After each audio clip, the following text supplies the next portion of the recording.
like a G, then you on like a G. Ain't gotta eat, and we all in the street, and we all in the beat. Getting money every day, that's my main mission. If you want that fuck shit, I'll leave you nice missing. Lil' cousin the drop with them brains missing. 2218, we the gang, nigga. We been getting money since the early days. Bad bitch with me cause you know the play.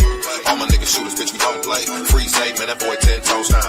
All my niggas want that chopstick and move the crowd. You might wanna chill with that talking loud. Big fella don't play, he a blow shit. Get it off in one day, bitch, you know this. Welcome to the show. We're your hosts, and you are now in the trenches. Right now, we got a guest up in here tonight. Go by the name of J. Dot or J. Dot the Beast. You feel me? You feel me? What you got going on, bro? I've been checking your social media out, bro. You know what I'm saying? Right. And I see, you got your acting thing going on. Yeah, a brother of mine had hit me up. You know what I'm saying? He said he wanted to do like a mini series, and what is it called? It's called Cain and Abel. And just basically, it's you can take the story of Cain and Abel, the biblical sense, and just pretty much incorporate it with what today's lifestyle. It's one brother who wants to. They both in the trenches, and something happened, and one of the brothers, he wants to give up the lifestyle. The other one is like, look, bro, we in too deep. We gotta get this money. Which one is that? I think Cain is the one that actually wants to get out because he encounters a situation and like he don't want nothing to do with it. And then Abel. You know what I'm saying? It's kind of vice versa. It's kind of switched. But Abel is the one like, look, you know what I'm saying? We got which one on the line. Which one is you playing? Oh, Abel. Abel. Yeah. You wanna Yeah, I'm the thug of the situation. But it's like I said, just give people a different perspective of, you know what I'm saying, the life and what's going on, especially when dealing with these streets and, just getting in that lifestyle. And it's kind of different because like Cain is actually the actor or the person who's going to be playing him is actually he's a minister. Oh, so you know what I'm saying, he has real deep church roots. You know what I'm saying, and then you got me where I've been to church a couple times. You know what I'm saying, and, you know what I mean. I've been saved a few times. You know what I'm saying, but still like a few times, man. I still got my, I'm still kind of on the tracks a little bit. Right, right. 1 foot in, 1 foot out. Yeah. Well, right now it's 1 foot, but it is what it is. Before we get all the way into, what you got going on now, if you could go back a little bit and give us a little background on you feel me? How you become J. Dot the Beast. Right. Man, that's, well, you know what I'm saying? Like, just being out here, just, coming to Jackson, I moved to Jackson, you know what I'm saying? I was thrown, basically, like, I was thrown into the streets. Mind you, like, before I moved here, you know what I'm saying? Like, I had my ins and outs, but, I was kind of walking the straight and narrow, and then when I came to Jackson, bro, like, literally just thrown into the streets, like, survive, you know what I'm saying? And that's what I had to do. So, on top of that, and I love doing music, you know what I'm saying? I can rap my ass off. Got around a couple cats, you know what I'm saying? They heard me flowing this shit, like, yo, you the beast, like, you crazy with this shit, you know what I'm saying? Right. So, you know what I'm saying? The J-Dot was like coming from JC. I was calling myself JC. And John, actually calling myself John Connor. Oh, you John Connor, yeah. And then went to JC. Damn. And then it just went to J. Dot the Beast. John Connor. Yeah. So, before you went to Jackson, where you come from? I had moved here from Maryland. Oh. You know what I'm saying? But like I was raised between California, Maryland, and here. So you know what I'm saying? I've been all over the place, really. Mm-hmm. I remember them times, man. I remember them times when you first came to Jack because you was the only nigga that stuck out. You know what I'm saying? Right. Like the nigga had the Timbs on in the summertime, big ass Mitchell and Ness throwback jerseys and shit, football, basketball, and we all used to be like, man, who the hell is this nigga, man? Right. Is he from New York? Like, who the fuck is this nigga? But once we started bumping into him, and eventually he, who he's with, you know what I'm saying? That's our people, so it just all linked in, man. So give us a, so you moved to Jack, and when did you start like really taking the music serious? Like, you know what I'm saying? Like, I was taking the music serious before I even moved to Jackson. You know what I'm saying? We had a couple opportunities when I lived in Maryland. With some people that was connected to certain people. You know what I mean? That was in the industry. I ain't dropping no names or nothing, but you know what I'm saying? Why you can't do no name dropping? Basically it was like Method Man's best friend. You know what I'm saying? And this is when Wu-Tang was jumping. It's crazy. You know what I'm saying? We were just talking about this shit. Right. But it was Method Man's homeboy, like his best friend or whatever. And he invited us, you know what I'm saying? And we dropped a little demo or whatever.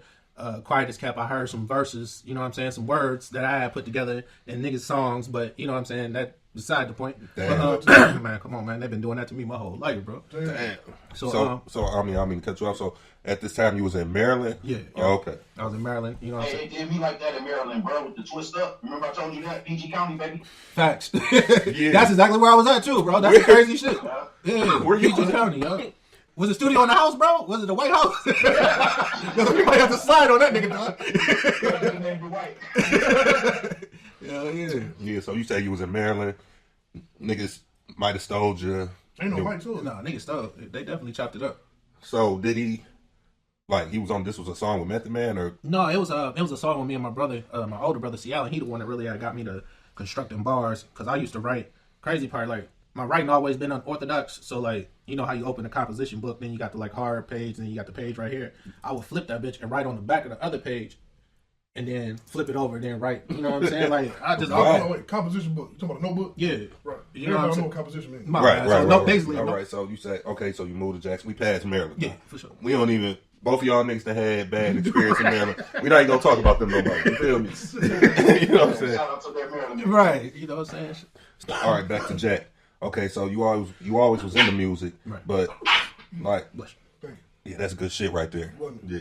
We're weed make him sleep. Yeah. So when we so you say you went to Jack, and boom, how serious was you taking it? Like making songs in the studio every day? Like what studio you was going to? You know, give me the right. Like once I got here, like honestly, I wasn't taking it as serious as I should, because like I said, I was thrown in the projects. You know what I'm saying? In the Franklin homes, taking care of 2 kids that wasn't mine. You know what I'm saying? Like my cousins, because my peoples, they mom had disappeared. You know what I mean? So I got a bag, gun, 2 kids. You know what I'm saying? That I'm trying to take care of, including myself. I'm 21 at the time. Right, and backpacking some Timbs. You know what I'm saying? So I'm just out here literally. So that, you know what I mean? That kind of go why people was looking at me crazy, because nigga, I was on a mission. You know what I mean? People say they was in the streets and jumped off the porch. Nigga, I was thrown off that bitch and, you know what I'm saying, hit the ground running. You know what I mean? So that's how we bumped into each other. You know what I'm saying? When I was deep definitely in them trenches. Yeah. Deep. So you know what I'm saying? So I had got into a conversation with this dude Maurice Woods, and he was recording with this dude Balan that I had kept bumping into. Like me and Dog, he from the city. You know what I'm saying? And me and Dog just kept bumping into each other in weird places, school. Like we both went to JCC. We both worked at the same place, and then I found out he was recording.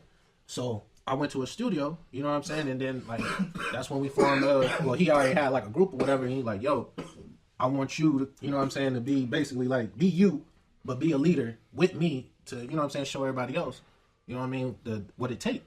So. I don't mean to cut you off. I don't remember that group. You don't remember BSG? Oh, BSG. Yeah, right. Yep. Right, yeah, for sure. Yeah, you was in the joint. Yeah, BSG, I remember that. So this was around the time when, this wasn't around the 5-Star General time or none of that, or was it around the time, you know, that show you had?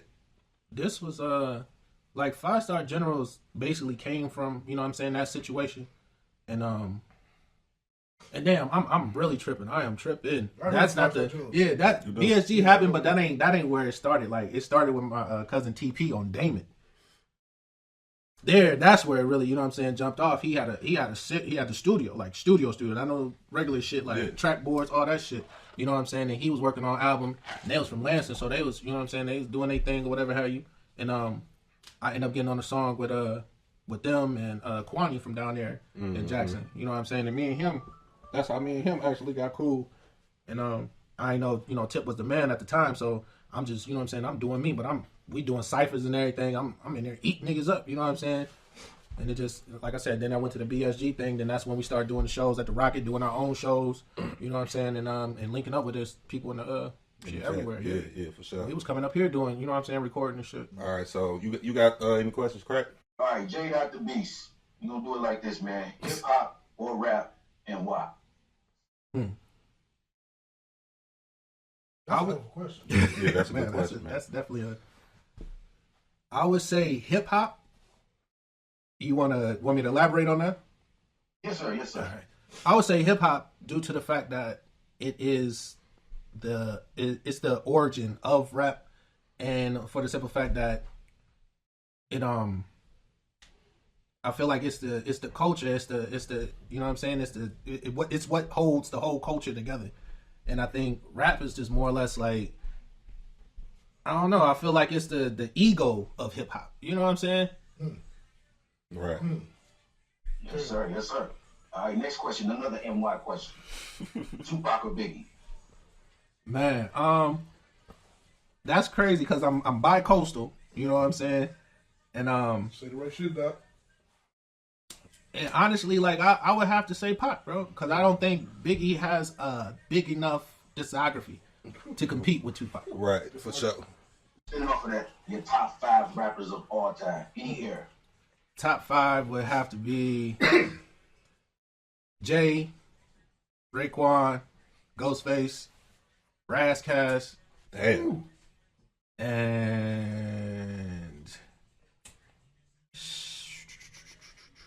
Andre 3000. Damn, that was a curveball right there. Say Do you I'm mean this. Outkast together as a Just Andre. Just Andre. Yeah, he'll rap the shit out of you Man, and he'll that- beat a nigga ass. You Man. feel me? All while wearing a blonde wig. That's motherfucking football pants, nigga. Football man. All right, we got 2 left. We got 2 curveball questions. Just random, totally fucking random. All right. All right. If you was cool with Elon Musk, would you go on a round trip to Mars?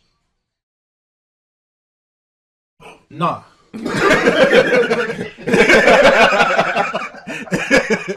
Keep the nigga feet on the ground, man. Just, right. Like, for one, I really don't like flying. And for two, like, I might not come back. You know what I'm saying? Right, Like, right. It might be another version of me that comes back, but it might not be me. Like, hey man, that nigga J Dot back. Man, Weird as hell. weird as hell. I'm whole time Still need rap to a say. sex trade on goddamn Mars, motherfucker. Sex trade.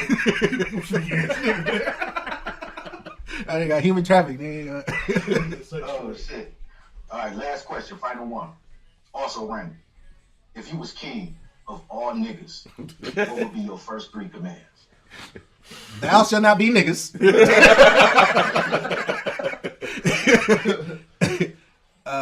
Do not hate on your brother and pay it forward. Man, Come on with it. man, that's a good one. That's a good one, man. So Yes, sir. Let me ask you this. Right. GCH.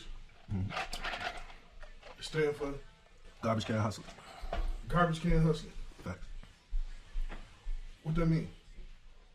Man, so garbage can hustler is just basically it's crazy. I had to ask myself the same question yesterday. Just really tapping into your resources and what you have. You know what I'm saying? Present. Nigga, we got, you know what I'm saying? Like, it's 2 cups on the table. Like, I'm gonna take them 2 cups and figure out how to make some motherfucking money off them 2 cups. right. You know what I'm saying? Because that's what I have on hand. You know what I mean? And at the time of, you know, when Garbage Can Hustler was actually formed, it was my cousin's idea.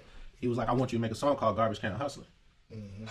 So, you know what I'm saying? I sat on it. And then the song actually was like 7 minutes long.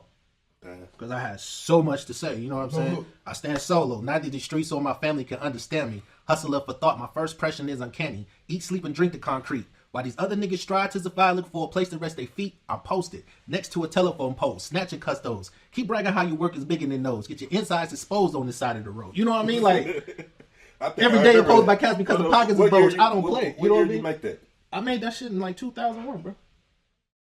You know what I'm saying? And like the whole song, like I said, I was with the nigga TP on Damon, and he was like, I'm like, I got the song I want to do, but I ain't had no beat. He said, go in there and start rapping. So I'm going there, I'm rapping the joint.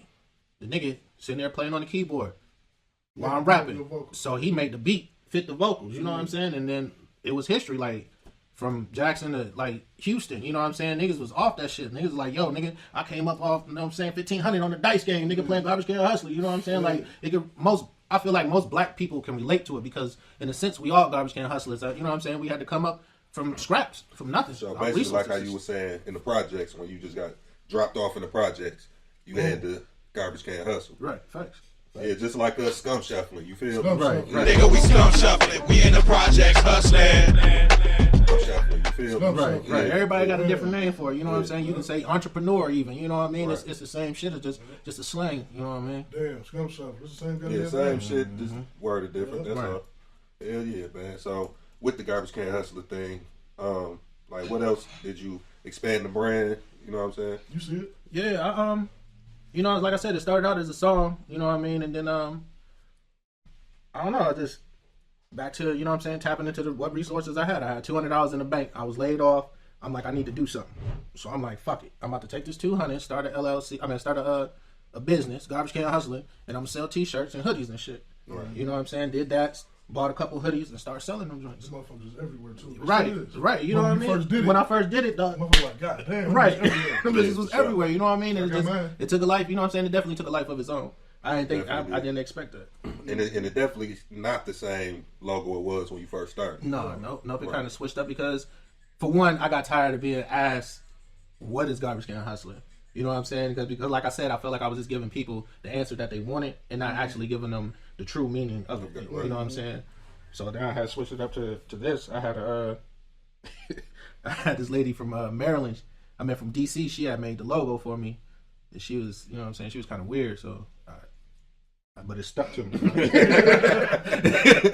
You know what I mean? Like it's the G, it's the C, this the H, and it's the upside down crown of Judas. You know what I'm saying? Which, you know, Judas, he betrayed Jesus, but we throwing it down like right. It represents loyalty. Disrespecting the gang. Yeah, you know what I'm saying? Like, so we represent loyalty. Garbage Can Hustler sitting on top of loyalty. I never even knew that. No, I didn't know that shit neither. And I never knew that was GCH in that motherfucker. I didn't know that. I never knew that. Yeah, Damn. Genius, man. Right, Genius. This is not throwing down forks. You know what I'm saying? I don't want nobody getting misconstrued. You know what I'm saying? You did have a disagreement with one of the brothers about that. Yeah. He was like, man, I really can't support it because the sign look like it's throwing down forks. I said, like, nigga, is you super stupid or just a little bit super stupid? Like, come on, bro.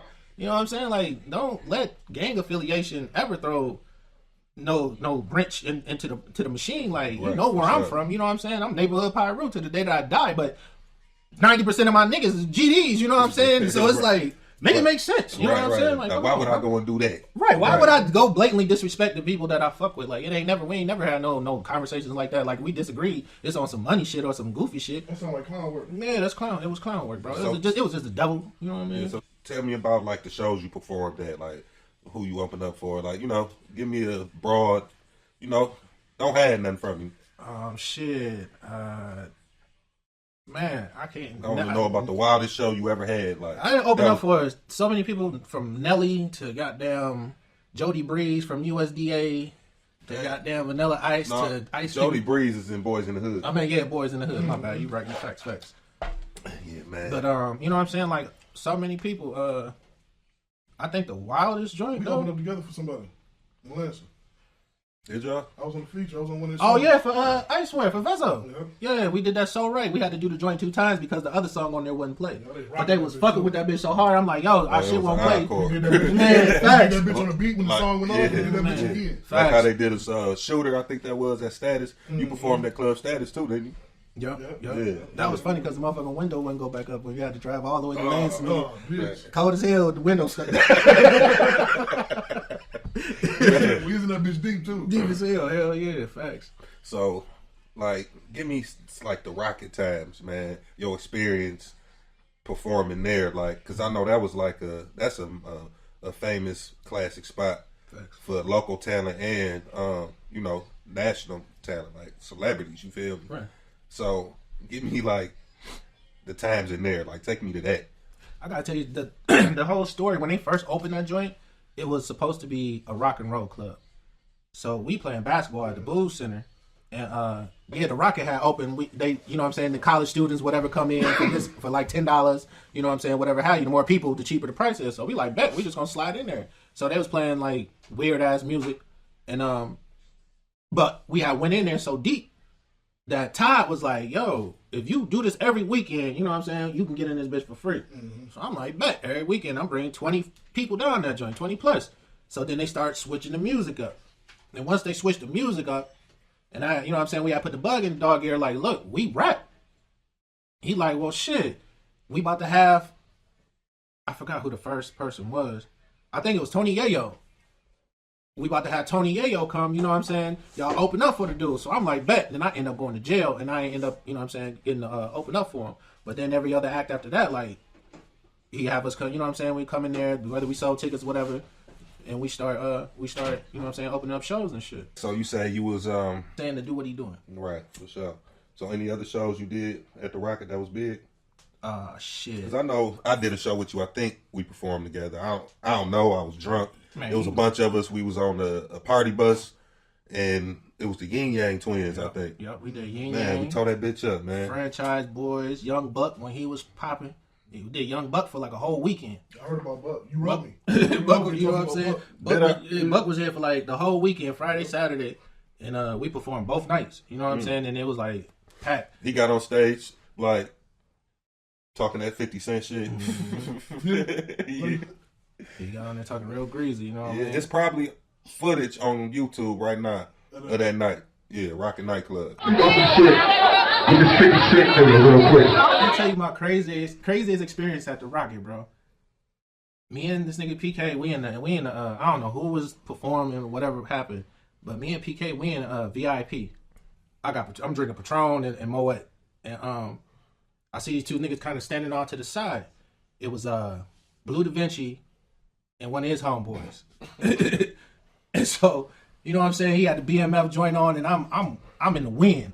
So I walk up and like grab this nigga chain, like, bro, you know what I'm saying? This chain long as hell, so I'm grabbing it. I got this shit up in the air, like, bro, this is what the fuck I'm talking about, nigga. We need to be icy like this when we come through this bitch. You know what I'm saying? Blase split this, that, and the third. The whole time, dog looking at me like, is this nigga gonna steal my chain?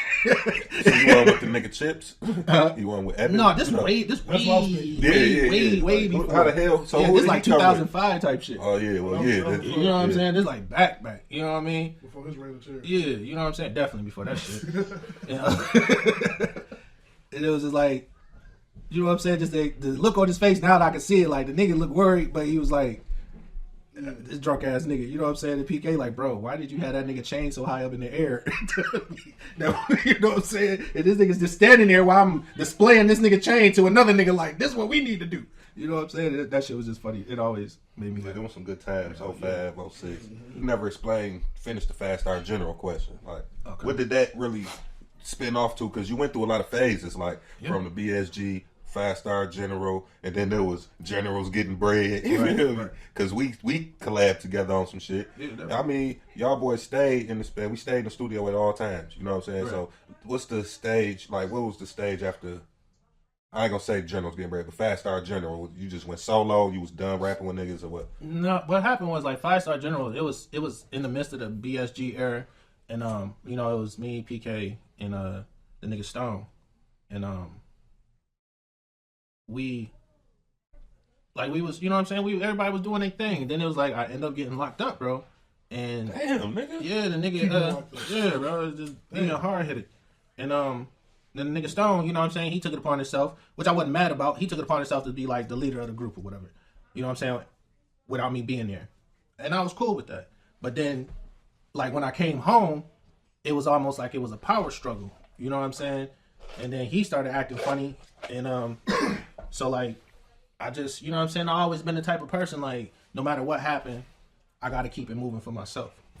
You know what I'm saying? Regardless of how people feel about a situation, if I feel like you know what I'm saying, your part don't fit in this puzzle or this big picture, then shit, it's just gonna be a fucking piece missing. Until, you know what I'm saying?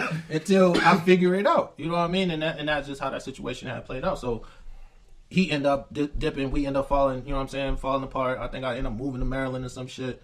And then I end up coming back and just like jumping back into the scene. And then in the midst of that, like, that's when I was, you know what I'm saying, we always kind of stayed in the studio fucking around, like, just on, you know what I mean, doing music between the Generals, myself, the squad, you know what I mean? Like, we constantly was in the studio, constantly doing music, you know what I mean, and linking and shit. And it was like we was already brothers, so, you know what I'm saying, it was natural. Yeah, I think once that shit happened to Dirk, that put all us together Yeah, man. closer, you feel me? Me and PK was going to Albion to record a song, and on the way up there, we heard about it, bro, and that Damn, that's crazy, cause because it was, nigga, like, I had just, you know what I'm saying, my first encounter with Dirk was on oh, nigga, you know I fuck with your sister, right? Nigga, you like we like step brothers or whatever. Brothers-in-law. Now, right, now, mind you, I'm almighty, you know what I'm saying? Like, blood in, blood out. Like, this nigga, I ain't know this nigga from a can of paint. But you come up to me talking about you fuck with my sister, and I'm like, nigga, what? yeah, you was real militant. too Yeah, back so I then. tap my mans. I'm like, who is this nigga, dog? They like, that's Dirk. You know what I mean? He don't mean no harm. Whoop, whoop, whoop, whoop. I'm like, all right, nigga.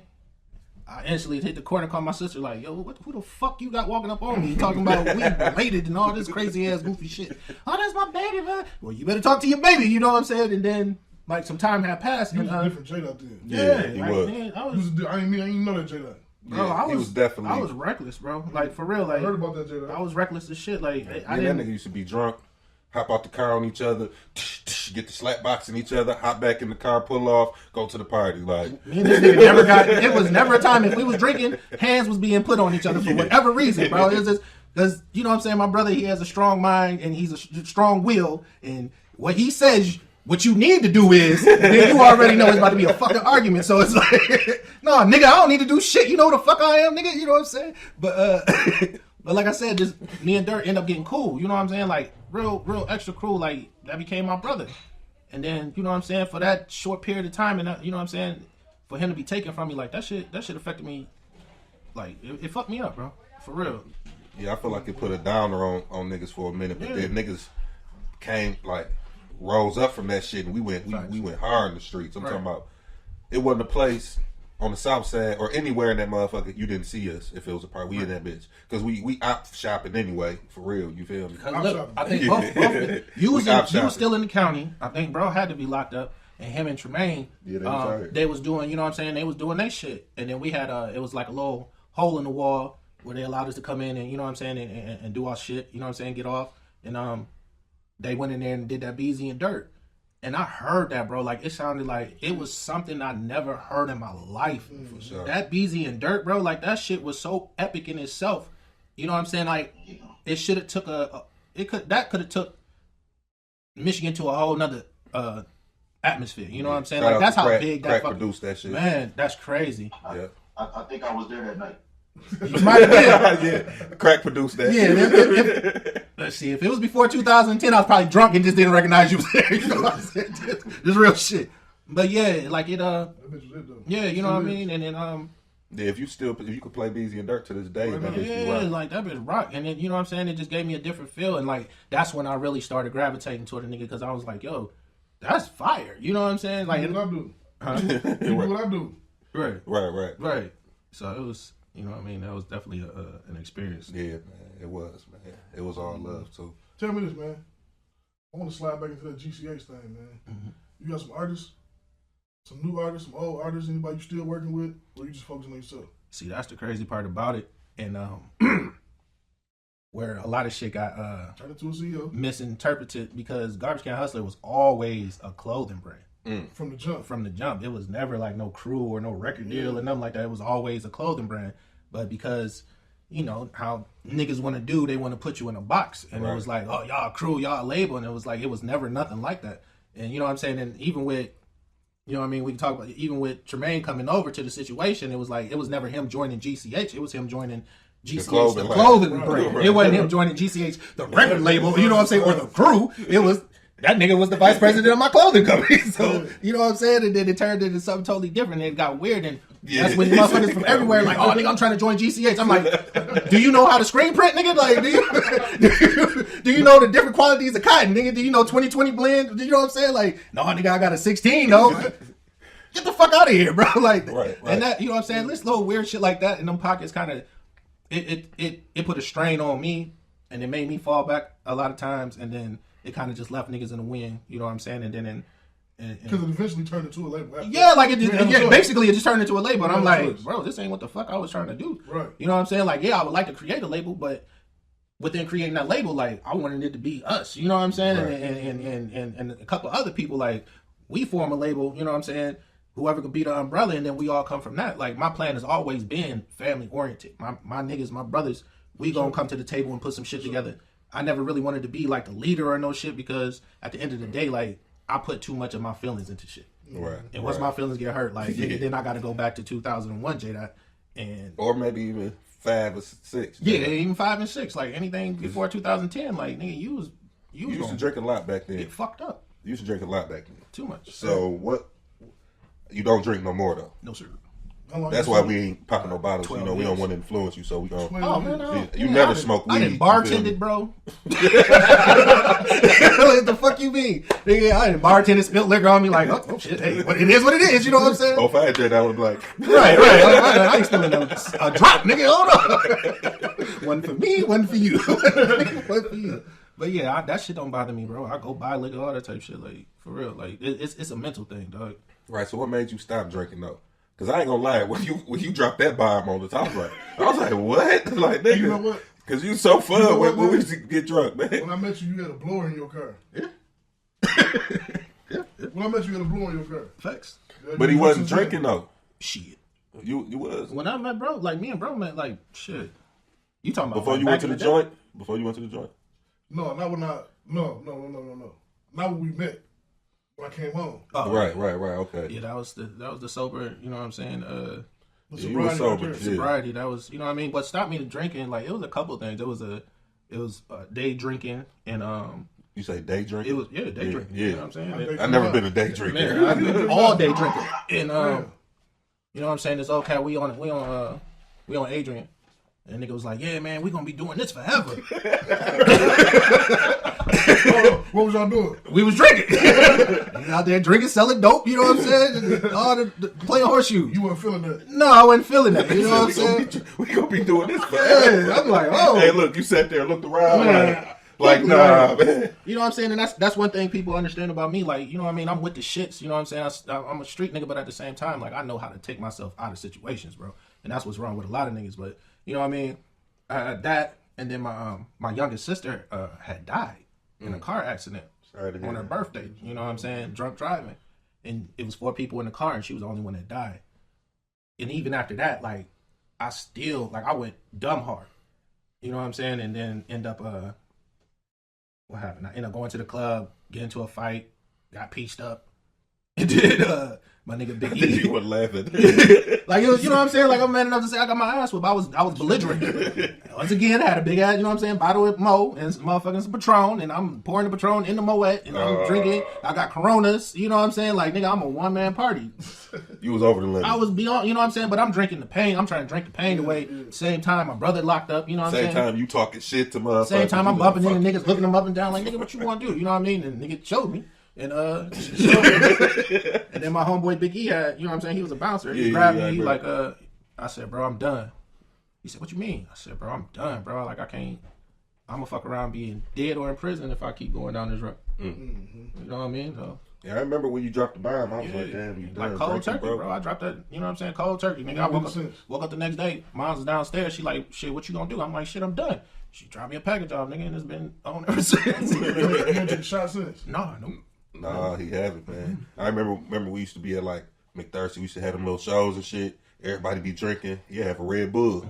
I used to be like, man, I feel sorry for you, man. It's a different monster dealing with life on life terms. You know what I'm saying? That's, you know, But that's you strong as hell for doing that yeah, shit. you know what I mean? And that's one thing I never really considered myself. Like, I just took it as it is what it is. But, you know, just to hear you say it and hear other people like, damn, bro, you strong. Like, nigga, how you go through life without drinking? I'm like, shit, nigga, I was built for this shit. You know what I'm How saying? you Like, go through life without drinking? Like, yeah, you know what I mean? what? It sounds crazy, but it's like, shit. Nigga said we gonna do this all day, you know what I'm saying? Forever, nigga, you know what I mean? So tell me this: whoever said that, is they still doing that? Yeah. Damn. Damn. I mean, shit, 99% of the people that I used to be cool with are still cool with they, you know what I mean? Doing the same shit, bro. Forever. Man, that's Boom. terrible. So let me ask you this. Speaking of forever, you gonna keep doing what you're doing forever? You think you're gonna keep writing forever? You gonna keep making videos? You gonna keep, you know what I'm saying, forever? Bro, Or is it gonna come time when you stop? honestly, like, I feel like I can do this shit forever. I feel like, but what I can't do is allow myself to shorthand myself. You know what I'm saying? And I did a lot of that shit. Right. I can't allow myself to keep pulling motherfuckers from the outside in and allowing them to use me. You know what I mean? And then try to shit on me on return without their life being on the line. You know what I mean? Like, but as far as writing, like, man, that shit so automatic. You know what I'm saying? Like, because it's natural. It come from my heart, come from my experience. It come from the day. Like, you know what I'm saying? Just sitting here, like, this a whole motherfucking verse right here. Just us sitting here doing this shit. You know what I'm saying? Facts. So, I don't want to keep hitting you with shit, but so you say you met Too Short before? Yeah. You know what I'm saying? Tell us about that, Met the man. dog? Man, met the dog. Like, it was a crazy ass. It was the Rocket. This is when the VIP was down in the basement. I remember that. You know, in that little by the DJ booth. You cut where that weird ass little DJ booth on the side is. behind there is a door. You go downstairs, and it used to be like it was VIP. Damn, I ain't know But that. they had to change it because it was a fire hazard. Like, you know what I mean? Yeah, a bunch of niggas smoking weed and doing a bunch of shit in the basement. I went down there, you know what I'm saying, go meet dog, and he was good, you know, just chopped up cool nigga, you know what I mean? They was down there blowing and shit, chilling. I'm like, shit, this nigga, he a regular nigga, like most of them is. Most of them is, yeah. But what happened when you? Oh man, they was partying a little too hard, you know what I'm saying? It was some shit in the area that I just didn't condone, you know what I'm saying? So I pound that nigga up and got the fuck on up out of there, like, y'all niggas is going down. Man, that's crazy, man. It used to be some wild times too, man. So, Crack, what you got for me, bro? Oh man, I'm enjoying the whole scene, man. Shit, just listen to everything. Really, it's like the first introduction I get. You know what I'm saying? Fucking with that out like that. You know what I'm saying? So it's beautiful to see it as a listener as well as a participant. Man, that's Right. Cause I see you just listening. You feel me? Yeah, I'm on it. I'm tuned in though. Right. I don't know how it's looking from your end. You know what I'm saying? From your side of things. You feel me? Shit, man, that shit look fire. I wish I could record on my end so I can just have this little YouTube shit. It's like watching another motherfucker podcast. Right. Tell us about that verses though, man. What even made that even happen with you and bro? Two verses. Your verses, nigga. It was because, you know what I'm saying, it's a genuine respect for not only him as a person, but like his craft and, you know what I'm saying, how he just his whole him as an artist, bro. Like I didn't and I still don't feel like it's a nigga out here, you know what I'm saying, that can talk that talk. Talk to me, Doc. Like my motherfucking brother, like just real shit. You know what I'm saying? I don't give a fuck how you want to say all he talk about, nigga, because all niggas talk about, you know what I'm saying? But he talk about his life, and I can relate to that so much. You know what I mean? So it's like, and I know he got bars, you know what I'm saying? He got delivery, you know what I mean? The nigga nice with the wordplay, he nice. Like, for real, you know what I'm saying? Like, honestly, like, I enjoyed that. I would, you know what I'm saying? I would lean more towards him if I wasn't my goddamn self. You know what I'm saying? Just real shit. Like, I respect I enjoyed that night. I smoked a lot of weed. I was high as hell. And then it wasn't even like I just feel like it wasn't even a versus because if you look at I'm a fucking fan, like bro. You know what I'm saying? Like, I was over there like, oh shit, rapping this each other nigga shit. gonna come out with bitch you. You know what I'm saying? But it was. I was kind of mad at you for doing that. Like, nigga, you not supposed to be doing that, bro. I can't I'm talking about this nigga. Yeah, like you're not supposed to be doing that, bro. You feel me? But you know what I'm saying? I just go to show you in the competition, nigga. Like I'm still gonna show you love. I understand. You know what I'm saying? The concept of it, but shit, still, it's always gonna be when it's genuine. It's genuine. You know what I mean? I can't hold that shit back. I'm gonna give you your flowers. Yeah, definitely a ball. So how you feel about the shit that's going on today, bro? Like the young niggas, they really wild. Like the shit that just happened, you know, with Dolph. You feel me? Right. Like that shit crazy, bro. Like what happened? You know what I'm saying? To that, you know, from when we came up to now. What you think? Is it rap? You know what I'm saying? Is it the music or the funny? Is it, you know, the funny part about it is I think of like what my parents used to say to me. You know, that gangster rap, because you know what I'm saying, at this time when rap really was popping, like I was in California, so we listened to, you know what I'm saying, we listened to New York shit, but at the same time, like NWA was, you know what I'm saying. I listened to the introduction to gangster rap. Yeah, we listened to the introduction to gangster rap, you know what I'm saying, and at this time, like niggas really had to wear fluorescent colors and shit, you know what I'm saying, to school, because you fuck around and you get your ass killed out there, you know what I'm saying. This is just real shit. I seen my homeboy got stabbed in the neck with a screwdriver, and this in the 5th grade. You know what I mean? Me and my brothers got chased home by a nigga with a needle, trying to stab us with a, you know what I'm saying, a needle, like an injection needle. You know what I mean? Seeing niggas' heads get blown off. Queen Pen used to live in the front of the apartment complex where we live. You know what I mean? Like, just real shit. So, Introduction to gangster music. Right. But to answer your question, like, the music has a lot to do with it. Movies have a lot to do with it. Social media has a lot to do with it. Slavery has a lot to do with it. And it's all mixed in together, bro. You know what I'm saying? It's so systematic. Like, we don't even know we running off this program to self-destruct and destroy people that look just like us. Right. And we do it so naturally to where the Klan only killed maybe like, I think the Klan killed like 3,800 black people. You know what I'm saying? In its existence. Yeah. Black people have killed so many. You know what I mean? Like triple the number. So it's, you know what I'm saying? It's we got to stop looking at each other as the enemy. You know what I mean? We got to start looking at each other as brothers. I mean, it really don't take nothing for you. You don't like a motherfucker, don't talk to him. Right. You know what I'm saying? It really don't. That don't take much. Just keep it moving. I always tell niggas, you know, and I don't really want to use that, but still, I be like, damn, bro, y'all be tripping. You know, when the real war come, bro, like, it's happening now. Right before our eyes, police killing us, knocking niggas down. You feel me? Dog just got acquitted for that case. Man, that was terrible, man. Man, that was terrible. You know, just... I can't disagree. What? Man, happened? What happened? Yes, I do. How? Just let us know. All right. So don't hang yourself, man. I'm not. Don't hang yourself. Facts. I'm gonna speak facts. All right, let's speak. So anybody that know anything about guns, an AR with a what is it, a 10, 12 inch barrel, 16-inch barrel, is considered a rifle, right? Yeah. You can go to the store and buy a rifle, right? Right. Right. No, I can't. I mean, but if you're the average, I mean, you're the average white boy. You know what I'm saying? You know what I'm saying? You can carry a rifle. You can do that. You know what I mean? Right. Somebody run up on you, you got the right to defend yourself, right? Yeah. What was wrong besides the fact that you went somewhere with a gun and basically like you was asking for trouble? Right. In that scenario, like that's more moral, you know what I'm saying? Morals and understanding what you're doing than it is about criminal justice. Now, I had a question. Was the gun registered? It was registered, but it wasn't registered to him. And then in that case, like, that's what I asked about too. Like, so why didn't they charge him with the gun?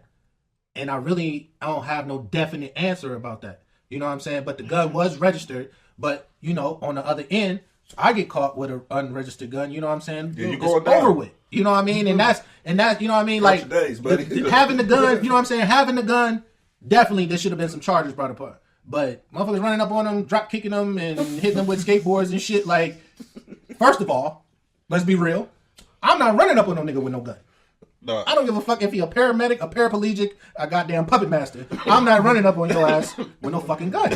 Especially drop kicking you or hitting you with no skateboard. Right. You know what I mean? And rest in peace. Like, I know, don't take it wrong. Like, I feel sorry for the people that was injured and died. Like, but it's like it's stupidity now. You know what I'm saying? They go back to the music and the social media. Like, how dumb do you have to be? I think it's more social media, more mixed in with the music, because you only got so many. Just a group of motherfuckers. Well, you got a lot of motherfuckers talking about killing shit now. But it was different when we was coming up. We had niggas like Tupac. He was talking the same thing, but in a different way. Right.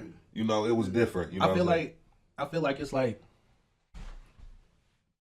my metaphors and similes should be wild, but it's like a motherfucker baking a cake that ain't really no baker. But then it's a motherfucker that know how to bake a cake, you know what I'm saying, that went to culinary school, all this, that, and the third, and they bake the same cake. Like, this cake that was made by the professional or the person that actually does this is going to taste better. Right. The other cake is going to be like, oh, this cake is good. What I'm saying is basically, you have a lot of people out here portraying a lifestyle that they really don't live. And they putting bad shit out there. You know what I'm saying? Our lives, we really came from this.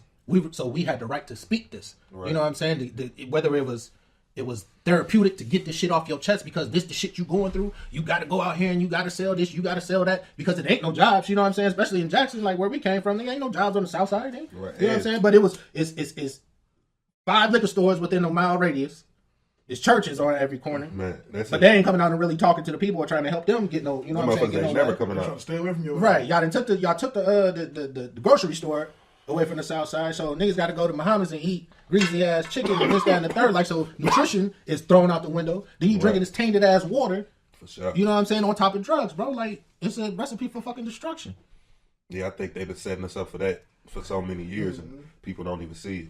Well, you know, the young niggas, they don't even give a fuck. Yeah, you know what I'm saying? They don't see no future, bro. They don't see no future. Their future is on TV. They living vicariously through these niggas on the radio. And I ain't knocking niggas for getting, you know what I'm saying, they hustle or whatever, but at a point in time, like, you got to look at yourself and claim some responsibility. Like, just real shit. You know what I'm saying? My brother L.A., my nephew, passing.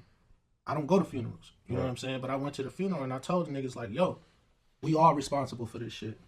Right, for sure. I said, I'm here because I'm the main one, because I'm the oldest.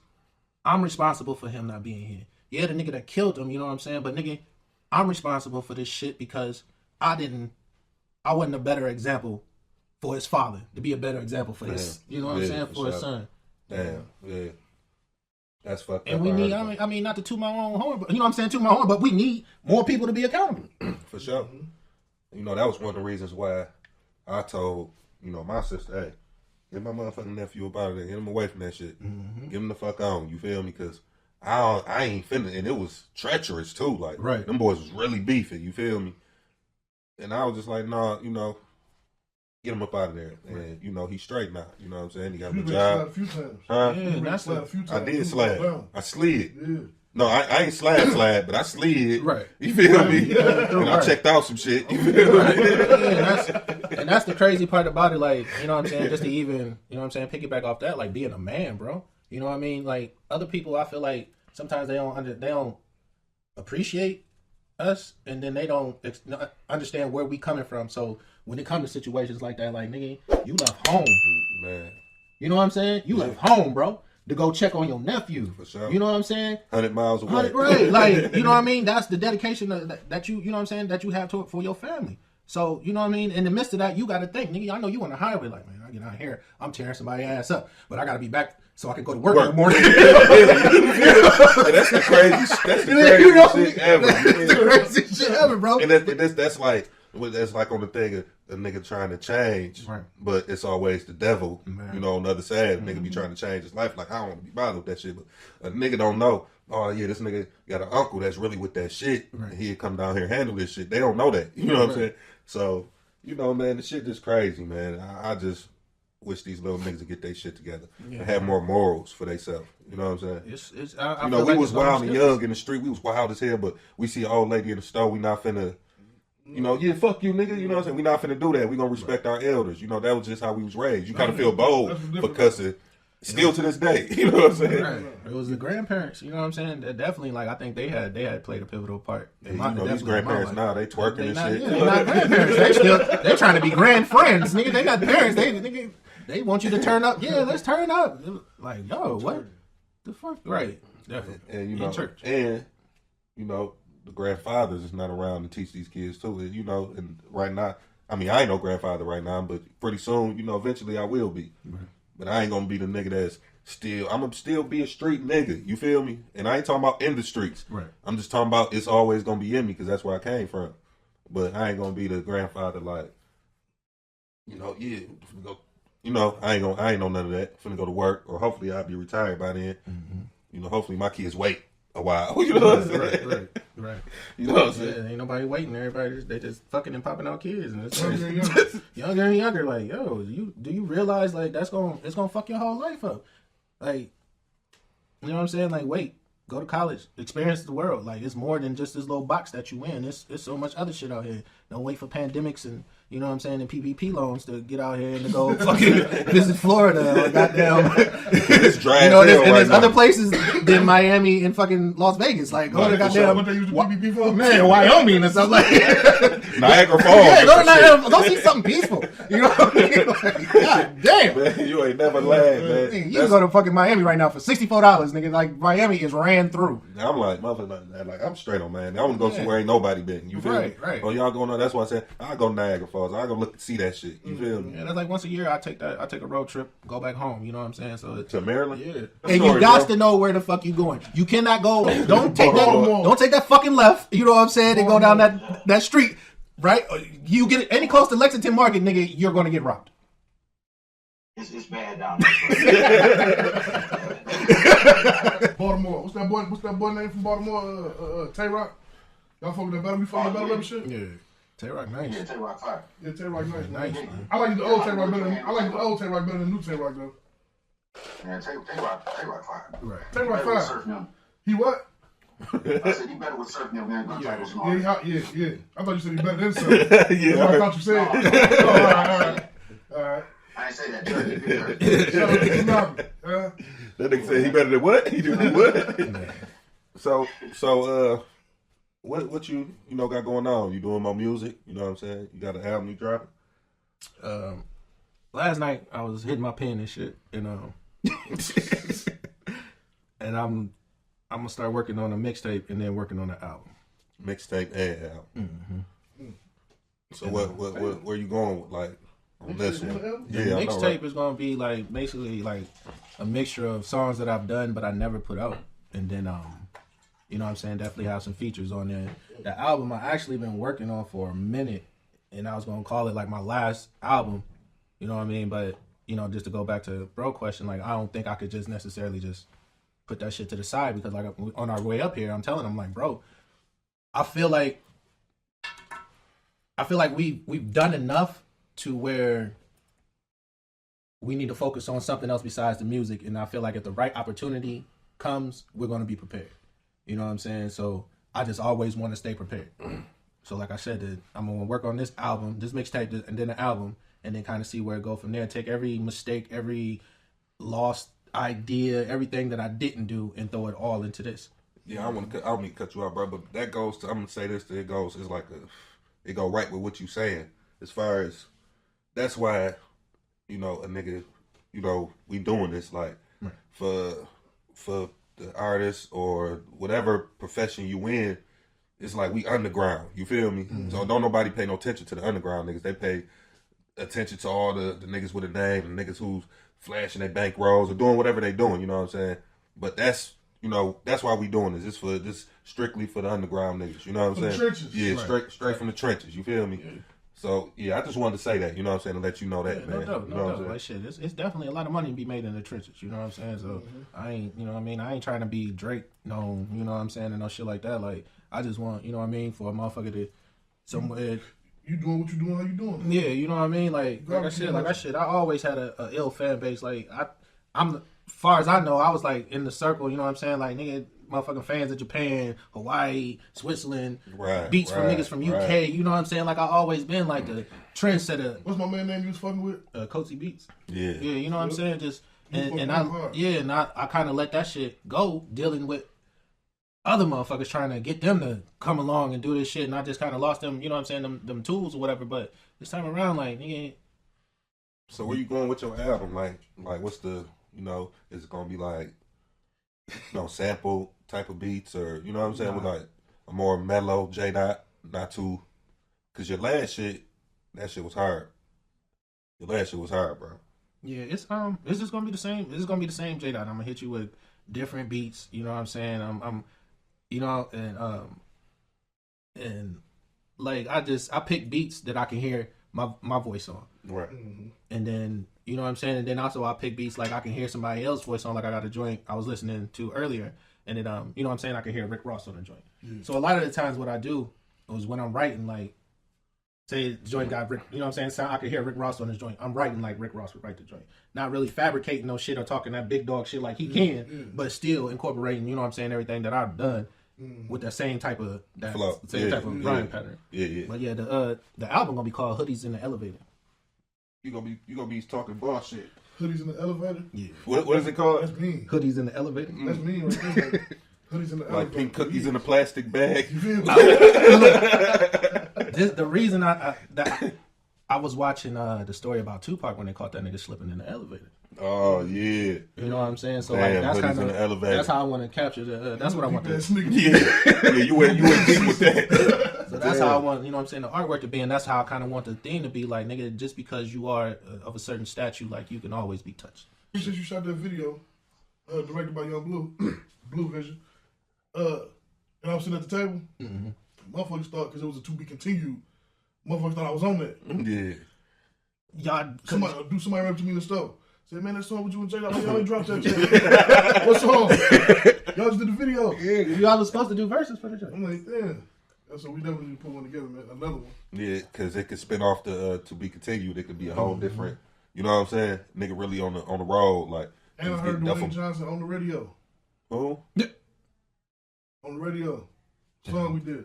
Yeah. Oh, okay. On the radio. Hell nah. It was on I was with PK. Shout out to PK. I was with PK in the car. We riding, sliding, doing whatever we doing. And he listening to I don't want to say Sirius radio. He was listening to iHeart because you called me. I called you. Yeah.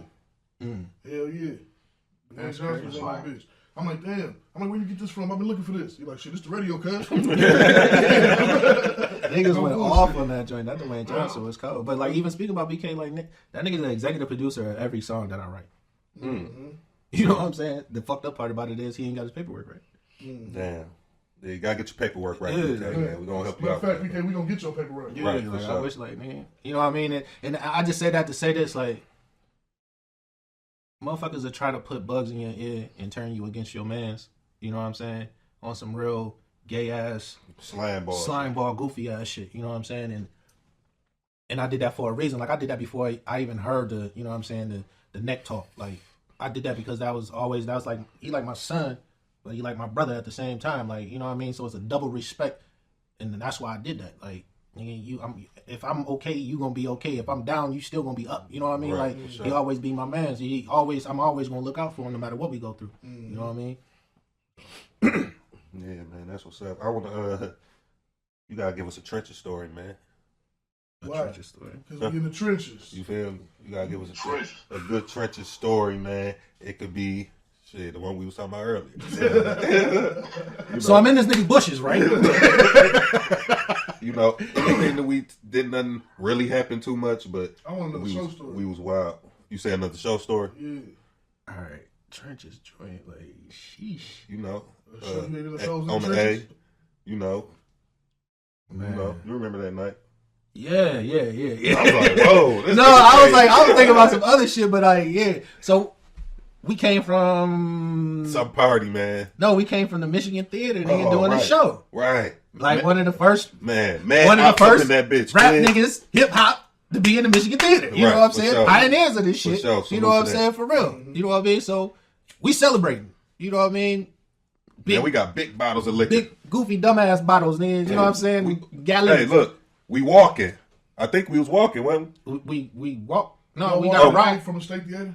No. We was riding and went to the theater, but we got back to the projects. It was walking. No, we went to the A. Yeah, we went straight to the A. We went straight to the A. Yeah. But we left walking from the A because it got crazy. Yeah, well, so we partying, we drinking, you know what I'm saying? And some goofy ass niggas come in there, you know what I'm saying, just to get to talking crazy to bro, like, nigga, you testified against me.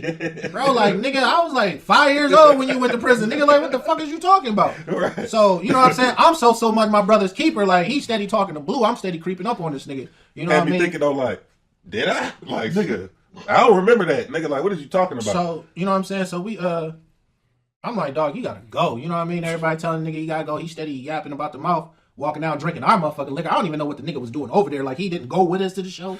I don't even know why he was there. Man, he popped up out of nowhere. He was already drunk. So then he get to the bottom of the step. He's still talking crazy. By this time, I got that thing on me. So he steady talking, but he like going behind his back.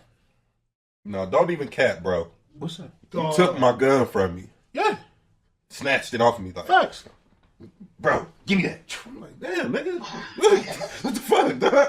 Like, bro, we finna get off into all that. No, I got this motherfucking bottle. I'm finna crack this nigga real quick. We finna pummel this nigga at PK Mom's crib. Sorry, to you feel me? But we was gonna have to do it. Disrespectful, bro. Man. You know what I'm saying? And like I said, the nigga got to reaching behind his back. You know what I'm saying? And by the time he was pulling this way, old school nigga. I'm on his motherfucking head with the joint. Like, bro, if you pull anything from behind your back, nigga, it could be flowers, motherfucking rabbit, nigga. It could be your fucking your underwear, nigga. I'm gonna blow you the fuck down out this bitch. Get your bitch ass on, bro. You know what I mean? Like I said, that's the type of love I got for my niggas. Man, listen, man. He was beefing with us. Yeah, man. he ain't that dog. Ain't that much older than we is. I mean, he probably like shit slapped something behind his back. Right now, he probably like 40 something in his early 40s. I don't know, that nigga back might have been itching, bro. Like I don't know what it was, but no, man, but that nigga J. Arm was so strong in that motherfucker. Like I had to come around and like, bro, chill, man. We ain't finna do all that. We finna just go. We finna get away from here, man. You know, and I really be the one that was like wanting that shit, but we ain't gonna get no stripes with him. Really little trick molester. Yeah, man. I used to be on that shit, man. When that shit happened to like I said, bro, this motherfucking that lifestyle just, you know what I mean? I wasn't acting. You know what I'm saying? Never been no act. I ain't never been no bitch. You feel me, Hope? I ain't never been no bitch. You know what I'm saying? So I just carry myself the way, you know what I mean? Like I carry myself. Like I always. Everybody know how you carry yourself, right? I mean, obviously not. You know what I'm saying? Some people got shit misconstrued. You know what I'm saying? It be this, bro. It be this. Like bro said, because you grow. Yeah. You know what I'm saying? And you weigh your options. Motherfuckers feel like you won't result back. You know what I mean? And it ain't even me going back. My forward game is so better than my back game, nigga. You not gonna see me coming. So because of that, do you hear yourself in music? Like do you hear niggas when you listen to niggas' music? You ever heard your name? No. People know you ain't no bitch, but you know you ain't never had no. Yeah. You ain't never had no rap beefs. Yeah. I don't think so. Not to my knowledge. I mean, I heard niggas do some weird shit. Like say some around the way shit and end up You a battle throwing rapper white too. flags. And the what? I said, and throwing up white flags and shit, you know what I'm saying? Because they fearing for their life. Like, why would you be fearing for your life, nigga, if you thought I was a bitch or a pussy being raised by a pussy, nigga, but you telling people you fear for your life and calling phones and shit, like, come on, bro. Like, that shit weird, bro. Calling phones and shit. Yeah, calling other niggas and this, that, and the third, like, oh, God, I don't want to die and all that shit. Like, nigga, come on, Yeah, bro. the pressure was on. Yeah, bro, you know what I'm saying? And it's like, I ain't even have to defend myself. You know what I'm saying? At that type of like I said, bro, I don't have to. I don't bark on that shit because I know the people around me. Yeah. You know what I'm saying? And I know the extent that they'll take it to and where they'll go with the shit. And I don't think it's another nigga really in that vicinity that got that type of power. You know what I'm saying? And it ain't even power, it's love. You know what I mean? So I give a lot of shit to God. You know what I'm saying? Shit. Like, and let it be what it's gonna be. Mm-hmm. So nobody never tried you. Not that I know of. You heard something? No, I'm just saying, you know, with doing music as long as you been, you feel me? Niggas try niggas. Niggas, you know what I'm saying? I think nigga get on track and say some shit. Motherfucker say some shit about me before. I think it was like it was one cat that kind of said I had said a line off this off that Drake Free Smoke joint. I did like a freestyle over it, and I said I was talking about a situation where I had fronted a nigga something. He ain't bring me my money back, and I said, you know what? Never mind that. You know what I'm saying? You can have that shit. So another nigga did the same, used the same beat and took that line, like, nigga, we ain't never giving you your money back. And I'm like, nigga, you wasn't even there. Like, what the fuck? Take your ass on over there. Like, I just overlooked that shit. But yeah, matter of fact, no BZ had hit me like, bro, this nigga talking about you. I said, bro, first and foremost, no. And then second of all, like, he responded to some shit that doesn't have nothing to do with him. I'm not about to waste my time battling no fucking church kid. Like, nigga, Church kid. Go to church, bro. Like, Cause I'll take this shit somewhere else. All right, Paul. that part. Yeah, I wish. All right. So, you know, for the people out, you know what I'm saying? I know you got all these things going on. How can people contact you, you know, for your apparel, music, you know? When is the movie gonna come out? You know what I mean? For sure. Definitely you can go on like Facebook, Garbage Can Hustler. You know what I'm saying? For the merchant, you know what I'm saying? For the merch, t-shirts, hoodies, all that good stuff, hats. I got mine. Yeah, I got mine too. You feel me? As far as like the music go, I still got some shit on SoundCloud, J. Or you can go to Spotify. Basically, like just Google J. The Beast, like for real. And then, you know what I'm saying? You know, Google tell you everything. So, you know what I'm saying? Definitely do that. But Spotify, iTunes, iHeart, shit, just everywhere. Just Facebook for the social media? Yeah, it's Facebook, Twitter. Oh, okay. J. The Beast. Snapchat. We're gonna make Definitely sure we put Snapchat, that Mr. down Robinson. below. Mr. Robinson. Mr. Robinson on Snapchat, you know what I'm saying? J. The Beast on Instagram. And Garbage Can Hustler on Instagram, too. You know, So I say your IG with your apparel. Yep, You know. So yeah, you had a question, Craig? Yeah, man, this is for the people, actually, man. I know cryptocurrency is a new wave coming. I wanted to ask you, how important is cryptocurrency, and are you familiar with it, and how can people get started from your perspective? I feel like cryptocurrency is the new money. You know what I mean? I feel like that's what I'm about to get like conspiracy theory-ish on you real quick. Like, I feel like that's where they're trying to push everybody, you know what I'm saying, to do away with money, because I feel like the New World Order is definitely in effect.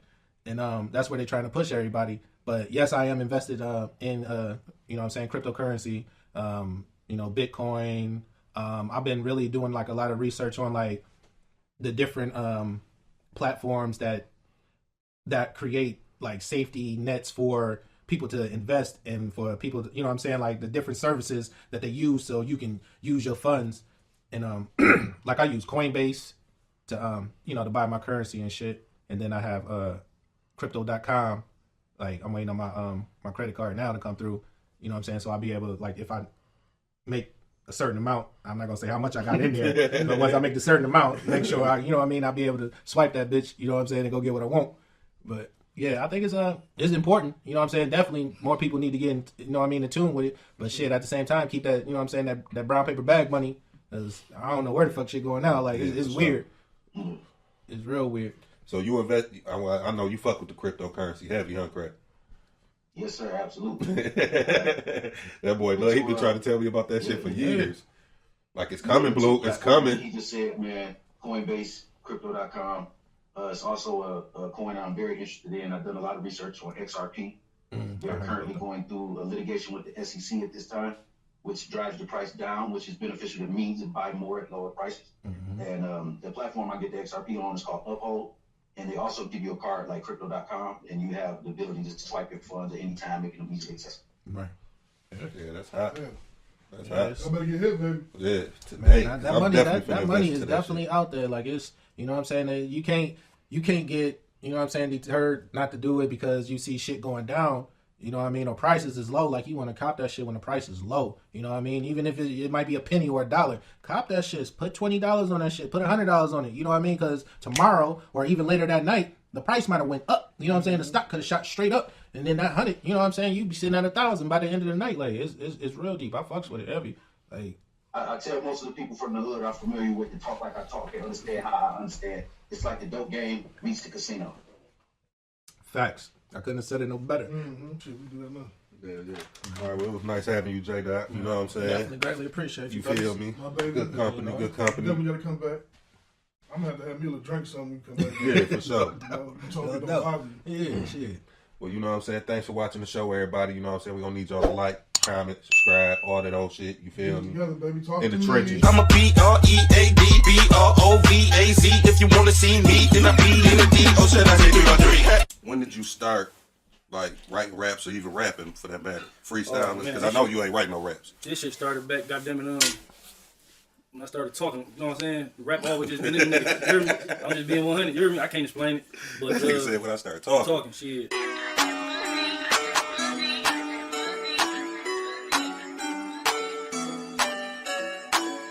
Move like a genie, move like a genie, on like a genie. Ain't gotta eat, and we all in the street, and we all in the beat. Getting money every day, that's my main mission. Welcome to the show. We're your hosts, and you are now in the trenches. We're here with our guest, male, young male, you feel me? You know Male what they man, want to call it. You feel Put the me? male in it.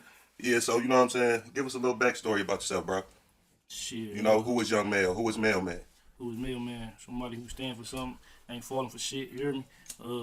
Solid. Ain't got to talk about it. Shit, I can't really explain. You know, when it's real, it ain't even no putting no words on that. You gotta just watch the show, baby. Just watch whatever you see, you go see it. When It is what it is. You know what I mean? I can't even break it down like that. You know, most niggas go say the same thing. Real nigga, I ain't gotta do all that. Catch me, you catch. If you know, you know. Don't you slow. You know what I'm saying? All right, so what area of the city did you grew up in? Oh yeah, East Side. You know what I'm saying? Van Dyke. You know, 6 Mile Van Dyke. For sure, Feel for me? sure, Shout for out to sure. the whole Van Dyke. For You know, sure. 6 Mile. When did you start, like, writing raps or even rapping, for that matter? Freestyling? man, Because I know you ain't writing no raps. This shit started back, goddamn it, when I started talking, you know what I'm saying? The rap always just been in the nigga. You hear me?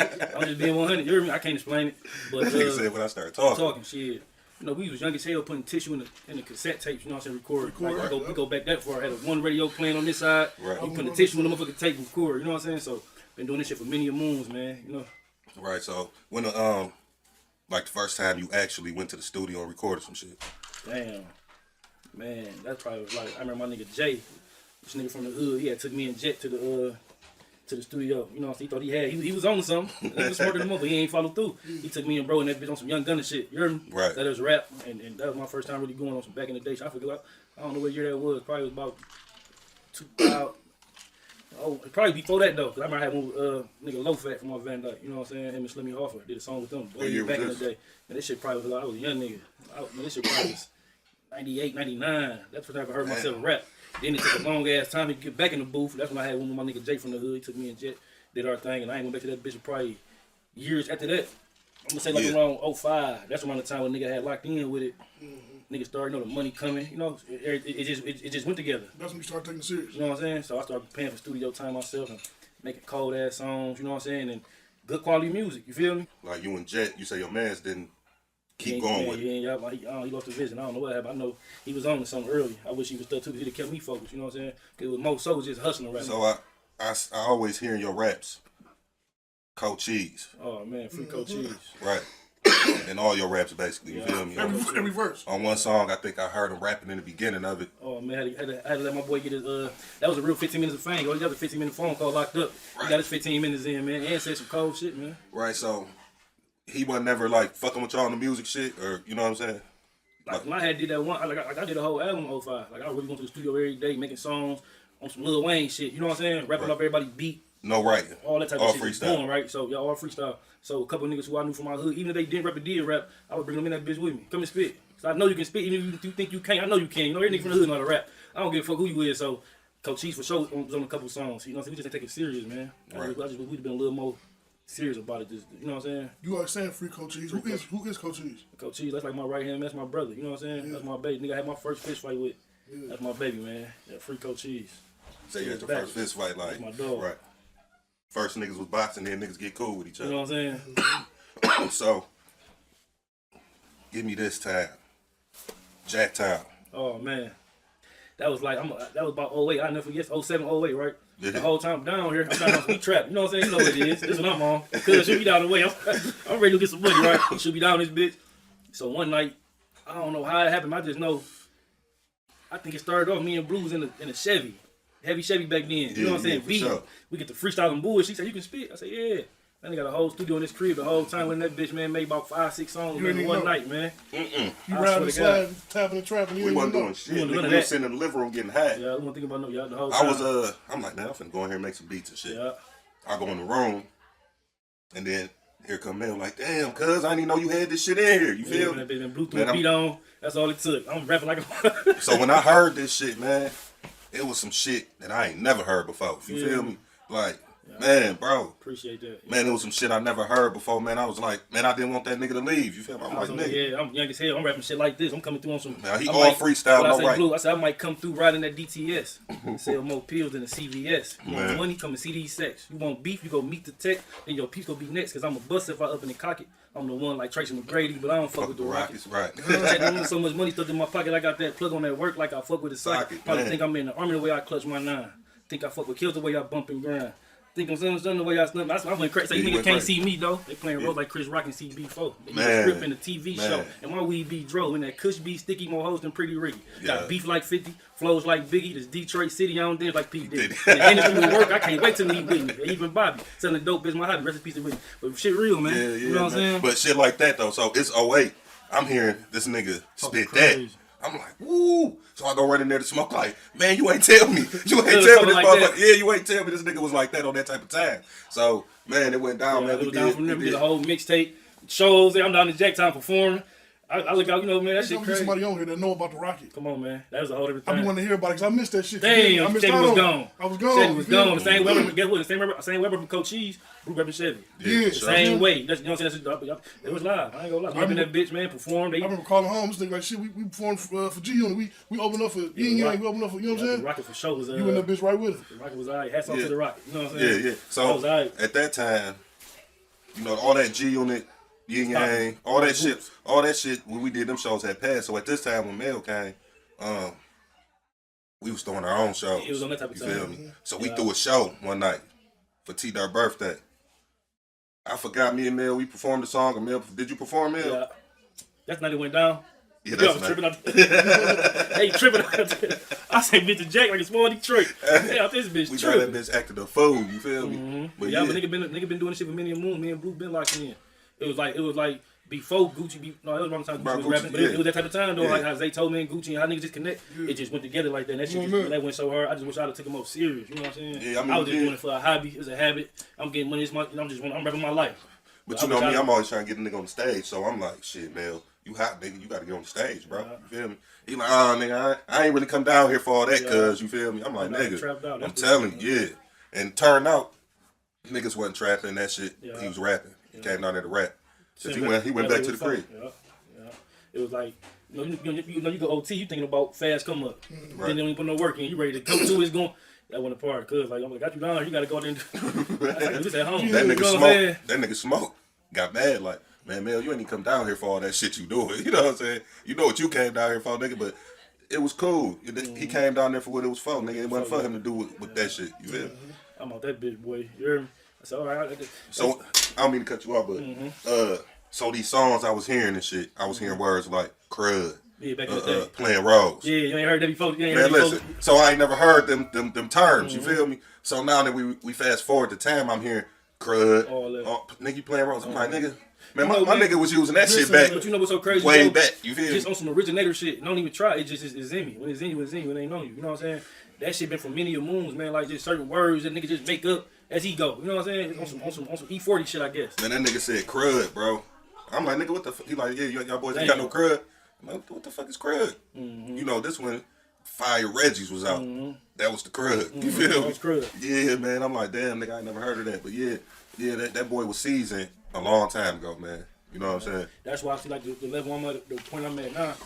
For sure, I'm gonna drop. I'm gonna drop till I can't drop no more. You know what I'm saying?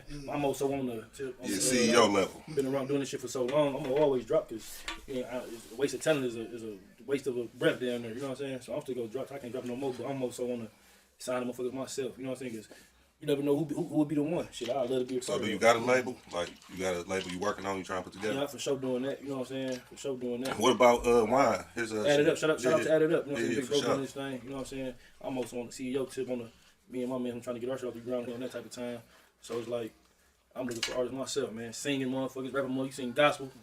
What's your talent? You heard me? I'm on the road with me. I'm gonna see the vision. We gonna make the vision, make the dream come true, man. You know what I'm saying? Right. So you more or less, you ain't trying to do music consistently. I'm on it all. Oh, okay. On some masterpiece shit. You know what I'm saying? I'm on it all, for real. This shit for real. You heard me? Right. That shit, nigga giving us so much money and this shit. I'd be a fool to chase this shit and get some of this, man. Because after the Jack shit, Yeah. you fucked around and went down for a minute. Yeah. 7 ball. 6 years, 9 months. So how was that run from when you went down? Damn, you did a 7 ball? 7 ball. Shit. And I went when like everything was changing. Yeah. You know what I'm saying? So I came to a whole new world. Touchscreen phones. Man. There's all type of different shit. Just everything was just changed shit. So it's the coming home pros. You got to get adjusted just for one, finding yourself. Right. Fuck the money, fuck everything. You got to find out. You got to find yourself out this bitch. You trying to catch on to what's going on around because everything's steady. Technology steady changing. What about far as the music? Like, I came home. Cause I mean, shit, you got colder, Yeah. but you changed your style a little bit. Yeah. Cause I was waiting for. The mailman come Yeah, back. you feel You me? waiting on young mail to come Yeah, back. yeah. Cause he was talking. Mailman popped up. Yeah, he was talking that shit, and I was waiting for him. Like, I know he gonna talk that shit with You know what's crazy though, bro? So much shit I dropped. It's the shit for sure changed, but I got a couple songs where I hear my younger self. Yeah, I got for sure. about, especially them freestyle songs. You know what I'm saying? And I just be like, I'm talking that shit, and that's really the style I like. But I also know you got to put different type of music out. It ain't about what I like. Right. But what I like is just have me write my own shit. I got to get the songs out with the world go like certain shit. You know what I'm saying? I had to figure out, but I still tap in with them with that old sound, that young sound. That's a bad motherfucker. You know? So how many motherfucking albums do you got for real? Oh man. Like, cause I know you got songs way back from, like I said. From the beginning of the time, I probably got about 3 mixtapes, man. This shit so crazy, I can't find none of them. I know bro probably got one of them. Blue probably got one of them. Probably got 2. You know what I'm saying? I might got a I ain't got couple one. I got Feel 2 me? for sure. You feel me? Old classic shit too, but Man. as far as like release shit I got though, I got like, I probably work playing with like 50, 60 songs, man. I got some shit in the vault, you know what I'm saying? Got to just shoot the videos to them, put the visuals out. So I for sure been working. And I ain't been working as hard. But that 60 supposed to be 1,000 if a nigga really working. Right, But for sure. I got, you know what I'm saying? But I got 60 in the vault. Cold motherfuckers too. I got to just get some visuals behind them and put them out. How many songs you think need to be on a good solid album? How many songs I think that you need to put on there? Yeah, when you drop your album, how many songs? I ain't gonna like, no, this shit's so different now because niggas be putting out 4-song albums. You know what I'm saying? Yeah, 7-song Yeah, I ain't gonna lie, albums, but for the most part, me, just on the, without thinking about that, I probably do about 12 songs, boy. But the way this shit is now, I probably do 5, 6. Niggas putting out singles instead of albums. They That's just what I'm dropping saying. about So you gotta go what's going on. with videos. With videos. So I for sure got album coming. I probably got some shit in the stash, man. I got just Yeah, in that bitch. I see you doing a lot of videos with Super Ray too. You Yeah, feel shout me? out to Super Ray, man. Yeah, You know what yeah, I I'm see saying? Cold motherfucker. Super I'm cold. like, damn, Bell ain't bullshit. You feel me? That's one of the top guys for real. You feel Yeah, me? I'm trying to lock in, man. Anytime I catch Super Ray, I try to shoot me 2-3 videos the same day. Just put them up. If you don't put them up, just put them up. We got them. You know what Shit, I'm we saying? need to get that nigga to shoot that one you on with us. You feel me? Yeah. We just gotta pick the right time to do that shit, Yeah, man. Brother Ben did that. Yeah, And drop another song, put that bitch out. It's for sure clutch time. You know what I'm saying? Yeah. Super for sure to soup, man. You know what I'm Yeah, saying? for sure. For sure. Yeah, man. So I got these few questions for you, man. My baby said he can't prepare. Let's do it. Yeah, I got these few questions for you, man. Get to them real quick. All right, yeah. So, your top Detroit artists Damn. of all time. You know what's crazy though, bro? And this the weirdest shit. The weirdest Top answer you three. probably Top get. 3. I just think everybody, like a lot of niggas cold, man. This is what I figured out myself, bro, from being in the joint here, niggas arguing about debates. Ain't no right, ain't no wrong. I just feel like motherfuckers who cold, man. Shout out to the city. I ain't gonna lie. So you ain't gonna give me 3 niggas, cuz All time though. you feel me? All times, 3 niggas, Out man. the city. Out the city, man. Of all time, no matter if it's Dead or alive, in jail, fell whoever, off, whatever. See, it's so crazy, bro. You know, I grew up in the area, man. Rock bottom was the shit. Yeah, that's what I'm Street saying. rules So and shit. shit, CheddaBoy was yeah. just- It don't matter who you Just give you 3. Yeah, it's Dirty 3. motherfuckers. Just give you 3. 3, man. You feel me? Gotta go with Blade. Gotta go with Blade. Ruler. I can Gotta respect go with that. Blade. See, but I can't. It's so crazy, bro, because you got my nigga Leak. He was a bad motherfucker. Got Nah, Herk, okay. he was a bad motherfucker. Okay, now That's the new we ain't niggas. gonna. Okay, I can't so the give groups you is the 3. groups. The groups is the groups. So Okay. if you say Blade, That kind of you street could lord. that kind of street lords. Okay. You feel me? CheddaBoy Malik I kind don't of want to get no CheddaBoy. you feel me? cliche ass answers. You know what I'm saying? I mean, it's just what you believe. You feel me? Because quiet as kept, like I said, I'm like an A&R with this shit, bro. I know music, man. Like some real shit, like the niggas that's out right now. If I give you a top 3 of the niggas that's out right now, it's some different niggas, bro. But I had to go with. I gotta put Lil Cash Kid in there. Just on some rapping shit. Right. He on some Lil Wayne shit. A nigga, he putting work together. Gotta give him his flowers, you know what I'm saying? It's just however you feel. You feel me? Ain't nobody. I mean, a nigga got an opinion. Opinion is opinion, bro. That's why it's crazy though, bro. I mean, you might catch a little backlash. To me, everybody shit, just but straight. fuck it, You know what I'm saying? saying? Everybody cool. You know what I'm Fuck saying? it, I gotta throw Jet in there. Gotta throw Jet in there, Can't fuck man. with bro. You know what I'm saying? Got to, yeah. And shit, third, I'm gonna put myself in that bitch. Oh, New music see. coming, man. You know what I'm saying? They Oh, go, okay. and I gotta leave it at that. All right, so Lil look. Cash King rep his ass, so I gotta put that in that bitch. I'm gonna put myself in that bitch, man. You know what I'm Jack saying? Shout out to Cash the Kid. city. You feel me? For sure, for sure. Everybody going crazy though. I ain't gonna lie, niggas. I fuck with payroll. I remember being in the joint, you know, when that little shit, especially the little shit was going from the east to the west. Yeah. We don't fuck with them niggas. We team east side. But I'm hearing these little niggas. I'm hearing these niggas. I Yeah, can't they shit, don't fuck with these niggas. They rapping about hoes, money, real shit. Rock got the real shit. Payroll talking about blow, kids talking about hoes. I like them little niggas, man. I like them. Shout out to shout out to the whole city, man. You know? The nigga Crack, I was talking to Crack when our business partner. Yeah, you feel me? So he listened to Jet when I was telling him about the interview and shit. He dug up and done his homework and shit.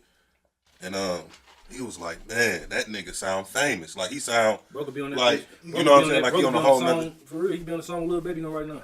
Yeah, for Probably sure. fucked them up. Right now. You know what I'm saying? Bro, like when I came home, this is when I knew we had, you know, me and bro, we rapping in cars, nigga, young as hell, getting blow, rapping, freestyling. So for me and him to go to that, to me come home, bro, he the hottest nigga in the city.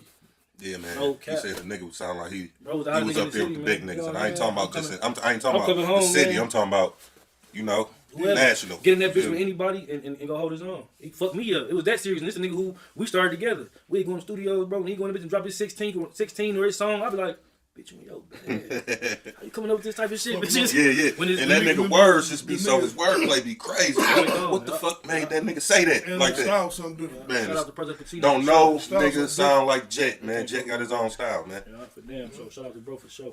Cause Chevy put me up on him for real. Yeah. He Fuck nigga- him hard. yeah. Fuck with him, bro. He Fuck different. with him. And he talking crazy. So one night we went to Jimmy's. We went to Jimmy's and shit. After you put me up on him, and I heard them playing this shit in Jimmy's. You feel me? I say, damn, this motherfuckers going crazy. You feel me? Him. That shit was banging in there. So ever since then, I've been on him. I want to get back to these questions again. All right. So what hold the most weight? Loyalty, fear, or love? What hold the most weight? Like in our, Damn. Like in our ear. like yeah, So what that's I how think- we live today in this world. What hold the most weight out here? Loyalty, fear, or love? I'm gonna go with the loyalty. Yeah. You know what What I'm you- saying? Cause that's more than More than anything, Shit. right? For sure. Nigga ain't loyal. Nigga ain't shit. Yeah, ain't shit out here. Cause the niggas ain't scared of niggas no more. You know what I'm saying? That's over with. Yeah, that fear shit don't mean nothing, bro. That nigga, 13-year-old to blow your ass down. You feel me? Yeah. With no heads up. You know what I'm saying? Gotta go with loyalty. Man, it won't get no fucks. You feel me? Gotta go with loyalty. All right, so cool. So I got another one. If somebody snitch, is there any coming back from that?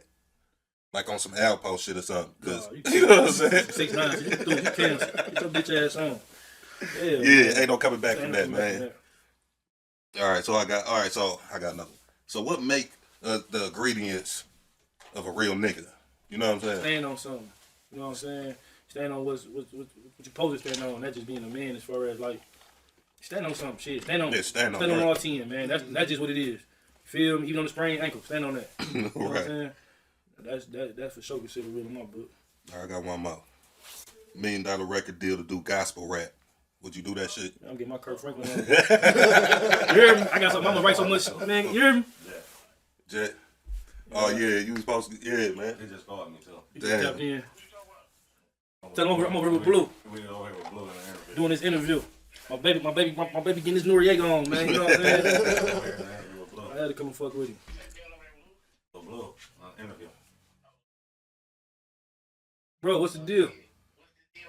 You know, we just shot it out. You know what I'm saying? That's crazy. You tapped in. Yeah, that's crazy. He told me to get my top 3 rappers. I told him some real shit. I really can't give a nigga no top 3 because everybody different, right? If I had to pick a top 3, you know, I threw you in that bitch, threw a little Cash Kid. You know, he a little Wayne rapping there. He cold. I threw myself in that bitch. Never that.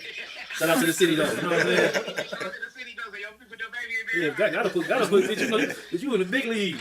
You would go do a song. You would go do a song with Future Lil Baby. Them fuck them up right now. I know that. For sure, go hold your own. You for sure go hold your own if you don't do nothing else. Man, you go go in that bitch and black out. Man, that boy, bro, definitely said he was like the Has, you know, the nigga's a star. That's what the nigga said. He said, man, that boy a star, man. And I say niggas don't be giving Jet his credit. I say Jet really better than all these niggas in the city rapping, man. Yeah. No bullshit, man. Don't nobody sound like that nigga, man. Yeah, don't nobody sound like that nigga. Boy, that boy be putting together so many rap combos. Boy, ever know how the fuck that nigga say that? Yeah, where he come from with that? You feel me? I told her, yeah, bro. He be on some different type of time on that shit. For real. For sure, bro. Niggas need to start giving you your flowers, man. So we gonna give them to you right now. You feel me? No bullshit. We gonna give your flowers right now, nigga. You the best around this bitch, and niggas don't even pay attention to that shit. They don't want to give it to him. You feel me? Straight up.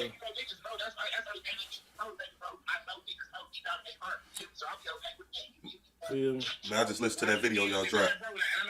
That nigga, man, I said the G Unit bar. Yeah, we heard that shit. We listened to it last night, right on the pre-show, right? Man, I said, listen to this nigga, man. That boy, that shit put goosebumps on me. I swear to God, I said, that boy said some shit. Hey, it's on. It's on, for sure, bro. Look. Yeah, man. Yeah. Yeah, man, for sure, man. That boy Jet, he one of the coldest, man. Yeah, I've been on cuz for forever, man. No bullshit. Chevy said, I heard that nigga say, hold on. So what you working on now? Like, I mean, you just working on videos. I'm just basically about to put an album, just go through the songs and shit I already got. You know what I'm saying? Put certain songs on certain albums. Come on with one, you know what I'm saying? Mixtape with just straight freestyles. Come on with one with songs with good content. You know what I'm saying? Just put the songs together and put this shit out, man. Shake the tree and see what fall. Probably get some apples. You know what I'm saying? Sure. Probably get some dead branches. I don't know, but they ain't gonna know unless he shake that bitch. Shake that bitch. I'm waiting on you to put some shit out, bro. I'm on the edge, bro. Like, I'm talking about a whole album. Yeah, you know what I'm saying? Play around. Yeah. Because I'm like, man, Mel got some motherfucking songs. He gonna put them bitches together and put them bitches on the distributor and put them bitches out. You feel me? Like, I'm on the edge, bro. He be like, oh, Blue, I'm bullshitting, man. I'm bullshitting, Blue. Man, it's like the nigga brain can't look. But the nigga fucked up. I had to figure it out first. That's just me. I can't. Shout out to everybody who can go in the studio, man. Fucked up. Shout out. I'm just being 100. Shout out. New point out by the way too. Pacino featuring Mill, man. Shout out. I'm glad that. Right. Shout out to everybody who going that bitch broke and can just be able to. Y'all some cold motherfuckers, man. I can't do it. If I'm broke, man, I don't want them outside. I don't be around them. I'm getting to it. I can't even think so. I had to figure it out, man. You know what I'm saying? Never laughed, man. I think I had to figure it out. I couldn't do it. You know, part of why shit. I was like, man, I always had studio shit. Yeah. That shit be downstairs. I gotta be feeling that shit. I gotta get my bread up real quick, man. I can't be. And now you don't feel that shit like what the fuck I'm talking about, man. Sitting upstairs watching TV. I told you what I'm saying? It's like my brain can't function if my spot ain't pumping. Shitting on the Russell Westbrook, the whole block jumping. Get a block like drumming, hit the block like ducking. Up in cloud, catch a buzzer, smoking cookie with honey. You know what I'm saying? I can't function. I can't. You feel me? So basically, you back. I'm back. You back. I'm back. You know yeah, that's what I like to hear, man. They gonna be seeing me and hearing me, man. You know what I'm saying? I love it when you get motivated, man. Yes, I got to. You know what I'm saying? Because I know what I can do. I know who I am, and I know they go fuck with it. Everybody ain't gonna like it. You know, that's the world. But I know for a fact I can put some money out this shit. So I gotta stir the pot up, man. You know what I'm saying? But I'm gonna just go back a little bit. I'm gonna backtrack. I just can't believe you said Cash Kid over like. No, guess what? The street lord, CheddaBoy, the East End CheddaBoy. Cold motherfucker. That's why I say I ain't gonna answer that question because there's so many niggas who cold. Bro, I listen to Lil All-Star JR, I listen to Dame Dot, Peasy, Veza. I listen to all them niggas. Niggas sweet. They can rap. Babyface Ray. I just can't get no top 3 because to me ain't no best. I ain't even got no favorite. That's how weird this shit is. You who my favorite rapper is right now, I can't get no answer. It's just because everybody. Well, give me your top 3 all time MCs or something. Yeah, just period. Niggas you came up off and ain't got to be from the city. Bone motivated me to rap. So what about that? What about that verses? How you feel about the verses? 3-6, just period. The whole verses as a whole. I mean, I think truthfully, Bone got the first as soon as they came out. off that No Surrender. That was it. They got him. See, that's why I grew up on. See, Yeah. look, see, I caught the era. This reason why I'm a little special with my shit, man. I caught the era where the new generation with the older generation. I was in the middle of that, for sure. so I was able to get certain principles and certain sauce on as far as the how you supposed to be. You know what I'm saying? Then I caught the new shit because 2000, I'm like 14. That's the new generation. All the motherfuckers who do their thing right now is motherfuckers who was born in 2000 or a little before then, 94. So I caught the middle of the whole thing. So I was able. I think that's why I'm seasoned how I'm seasoned, man. You know what I'm saying? I was able to catch both. The Bone, You the know what Hot I mean? Boys, I was able Master to, P, I was all able that to old the shit. Bone shit was his own. A lot of niggas couldn't one with them songs. Yeah. They When that the bitch broke verse, from the motherfucker. I'm gonna be rapping every song. hey, when the You hear verse me? was on, man, I swear to God, I was Rapping every rapping all song, that bro. shit. I never did that in my life. Now I can listen to a nigga rap. Like I'm chilling. when I used to be a little nigga, my mom used to take me to the record store. That was like, Yeah, that was like, that was nigga, a- you do good in school, nigga. We gonna go get you some music. You feel me? So that Bone shot. Bone, man, I had. That shit brought me so many memories, man. Watching that shit, man. So who you think got that bitch overall? I'm going with Bone. Oh, I'm probably a little biased, but on the flip side, I forgot Triple Six had, man. Man. Triple Six got some Hey, cold look, Man, the them niggas- boys had the crowd bouncing all night. Man, them niggas You know, cold. Bone went into They went like into damn near straight- R&B mode Yeah, on us. You feel me? straight Then they music. did the Mariah Carey shit, and they did the gunshot one. I gotta go with really- Bone because that's what really who Danny got me rapping. You know what I'm saying? Right, But shout out right. to Three Sisters, they for sure got all them hits. I forgot they had all them hits. Yeah, them Every time boys they got cast, hits. I forgot they made Them this. boys got Them boys got hits, so many man. motherfucking songs. Yeah, but yeah, back to that on top three tip like Yeah, I just go overall. with, I You really say can't- Bone number one. just on You that said end. Bone. Yeah, Yeah. Bone. Then I'm gonna go with nigga say just everybody that ever been to rap. There's so many different motherfuckers rapping. Blue. That's just, I can't give you no top three. That's just me, bro. That's fucked up. I can't give you no top three on the city or just rap. Everybody got their own style. I can either say Biggie, Pac, and Jay-Z. Then I be leaving off Nas. Right. Andre 3000. You know what I'm saying? Lil Wayne. Yeah, I mean, believe it or can't not, give you no top three. nigga said on the last Andre- episode, bro said Andre 3000. Like, Oh, that was, motherfucker, yeah. man. That boy can, He said that. So, you know, I can't give you this. Everybody got their own little, you know. Everybody got their own little. How they rap. You know what I'm saying? That's why I'm gonna do this shit because everybody got their own shit to bring to the table. You know what I'm saying? Everybody got their own fan base. You got a nigga like just say the Soldier Boy. His fan base. You got a nigga like Nas. Got his fan base. It's money for this. It's fan base for everybody. So I'm gonna come on with the get on the UPS truck. It's the mailman fan so base. did you hear Soulja Boy verse on With the Easy Bow- shit? That he took off. No, I ain't never heard it. Yeah. Oh, I thought you might have heard it. No, I ain't never heard Yeah, it. Soulja Boy, you know, I ain't got no time for the nigga to be trolling us, but you know what I'm saying? Yeah, You feel me? yeah. But that shit was garbage, man. And I see why that nigga just keeping it real. Like, yeah, Someone bro. else just took him off for something else Yeah, too. I Like, seen Yeah. that. I seen that. Niggas like fuck your name. Yeah, your Song, name ain't but- shit. Yeah, motherfucker ain't And gonna listen to that that go to shit. show a nigga really about their business as far as his shit must be that Yeah, whack. Cause Easy. who the one supposed to be on the song? Yeah, They gonna Easy bring took- certain little he things. swapped Niggas them like, out I'm straight. with Young Thug. Bitch. Oh, y'all fuck with Thug. Yeah. Thug make So it that look made good. us. I was like, yeah, that worked. Once I heard Soulja Boy verse and I heard Thug verse, I was like, yeah, I see why. That makes sense. You know what I'm saying? It go with the song. You feel me? Soulja Boy was talking some bunch of bullshit. You know what I'm saying? Draco doing all this, but I'm like, oh man. He lost in the So he's like, did you hear that verse? Yeah, that verse was trash, man. But yeah, I feel you though, man. I can't give you no I top feel three. you. You know what I'm saying?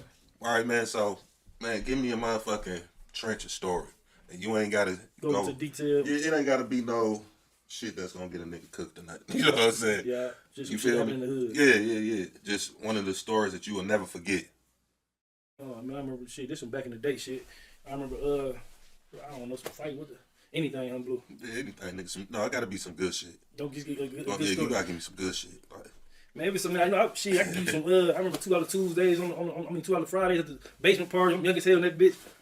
Get my hump on. you peeing like I'm 16. I'm 9. They wrong as hell. You never get it in. You mad? I'm young as hell, man. Man, Grew boy. up for real, man. Boy, That's my boy. nigga for real. D Block, man. That 96 months, man. Doyle. We had to be there, man. I swear to God. Bad motherfucker. Man, that boy said, cold nah, story. man. We in the basement party. Humping like a I'm grabbing motherfucker. that. I mean, that bitch. Man, if they ain't smoking cousin, man. Them niggas just alike, man. Them smoked about 9 years old at $2 party. You remember Chi-Chi's, man? I know you Oh, was getting man. That was a first strip club. Man. I ain't supposed to been up in that bitch. I'm cheese. Man. Courtesy of smoke. Courtesy of smoke. Courtesy of smoke. Yeah. In that bitch, man. Me too. Me too. In that Yeah. bitch. Yeah. Chi was a bad motherfucker. Yeah, shout out Smoke, man, Shout for out doing Smoke, that big bullshit, cuz, man. man. My bad, You know what I'm saying? got all Fuck the three, nigga got all life three up. of us. Turned us on to the wrong thing. Time was the good thing. Yeah, nigga got us with Chi-Chi's, man. That motherfucker fried me. Yeah, but nigga, that's all. You know what I'm saying? I can give you a million stories. But that's probably one that just stick out real fast. Remember them basement parties, man. I'm gonna leave that because I grew up with my nigga D Week, free my nigga D Week, man. You know what I'm saying? I remember being up under him Young nigga, you hear me? That's what he on. Oh shit. On that. He On ain't, that. he ain't know nothing else. All of it. Get his money, bust your head. Oh, yeah. Get his money, bust your head, right? What you say? Shout out my nigga D Weed. Niggas can't see. Come on, niggas man. can't see me. I be Come on, hit on- that I one. be on What you the- say? I be on the block in my truck Watch watching the TV. Man, back and forth blazing hell. Take Oh, a trip man. to ATL. I went When I crazy. go to the club, I don't make it rain, I make it hell. I'm Yes, rich bitch like like Dave Dave Chappelle. Chappelle. So I'm hearing shit like that. Like the dog. nigga over there rapping that shit. Boy, you should have seen my motherfucking face over there. I couldn't We believe. was on to something. We was on to I was something back like, then. I got that song too, man. Yeah, you know, motherfucker. we gonna put that shit in. Throw that bitch on here Yeah. as it going, just because. You gotta put that bitch to on let that niggas bitch. know what the fuck Yeah. I was talking about. That boy was really on that, man. I couldn't believe I was even hearing that type of rap cadence from a nigga. Like, Yeah. I'm like, damn. He said he got that. You ain't got it though. That's fucked up. You say what? You You got it. and I You ain't got it. I got it. I know you got it. Yeah, I got everybody's shit. I got everybody's shit. I know you got it. Anybody who had to record it, man, I still got On the niggas. matches, everybody shit. Suge Knight. I'm Snoop right now. Gotta go get P. That's Master P right there. Tell the team, we gotta get the right motherfucker and shit. Man, I got all that shit, man. I be like, man, I be calling that nigga like, man, you know I got because I be riding this shit and the song come out, and I be like, I damn. forgot that was on there. Man, I say, you know I got that one song. Yeah, Blue, you know, I know he be in so much of a, he be moving. Yeah. I'm like, all right, nigga, I'm fucking right around here. to release that shit for you, nigga. Better quit bullshit. Put the Straight cartoons up. and videos. Man, best of mail, man. I got some shit for the ass though for sure. Be on the lookout. I'm trying to take this shit to a different level that I know I can take it to. You know what I'm saying? That's one thing when you know you can do something. I know I can. So you say, bro, he a business partner on that? Yeah, my nigga Cheddar So Cheese. y'all be looking out for that. You know what I'm saying? They looking for singers. You feel me? Man, everything Gospel man, come on, rappers, man. Come get yeah. you. Come on, man. You know what I'm saying? We go push you to reach your full potential. We go get there. So you just like you got a studio you working out of? Yeah, we got a studio, in-house studio. You know what I'm saying? That's what I'm saying. Get the artists. Y'all ain't got the studio funds. They can't pay. We pay for everything. Just come on and fuck with your baby. Come to Death Row. We gonna make sure. You know what I'm saying? I got you. This shit on the floor. Hell yeah, man. Like a motherfucker. This shit on the floor. You hear me? Don't worry about nothing. Nothing. Just come on. Take Hell care yeah, of the you got rest. something, Chevy? I know I've been going overboard with the shit. Yeah, I want to know what you naming your next project. You got a name for it?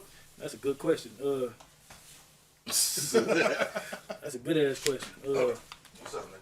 Fuck around, and be hustling. I can't put hustling flow. That's a franchise movie. So I probably All right, hold it down.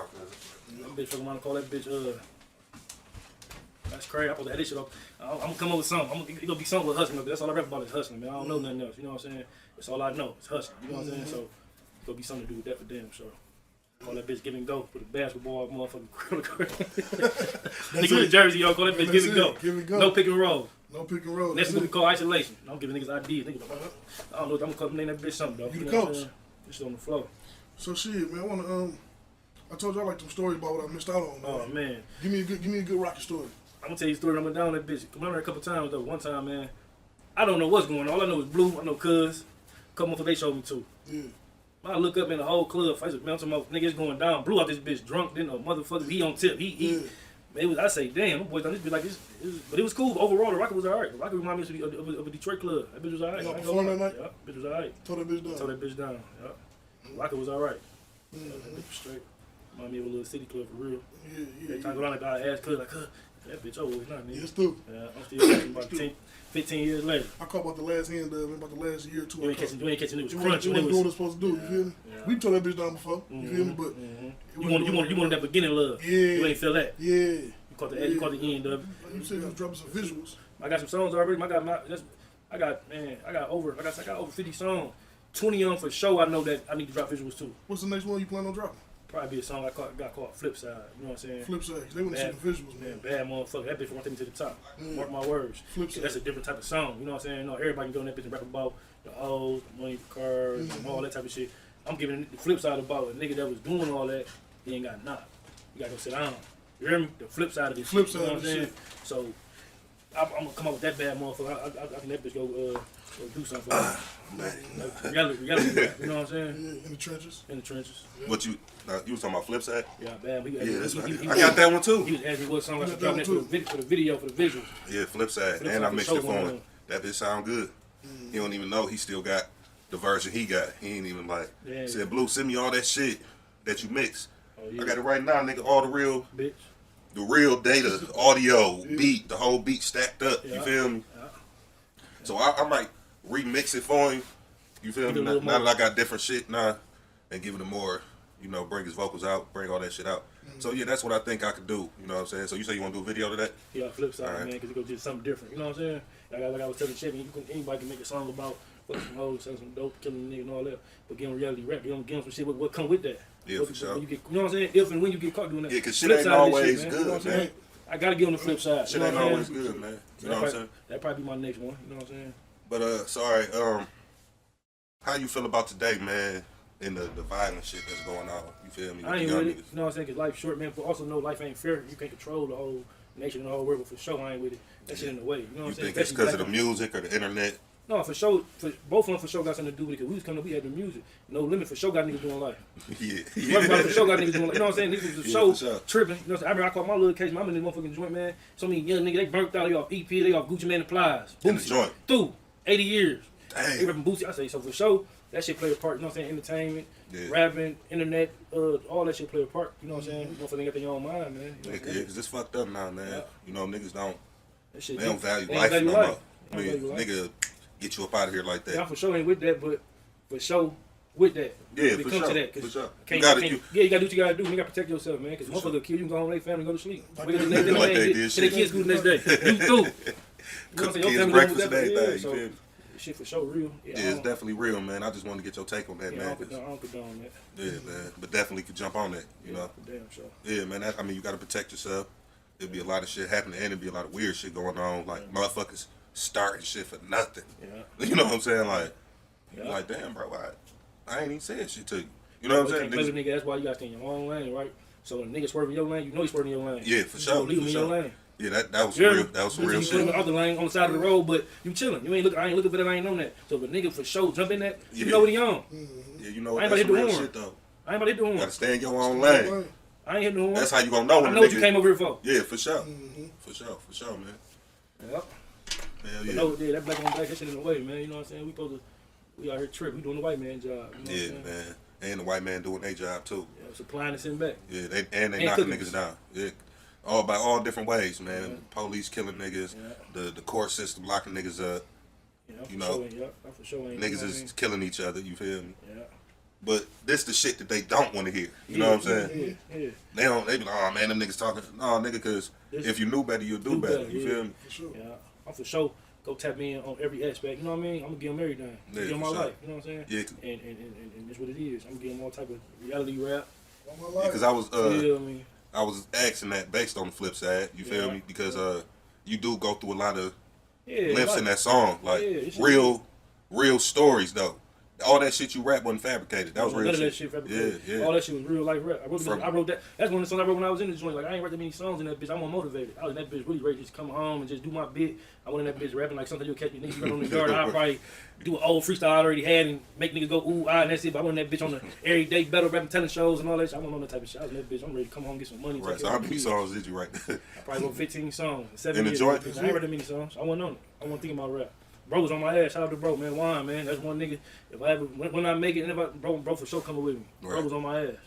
Shout out to Wine. Add it up, man. Entertainment, man. So them 15 songs that you had. That was one of them. Flip side was one of them. I wrote that bitch on the way back from child hall, going to breakfast 5, 6 in the morning. You hear me?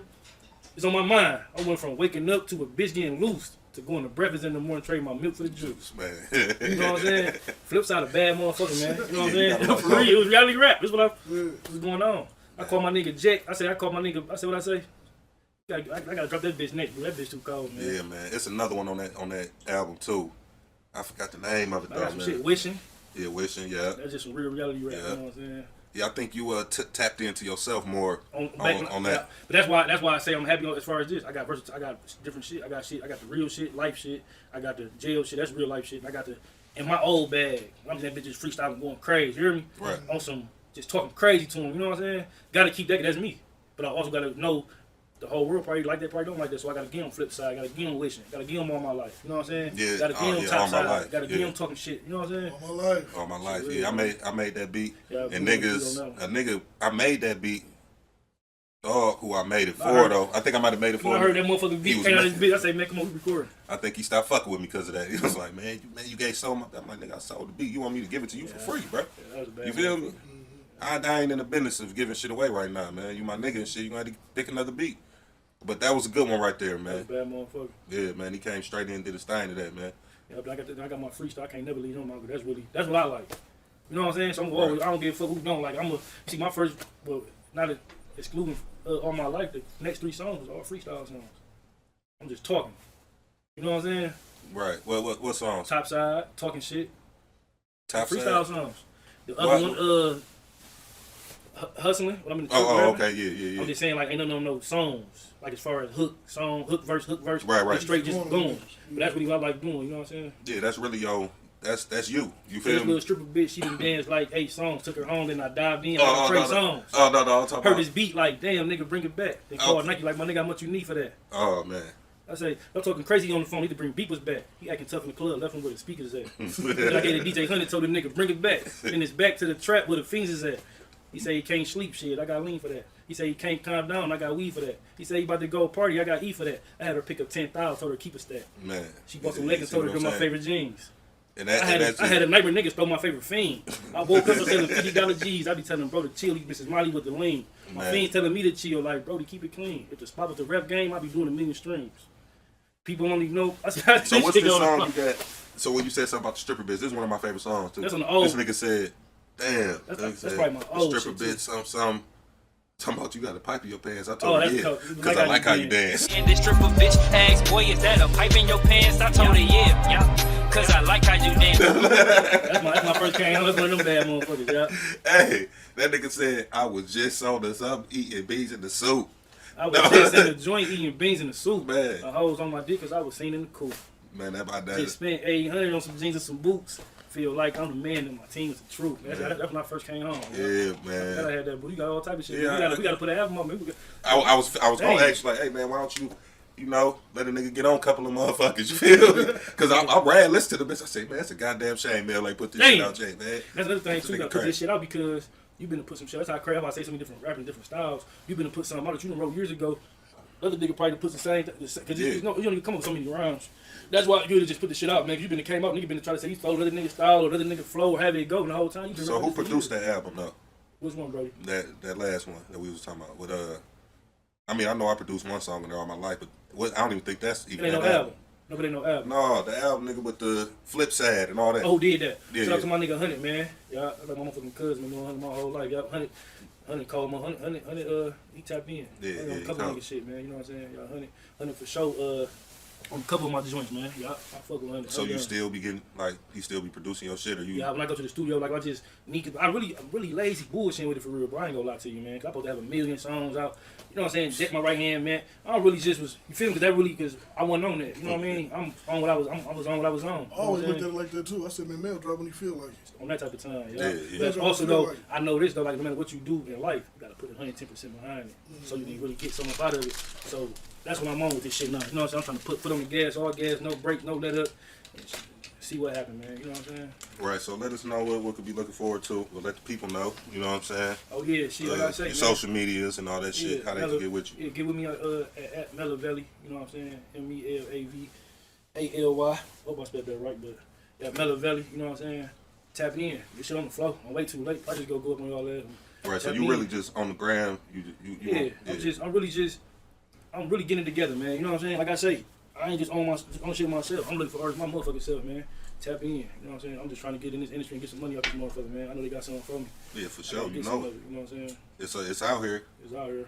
Too many niggas doing this shit, man. City and niggas is really in the city turned up right now. Turned up right now, so turned all the way up. Turned all the way up. Yeah, that bitch turned up to where you got niggas.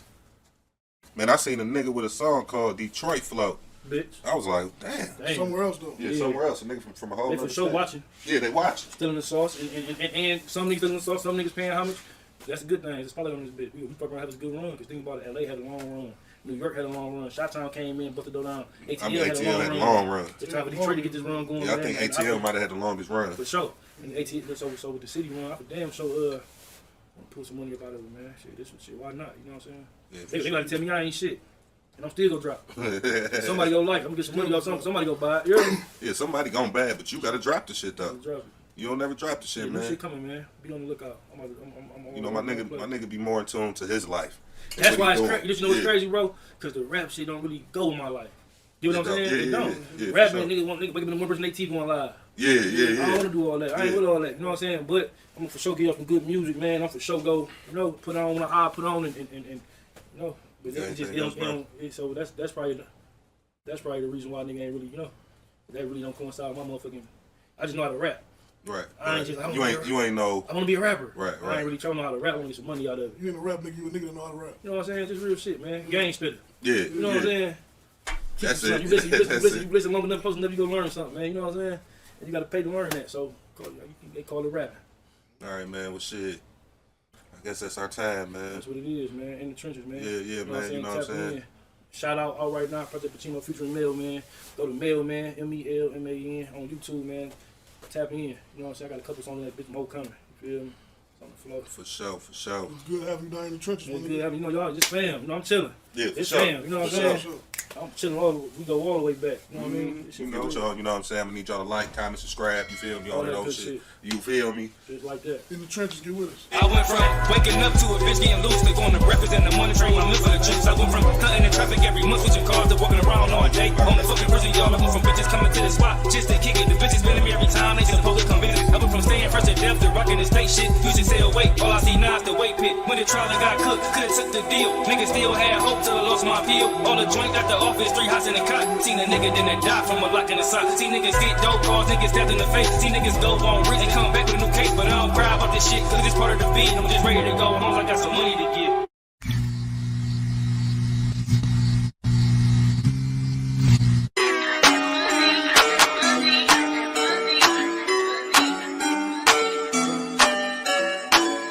Move like a genie, on like a genie. Ain't gotta eat and we all in the street and we all in the beat. Getting money every day, that's my main mission. If you want this stuff, I leave you minds missing. Little cousin to drop with them brains missing. 2218, we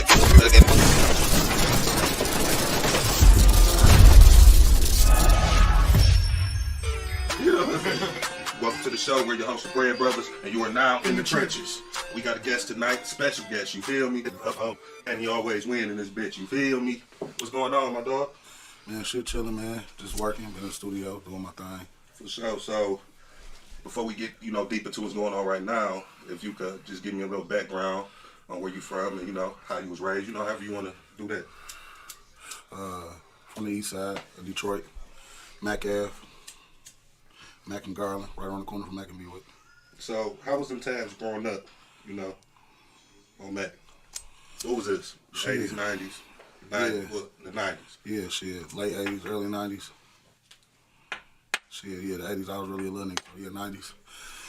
I mean, shit, like every other motherfucker hood in the ghetto, man, syrup bread, noodles and hot sauce, mayo bread, cheese bread sandwiches, shit like that, shit, shit. My mama was murdered when I was motherfucking 7. So, yeah, and Pops was doing 15 years, so I stayed with my grandma. You feel me? Life was good besides all the bullshit, I always took my motherfucking lemons and made lemonade, though, so even the struggle don't seem like the struggle. Right. Definitely when, we all came up in the hood, so we know how that is. Shit be bad, but it don't be bad. Yeah. We make a way out that shit. Exactly. Out the mud, you feel me? We don't even realize it's bad when we that young. Yeah, you be having fun, shit. Playing with my motherfucking cousins, playing with my homeboys on the block, shit, playing house with the girls on the block, how that shit go. Fight niggas and shit. Knocking niggas out. Motherfucker. Man, what? I done whooped a lot of niggas' ass in my life, man. So going up on the Ave. I don't mean to stop you, but you do have an interesting story as far as growing up and you know what I'm saying, like your pops. You feel? You said he did. Oh yeah. 15. Yeah. Yeah. So he did the 15. He out now, right? Yeah. Cool. So all right. So growing up, I want to ask you this because we gonna skip the childhood shit. What got you to doing tattoos? What got you to that stage? Shit, hustling and getting into trouble. You know what I'm saying? I got tired of going to jail. Had to find a way to do something. I was like, man, all my niggas doing hard time. I ain't want to be the one that's just looking dumb as hell, getting locked up for some shit, you know what I'm saying? Because I got locked up like my 3rd time. I think I was like 17. Damn. And dog was like, the turnkey. He said, I done worse shit than you. I just didn't get caught. Right. Mm-hmm. Can't get caught. You know what I'm saying? Yeah. fucked my head up and it stuck with me. You get what I'm saying? So I was just like a lot of shit, man. I was like, dog, you'll be wasting your time doing this shit. You feel me? And your money doing this shit. You don't put what 5,000 to make 2,000. Right. And I've been drawing my ass off since I was a kid. Like, okay, we're gonna go. We had to hop back to the childhood. I got my ass whooped by grandma for drawing Iron Man and Spider-Man and all that shit in my room. On the wall? Hell yeah, but it looked like the real shit though. You know what I'm saying? So it was like the first day she told my uncle and auntie them. You get what I'm saying? They came over mad as hell, then walked in the room smiling like, whoa. You got some? Right. Yeah, like he good as hell, but they already knew I was a good ass artist because my pops used to be sending all type of sweet ass shit home from the pen. But she saw that shit, so. Me and my homeboy, shout out my nigga Devon too, his name Versus 9, and he be making beats. We used to draw together. So he from the hood? He from the hood. He was one of the motherfuckers, when I started doing that shit, he was like, I don't know why motherfuckers surprised you sweet like that. Shit, we been drawing like this as a kid. Because you know, when I did the tattoos, I wasn't no tattoo man, I was a tattoo artist. Right. Yeah, Sure. I went to school to learn shit that way. You was definitely an artist. Yeah. I had license for that shit, man. And by the way, that was my first job ever in life. Tattooing. Working for myself. I tried to get 2 jobs and I gave up after that. I tried to get a job when I was like motherfucking 16. I'm hustling like a motherfucker. Shit, had the balls then. You feel me?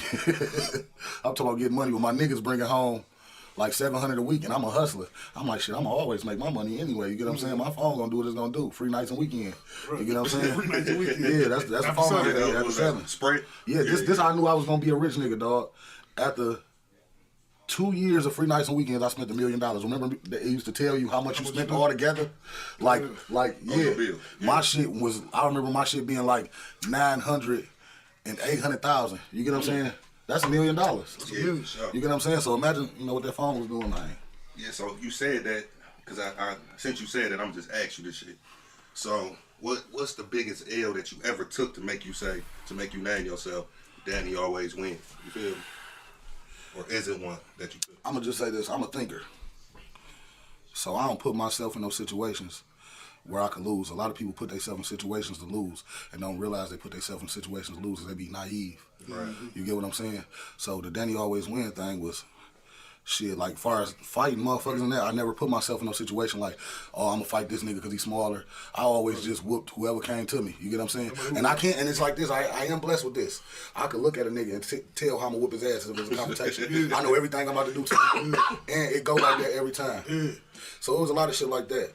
You know, growing up in the neighborhood, shit, I just always wanted whatever I did, like, whatever I put my mind to, bro, I'm gonna be the best at it. Right. So that's where that Danny always win came from. So what really inspired you? We're gonna go a little further. And I'm gonna fuck y'all up with this though. Another thing with Danny always win, the reason why I went with it and stuck with it for my rap name, because that was just my social media name. It was because if a nigga had to speak on me, and even if he was talking down on me, he had to say your name. He had to say Danny always win. That's like that bitch ass nigga, the whole ass nigga. Who you talking about? Danny always win. So all the hate he just put out in the world on me. You get what I'm saying? That shit just cut it right out because he had to say I always win after that. You get what I'm saying? It's the laws of attraction. Yeah, you would think it for sure. Yeah, speaking positive, to the energy and to the world. So what got you influenced on the music side to make you want to start doing music? I mean, I've been rapping all my life, bro. Like in the neighborhood. Hold on, I don't mean to cut you off, but man, nigga, I ain't never knew you rap, right? Right. So we've been doing all, living life, doing all this shit, just living. So one day, we down here, the nigga start rapping. I'm like, damn, nigga, like you been hiding that shit the whole time? Where's the fuck? I'm like, when shit record something, you like, I ain't ready yet, Blue. I ain't ready. But when I'm ready, you gonna know. Yeah, I want to take it serious then. I had made some songs before you heard that shit that I was rapping in. Whatever freestyle, because I used to be freestyling and everything. Like I said, I'm quick and think I'm a quick thinker and I'm quick on my feet, so I can really come up with some shit fast as hell when it comes to that rapping shit. You get what I'm saying? I'm really like an alien with that shit on some Kendrick Lamar shit, and I just be dumbing it down. Everything I drop freestyle, all my motherfucking songs. I don't care how sweet it is. I just heard you, on the way here. I just heard you saying one of them songs. You said you don't write. No, I don't. I heard you say it. I said, damn, go ahead, don't write. No, you don't write shit. Not at all. Yeah. So what inspired you though? Like I know you've been rapping. You know what I'm saying? But I mean, the hood, look, okay. The hood used to be calling me Baby Herk, you know what I'm saying? Right. When I was younger, like, if a nigga can rap, they would go get Danny. So I'm gonna give my niggas some shout outs too. It was 3 niggas in the hood that rap, you get what I'm saying? Like, there's a lot of niggas who rap in the hood, but I'm talking about that stood out, you get what I'm saying? At that time, in my era, you feel me, it was me, Mike Check, and TB. You get what I'm saying? And it was like, they used to say, Danny, Mike Check, and TB, the coldest in the hood. But my niggas, they writers. So if a nigga come and he be trying to battle rap and all that shit, they'll come get me. You feel me? My nigga Streets done came and got my Vernon niggas, you feel me? Streets and them, they done came and got me to go against niggas. That's how hard I was. Like, this shit stemmed from high school, us rapping in high school at the lunchroom, at the lunch table, off the motherfucking wing dings fried hard and the tater tarts off the buttermilk ranch and things like that. Yeah, so, yeah, so I always, you know, been a rapper. And I always felt like this since I was younger, right? I used to have dreams all the time. I was like, I might just have these dreams because I'm fucked up, and before my daddy went to jail, we was rich. You get what I'm saying? Even though I was 2, I was still rich. You know what I'm saying? So I used to feel like, damn, is I'm having dreams because we had all this shit or this shit coming. Nigga, I remember one day I was asleep. I'm like 11 years old, 10 years old, 11, because a couple years after that, it was on the floor all the way. Like, I was already 10 years old, 11, I come in at 1, 2 in the morning. You get what I'm saying? It was back in the day, I guess. I don't know if it's back in the day, but it was different. You get what I'm saying? Like, we could really stay out late. You know, all that boy get home before the streetlights came home is when I go down to Alabama with my great grandma. She fucked me up for playing with them streetlights a couple times. And I was just like, damn, man, like, you tripping like this shit? You know what I'm saying? So I always was able to do what the fuck I wanted to do and shit like that. Yeah, so the inspiration and all that shit, it just... When did you start taking it serious? When you started taking music serious? When you was like, fuck it, I'm finna go hard on this shit and get it off of this? Because when I met you was doing tattoos. Yeah, right. Tattoo shop. Gotta go back to the tattoo shop, though. You feel me? Yeah. So let me ask you. I had that shit running for a minute. I opened up the tattoo shop when I was 21. Y'all got to think about it, Blue. You weren't no damn 21, man. Yeah. You opened that what? I wasn't 21. No, we was younger. You talking about? No, I'm talking about the tattoo shop around. You know. Yeah, bro. The last one. That one was open for 11 years. So it was open for 11 years. It been closed like 4 years. I'm 36, bro. I ain't old like that. You know what I'm saying? We saying that. Yeah. Well, I opened a tattoo shop when Lauren was 2. Lauren will be 14 next month. So the tattoo shop was open 12 years. And it been closed like, what, 2 years? Because I was rapping and still had the bitch open. I've been taking the rap shit serious since 2015. Man, how the hell you get intertwined with Dog, man? Who? Man, I used to come over there to the shop and shit. I see this nigga laid on the couch. What the fuck you doing here, nigga? Who? Look, he don't even remember. Who? Chips. Your mans. You know how I got intertwined with Chips through my people. Shit, my cousin, City G. Oh, City G. Yeah, you know City G. Shout out City G. He owned the motherfucking apartment right there on Grass Street. Crossbow. He had like 8 apartments in there. Yeah. And he was in that bitch, you know, Chip was in there staying. So, Cuz was taking care of the nigga, looking out for the nigga. So I looked at the nigga like he was family, you know. I looked at him like family, and I didn't think a nigga had no reason to lie. That's why I say you can't be naive. You know, because I be thinking, because I ain't no lying ass nigga, I be thinking everybody ain't no lying ass niggas. I was so wondering, like, man, how in the fuck you know? Yeah, but you know, a lot of people gravitate to me, you know. Like, I ain't the type of nigga to come around no one. I don't give a fuck what you doing, how much money you getting, how popular you is. Like, you got to want me around you or come around me, and then that's how I end up coming around you. You get what I'm saying? Sure. Everything be organic. Like, me and my nigga Poe, our shit organic. Every time we seen each other, it was love, you know what I'm saying? To where when we followed each other on Instagram, we moving around and doing that shit, you get what I'm saying? And I was just like, man, you know what? This is my baby. I seen him working hard like a motherfucker. I reached out to him, and I was just like, shit, bro, let's turn up. You know what I'm saying? You know? And you know, speaking of Instagram, right? I done seen you on Instagram a few times. You got a good ass heart, my nigga. Oh, yeah. I done seen you on Instagram a few times, man, talking to some less fortunate people, trying to get them together. You know what I'm saying? I do it a lot more than what I show to the world. Yeah. I'm really a person like people can lean on. Like, a lot of people, they don't really believe that you supposed to treat motherfuckers how you really want to be treated, man. Like, I done heard I was a bully when I was younger because I beat up a lot of motherfuckers, but I beat them up because they took my kindness for weakness. Right. You get what I'm saying? You a bully too, though. Yeah, but I'm really not a bully. You a bully too, though. You know, I mean, I done done my thing, but it really be in self-defense a lot of times with me, man. You know, I can get like that, but I'd rather be positive. You know, I'd rather be positive. I mean, I ain't really seen you hop out your body, you know, too many times. Right. You feel me? Right. So I can't say you no bully like that. Sticking to the Instagram. Since we on Instagram, sticking to the Instagram. Shit, man, what the hell happened a couple years ago with them Chicago niggas, man? What was that? Because I seen you flip out on Instagram. I got something to drink. Hell yeah, we got you. Yeah. Man, ice cold water. Good ice cold water.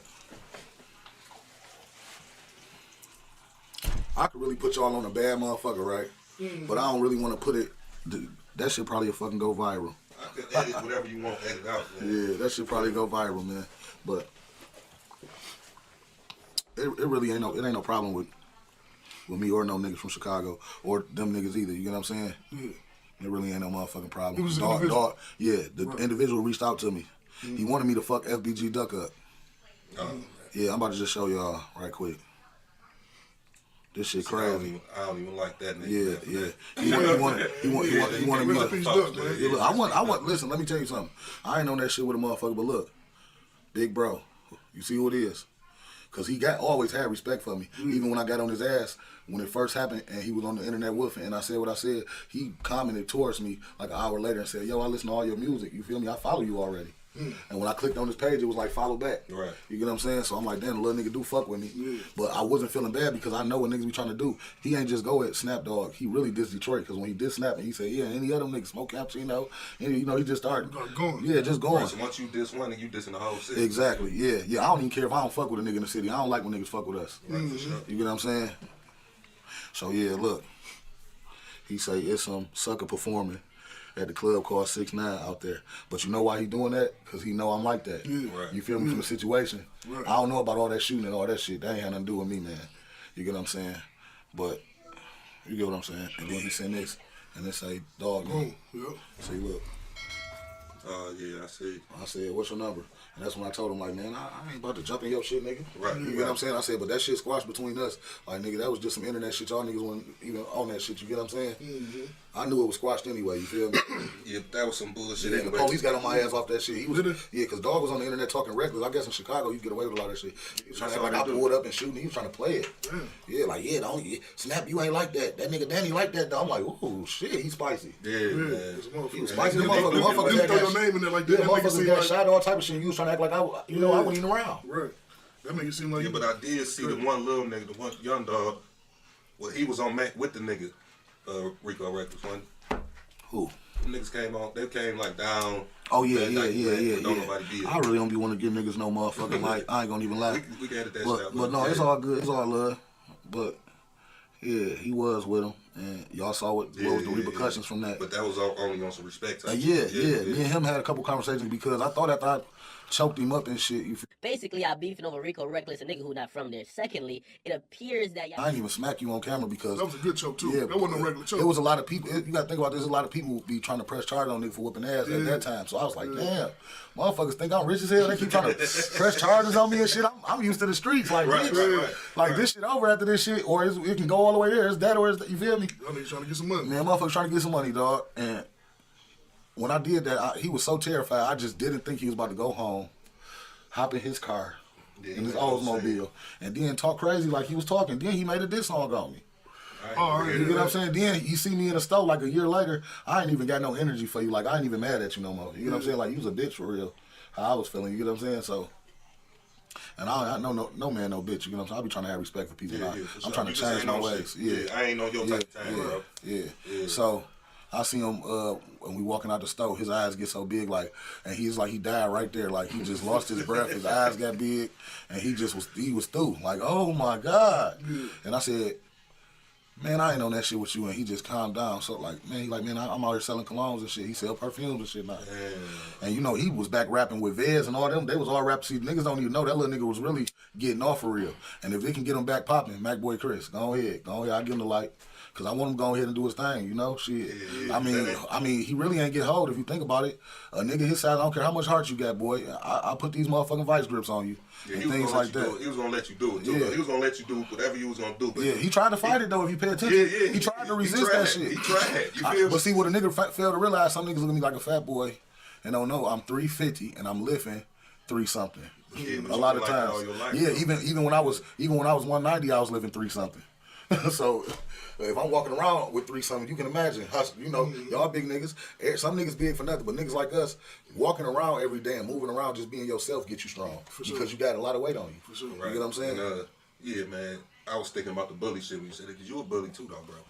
You talking about Puff? Nah, nigga, I'm talking about you. I ain't no bully, man. My nigga don't play. Man, I be chilling, man. You tell me don't play. This nigga called me a bully too. I ain't gonna lie though. I done seen you smack the shit out of motherfuckers and dog walk niggas on several occasions, Blue. See what I'm saying? You get what I'm saying? You get crazy. But I ain't gonna even put that on you because I need people to come do interviews with you. Because you got a lot of respect. Yeah, for sure. You a real ass nigga. So we gonna leave it at that. I mean, I changed a lot of that shit, man. I can't. Oh, you a fucking nigga up still? Yeah. When you said that just reminded me of that night in the after hour. I was like, oh, this nigga. I keep hearing about that night. I was mad about that nigga. I keep hearing about that night from everybody but you. I know the story from everybody but you. Man? Now look, I'm 6 feet, let a nigga man. get off. I'm 6 feet. Cuz, what, 6'3", 6'4"? I'm 6'2". Okay, because he looked like he's 6'3", 6'4". He a giant. Okay. Damn, cuz, why you gotta let people know who out? Yep, bully. Okay. Look, bully. Man, look, dog. Cuz was tripping in that bitch. Cuz looked like he. Let me do this right quick. That's my kids calling. I'm gonna turn it off. Sure. Cuz, okay, look. This guy right here, he smacked the shit out of a nigga, knocked out a bouncer. He did a lot that night. He fucked and he beat the people up that came with him too. Oh, he beat up everybody. No, You hear me? I did not. If it wasn't for me, I was like Superman. I saved the night that night. Listen, dog. I ain't beat up They everybody. say the word is you Bobby Boucher. Yeah, you Bobby. Man, listen, man. He Bobby. Listen, man. Listen, look. I was on the ground like I was looking up at that nigga. Like, I put Cuz high up in the air and put him on the shit. I thought he broke his motherfucking arm. I put him on the ground so hard. Bounced back up so fast. That motherfucker jumped up so fast and said, "Who did that to me?" The whole room went to that side, right? So I'm really thinking it's on. Soon as he said that, I said, "I did, nigga," and put him back on the shit one more time. Then he tried to, he go crazy and shit. Calm down, it was just crazy. It was a crazy night. Yeah, but crazy night. come to find out, this nigga my cousin. And I'm see, this is why all family should always go to family reunions and shit like that. I'm security. It's really, look, this is what it is. It's really me and my people shit for real. You get what I'm saying? And we just trying to make sure this bitch run right and everything. And we ain't had no bad nights. It's an after hour. It's going down every night in this bitch. And see, I'm in my zone. I done fucked up about 30 niggas. I'm in my zone up there. I'm fucking niggas up. Bobby Boucher in the whole game. Man, shoot out, look. Man, let me not say nothing because I don't know what done happened. Motherfuckers. Yeah, but it didn't last for too long. It didn't last too long after that. It didn't last too long. It was a couple shootouts and shit like that. I wasn't in it. Look, I get back down the way, motherfucker. My girl, she was like, nigga, shit, I heard the nigga got down on you last night. I'm like, shit, I ain't nothing wrong with me. Can I tell you something though? Can I tell you something? Motherfucking daddy ass. You was Bobby good. Boucher. Look, you was good. You was good.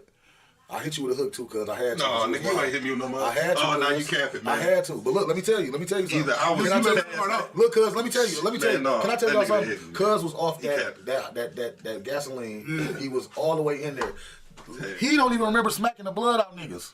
He smacked the nigga unconscious. We're gonna leave it at that with that one. You hear me? He did his thing. Like I said. You know what? I've been watching him go through what you just said you seen him go through since we was kids. You feel me? He dangerous. And what you did was the only way to stop the nigga. Only way to stop the nigga. And guess what? Listen, bro. This how I know you. Can I tell you something? You know why you heard that from your girl when you got down there? Because they always want to see the motherfucking king fall. They always want to see a big bad motherfucker fall. Man. You get what I'm saying? I mean, but it was straight. They want to see. Listen, I'm just saying. Listen, bro. You done whooped up everybody. So imagine 10 niggas you smacked up. They can't wait to go back and say, "Nigga finally got that motherfucker.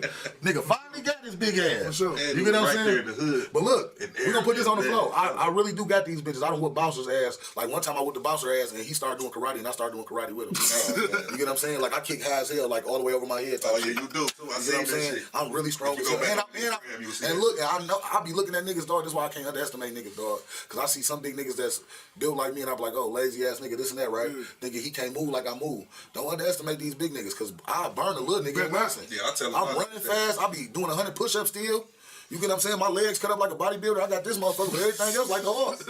This shit all steel brick. Look, this shit steel brick, just I'm big, nigga. Don't think. That's what I just told her. I said, man. Oh yeah. I said, shit. This ain't no goddamn playhouse over here, baby. Hell yeah, shit. I ain't gonna lie. Us three going out to the club, I'm so motherfucking confident. You could be 20 deep, bitch. We running through 20 of y'all niggas. Man. If it get like that, even though we ain't trying to be like that. I don't want you like that, cuz you dangerous like that. I'm telling you. You uncontrollable, cuz. When you get like that. Listen, I'm telling you, listen. Yeah, you're right. Look, when I put you down the first time, you jumped up so fast that I had to hurry up and sit back and get you. I had to because it was about to be over. He was about to fuck everybody up. As soon as he said, "Who the fuck just put me on my shit?" Everybody went to the other side. You had to do it one more time. Yeah. I ain't scared of shit. I'm like, nigga, I did. But as soon as I said that, it was on the floor. Yeah, you see me? And he was coming. He came. He wasn't like I did, and he was just like, okay, now do it again. Right. He swung and tried to get me. That's where the jail came from. That's when I hit him with the, I hit him with two. But, and that, I didn't slam him that time. I dropped him to the floor But I never heard a nigga say that nigga. Yeah, but see, can I tell y'all something? Look, we family. But look, you know how niggas be swinging like this? See, I got this shit from my pops from here. It's like if I come from here, I'm hitting like a car crash. I know, so I hit a nigga so fast, they don't even see it coming. Yeah, it'd be like, I don't swing from back here. If I swing from back here, it's ugly for niggas. If I swung back here from downtown one day, walking with my brother Leno, and did a nigga like Hunchback in Notre Dame, put his eye down here, and I stopped punching niggas in the face. I didn't punch him in the face, but I stopped punching niggas in the face because I punched that hard. Right. I saw a video on Dirty Glove Bastard today on they uncut shit, and the nigga arguing with a stripper and shit. The bouncer trying to break it up. The stripper come around the bouncer and hit the nigga. Now the nigga like, no, fuck all this, bitch. Trying to get past the bouncer. Man, he trying to get past the bouncer. Bouncer trying to be nice, like, come on, man. And bouncer put him the bouncer punched that nigga right here. And I was like, damn, that little motherfucker strong like me. Cause that's some shit I do, punch a nigga in the body like that. Do, man. A nigga know he don't want no more of that shit. Man, he punched that nigga in his body, it was over. Then his boy ran up and said, bro, watch out. Come on, nigga. And the bouncer knocked his ass right out. Pat right in the face. And he ain't coming from back here. He's coming from the car crash. Yeah, car crash. Yeah. I don't even like niggas to know that because niggas don't even be knowing I do that. We got off track. They be thinking I'm a bear swing. Let me ask you this. Okay. Your first album, though, City of Bosses, right? Yes. Man, but tell me the process about that and the dedication you put into that bitch. I still listen to that motherfucker to this day. Everybody say that was the best album at that time. For sure. You know, even Vez told me I had 2016 on lock. Yeah, that was and crazy. 17. Yeah, 17 too. Yeah, they tried to sign me in 17. But it wasn't like they was trying to sign me. It was the hype, and it was also, shout out to Jay Smith. My manager was putting a lot of stuff together. That's my cousin for real, you know what I'm saying? That's our people. But he really was putting shit together. Like, he had lined some shit up with Empire before Empire was popping. Yeah. And I'm so motherfucking slow, dog. Yeah, because I always been a boss and I ain't ever been broke, for real. I always got my own money. Yeah. I always had a nice amount of money. I ain't gonna get on this bitch and incriminate myself because I'm all legal, baby. Right. You know, but been legal. Yeah, but I always had myself together, and I always wanted to be my own boss. I always been my own boss. I ain't ever worked for a motherfucker but myself my whole life. You get what I'm saying? Mm-hmm. So it was just like, I'm thinking everybody was out to get me. I'm like, not him, not him. 17? Yeah, 17, because in the 16 and 17, that's when they was really trying to sign me. This one, I'm getting a lot of hate from niggas, like niggas just clout chasing, trying to play with me on the internet, knowing I'm like that, but clout chasing and all type of shit around this time. You get what I'm saying? Mm-hmm. And then they really wanted me to take the deal that they was giving me because they said I'm a risk. Because, you know, they wanted me, and then I did that Chicago shit when I fell out with Dog when he came to the city, and he called himself trying to pull up in the hood. So they was just like, you a high risk motherfucker, you better take this motherfucking 120. I'm glad you didn't take that deal though. Yeah, for real. They tried to give me 7,000 too. I appreciate that. How you end up linking up with MCD? MCD was some shit me and Lou really created ourselves. Lou came up with the MCD because he always be drinking, and it was like I was about to drop the Mac Ave Entertainment at first, and Lou like, bro, we together every day, we brothers, man. He like, let's just do this MCD shit together and blow this shit up. This shit gonna be big. You know what I'm saying? And I'm saying to myself, the first couple days, like, no, because you know how brothers is. You want to do your own thing. You get what I'm saying? But sticking together is always the best route, bro. That's how the Chaldeans do it, and you know the Arabs do it. And brotherhood is the best, man. If black people can learn that shit and stop being jealous and making up excuses to go against each other, we'd get so far. Stop doing backstabbing shit to each other. You get what I'm saying? Like, you know, just a lot of shit. Especially right now. You gotta have morals. Like, if I fuck with you, nigga, I ain't looking at your girl in no sexual way. That's my sis, nigga. Right. For sure. I ain't looking. That bitch can be out doing something. I'll catch her. I'ma tell on her. You hear me? That's the only time I'm snitching. Right. But she can't catch me out to be trying to suck on my dick, and I'ma let her because there's too many bitches out here. I got the utmost respect for niggas, man. And I feel like that's one of the main things too. Like, if you'll do that, you don't respect me anyway, nigga. You get what I'm saying? In a lot of ways, you feel me?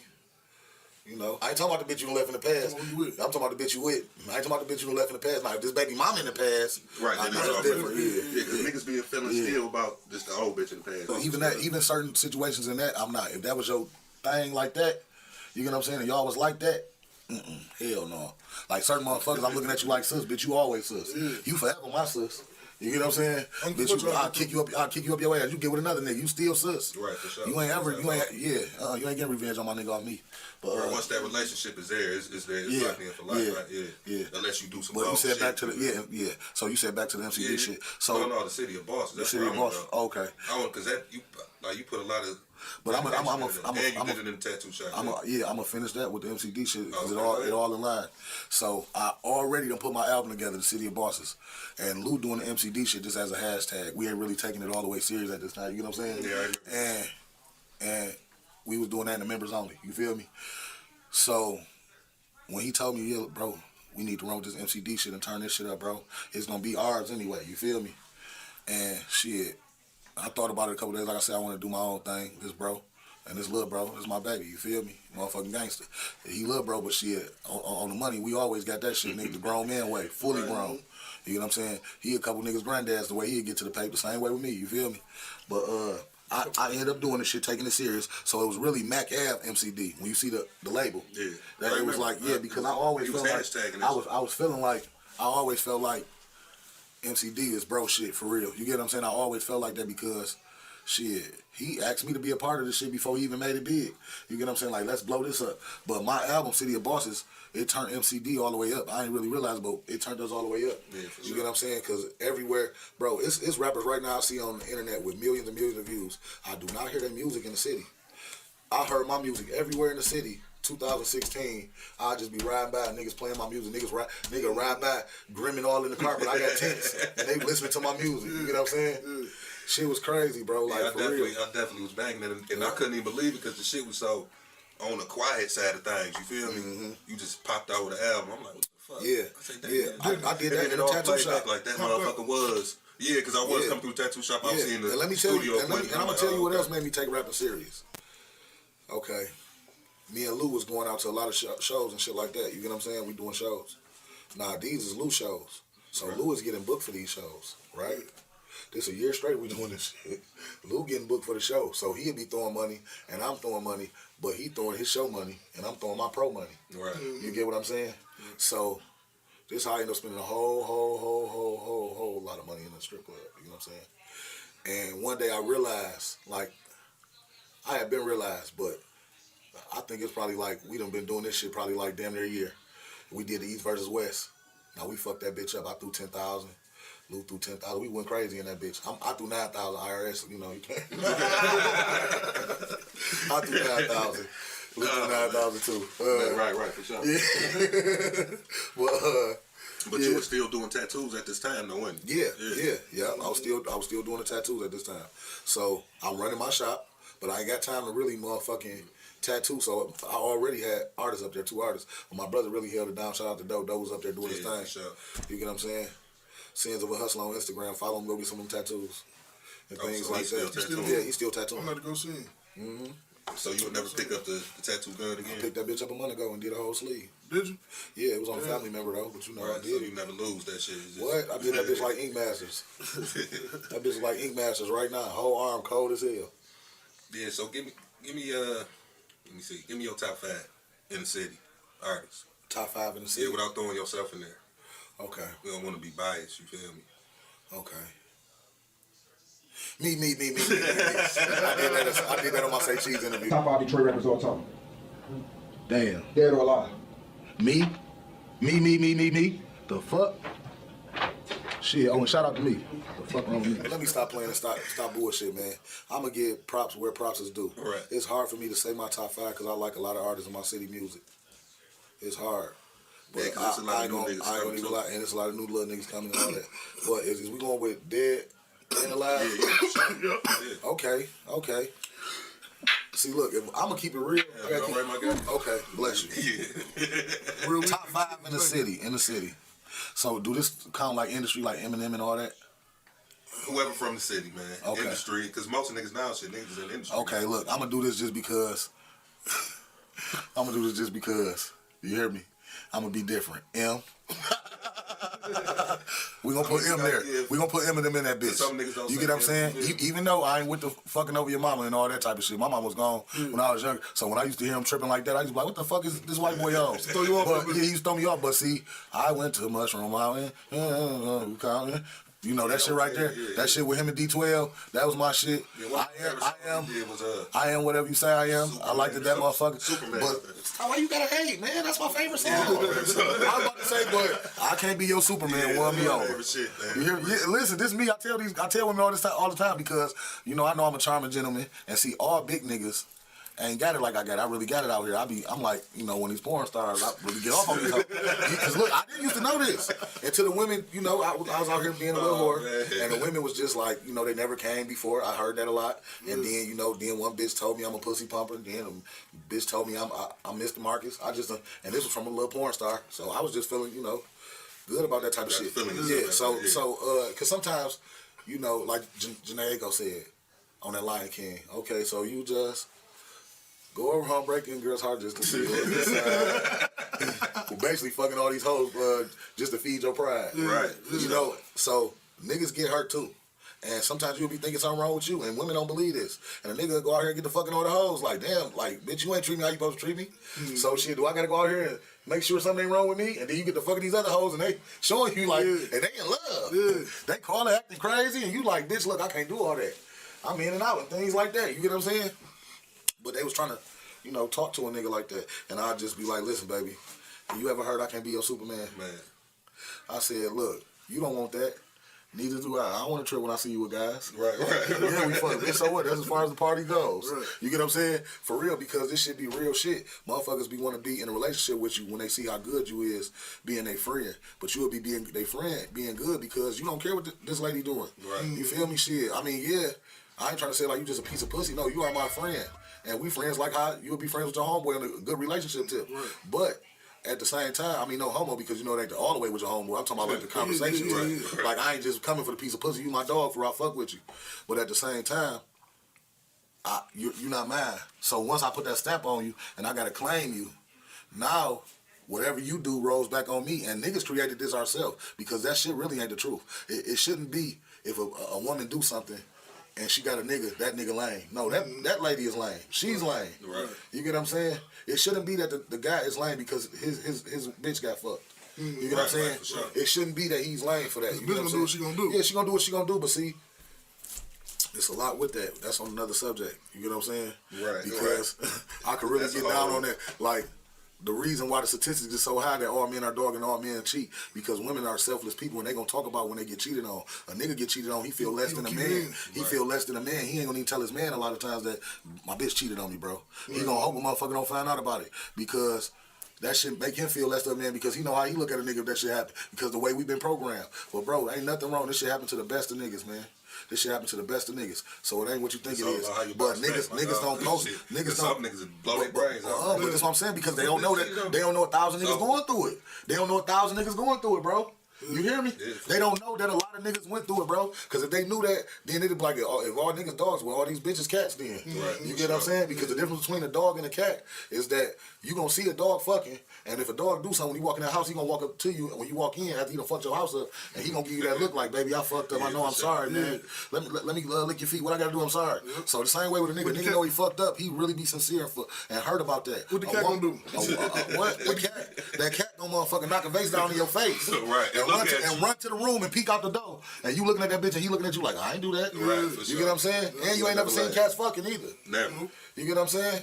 You might hear him. Yeah, you might hear him, but you ain't gonna see him. So, you know, so it just be like, I'ma just say this. It's just like, to me, women be more motherfucking heartless than men on a lot of shit. You get what I'm saying? Sure. And it just seemed like all men want to do is fuck and they all dogs. Because we want to stick our dick in something because y'all are feminine and we are gorillas out here. You get what I'm saying? But I ain't about to stick my dick in anything.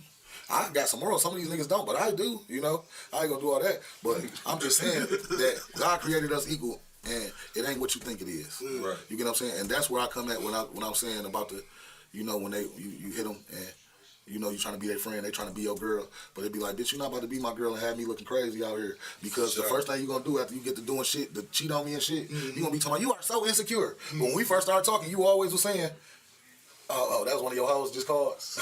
We on the phone, we on the phone, my phone, I click over. That's my brother right quick. Oh, that was one of your little bitches. So, bitch, you start the insecure traits in a relationship. Most of y'all do. And so when I be talking to a young lady, a beautiful young lady as I do, I don't care how cold of an Instagram model she is, they all do it. And I cut right into their ass when they do it. I'm like, don't be doing that insecure shit. I say, because as soon as I get to doing some shit like that, you'll be saying I'm insecure. Stop using reverse psychology on niggas. Stop doing that. I'm well seasoned. Some women gonna deal with it when they realize how seasoned I am, and the other women, they gonna just be like, shit, I'm gonna bag up, then they always come back. You get what I'm saying? They bag backed up for a minute, like, I ain't about to get this nigga no pussy, then come back and give me some pussy. But you would have been better to just do it the first time. You get what I'm saying? Instead of going through all the extra shit. Yeah, now you just made yourself something. That's that after they knock the face over, they run. That's what it is. Yeah. They'll throw away that diamond and pick up a rock. Try to come back and think the diamond gonna still be on the ground. So a lot of times, I do what women do too. I just hold their ass. Oh, you came back? Fuck you. You get what I'm saying? It hurt me too. It hurt too. Some of them I still be wanting to hit because I got that. It's the man in me. But at the same time, I gotta hold it down for the fellas. And I gotta say, baby, I'm straight on that pussy. You try to play with me too much. You get what I'm saying? But go ahead. I just had to get that on my chest, man. You know, you can name 3 if you want. You ain't gotta go fast. What artists? Top artists in the city. I just said that. Okay, look. Okay, I'm gonna say M. Shit. This shit really easy for me, bro. You know, if I'm gonna really be real, you know what I'm saying, about niggas that's really going, I don't give a fuck who get offended. For real. So I'm gonna just say M. I'm gonna give it to M. As a hip hop artist. Right. You get what I'm saying? As a lyricist. It can't be no other way. The streets, the streets, I gotta go with my brother. You feel me? I'm gonna pick Icewear, Vez, Blade, Big Herk, which I should have picked first. Yeah, for sure. Big Herk, Eminem. Big Herk, one of the coldest too, man. Icewear, Peasy. Shit, man. Man, dog. I just named all of them, didn't I? Yeah. I named 5. For sure. Big Herk. So, if you could go... Okay, Babyface Ray. Right. That's fine. Damn, I should have put Ray at motherfucking second, too. That's fine. Yeah, but that's fine. But see, I can still go. Yeah, I want to say, I still want to keep going. Keep going. Shit.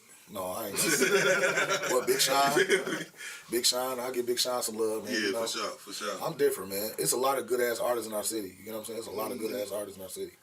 Yeah, I mean, a lot of young niggas, too, they come. Shit, I like Doug, T, and Sada, too. I like them, too. Right. I like their music. You know, just in case niggas feel some type of way, like, hey, he ain't say me. Yeah. Because you know these niggas be feeling some type of way. So they watch. You don't believe it? Niggas watching me. Everything I'm talking about, believe that. I mean, but these are favorite niggas that's rappers. really cold, you feel me? Yeah. They paved their way through the city. Yeah, so they paved their way. You gotta give niggas their roses, you feel me? Yep. And GT, come on now. Yeah, GT. That's Come my on guy. now. Yeah. Shit, Lil P, D Nice. If y'all don't know who Lil P is and D Nice, that's Team Eastside. I'm just saying for the people that I'm saying this to, for sure. That's Team Eastside. Shit, you know? Dame hard. There's a lot of motherfuckers hard. Keep going. Shit, little nigga Baby Money. Shit, I could have put him in the top 5 right now. My little nigga Big Kid Dog. But you know, you got to put that work in. Baby Money, yep. My little crib niggas, J-Lo cousin. So you got a clothing line, right? Yeah, Detroit always win. Yeah, okay, yeah. So tell me how you came up, started that one. Okay, I supposed to drop this clothing line 3 years ago.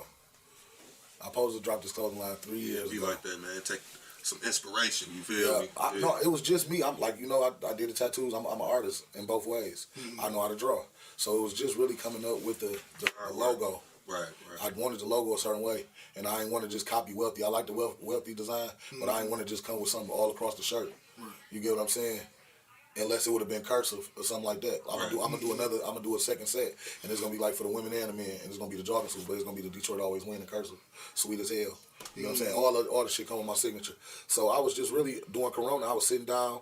I was coming up with business plans because I mean, Yeah, that shit fucked. Yeah, it set all of us down. Yeah, if you ain't thinking shit to do during that time, man, the niggas slowed the motherfucker. I was really blessed around that time. A lot of money, you feel me, was floating around the city. And if it's money out here, I ain't got to do no scams to get it. Too, I ain't got to do no scams to get it, but if it's out here, I'm going to get it. I was up in bands. I up 20 bands, motherfuckers would be like, oh, you got that motherfucking PPP. I'm like, bitch. I'm like, motherfucker, I got new stacks, bitch. You better keep looking, because my fans know they go on my Instagram from 7 years ago up in the same type of shit when everybody was broke. When your favorite rappers was lying in they song. You get what I'm saying?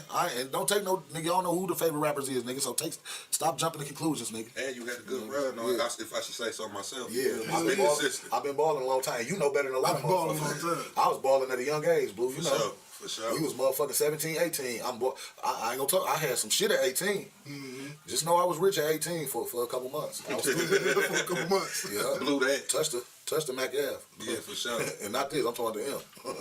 So, I want to go back to that bully shit, because you is a bully. And every fucking movie you play in, you a damn bully, man. See, I'm gonna tell you though. A lot of shit don't be on camera, but I have beat up a lot of people. Man, what about these? But it be self-defense. You know what I'm saying? And the movies. Then the movies, right? Like they be trying to act like, you know, they try to act like I'm a straight gangster. They try to, no, but that's if a motherfucker who know this nigga, that's really him. It fits you, yeah. It's him. I really acting like him in the movie. Yeah, I really be myself. Yeah, whole ass nigga. I be like, man, this guy's church.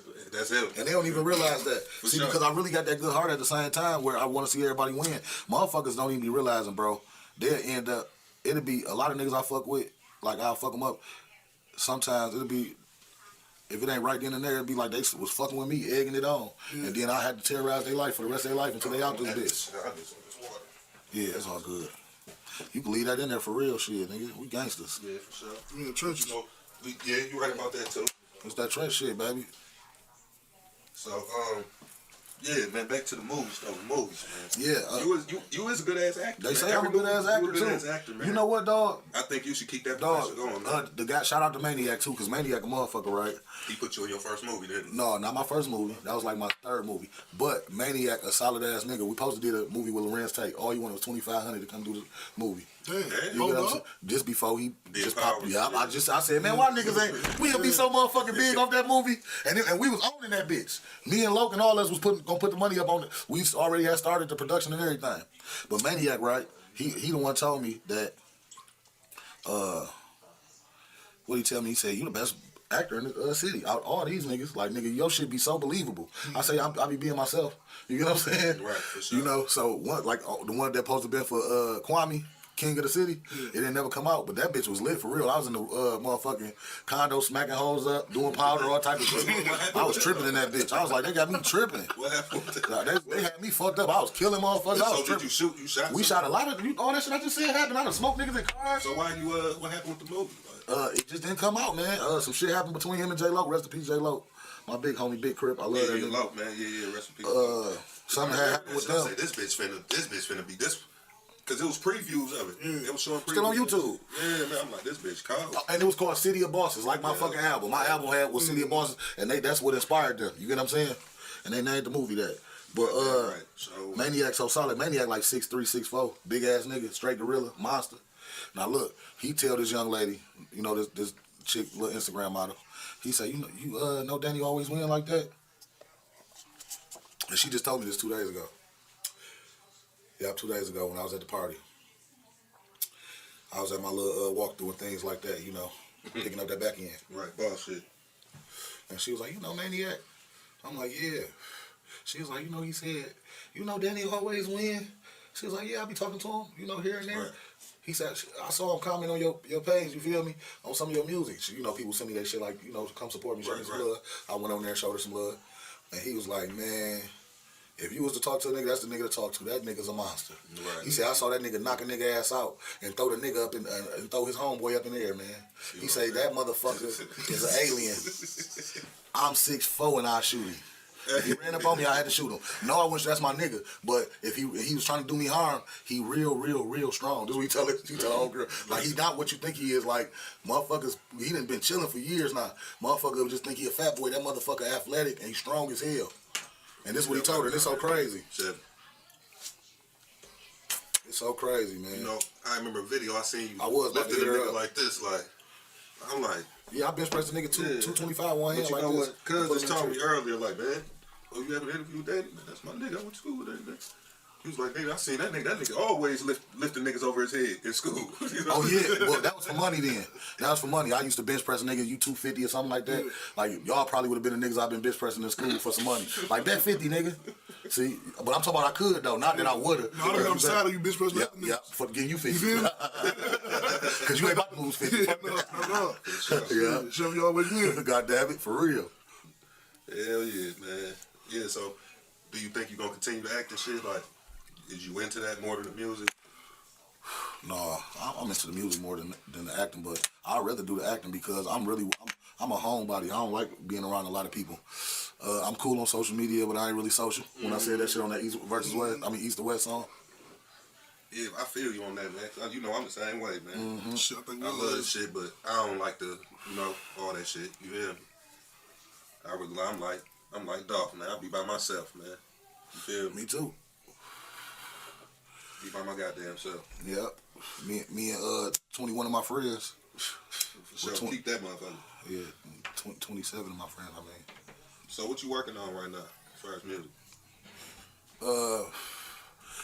I got so much music that I'm just dropping right now from 2017. You still in the archives? Yeah, I'm still in the archives. I got music that I ain't dropped from 16, bro. Like when I was in my peak to motherfuckers when I first really set the streets on fire, you get what I'm saying? Mm-hmm. I done dropped shit a couple years after I've been out. And motherfuckers like, you done got so sweet. I'm like, bitch, I dropped this shit. This was the next day after, bitch, I'm the chosen. With me and Vez. I'm the chosen. So you still picking up the vault? Yeah, but I also be working like a motherfucker and just having so much of it just put up. Like, I'm gonna let y'all hear a little bit. This on some Gilly shit, man. This is exclusive. Right. This is exclusive right here. Let me see. Oh, yeah. Who's that on the track? Y'all gonna have to cut this out. They ain't gonna be able to hear it all. That's just hard. So what? That's new, right? Payroll on here too. Produced by Hello. That's it right there. Thank you. I appreciate that, man. Yeah, I've been waiting on you. You feel me? Oh, it's on the floor, and this one right here. I remember you used to send me songs and shit like that. Like, this is it. Man, niggas be, I know you wouldn't, but a lot of niggas be taking my shit and trying to post it. I know that. No, I wouldn't do it.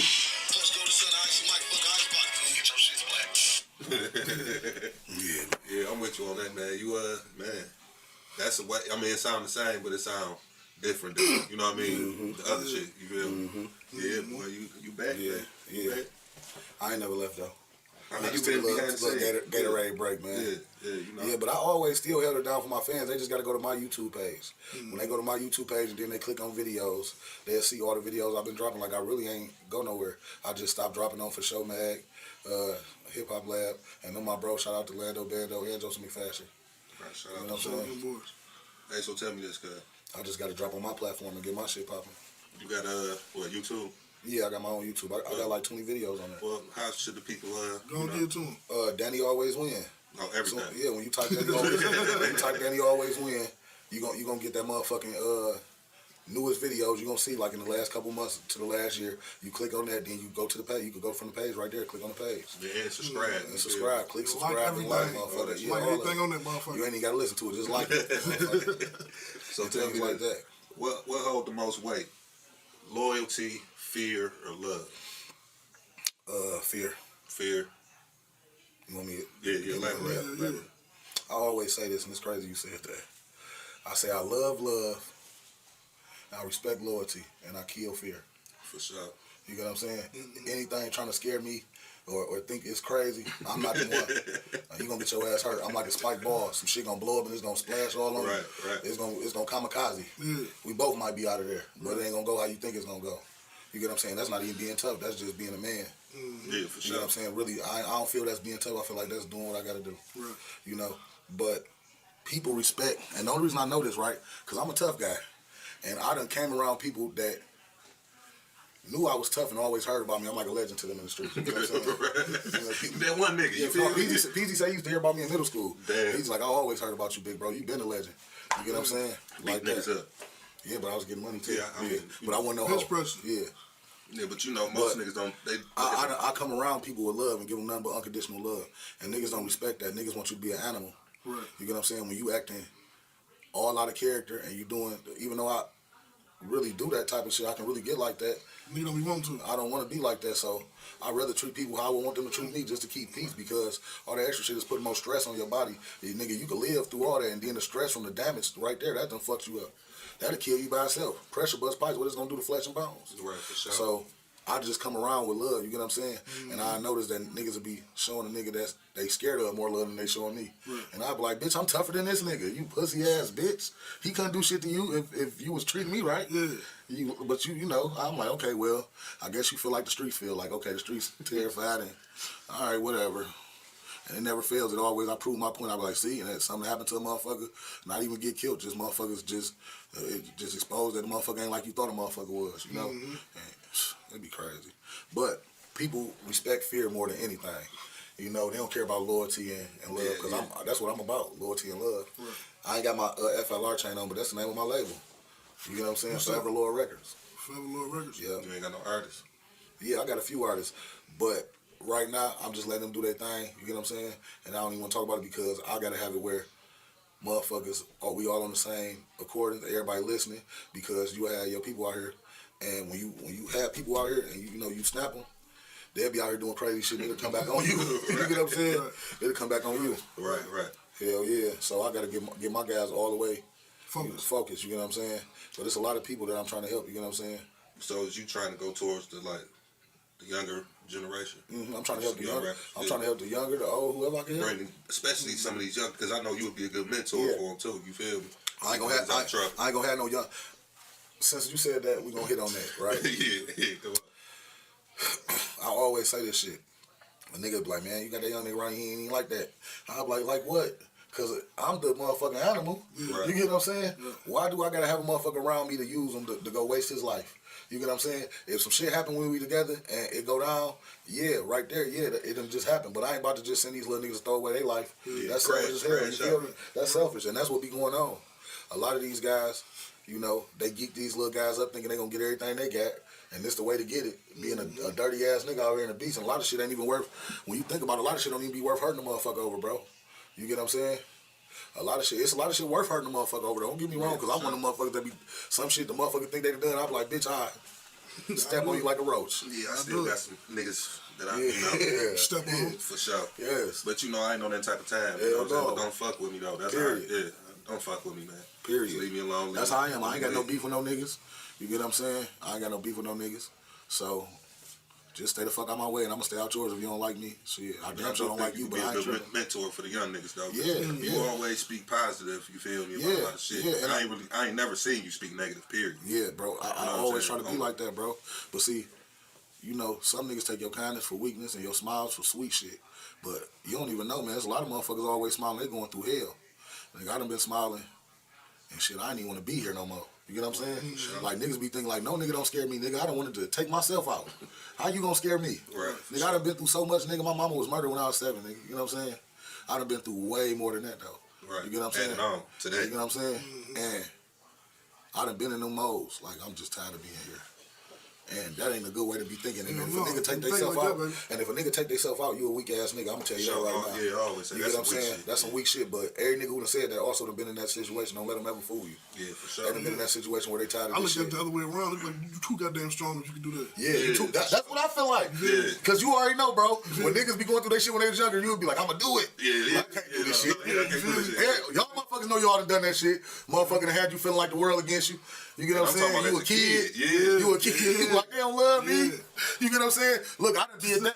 I went from that. See, I said this on the song I never dropped. I say my uncle sold dope all his life. The police kicked my grandma dough in. I was folding raw packs at 10, 13, caught the Mac 10. Didn't want to be a street nigga, just some shit I was born in. Right. Hard head niggas all behind. Little nigga take my advice. Seen niggas die for this level of life. No Illuminati sacrifice. I'm still balling in the afterlife because I took a chance like a pack of dice. You know what I'm saying? I don't pray to a God that's white. But it don't make me an antichrist. Been betrayed by the ones I love. That'll take away your appetite. It's genocide for the black man. Keep it real with your brother. Turn the cheek for the white man, but we killing each other. RP Nipsey Hussle. We all came for the struggle. Do all the good in your hood, and they still don't love you. Lost my mama at 7, and a nigga still stressing. Definition of depression. Ever since adolescent. If I ever told I love you, my loyalty never questioned. You get what I'm saying? This is real shit. But look, you hear what I said? Just need love and affection. But it turned to aggression. So I remember, and it's crazy because it's just like I had an epiphany while I'm sitting here talking to y'all. And it just came to me like that.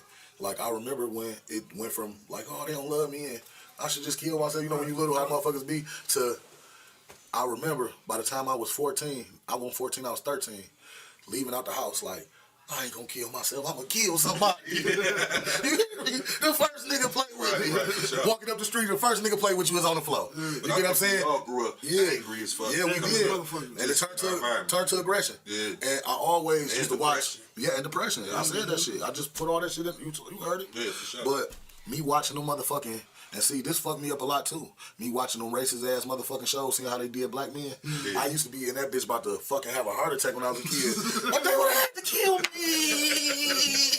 Oh, they would have had to kill me. I see that. He was going crazy, like, bitch, I would have went crazy. I'm like, get him. But then my grandma like, yeah, then what your family was gonna do? What your kids was gonna do? Because nah, they done killed your ass. You done got off and killed this one nigga. Now all y'all fucked up. And I'm still like, grandma, we always gonna have to die together. I can't go out like that. I can't let them just do me like that. And that shit right there made me start fucking my own people up because my own people would try to play with you like that. Your own people, these black people. That's how I deal a lot of black and black. And it'd be like the white man. Bitch, back in the slavery, I wouldn't let niggas deal me like that. I ain't no hoe, bitch. Why you think you gonna be able to do this to me now? Hell no, I ain't letting nobody play with me like that. And see, I ain't believe this shit that I was like that. You learn yourself the more and more you grow. You get what I'm saying? And my grandma used to say when I was like motherfucking 7 or 8, they'd be like, why his nose always sweaty? Man. And my grandma would be like, because he don't take no shit. Evil. And see, I heard evil once I got older. I heard evil once I got older. And I said, I can't be evil because I love motherfuckers for real. I'll be one motherfuckers to really die. When motherfuckers be dying, I put myself in their shoes like, damn, that could be me. And right there, as soon as I think about that, it hurt me that bad that they did. You get what I'm saying? Like, damn, bro, niggas don't look, people don't think like that no more. Motherfuckers be dead, they be like, yeah, bitch, ha ha. Bro, I be thinking like, damn, that could have been me that's dead. This nigga dead. You get what I'm saying? Yeah. And that's fucked up. But don't get me wrong, bitch. You run up on me the wrong way, I'm gonna shoot you like this. And I ain't gonna think about your ass, because you was on some bullshit running up on me. Playing. Bing bong. I'm just saying I had to put it out there because some people probably think I'm heartless. Like, he don't give a fuck. No, I did. They was just playing too much. I asked you was how you not me like I did nothing, but I'm just saying. You know, you feel about black crime, this shit that's going, because I don't like it. I don't like it, man. I don't like it, bro. And we going at an alarming rate, bro. I was just saying to myself, like, a few weeks ago, I was like, damn, man, what? I was like, I know that this is the destroy the black man, this genocide for the black man, what I just said in the song. Right. Keep it real with your brother, turn the cheek for the white man, but we killing each other. That mean the white man to come step on your baby, you know, R.I.P. Ayanna Smith, was that her name? Yeah. That happened in my hood. That happened in the hood. Yeah. On Lily Bridge. Yeah. You know, the police go in there, they kill the little girl. My man beat the case. He's still out here who killed the girl. Even though he didn't kill the little girl on purpose, he came in, shot in the ceiling, because the grandma, whatever she was doing, trying to stop him from coming in, he trying to, you know. That was his daughter, wasn't it? No, somebody was trying to stop him from coming in, you know, because they didn't know it's the police for real. And I guess he shot through the ceiling or whatever. But I'm just saying, after he beat his case, man, I can't even say all that, man. I can't even say all that. But I just say we supposed to stand up for real, man. You know, everybody went on with their life as they should, because that was the law. He beat it in the law, I guess. I'm gonna just say that on camera, because I don't want to incite violence and stuff like that. But I'm just saying, but that would have been Pookie down the street. You would have damn near killed Pookie, your whole family. Yeah, for sure. You get what I'm saying? And you know you're going to get life. You getting life after this. Right. You done threw away your whole life for Pookie, but you ain't throwing your whole life away to help your people for a change. Like, we ain't trying to go to war, but just stop picking on us. Right. You get what I'm saying? But we picking on each other now, worse than ever. Right. You know, and I see it, bro, because when I was younger, like I said, that shit went from that to me walking down the street like, no, I'm gonna kill a motherfucker, I ain't gonna kill myself. Right. But I ain't love myself. You get what I'm saying? I ain't love myself. Because if you want to hurt yourself like that, you don't love yourself. Because you worried about other motherfuckers loving you more than you supposed to love yourself. Right. This even in relationships. When motherfuckers take themselves out, they loving that person more than they love them. They own self. How you gonna love that person? You can't even love yourself. Right. You don't love that person like you think you love them. You just attached. You get what I'm saying? But I'll be walking up the street mad, and I'll be looking for a nigga that look like me. You feel me? A nigga that look like me and feel like he tough. He tougher than me. And he think he tougher than me. The first nigga tried me. In the hood, that's all you gonna see anyway. Yeah, a bunch of tough niggas. And then guess what? Like, I don't go through this no more because I'm Danny Always Win, and everybody in the fucking city know who I am. You get what I'm saying? Even when I'm out of town, everybody know who I am. I'm talking about this shit been going on 5-6 years. I said 7 years. What says 2006? 2000, no, I mean 16? 15. Yeah. Yeah, but it been like that before the rap shit. I always been popular. Right. You feel me? Just being in the streets. Before I opened up the tattoo shop, me just being in the streets hustling. You know what I'm saying? I've been getting to this pape, dropping motherfucking 22s and shit when I'm motherfucking 18. Dropped the 20s was the only thing out when I was 16. I dropped them too. Drone niggas wouldn't even ride them bitches. You feel me? Every time a big rim, I was the second nigga in the city put 26s on my Chevy. You know what I'm saying? Yep. Hell yeah. So yeah, like on that, I'm still on that same shit with the black on black shit. That's why I respect Zeke shit. You know, New Era Detroit shit, man. That's my boy. Niggas need to get in tune with that. That's shit, my boy. You see, I be promoting the fuck out of him. I promote him. See, look, we usually do the shit, the toy giveaway together. But the last year, I was going through so much. I think it was 2019 or 2020. That's really good. I was going through so much. I was depressed, bro. And it wasn't about no money or nothing. I was just going through life. Right. Going through life things. You get what I'm saying? And he reached out to me, and I told him I could do it, and I was really ready to do it. But by the time that day came, it was so much shit going on. Just like I supposed to did the interview yesterday, I was tired. You get what I'm saying? Shit happens, you know. So he had Vez do it this year because he ain't feel like I probably was gonna come from that one time and not coming. You get what I'm saying? Right. Hell yeah, but we always did that shit together. That's still my baby. We rock hard together. Yeah, man, that's some stand-up shit. I remember seeing a nigga on the news years ago. I'm talking about. Oh, and he got that heart like us. Yeah, he ain't no bitch-ass nigga. I mean, on He some ain't real no shit. He's Zeke, a my real cousin. man. Wow. I'm talking about my blood cousin, Williams. Yeah, that's my baby. That's my uncle. That's my uncle. One of my great uncles, man. Zeke stand up. You know what I'm saying? yeah. Zeke stand for that. My granddad brother. All that shit I was just talking about, Zeke feel the same way. Yeah, for sure. And I know he stand on that shit. And so when I'm seeing a nigga on the news and shit, I'm like, this nigga look familiar. Not even knowing, man. I done been at family reunions with this nigga, but I can see the heart. I say, man, I always felt like that, but I never. I always said that nigga I said, Zeke. man, I need some niggas with me that's gonna stand up. Yeah, I always felt like that though. Like Zeke remind me of me. You know what I'm saying? For sure. He a real nigga. I always said that, and it's so crazy, right?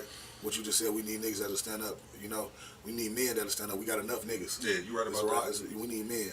You know what I'm saying? That's just our slang anyway, niggas and bitches and shit. It don't be no harm. It's really a word of endearment in our culture. You get what I'm saying? When we saying it, you know, because you could use bitch as a bitch ass nigga to a nigga, or this my bitch, and that ain't nothing like when you talking to your one, and when you this my bitch right here, this my little, you feel me, or this my little bitch, whatever. But I done heard niggas call other niggas bitches. Yeah, that shit be crazy. Niggas just be trying to try niggas on I'm talking about on some friendly shit though. Yeah, but niggas be trying to try niggas still. Yeah, they just slid it in there. Yeah. And anytime a nigga play with me and call me a bitch, it's like a smack in the face. For sure. Yeah, for sure. And I turn around and call their ass a bitch too. They're like, bitch, I'm like, bitch. You're right. I mean it. Yeah, I mean it. You's a bitch, a female dog. That's cool. But look, okay, so let me ask you this. All right, so it's a lot of shit sliding today too. So that's why I'm asking you this. You That's more than that. You think because niggas be snitching a lot, man. It ain't no way of coming back from that, is it? No, not from rap. Not from rap. But niggas is getting away with that shit today. But can I tell you something? Yes, it is a but to it. It's a lot of shit that's snitching that niggas be saying snitching that don't be snitching. If somebody break into your house and you make a police report because you trying to get your insurance, that ain't snitching, man. but niggas will say that you on paperwork talking about a motherfucker broke in your house. That ain't snitching. All right, bet. Yeah, we've been in this bitch talking. You know, I'm look, hey, this the longest interview I had, right? And I like it. We in here kicking it. This shit hit. Give me give the people your social medias. Oh, you already said it, but give it to them one more time. Danny always win. All one word. I'm verified. Blue check. Blue check, baby. Blue check. Been having blue check in real life. But, Yeah, for sure. I'm just letting you know so you'll know when that bitch pop up. I seen it. I was like, damn, cuz got the blue check. Yes, sir, man. Without a deal. Without a deal. Without I told a deal. you ain't need that shit, man. Yeah, because I'm for real without a deal. Especially with them motherfuckers. I ain't gonna say the name, but Yeah. I'm not. There's been a lot of bad shit going on around that. Yeah. But yeah, man, that's a wrap, man. You know what I'm saying? Thanks for tuning in. You feel me? Thanks for coming to fuck with us in the trenches, man. Man, y'all some solid niggas, man. Ain't nothing more a pleasure to me than coming to kick it with some real gangsters, man. Sure, you know. And it's been like real. that. It's treating real Before any entertainment shit, for sure. Hell yeah, yep. And I want to give a special shout out to, we gonna give a special shout out to my nigga NTS Nap, my little bro, Big Kung Fu, my nigga P.O. Yeah, give a shout out Southwest to Pro. bro, right? Step in this camera and get off right quick, man. This shit like the Breakfast Club. We like King Von and Lil Durk right now. I'm from the number streets, man. Southwest City in this bitch, you know what I'm saying? And the boy get his own paper. I'm from that way, you know. When I say Southwest, I don't mean a hoe, no disrespect to the hoe, you know. We all one, but I'm from Mexican side, that way. I mean, I'm from... People know what you got going on, bro. Ah, shit, man. Just music, movies, streets, whatever, shit. Me and him got a song together, too. You hear me? No cap. We got a dog-ass song called Two Winners. You know what I'm saying? That's out right now, you feel me? Like 56K plus views, that is. You feel me? That bitch just be splurging. Yeah, it's doing it. Yeah, it's doing its thing right now. 2 winners. Yeah, and 2 winners, you know. Well, I know you in that season 2, right? I can't tell you yet. Oh yeah, but he do play in McGraw Street. My boy an actor too. You know, he be in McGraw Ave. You know, he do his thing. You feel me? Yeah, but shout out to my niggas Murder Pain them. Oh, see, I didn't even put Murder Pain in that shit. Top 5? I mean, in the top 10. See, because I was gonna say. Murder, listen, bro. I feel like I'm top 5. So look, I feel like I'm top 5. So I for sure put my nigga in top 5. The 10 that I named, right? All them niggas top 5s. Yeah. Man, I can name about 15 niggas from the city right now, and they all top 5s. You get what I'm saying? We should thank y'all for tuning in, man. Get with it. All right, it's on, man. Back here, man. Do all that. In the trenches, you feel me? Bread Brothers, Danny always win. Yes, sir. I'm a B-R-E-A-D-B-R-O-V-A-Z. If you wanna see me, then I be in the D. Oh, should I say 3 or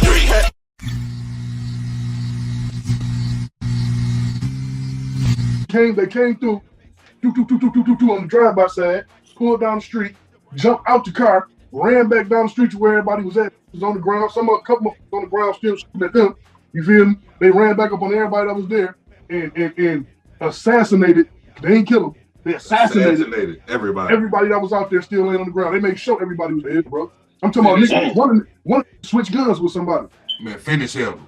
Man, switch guns. Gave his gun. Somebody took his gun and kept blowing. I said, damn. Listen, blowing tops off, man. Their hats is flying off their head. You feel me? I'm talking about you can see the do. Like, man, this is like, I be looking at this. Wow, man.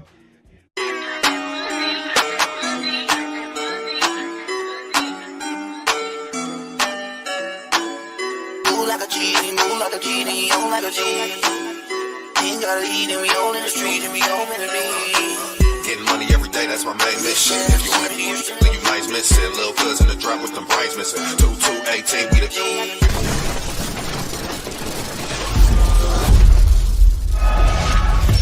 Welcome to the show. We're your hosts, and you are now in the trenches. Tonight, we got a special guest, you feel me? And, you know, people talk about being in the trenches, you know what I'm saying? A lot of rappers say they're in the trenches, but this guy right here really be in the trenches, man. You know what I'm saying? We want to welcome to the show, New Era Detroit Zeke, man. What's going on? What's up, bro? Yeah, you all right? Yeah, for sure. Appreciate you having me, man. Yeah, for sure, man, for sure. You know what I'm saying? I've been trying to really do this for a minute, get this interview with you. Yeah. Because it's, you know, people need to open their eyes up, man, and really see what's going on. You feel me? But before we get into that, I want to, you know, ask the people, can you give them a background on yourself? You feel me? Where you from? How you grew up? You know what I mean? Yeah. What up, though? So I'm Zeke. President and founder of New Era Detroit, New Era Nation, New Era World. For us, for the people that know us, we accountability organization, community organization.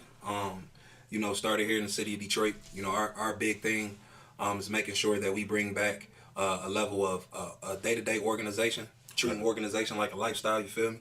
So, you know, just as we do everything else and incorporate everything else, we can't be put in a position no more to say, well, I ain't got the time to do this. Right. You know, when the streets hurting, you know, we got to be able to put ourselves in a position to say, I'm going to put some time and some equity, you know, towards the growth and development of where our babies growing up. Yeah, at, for you sure. feel me? So, for us, it's making sure that we got programs, initiatives, you know, making sure that we stick to the basics, man, like the ethics, code, moral, respect. So tell me what sparked that in you, though. Like, what age did that come in you to where you like, man, this, something got to change, you feel me?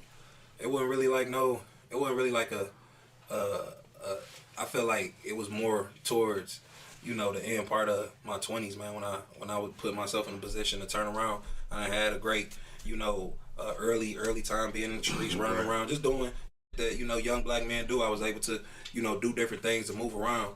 And, you know, I've always had a mindset and mentality of whatever it is that I was doing, I would put my all into. I don't care whatever it was. So, you know, for me, having that understanding and just looking around, you know, feeling an empty void, bro. You feel me? Like at the end of the day, we sitting around this motherfucker.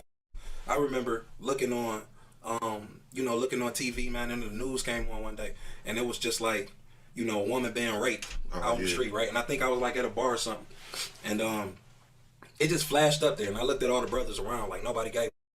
You feel me? No, people can care less about this woman or women because it was a serial rapist. It wasn't just, you know, it was a serial rapist that was just out raping women. And I don't mean to cut you off, but this was around 2008, 9? No, this wasn't that early. No, I started this organization in 2014. Oh, okay. So 2008, 9.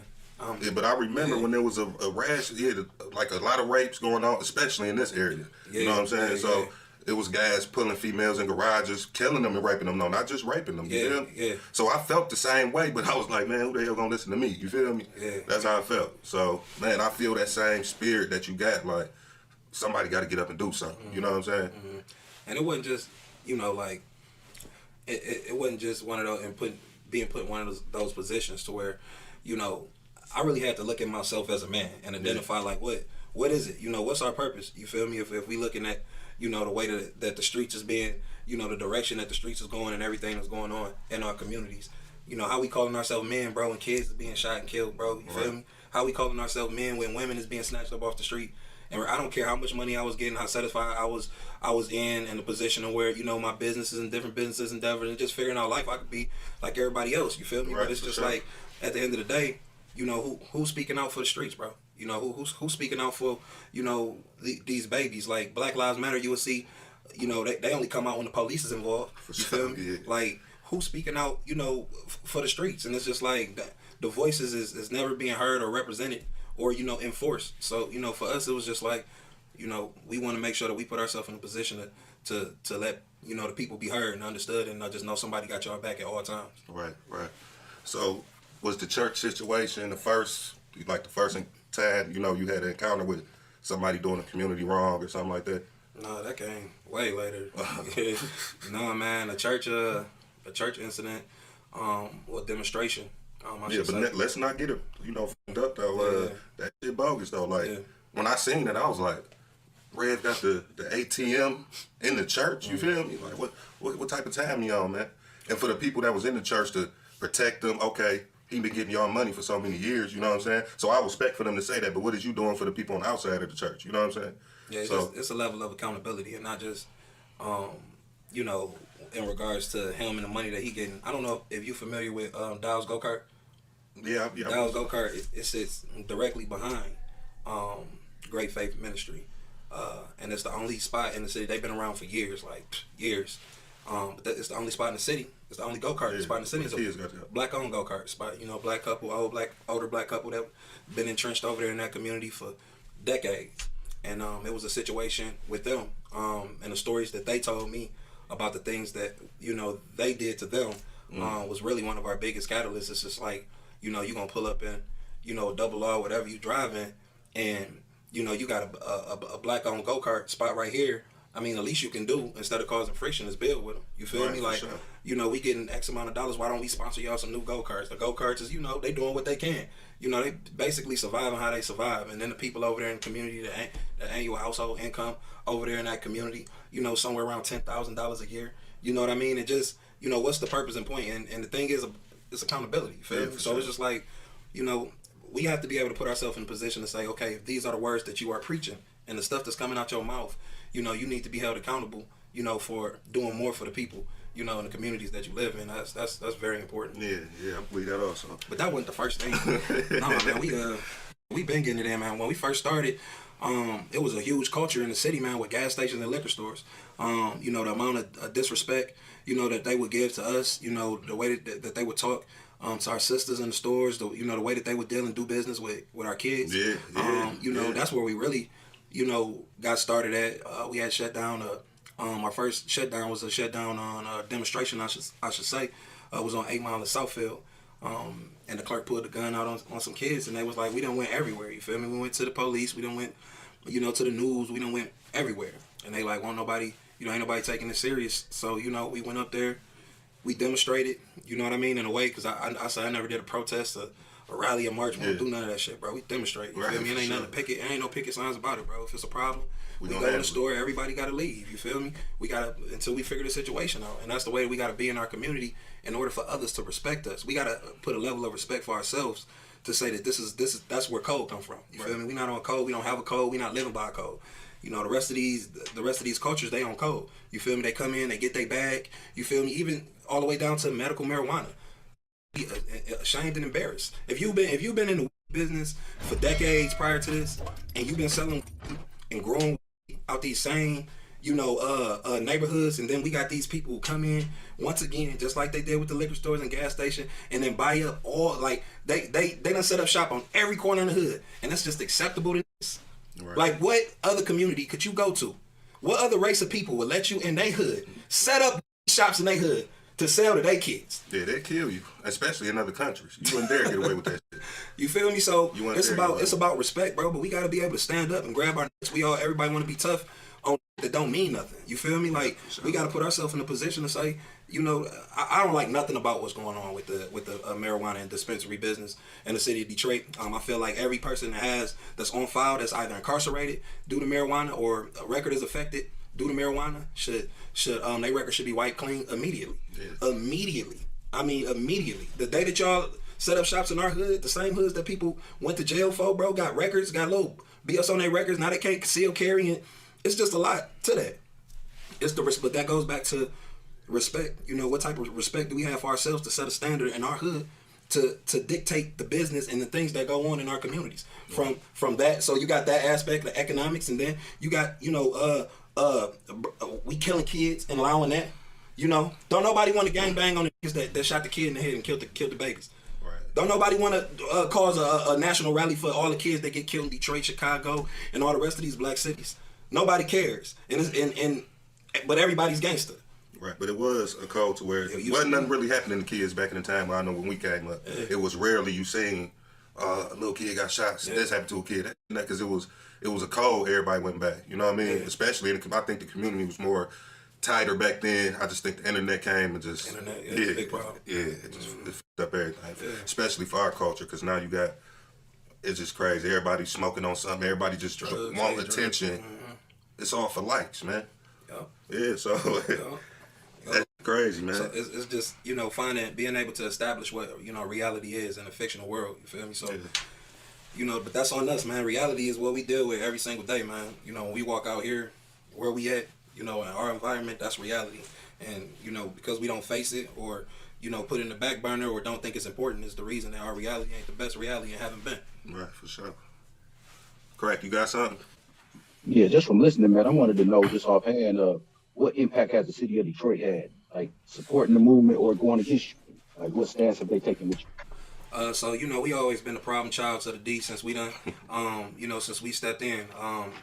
You know, we were a different look. Like, nobody haven't seen nothing like what we were doing in our area in the manner that we were doing it. So like I said, you know, when we would have issues with certain establishments and, you know, the way that we would be boldly, you know, we just stood on what we said, you know what I mean? And you didn't see that, like, even when it comes to a lot of the leadership, the elder leadership, you know, people would just go with the flow. They'd get out here, jump on camera, say a little speech, and then that'd be it. It wouldn't be no accountability. It'd be picket signs. We gonna march. You know, we gonna politely ask, and that'd be what it is. You know, for us, you know, we never said protest. We said demonstration. You know, so for us, it was about, and it still is about being able to, you know, make sure that people understand that there is a level of respect for us and our people, and it can't be bought. You know, and it can't be something that, you know, we gonna take lightly. So as far as the establishment, we never had a relationship with the mayor. As soon as we started, you know, we got word from him.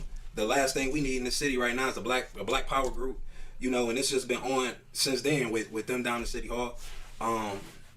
You know, we had a very rough patch with the Detroit Police Department, especially in 2016. There was a lot of back and forth between us and them because, you know, we had to stand our ground on that too. You feel me? Like, we took a lot of hits, but, you know, we had to make sure that people understood, like, when we talk about we ain't fearing nobody, it's from, you know, politicians, it's from the police, it's from niggas in the street. It's the same thing. I mean, it's across the board when it comes to it. So, you know, for us, the people who really is real people and understand, like, you know, what we doing and the need for what we doing, we get along with great. But, you know, the truth is, you know, the establishment never like people like me because it's getting our people to think and move a different type of way opposed to what's on display. I can't be out here telling people to organize in their community and understand that, you know, we got to get back to a code, a respect code and morals. You know, it's a big economic base around our ignorance. Once again, there's no race of people who's going to allow the amount of businesses that are not part of that community to come in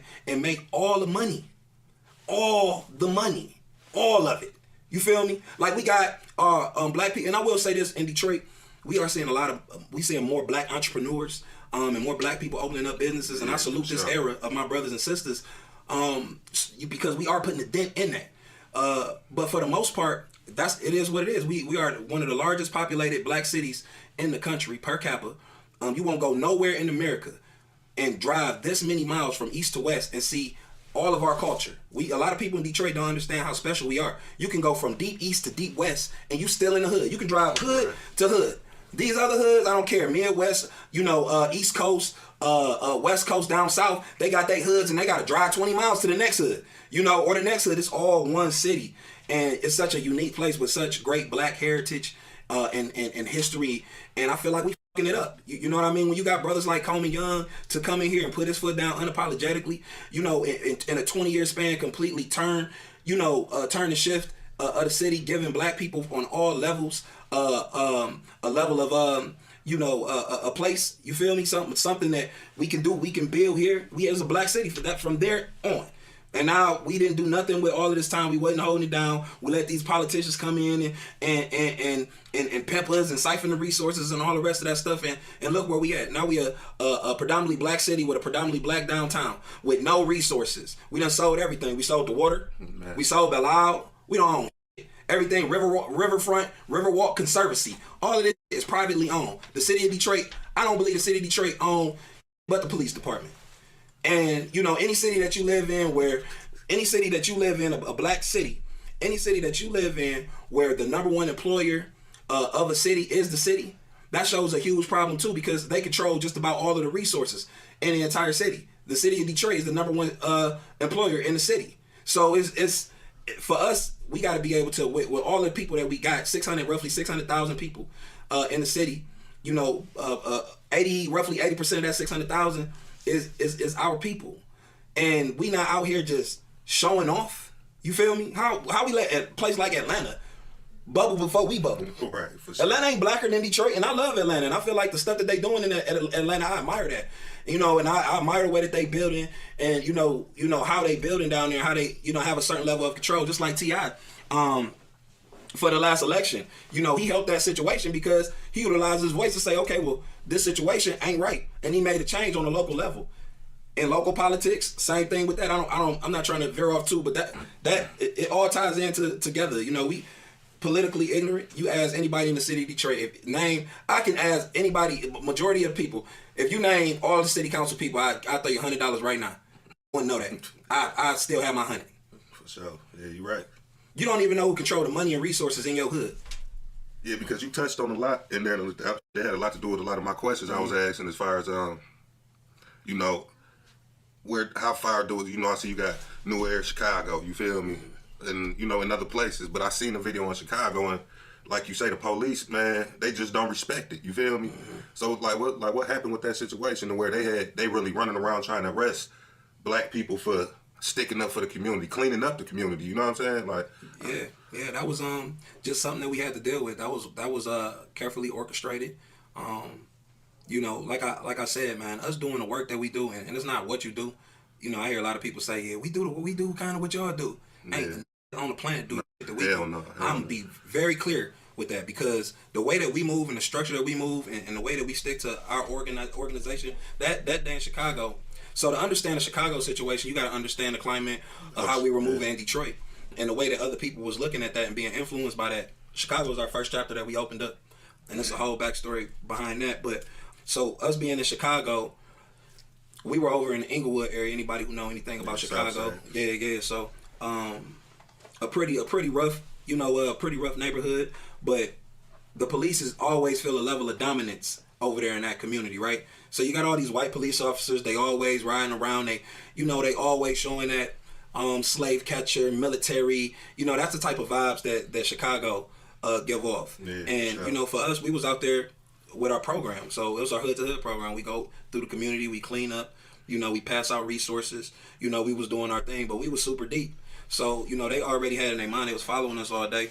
So they already had in their mind that they were going to try to pull something on us, and, you know, try to put something on us. So, you know, that was a whole play from the start. So they followed us, they trailed us.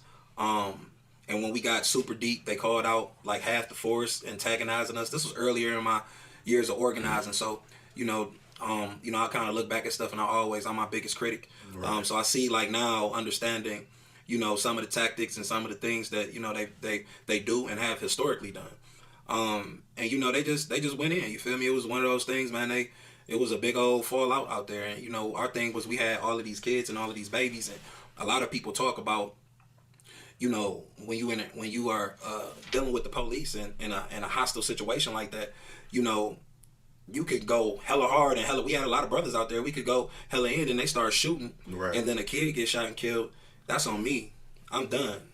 I put kids in a situation to where, you know, they were in harm's way and it caused a life or something like that. It wasn't that time for us to do all that, but they provoked us into that. They put cases on us. So I think we had 5 felonies and a few misdemeanors.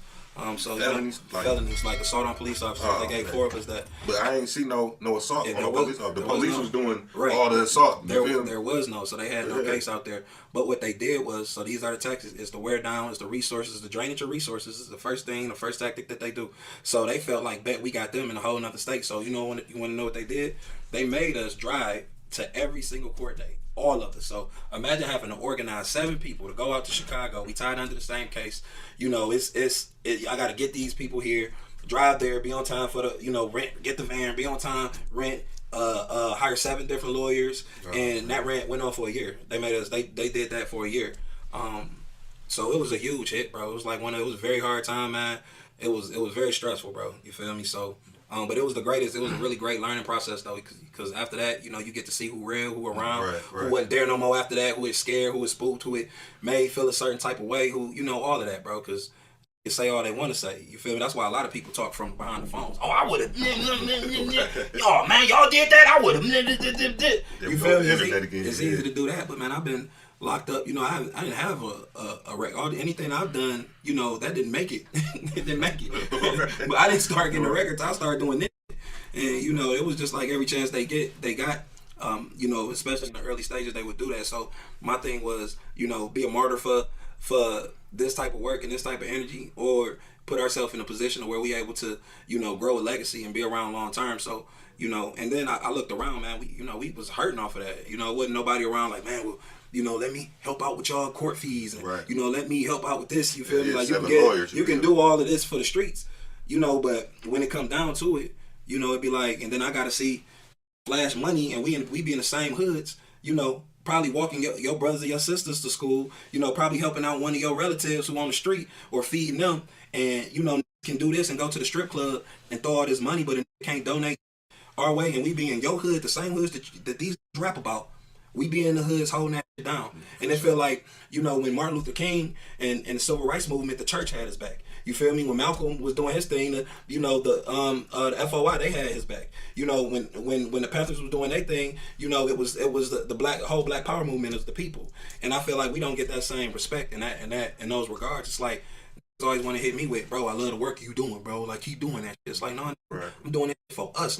You feel me? For these babies that's growing up in the community can stand on something. And I feel like everybody ain't got to be out here frontline with us, but you feel me? You can find a way to help. If it's not donate, what resources you got? Let's build. You feel me? This is about building up us, our people, Detroit, the blackest city in America. Respect, morals, code, ethics. We need to be all of that. We are that. That's where we come from.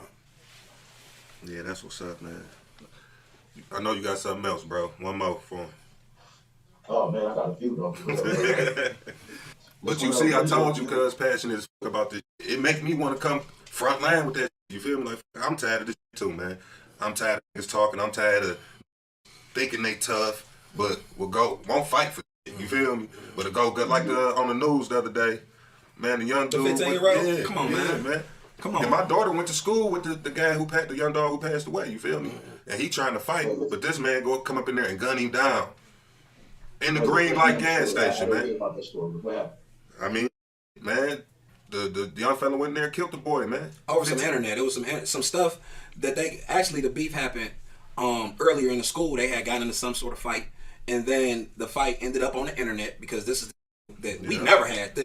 So we can't even relate. I feel like, you know, we have a hard, I know I do. I have a hard time relating to how things, you know, transpire. And I don't say, I'm not one to say if all of this was at our disposal back then, what it would have been like, because it's a cold beast, bro. You feel me? When your mind not developed, you know, all our minds wasn't developed back in the day, how we would have been utilizing this. But the kids, they don't have it no more, bro. They can't throw no hands. All they know is pulling straps because they can't fight. They ain't never fought before. And then even when they fight, the pride is so much pride there to where now if I lost, I gotta kill you. Right. And you know, I don't know the full extent of that situation, but, you know, opposed for them, I guess they were supposed to meet up to fight or something happened, you know, whatever the case may be. The guy caught him at the gas station and shot him down. 15 years old. Yeah, man, you know the news is damn near like the internet too, because they ain't showing it, but they showing it. You feel me?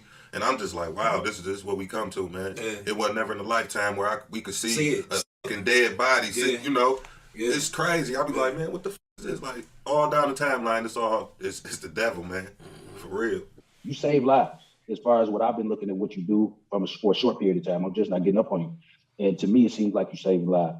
Now, with that being said, is there such thing as a lost cause? Have you ran across people who just ain't no saving? Is that a real thing, or everybody can come back to the fold? Brother, hell yeah! We got a slew of lost causes out here, and we gotta have the understanding that that's the case, right? Yeah. It has to be the case because of where we at right now. Once again, go back to the blackest city in America, bro. How many lost causes do you have to have for us to be down and taking this many L's? You know, for us not to be up. And you know, and I say a lot of lost cause. My lost cause is somebody who just don't give a fuck. Right. I don't care. I don't give a fuck about nobody else but myself. Why the fuck should I care? It's made. You feel me? I made a 100 million, 100,000, whatever. Why the fuck should I care about anybody else but myself? That's a lost cause. You feel me? It ain't necessarily got to be people in bad positions. It can be people with bad mindsets, and there's a lot of that shit going on. You know, there's more people with bad mindsets than it is in bad positions. So, you know, a lost cause is somebody that, you know, is if you're not for the movement, you against it. If you're not for progress, you against it. If you're not part of the problem, you know, if you're not a part of the solution, you're part of the problem. So, you know, it's a lot of lost causes out here. And I feel like for us, we don't worry about lost causes. We just got to, you know, we don't worry about the L's on the left. You feel me? We just worry about what's on the right and figure out, you know, how we can utilize people who do have an understanding and people who do want to get involved and who do want to help, you know, and hold ourselves accountable. Like I tell people all the time, it's just like anything we want to do. You know, we gain too much weight. We want to lose weight, so, you know, you're going to have to make space to go to the gym and work out, right? You have to make that space. You know, so it's the same thing. It's like, I don't understand how somebody can go work for a company, a corporation, white man, the wealthy rich, white or black, I don't care.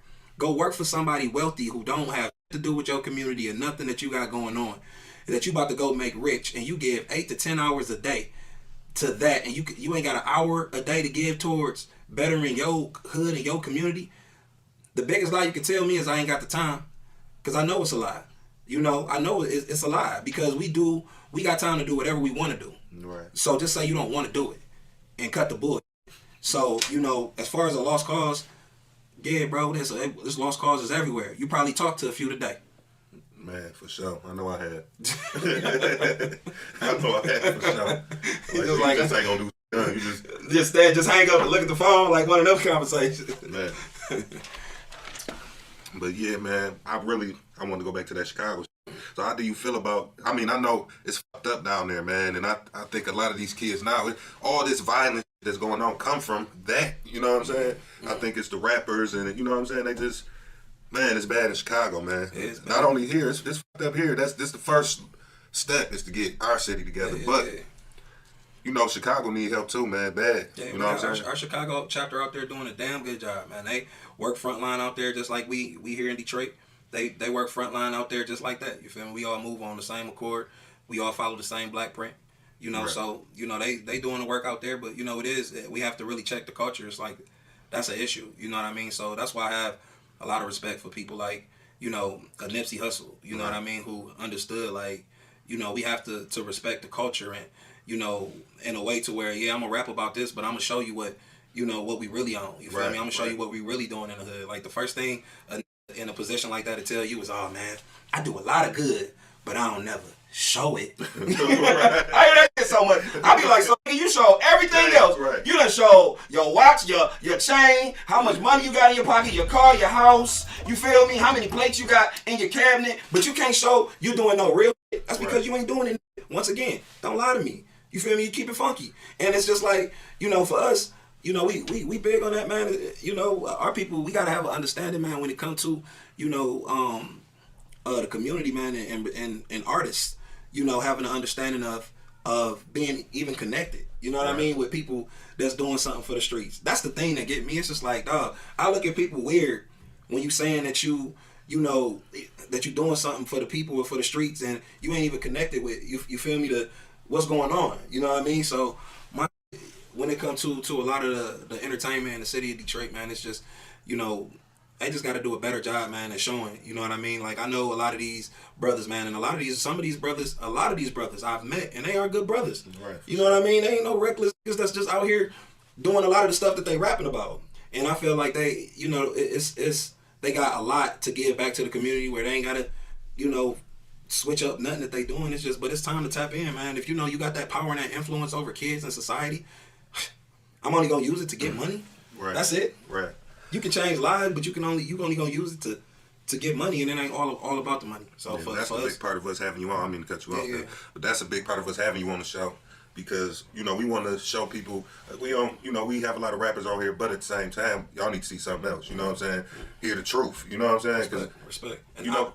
I don't want to cut you off, bro. Go ahead. I don't want to cut you off, but I just want to say this, bro. I appreciate that. You feel me? I really do, dog, because I feel like when it comes to a lot of these podcasts in the city of Detroit, and a lot of people who do podcast work, especially culture podcast work geared towards, you know, the culture in the street and the rap industry, you know, it's never, we a part of the culture too. Everything that we do is a part of the culture. So you even having an understanding that, you know, to see that, man, I appreciate that, to put you on your platform. And I want to be on your platform to let people know, like, it's what it is, man. This ain't never been no soft, it ain't never been no corny. It's all about respect. We want to build with people that's trying to build. You know what I mean? And I feel like we all should be trying to build. And from that culture is so much power. So, you know, let's put ourselves at a table to where we able to do something because we have the power too. You feel me? If all the rappers came together in the city of Detroit, not all of them, but, you know, if we get a nice coalition of rappers and then, you know, really put something in play for codes about killing kids, you know, like that, bro. It's just like, if you don't stand on not killing kids, bro, I don't want to do it with you anyway. You feel me? I don't give a fuck. If you soft, if you ain't standing for kids, you soft as fuck. I don't give a fuck what you rapping about. Right. So let's be men. You know, we been real.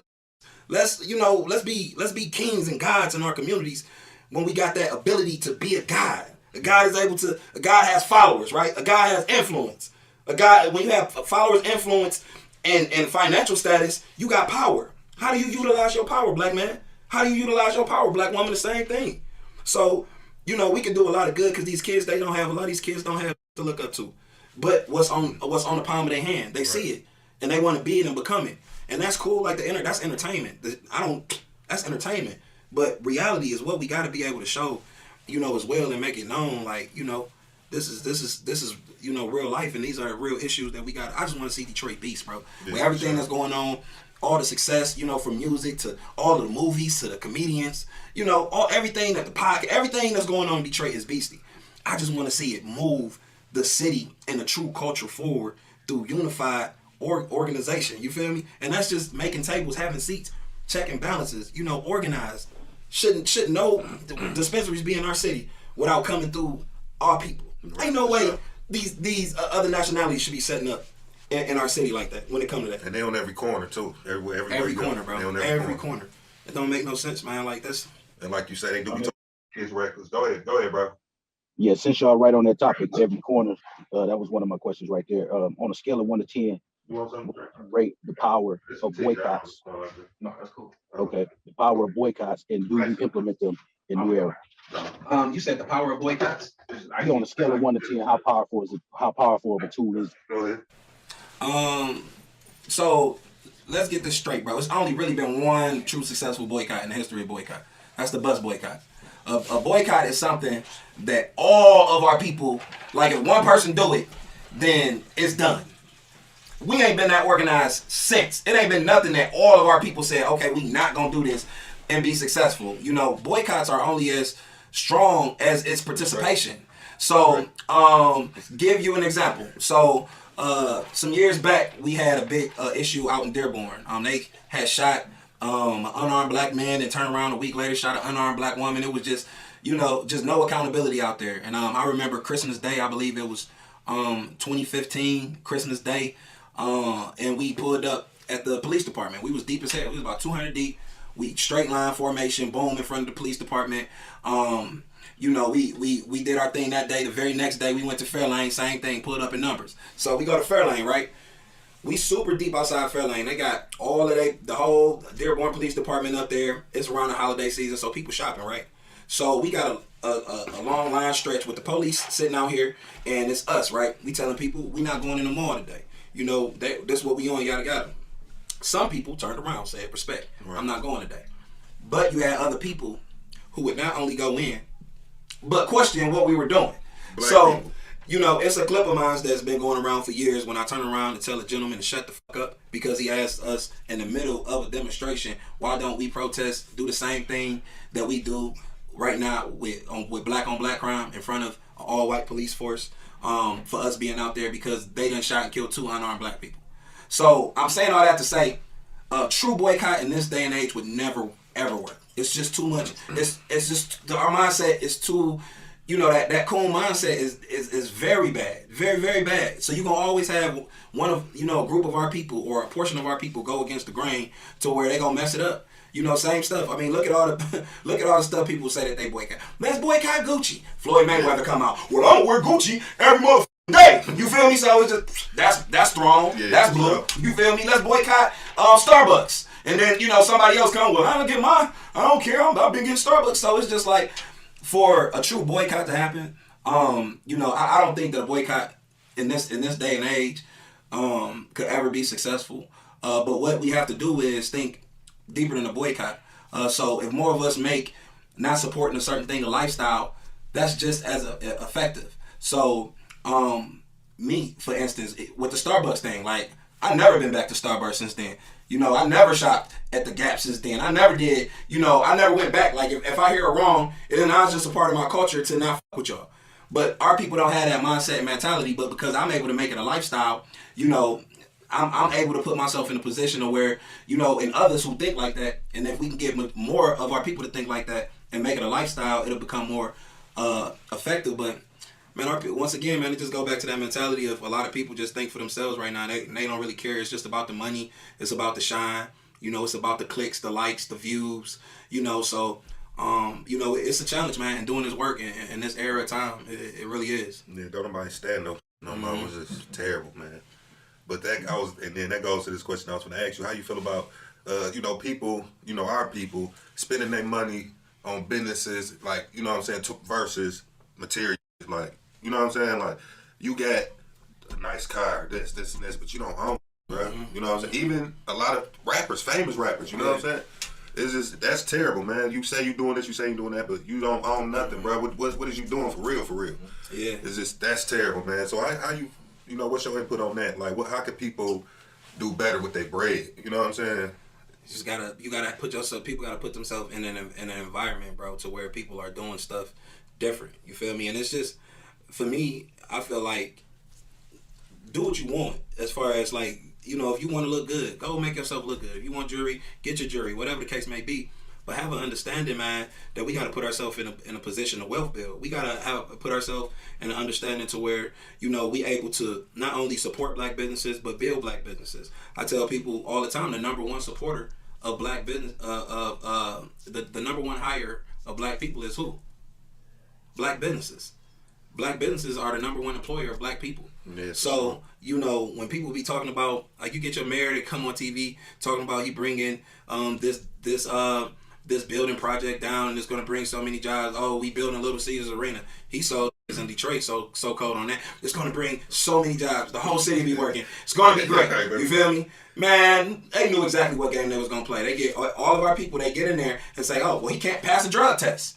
The same people down with all these motherfuckers who opening up dispensaries in the hood. So you opening up dispensaries in the hood, allowing all of our people to have weed at their disposal, smoking weed, and they trying to go get a job to build Little Caesars Arena. They qualify, but can't pass a drug test. Man. Meanwhile, you hiring all of these white folks from all of these neighboring cities, and they doing the same shit, but they popping pills, doing snorting, and shooting. Smoking meth. So it's always been a play. We can't believe people when they say that they're going to employ us. That's the key thing. When you see people that want black votes, listen to key words. They don't say jobs. They love saying this. We don't want to work for y'all motherfuckers no more. We straight, bro. We trying to build. Say you're going to bring some resources. Some resources.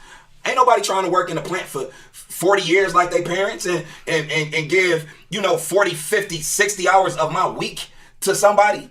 Trade time for money like that. That's why, even when you talk about two-parent households and stuff like that, people think that, oh, well, you lived in a two-parent household, it would be so much better. But your parents working.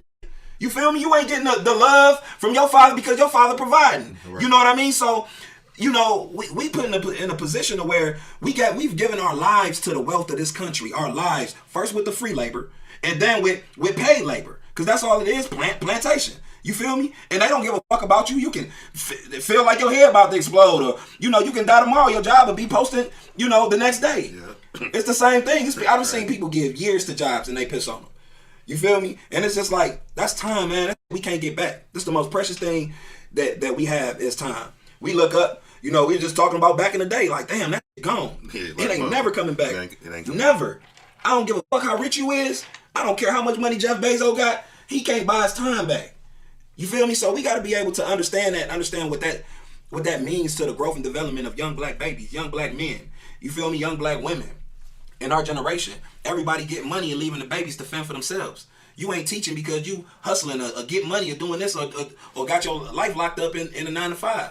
So, you know, I understand that these are things that we have to do, but we also have to be conscious of those things so that we can make better decisions in planning out our future. Because anybody, you know, for the most part that's in a job, I feel like even if you were working to get in a higher position, okay, you don't want your own business. It ain't everybody own businesses will work for them. It ain't their thing. But you should be still wanting to climb a ladder, or you feel me? You shouldn't want to just work to work. Yeah. Just because I'm comfortable with this check that I'm getting. It's the check syndrome. Like once you got it, it's gonna hold you back from your dreams, because everything that you say that you want to do, everything that you say that you know you believe in yourself, but you got to go get that bag, because I can't put myself in a position to say, well, if this shit start coming in, I'm gonna be up and I'm gonna get nervous and I'm gonna stop believing in myself. You know, we got to believe in ourselves during all times, and whatever position that we in, prepare for those things. You know what I mean? So that's all I'm saying. Is just like we bigger than jobs. We bigger than, you know, just throwing out, you know, pennies and crumbs, and,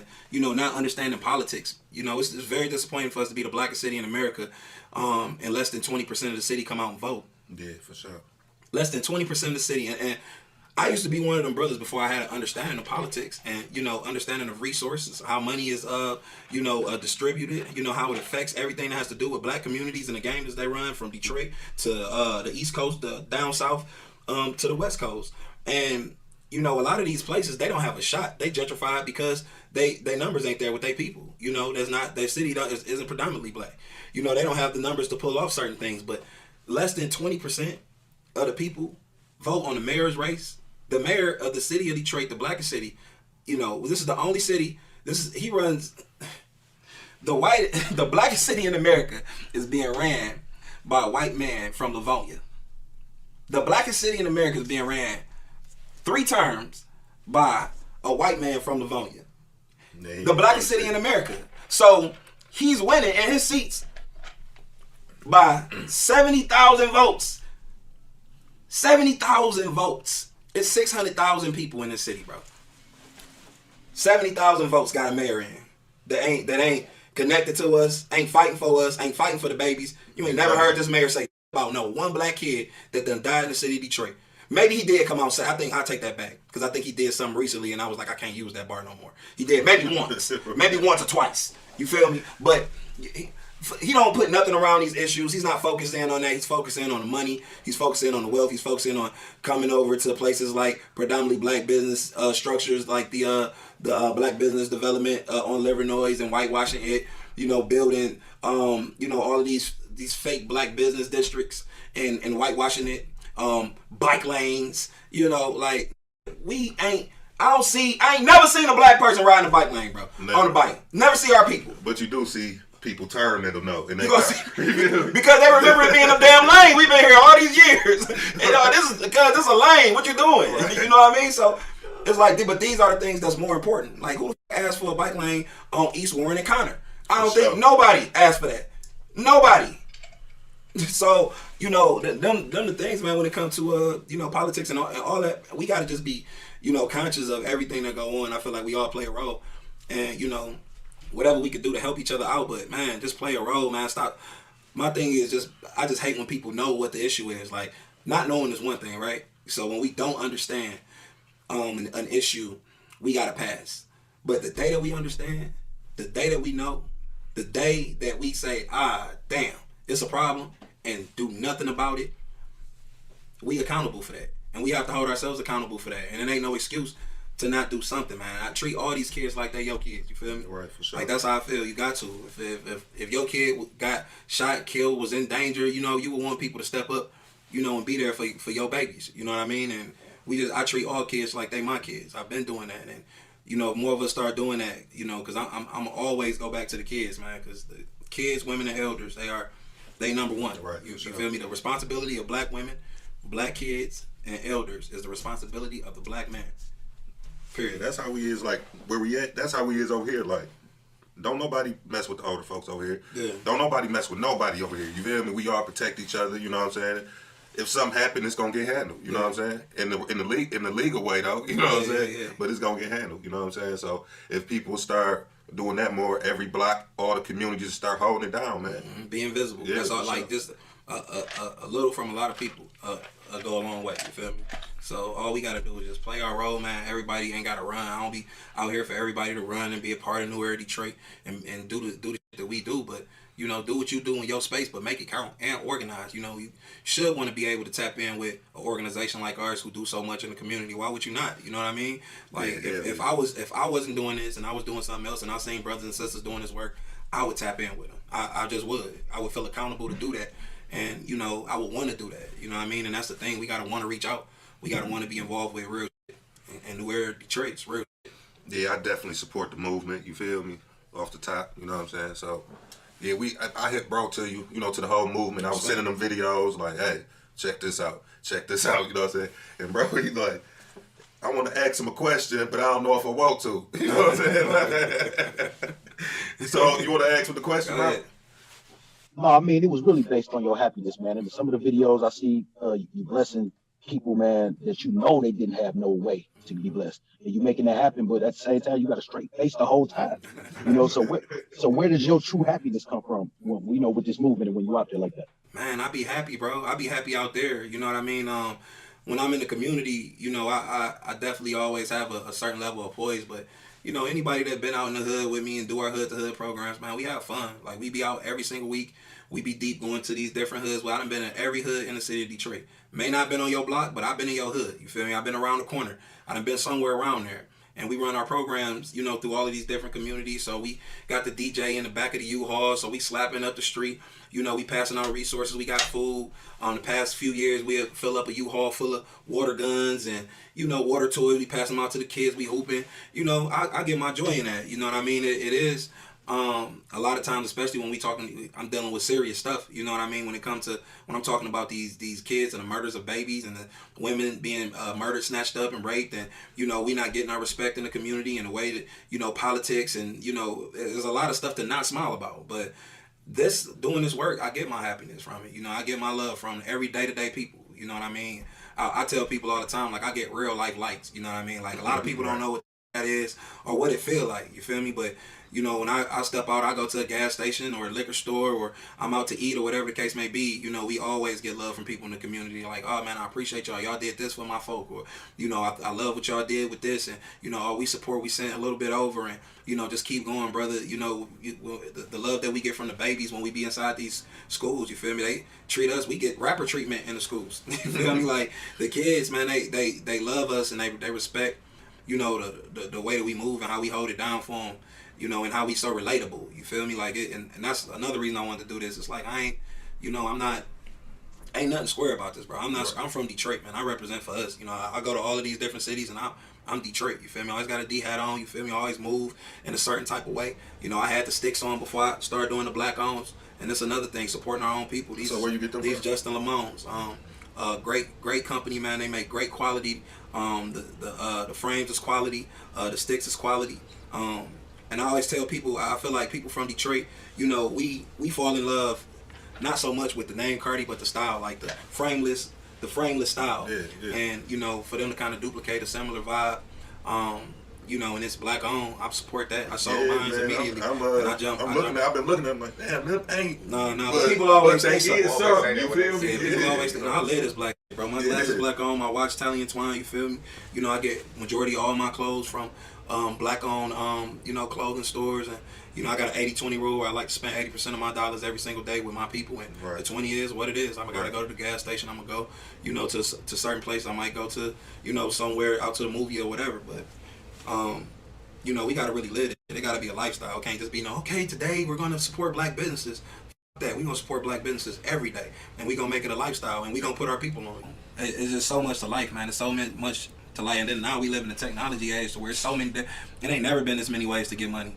It ain't never been as many ways to, you know, many different lifestyles in which you can be involved in legally. You feel me? It used to feel like we couldn't do but go to a plant or a hustle, but now the hustles are so legit to where, you know, man, it's endless, and we just want to free up time. I be telling my brothers and my sisters that, man, the goal should always be for us to put ourselves in a position that we're not trading time for money, and you know, be able to free up time. We're gonna always hustle, we're gonna always grind, but you know, don't take for granted those times that you spend with your kids. You know, when you first have babies at a young age, you know, spend those first, you know, 3 to 4 years is important. You know what I mean? Like, you spending time with our kids, and just in every age, you know, and family too, bro, and being able to see the world. Make sure that you putting travel dates in your schedule.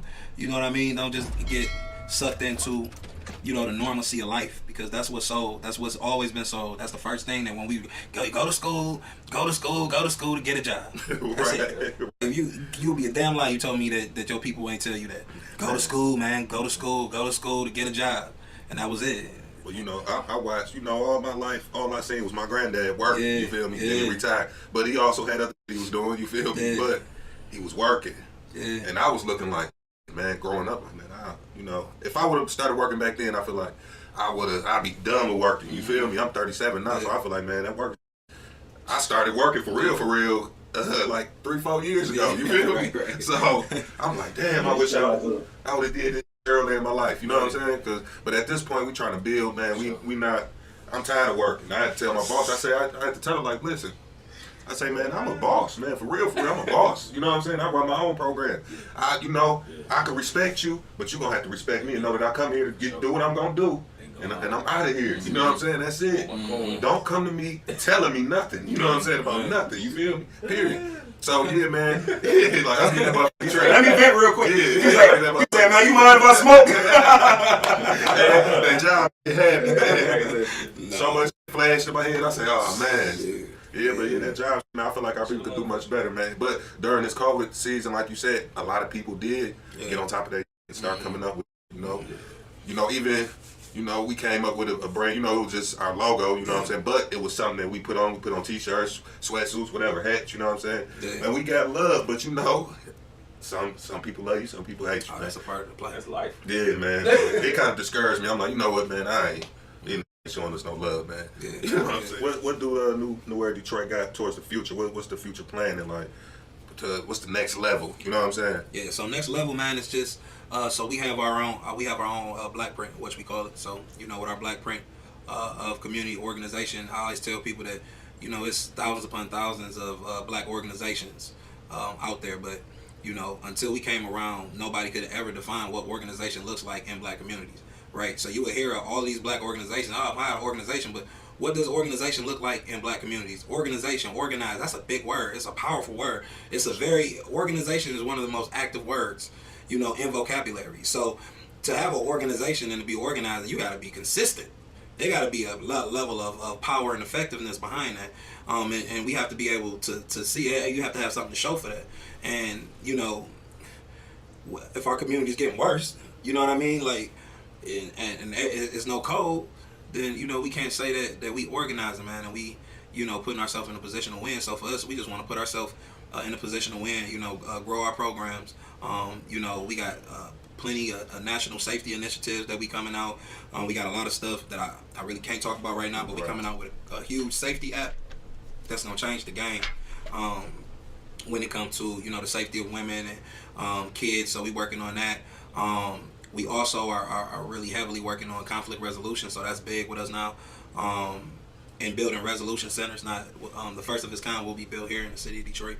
And we want to be able to place them all around the country too as well, because the basis of everything that goes wrong for the most part in our community is because of poor conflict resolution skills. The ability to not be able to resolve conflicts is one of the key factors in deaths. One of the key factors to us not being able to grow, as a people, in all ages, from kids in schools to adults. We have to be able to resolve conflict better in order to grow as people.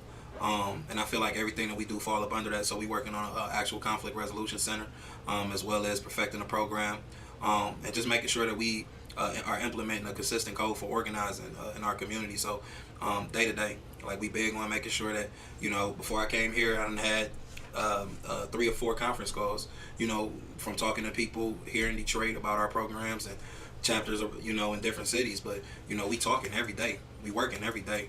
Programs are being run weekly, and we all mirror them off of each other. And for us is to be able to provide a platform to truly define what organization look like in Black communities worldwide, not only here in the States, but before COVID, and we still are working with brothers and sisters in Nigeria, and also in the UK. In the UK, I was on my way to fly out to the UK that year to build a chapter out there too as well. So people look at what we do, and people who have the heart to organize and want for our people, they look at it and they want to be involved, and they want to figure out how how they can implement some of the things that we're doing in the communities that they living in. So just be a catalyst in that, be able to get to a level to where we're able to affect change politically, as well, utilizing our powers to affect and change some of these laws. We have to be able to organize that power too, as well, especially when we talk about the criminal justice system and the family of the court. For sure. It's a lot of things that need to be adjusted. You know what I mean? Systematically in our communities. But being able to affect that change, it's power in people. I tell people all the time, I take 100 people, a million people over $1 million every single day. You feel me? Because there's more power in the people than it ever could be in that $1 million worth of currency. So, it's just getting the people in our community to understand power, how to utilize it, and how to organize that power. That's what's up. Yeah, that with the FOC, man, that tears up a lot of families, bro. Yeah. We had a huge conversation about that at our last brother bill when we was building, and that's something too, man. We working on different ways to build with brothers, man. Like, so I've always been a big critic, and people see me every year after year get on brothers, where y'all ass at? Y'all had blase. So I come high energy because I feel like we do have accountability. But this year and in the next couple of years, I really want to just put us in a space so we can talk about some of the things that we deal with and some of the issues, what's holding us back from getting involved, and what are some of the things that we deal with in our day-to-day lives. That Black men deal with, man. We the most attacked body of people next to the Black woman. But the Black man still, we get it, and we get it hard. So, and have been, for years and years to come. I mean, in the past. So, putting ourselves in a position, I just want to have a better understanding why I can get in front of camera and say that they shot up an 81-year-old woman house and put over 100 bullets in that. All the G's, everybody, and nobody come out. Yeah, that's terrible. But the people that rock with us, you feel me? I want to know why. What's holding us back? Like, what's not going? If that don't make you mad, if a kid, senseless, a kid being shot in a drive-by don't make you mad, you know what I mean? Little baby riding in the car getting shot on his way to a party don't make you mad. Like, I want to know. So I'm not going off. You feel me? Like, I don't want to, because people may look at me like, he got an aggressive approach, but I be mad as. You feel me? I be mad. Yeah, I feel because this real life for me. And if you don't get mad, then there's something wrong. It with is. There's something wrong with you. So I don't apologize, for my aggression, but I do want to try a different approach and just asking my brothers, like, what the fuck is it that's holding us back? Like, let's have a honest conversation about that. But I don't know. I may have got sidetracked. But I know we was talking about the family. We were talking about the court system. Yeah. But yeah, man, we got problems, man. It's that's been utilized to. Once that has been put into place, it's destroyed more Black families than anybody. Anything or any entity that has destroyed more Black families. The government way of running, our families just has always been to put us at a disparity and take the man out of the household. So it's always the system. Whether Black women understand it or not, has always been the designed to do that. And I feel like we just need to work on better ways. And I'm not saying that to take away accountability. Like, it should be taking care of their kids flat. You know what I mean? If you're not taking care of your kid, you a sucker. But those fathers that's out there that's wanting to take care of their kids, trying to take care of their kids, and it's being denied by the court. Like, who the fuck is you? This is this baby came out of my. You feel me? So, I feel like there's not enough that goes, not enough energy behind that, and the number one reason because it happens to predominantly black men. So society can give a fuck less, about that issue. But brothers, that's another thing that we should be coming together and organizing that. And that goes hand in hand with weed dispensaries to me. This has been the strangest shit. It's just like, if we can't organize off of it, I know that we can sit in a room full of brothers and they gonna have an issue with the family. Yeah, FOC. And I know that we can be in a room full of brothers and they done either been involved with selling weed or got something on their record for smoking weed or in possession or whatever. And it's just like they making that legal and they continue to do what they do at the FOC. So once again, I don't know what's gonna move brothers. I haven't figured that out yet. It's just like if it be simple stuff to where like if that don't move, you don't want to do more, man, and get involved and put your foot down. I don't know, but it's that docile culture and just people so caught up in other stuff. In the big picture is really wounding us and it's gonna continue to wound the next generation. Yeah, we gonna try to wake them up though. That's why I say again, we got you on the platform so we can wake that up. We got some ignorant people that watch us, that don't know better, you feel me?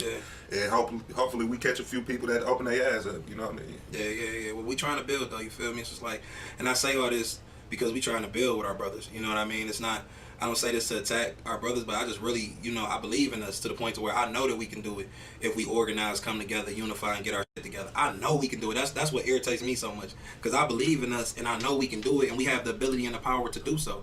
We just gotta tap in with that, like we tap in with everything else, and we gonna be able to see the change that we want to see in our communities and gain the power that we need and deserve, from the infrastructure, and dealing with our community. Yeah, for sure. Yeah. So Crack, how you feel about this, bro? Man, this is magnificent. Go ahead. You told me real happy, man. Yeah, man, it's magnificent, man. You know what I'm saying? It's a learning process, but at the same time, I'm getting the edge of the front lines right here. A lot of people, man, do what he do at home. You know what I'm saying? They on the internet with all that he talking about, but he actually out in the grease. And that's the difference. You can't do nothing but respect that. Bro. That's another reason why I say he fit for this, because he be in the trenches for real. You feel me? Yeah. I see him in the streets more than I see these rapping on songs talking about what they doing. You feel me? In dangerous neighborhoods though. You feel me? Ain't no sunshine and people dancing around. You know what I'm saying? Dangerous around here, man. I'm like that. Cuz putting his life on the line for real. For the people, man. And if people understand that, man, it'll get better, man. It's a process, man. Yeah. We still waiting. Now, I do got a final question for you. We did talk about a lot of bad, because it's a lot of bad out there. It's a lot of bad to be fighting against, which makes you, in my opinion, good. So what improvements or results have you seen, with your own eyes since you started the movements? What's good that's came out of it that you can tell the people about? So I always say, culture-wise, in the city of Detroit, we don't deal with a lot of things now, especially the first thing that I feel culture has changed when we talk about the gas stations and liquor stores. I believe us coming out and shutting down so many of them originally, played a huge role in the way that, a lot of them move now. And it's not perfect. You're going to still get gas station incidents and liquor store incidents, but it was a huge culture when we first started. And we really opened people's eyes up here in the city of Detroit to, have an understanding of the respect that we, deserve when it comes to our establishment. And if we didn't do that for everyday regular people, the people that run these businesses, they got it enough to say, okay, well, I'm not going to let that affect my money, so I got to watch how I treat, people in this community, in this neighborhood. And also just, the culture politically too. People don't really understand that we've been able to affect and change. The pressure that we put on establishment and demanding respect in certain things in our community, the respect that we demand from downtown and City Hall and within DPD too as well. It's a certain level of respect that they have for us and the culture and how they treat our people, because they don't want to hear from us. Nobody want to hear from us when it comes to not being able to do our people in the right format. So a level of accountability, that's in place right now that people don't understand that we have here in Detroit that a lot of other cities don't have because of the work that we do, and the kids that we see who have an understanding of so much of the stuff that I talk about now when we go to these classrooms. The kids that we've been able to mentor and put on to so many different things, a different visual, the way that we come down the streets and come down the block. People say, from all ages. You know, I've never seen nothing like this, you know, come down my hood. The kids used to see them, they be in complete bliss. They just can't understand what the hell is happening. You know, when they see all of these brothers and sisters come down and we got a U-Haul full of groceries and, you know, a U-Haul with a whole DJ in the back, and, you know, we passing out toys, but we organizing, so we passing out resources, we getting people involved. You know, the community engagement, that culture, you know, we've been able to help and change. And also, you know, just defining what organization look like, once again, in our community. You know, before then, yeah, we'll see a bunch of organizations, we'll hear about them, but, you know, it'll be on a reactionary front. Most of the time that you hear about some of these organizations after something happened, like after a kid gets shot or after something happened, you will hear about somebody or see about somebody. And it's just the proactive approach of our organization and being able to be in people's face year round. You know, and not just after something happened or, you know, when the news cameras are around and things of that nature. So I feel like more people will understand later. Like, I'm one of them brothers that people gonna look at, you know, 10, 20 years from now and be like, dang, you know, New Era Detroit, they really did their thing in this era. I almost feel like people in Detroit kind of, you know, spoiled at some time, you know, because it's just like what they expect from us, you know, and when things happen, it's just, you know, I feel like that people will really have a true understanding and appreciation for us once they, you know, our whole story get out and all the things that we've been able to do and accomplish. I'm working on a book right now. You know, we pushing our 10-year anniversary, so, you know, we looking at a documentary too, because I believe if people really seen this, and that's another thing, like, we've been able to record our whole entire journey. So we got trigs on top of trigs of footage. Every shutdown, every program, everything we've ever done is all documented. So, you know, it's gonna really be dope when people actually get a real understanding, because I don't get the opportunity to come on a lot of podcasts, and because I don't know what people think. Like, you know, the people that's too square think that I'm too rough, and the people that too rough, they think like, well, I don't know what, you know what I mean? They think I'm too square. Like, oh, he ain't gonna be able to, you know, be fun or be relatable. And I'm from the culture. I'm gonna tell you exactly what it is, and we can talk about, you know, the Pistons and the rest of that too, and, you know, what music we listen, all that too. But, you know, for us, it's just the thing I like about myself and I appreciate about me is that, you know, I never have to sugarcoat myself. The way that I am right now talking to y'all, I'm going to talk like this in the boardroom. I'm going to talk like this in the streets. I get a lot of flack from the you know, people in the community because I cuss a lot. So when I be out in the community, oh, why you cuss so much? You know, because I'm on East 7 Mile shit. Right. This is what they understand. Like, right. I'm talking to my people. I'm not, you know, in the bourgeoisie state.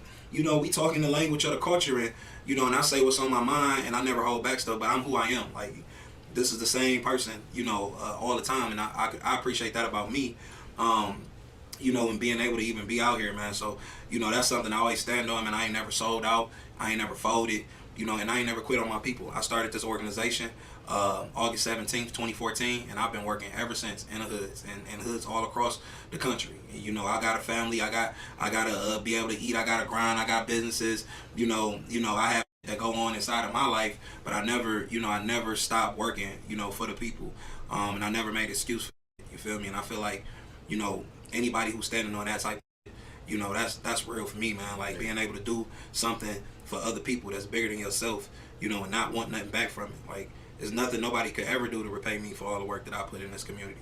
It doesn't have a price tag on it. Nobody got enough money for all the energy, love, time, you know, and passion that I put out here in the street. So, you know, for me, it's just being able to understand what we're doing and building a legacy, and passing down something that'll be able to, you know, withstand the test of time. And that's what I'm on. That's what our movement on. I always like to shout out to my whole team, bro, because it ain't never a Zeke thing. Right. You know, it's people that don't even know my name but know New Era. Like, oh yeah, most people, right. New Era. You feel me? Because like, it ain't Zeke. It's like a New Era, and I appreciate that, man, because it's about the movement. It's about the work. It ain't about me. You feel me? I ain't no singular name person. This ain't no singular job. You feel me? It's the team. I got a fantastic team of people all across the country that handle their motherfucking business and you know, in the right way. And we building from that. It's a process, but we trusting in it, and we are definitely making strides and being effective. But, you know, it's just a process. Hey, bro, he just answered like 3 questions that I was going to ask him. You feel me? All at once. I'm sitting here like, damn, I ain't even got to ask that. I ain't got to ask that either. You feel me? I'm going to say this because I got one, man. On the last episode, we had a local superstar, Danny Always Win, and he spoke highly of it. Yeah, and then I see you on the video. Yes, sir. And I see you on the video, man, you know, doing your thing, showing love with Vezo, you know what I'm saying? So with that being said, man, is any of these athletes or other rappers or these stars kind of reaching into the movement for you? Are they reaching out? Do they see what you're doing? Few, bro. I'm keep it funky. You know what I mean? Few, very few. You know, I got a great connection with very few great people, bro. But they great people. You know, the connection. I always feel like, you know, it could be more. You know what I mean? I definitely feel like that. You know, when you got big, like, mega rappers come back to the city of Detroit and be more interested to work with, like, Dan Gilbert and, you know, build with the establishment and not, you know, look to build relationships with, you know, people who really be in the trenches, man. So, you know, for the people who mess with us, I just appreciate it. You know what I mean? I just appreciate anybody who reach out. For real, bro. That be meaning a lot. But, you know, some of these rappers, bro, they know exactly who he is. They don't show no love. You know, ain't never tried to, you know, build no relationship. You know, and I don't look for all of that. But, you know, I just appreciate the people that do. So I don't really pay too much attention to who don't. But, you know, it's always dope because, like I said, we be in everybody hood. You feel me? So, you know, and seeing that and building, you know, it's always dope when, you know, other rappers are able to tap into that. You know, and big shout out to, you know, the homie Trick.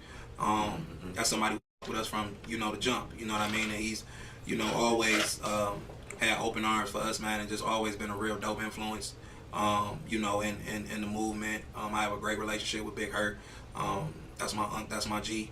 You know, and, you know, really with the OG rappers, man. You know what I mean? Shout out to Vez, man. Vez, I've been rocking with Vez. He, you know, since before he went in and did his time, and you know, I want to make sure that in those tough times, man, that we supported. You know, we showed the establishment, like, you know, this brother, you know, he got a connection to the people. He got a good heart, man. You feel me? I ain't gonna lie. You know, Vez got a real good heart, bro, and he really care about his people. So it's easy for us to build. You know what I mean? Some people don't really give a about the people or the streets for real, man. And, you know, we have no connection, but, you know, the people that do and really know and really connected in with, you know, what's going on this side, man, they reach out and I appreciate them for it. So, you know, I'm hoping that other rappers and artists who don't know, you know, will see this and, you know, tap into that too as well. So I got one for you, one more, man. So what hold the most weight? Fear, love, or loyalty? Well, today is how we live today. You know what I'm saying? I think love hold the most weight.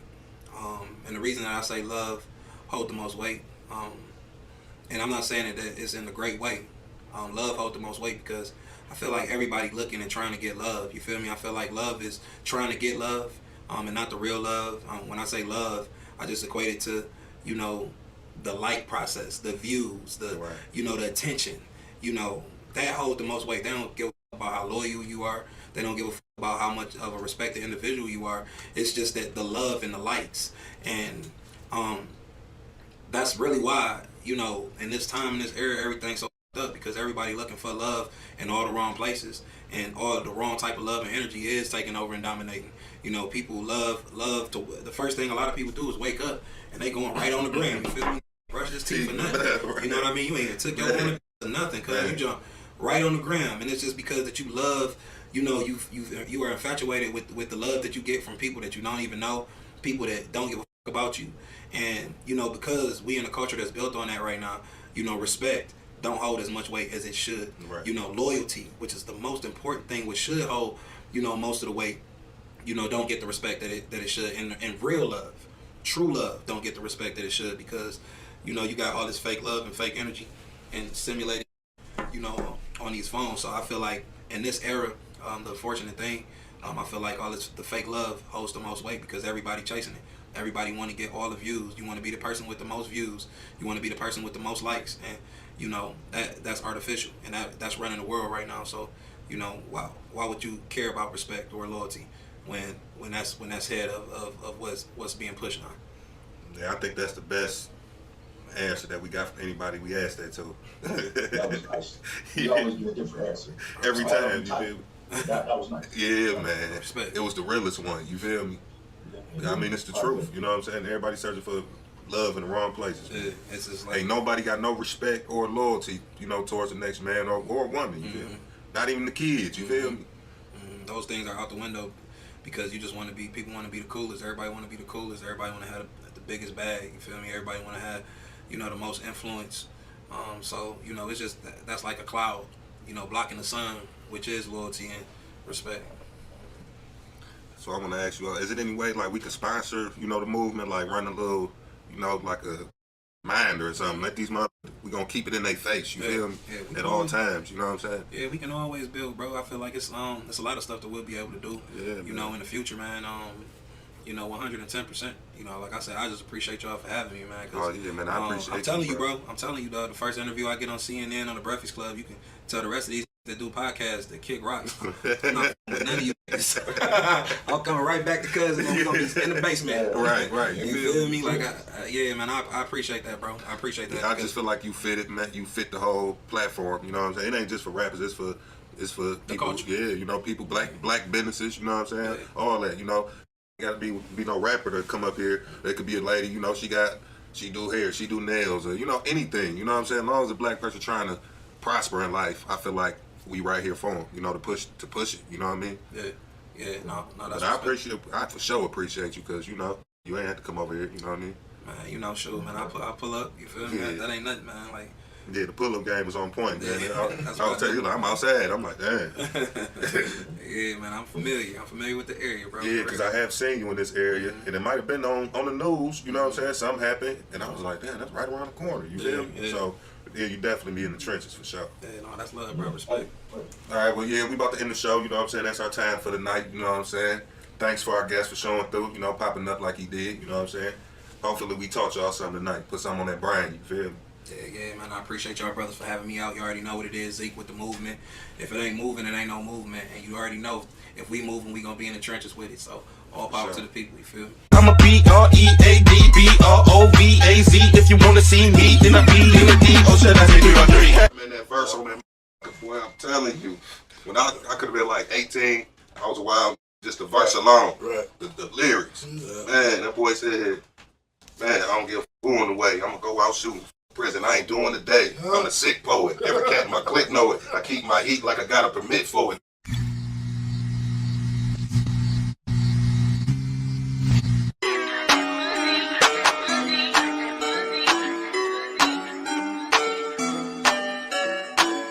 Move like a genie, on like a genie. Ain't gotta eat and we all in the street and we all in the beat. Getting money every day, that's my main mission. If you want to leave you might miss it. Little cousin to drop with them brains missing. 2218, we the key.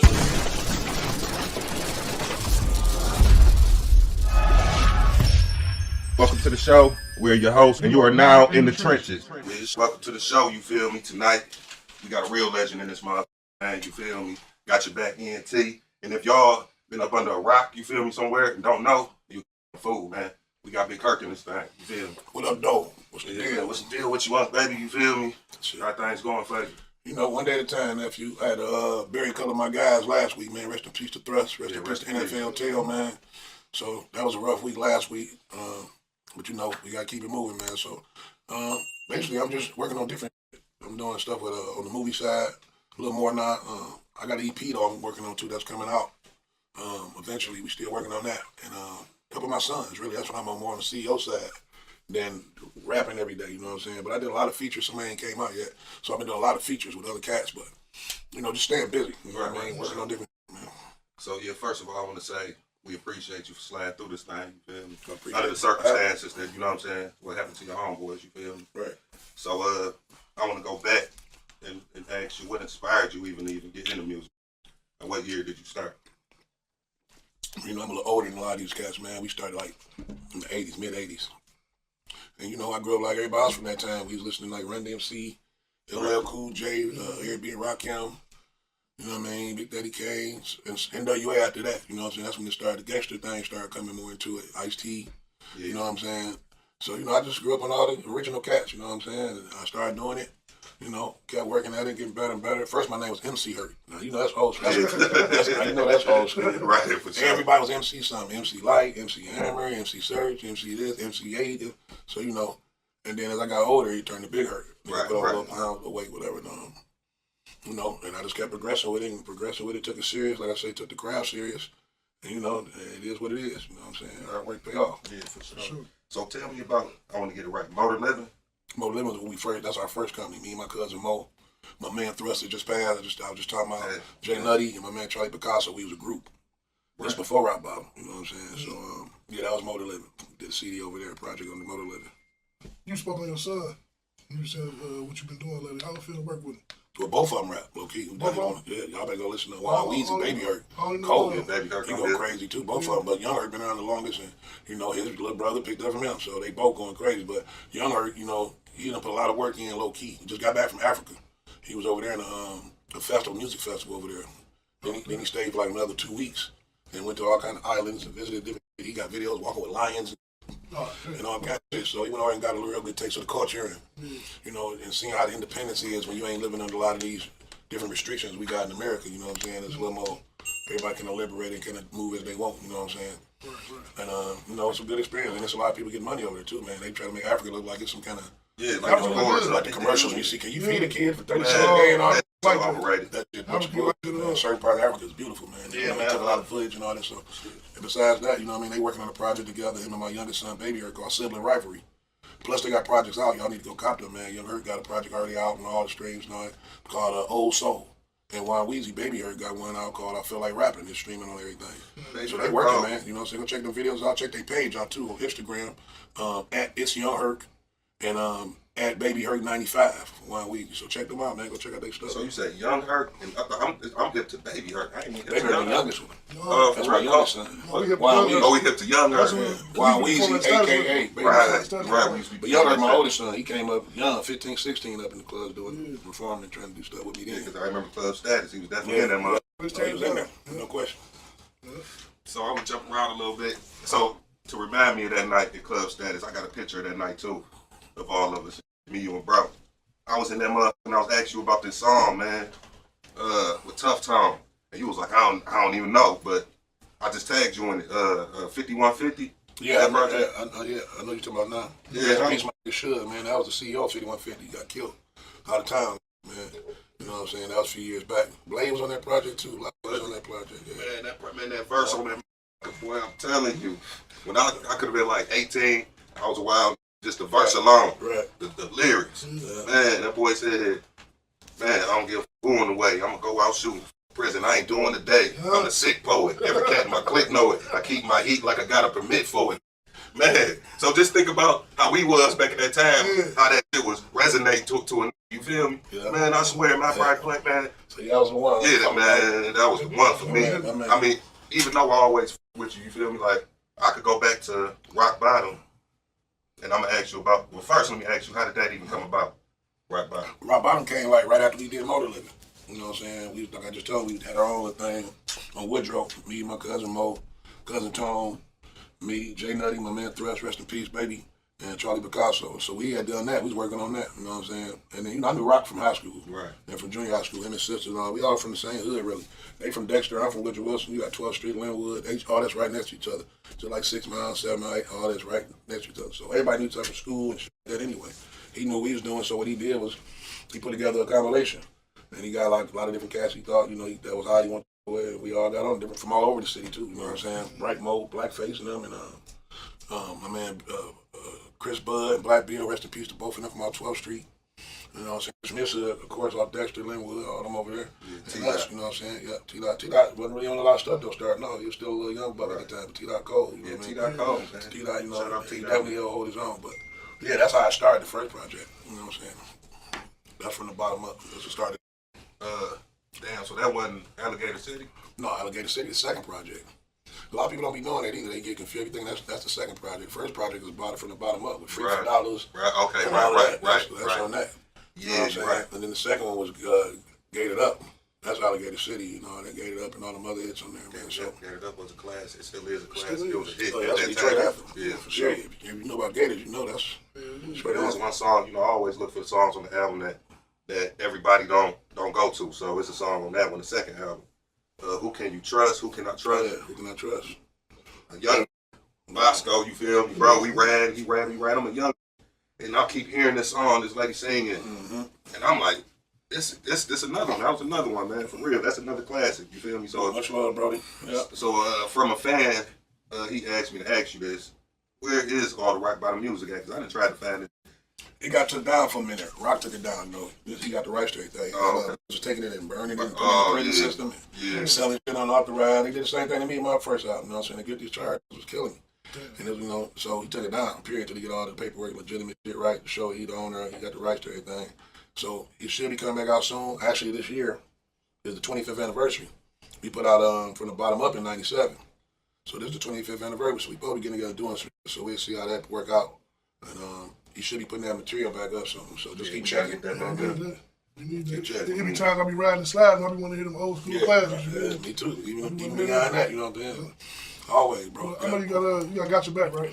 Yeah, but let me say something. Got your back. That was my company, me and my cousin. But I'm finna start a new company called No Cut Incorporated.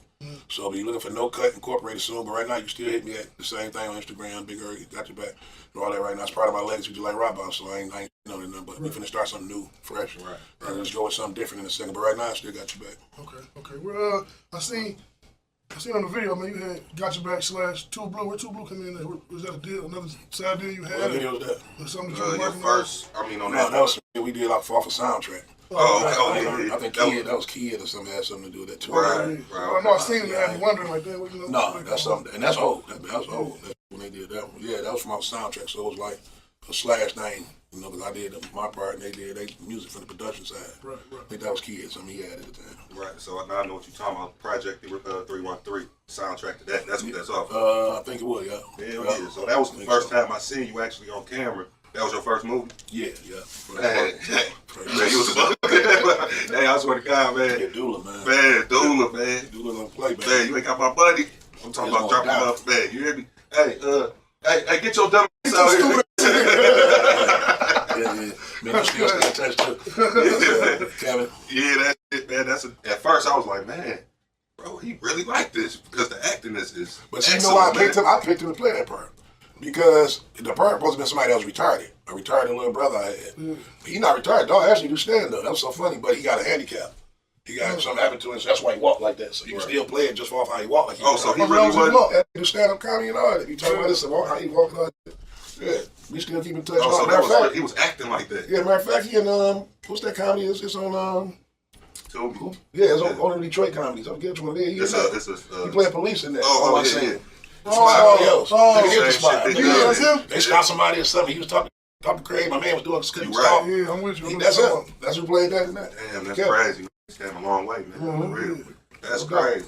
I didn't even know he was acting on that neither. Like I thought, somebody really brought somebody in that was up for real. You feel me? He was up for us walking. Yeah. He ain't retarded. But that's what it fit perfect. I thought he was really. Yeah, a lot of people did that because he didn't say nothing. Ain't like he had to talk on the scene or nothing. So when he walked in, you just see him walk. But that's just like you. Hey, dark turn, man. Your roles, it'll make him think you like that. You feel me? I can be, but I'm good. Right. No problem. No mess with you. But that's the energy I got from that. Like, yeah, he can really get like that. Yeah. Especially when he was younger, bro. Older now, things wild. That, you know what I mean? But we from the hood. Don't get twisted. Yeah. So how many films have you starred in? I've been in 4 films. That same Project 313 that you just said, 5K1. Yeah. With Clifton Powell and 40 the Great, Yuck Mouth, AJ Johnson, rest in peace to him. A few other people too, man. That was, I like Clifton Powell solid too, man. Yeah, I like Clifton Powell, man. He's thorough, man. He dropped us a lot of nuggets off camera though. You know what I mean? About this Hollywood stuff, all that. You know what I mean? But then I did another movie called Chasing Normality. They changed it to something else. We just did another movie out here on 8 Mile at the Biller. They had a grand opening or premiere. Yeah. I forgot the name of the damn movie though. But it's under Great Lakes Films. I know it's if you go to Great Lakes Films, you'll see it. It seems like it, don't it? Yeah, because I done seen him in so much stuff like that. Then I did little stuff like I did a part in what's the first one they came out with? Murder Plane on Names of the Projects. 211. I got a shooting in the projects. That's when I changed the vessel. I went to 211. There's another movie too, but it ain't out yet. And some of they ain't finished the name and still working on it, changed it.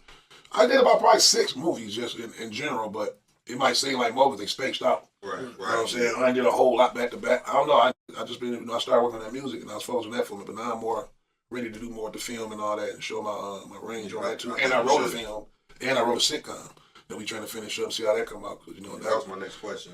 Any documentaries or movies like biopics of you, you know what I'm saying, your life? I'm working on a documentary. That's coming up too. I don't know when. I'm gonna take my time with, so I ain't got no time frame on that. That's gonna be like a lifetime achievement type thing. It's gonna be all the way from the ground, all the way to not. So that's gonna be a man. I'm taking my time with that. I'm definitely doing a documentary, but you know, other than that, people offering stuff and presenting stuff. Some of it you gotta turn down. Some stuff ain't really you can't always take. You know what I mean? But you're gonna see a lot more films. We just shot one last year too with Al Newton, the Detroit Dreams film. That should be coming out soon. I'm in that too. Everybody in the city in that one. You know what I'm saying? So that's coming out. That boy Al Newton, and then another one. Yeah, it's a lot of stuff coming. So yeah, you wasn't in that. Did I see you in that? The one Al Newton made a long time ago. I forgot the name of that. Man. You got a few 17,000 blocks. Yeah, 17,000 blocks. No, I wasn't in the movie, but I was on the soundtrack. Okay, yeah. Because that's when Mike was still with Cosa Nostra. Shout out to man, Baby Ray. Yeah, and all them. Big ups to Cuzzos, man. Go spend some money up there in chicken and waffles, man. Shout out to them. And yeah, I was on soundtrack. I wasn't in the movie on that though. Tell us about the Detroit OG Awards. Oh yeah, man. That was nice, man. Much respect to it. You know what I'm saying? Let you know that your work being recognized. And you know, people really rock with you, you know what I'm saying? So much respect on that. You know, I got a lot of different awards, but sometimes the little things like that be kind of special. Right. You know what I mean? So, you know, that's what's up with that. Definitely. Shout out to them, man. Appreciate it. And you deserve it. That leads to my next question. Because whether you know it or not, you a legend. You feel me? Much respect, fam. You a legend for sure. Don't nobody else think so. We think so right here in the trenches, for sure. You can't tell me about Herk, man. Hell no. I can be up and down about the best rappers, this, and this. He in my top 3. I ain't even gonna say that. Circles around you, boy. I just rapped to you. Yeah. And I was just a part of it. Yeah, we do this for real, bro. Yeah. Honestly. You know what I'm saying? And I don't put out a whole lot of albums like some cats got 10 and 12 albums. I be real funny with my lyrics, bro. Not knocking nobody. Sometimes it's just be putting out. They got a wave already, so it don't even matter. They're gonna copy it. Right. You still they got hits, but then they might do 4, 5 songs that's okay. I don't really be trying to write like I don't do my songs like that. You know, so I try to top every song, even if you can't top it. Right. So we don't put out a lot. It's almost like it's quality over quantity sometimes. As far as us, I ain't not. We got a lot of music out. That's cool. They got a hell of a catalog and all that. But as far as me, that's just how I write. I don't rush and just put everything out every year, 2, 3 albums. No, I don't write like that. Plus, I'm doing more on the other side, the CEO side, because it's my son I'm here, really. You know what I'm saying? So I'm trying to help them with whatever they want to do, and they not really into this like whole drill rap type of thing and all that. They ain't out here like that. You know what I'm saying? They from the streets. They definitely ain't saying they positive. They ain't nothing like that. But I got them. I kept them from even being in that kind of activity. You know what I mean? But they're around it, but they know the game on how to dance around that, keep it moving, and do what they need to do out here. You know, they ain't beefing. They ain't out here running into it with the ops and all that shit. You know, not. They just, you know, do their thing. You know what I'm saying? I'm proud of it. They never got caught up in that. They more into the lyrical thing, street with lyrical, like Young Herk. And then, you know, Baby Herk same way, man. They, you know, they on that vibe for the flows. They don't really be into braggadocious stuff all the time, pulling out their money in every video. And I ain't knocking nobody who do it. Everybody do what they want to do, but they kind of a throwback, like, you know, the way we did it. We just kind of want to let the music speak for itself, the lyrics speak for themselves. And, you know, the people rock with that, rock with it. You know what I mean? Everybody, it's something for everybody, but, you know, that's what they on. They don't sibling, they don't pop pill, they don't do nothing. They follow the blueprint you set for them. Yeah, but I ain't knocking everybody to do what they want. I got niggas that do it. Right. No, that's on them. No, each his own, but they ain't on that. And they ain't the type of rappers that go in the studio and punch me, and they reckon they own. They be really spitting, man. I tell you, man, it'd be great. I be looking at these little. I'm a critic. I don't be just because they my son and everything is great. I be like, you know, I hired on them when they wanted to do it. Because first of all, I didn't ever make them rap. A lot of people probably like, no, Herk probably was teaching them. No, I didn't teach them how. They played football. You know what I'm saying? Both of them. You know what I'm saying? My youngest son, Baby Herk, he won 2 state titles at Cass Tech when he played. So they wasn't into that. They was in playing sports. I kept them doing stuff. So they wouldn't be out here doing some stuff I did, and you know, some of us in the hood had to do. So, you know, they cut from that spitting cloth. You know, my Young Herk like people like Big L and like that. We respect. You know what I'm saying? Right. You know, same thing with Baby Herk. He probably like the J. Cole's and he like the street too. Because like I say, we listen to everything. Don't get twisted. I still all that. I'm a street. They from the street too, but they never got caught up in all the beefing and the gang and none of that. You know what I mean? So, you know, but we like everything, but we focus on the lyrical, man, and making sure that it's still street, but with some bars. Yeah, and that's good though, because I feel like we losing that. You feel me? Like, you know, you can say anything. Once the beat hot, go say anything, and like you said, if you got a following, they gonna with it. You feel me? And I feel like people ain't. Their attention span is so short now, they can't take a full 16 that's hot all bar. Yeah, you know what I'm saying? Like you say, it's a room for everything, bro. I feel like rap supposed to be some of everything. Yeah. That's how we grew up on it. We grew up in the street, like I just said earlier. You had NWAs and Ice T's and, you know, that street shit like that, but then you had like Tribe Called Quest. And if you a backpack type, just like the original hip hop. Then we had like in between, so we can rap and steal streets like Rakim, and you know what I'm saying? That Cash Money, the Knowledge, Public Enemy kicking out. It was just different. Everything now like one lane. Yeah, you know, I ain't knocking it, but like I say, versatility is always good to be that, dig into a different bag sometimes when you want to hear something else. Let me check out this, let me check out that. Like a buffet. You know what I'm saying? You want a little bit of everything sometimes, so. It's definitely like one big ass lane. If you ain't in it, you just ain't on the side. Yeah, for the most part. I like that. What's your favorite area, you think? Because you done been through a few eras. What's your favorite area in town? Yeah, that 90s, early 2000s, bro. That's cold as air to me. Hell yeah, man. You dig back and figure and watch that, man. You got away from NWA, the Tupac, the Big, some everybody, the little, everybody that was before this era, they came out in the 90s. So the 80s had started it. Like I said, I grew up around DMC, Rock Camper. But the 90s, man, the music got to another level. It was a lot of steel versatility, but it was dope, man. The 90s era it was a grind, man. You know what I'm saying? I miss the 90s, man. For us, everything, not just rap, R&B, all of that. Ain't none of that the original R&B like that was back then, man. You know what I'm saying? Listen to that. Oh, go ahead. No, go ahead. You could really listen to that 90s music and put goosebumps on your skin. Like, 90s, even now. Yeah, even now. You go back and listen to it. 90s, early 2000s, like I say, that's to me. You know what I'm saying? So, I'd say that's the era for me too, man. All that Pac, Biggie, Mobb Deep, all them boys. It was a and lot then of shit. it switched to Master P, Cash Money for me. You feel me? And then you still had like Outkast. Outkast, that's what I'm saying. It was everybody had something. Yeah, Texas. Now they can't get the Ghetto Boys and and all them boys. And it was a lot, man. So that first album, that was Guilty as Charged, right? Yeah, my first solo album. Yeah. Like, how do you feel like that was? How was that? That's like your baby. Like you put a lot into that, didn't you? Compared to these. I put a lot into it, but I had so many songs, bro. It actually wasn't as hard to put it together. It was just I was waiting to do it. I had been doing it, like I told you. So when it came out, I was just ready to go. Let's work. I had songs like Confessions. I wrote that 7 years before I put that on there. Confessions, you don't even know it like that. They think, I wrote that 7 years before I put it on Get It Charged. That was my man old favorite song. He died of cancer. You know what I'm saying? I think I say something about him on that same album too. Him and Twine, all them that was around when we first were doing them songs and all that. But yeah, man, that album was just time. I was ready. I had a lot I had to get off my chest. I needed to hear it, so let's go. Yeah, Confessions is it, man. Anxious Only. I mean, you keep going that one, man. Living the life. Game No Change. Game No Change. Yeah, you feel me? I mean, yeah, man. Game No Change was that one where you get up up there. It's just a lot of songs, man. It was and heat. You know what I'm saying? It didn't nothing sound the same. It was different. You know what I'm saying? So yeah, that's definitely my baby. Started out. People always want to hear the first one anyway, because that's what started it. Yeah. Especially if it was dope. You know what I'm saying? But Overdose is a sleeper, man. They sleep on that. It took me so long to put it out. That was like detox. Man, I kept promoting that motherfucker so long. Like, man, you bullshit. That was my next question. I finally got out. Yeah. But Overdose, go back and listen to it. Like I didn't settle a little and go back, man. It's hard too. So if you was to do a versus battle, who would it be with? Who would you want to do one with? Who would be a worthy? I mean, everybody over the summer, last summer, everybody was going buzzing my drop on the street lords. So that's what everybody wanted to see. Yeah. But I don't know if it's going to ever happen, man. It seems like it's too many things that's going to keep it from happening. And, I don't know if it's going to ever happen, but that's the one that we really wanted because that's what the city wanted. I'm doing it for the city, you know what I'm saying? Yeah, that'd be good. You know what I'm saying? Sure. So that's what we was going to do. I ain't really interested in nothing else, you know what I'm saying? That's the one, and I wouldn't do one now. Then we turn around and decide to go ahead and do that one. And I done did one right now. So if it don't be that, I probably won't do one. And then, like I said, we want to do that big. We ain't trying to just do nothing in the club. We want to really stream it, try to make it big at a big venue, you know what I'm saying? It take a lot of money to do all that kind of. And everybody got to can get what they think they're coming, you know what I mean? Yeah, for sure. So then it's like I say, Fat Mike Blade ain't here, but still want to do it, you know what I'm saying? But I don't know. I don't know what's going to happen right now. So that's kind of like, that's kind of if you happen for real. Blade and Fat Mike ain't here. Not even so much that. I just wish they was, though. They don't let everybody be. That's what I was saying about sometimes life ain't guaranteed, bro. You here to do something, do it, man. Because, like I say, with the Rock Bottom, it's our 25th year. Everybody here. Everybody that was on Rock Bottom either free and alive. Nobody ain't dead, nobody ain't. So that's a miracle almost, man, in time to live in.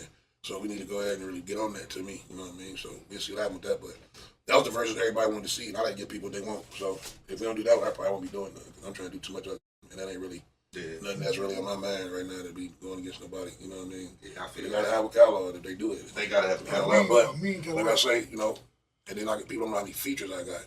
Because, all that, everything go into that, you know what I mean? The features you own and all that. So the remixes ain't heard and all kind of so, I'd rather do it the way we said, but if it can't happen, then, I ain't really interested right now. Maybe down the line, Yeah, man, that would be a good one, man. Yeah, the city would love to see it. Hopefully, it can, get put together for sure. I'm front and center in that, bro. Wherever it's at, I don't even want to see it on live stream. Man, I gotta be there. Yeah, I gotta be up in that. But yeah, so all right, top 5 in the city. You got one? You got 5 of them or 3? I mean, even from the back in the 90s. It's just a thing I had to break down like the eras or something. It's I respect that I think cold as hell. They ain't never heard of it. They gonna be like, who's that? People go by the name game a lot of times. You know what I'm saying? But we talking about just bars. I'm saying 2 or 3 people just from my camp alone. You know what I'm saying? Me, Young, Herk, Nutty. Better start listening, man. What niggas really been saying, bro. Right. You know what I'm saying? Juan Weezy, CEOs too. But that's, be like, he picked all his own people, but I'm serious, from some rap, just rap. But then you got that's what we talking about. But then you got people like Mr. Wrong, like I said, my man Beretta, who been putting on for years, man. You know what I'm saying? Wrote for a syndicated show. You know what I'm saying? They only got to play his music here. You know what I'm saying? Born and raised in the D, you know what I'm saying? He wrote for the Lyricist Lounge. I don't know if y'all familiar with that. Came out a while back. Tracy Ross, Diana Ross, she blew up with girlfriends. Like, he wrote for that show. You know what I'm saying? Right here in the city. You know his music like that. So, my list would be different. Royce, he definitely can spit. But I like street shit too. I like the Vezes, different people like that. Shout out to Nephew.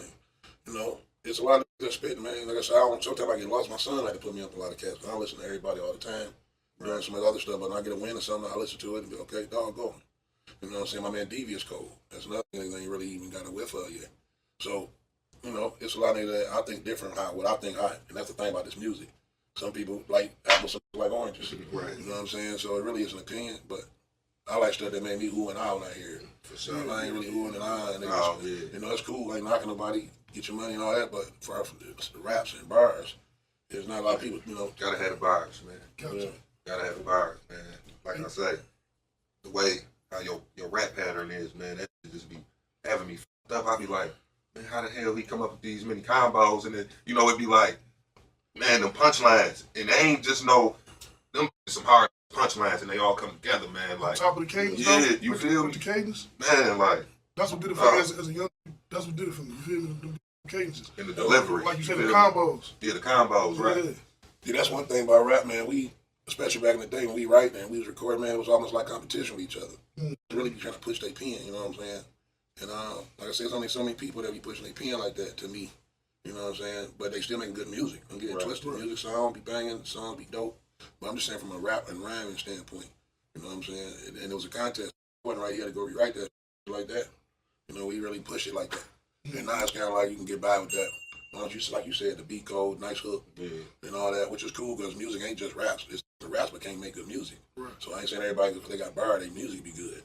We try to bridge the gap and do both, you know what I mean? Push the bars on that, but still at the same time get people that music they love in the club, and we did that. That's what we did. Sure. And that's what we do. So.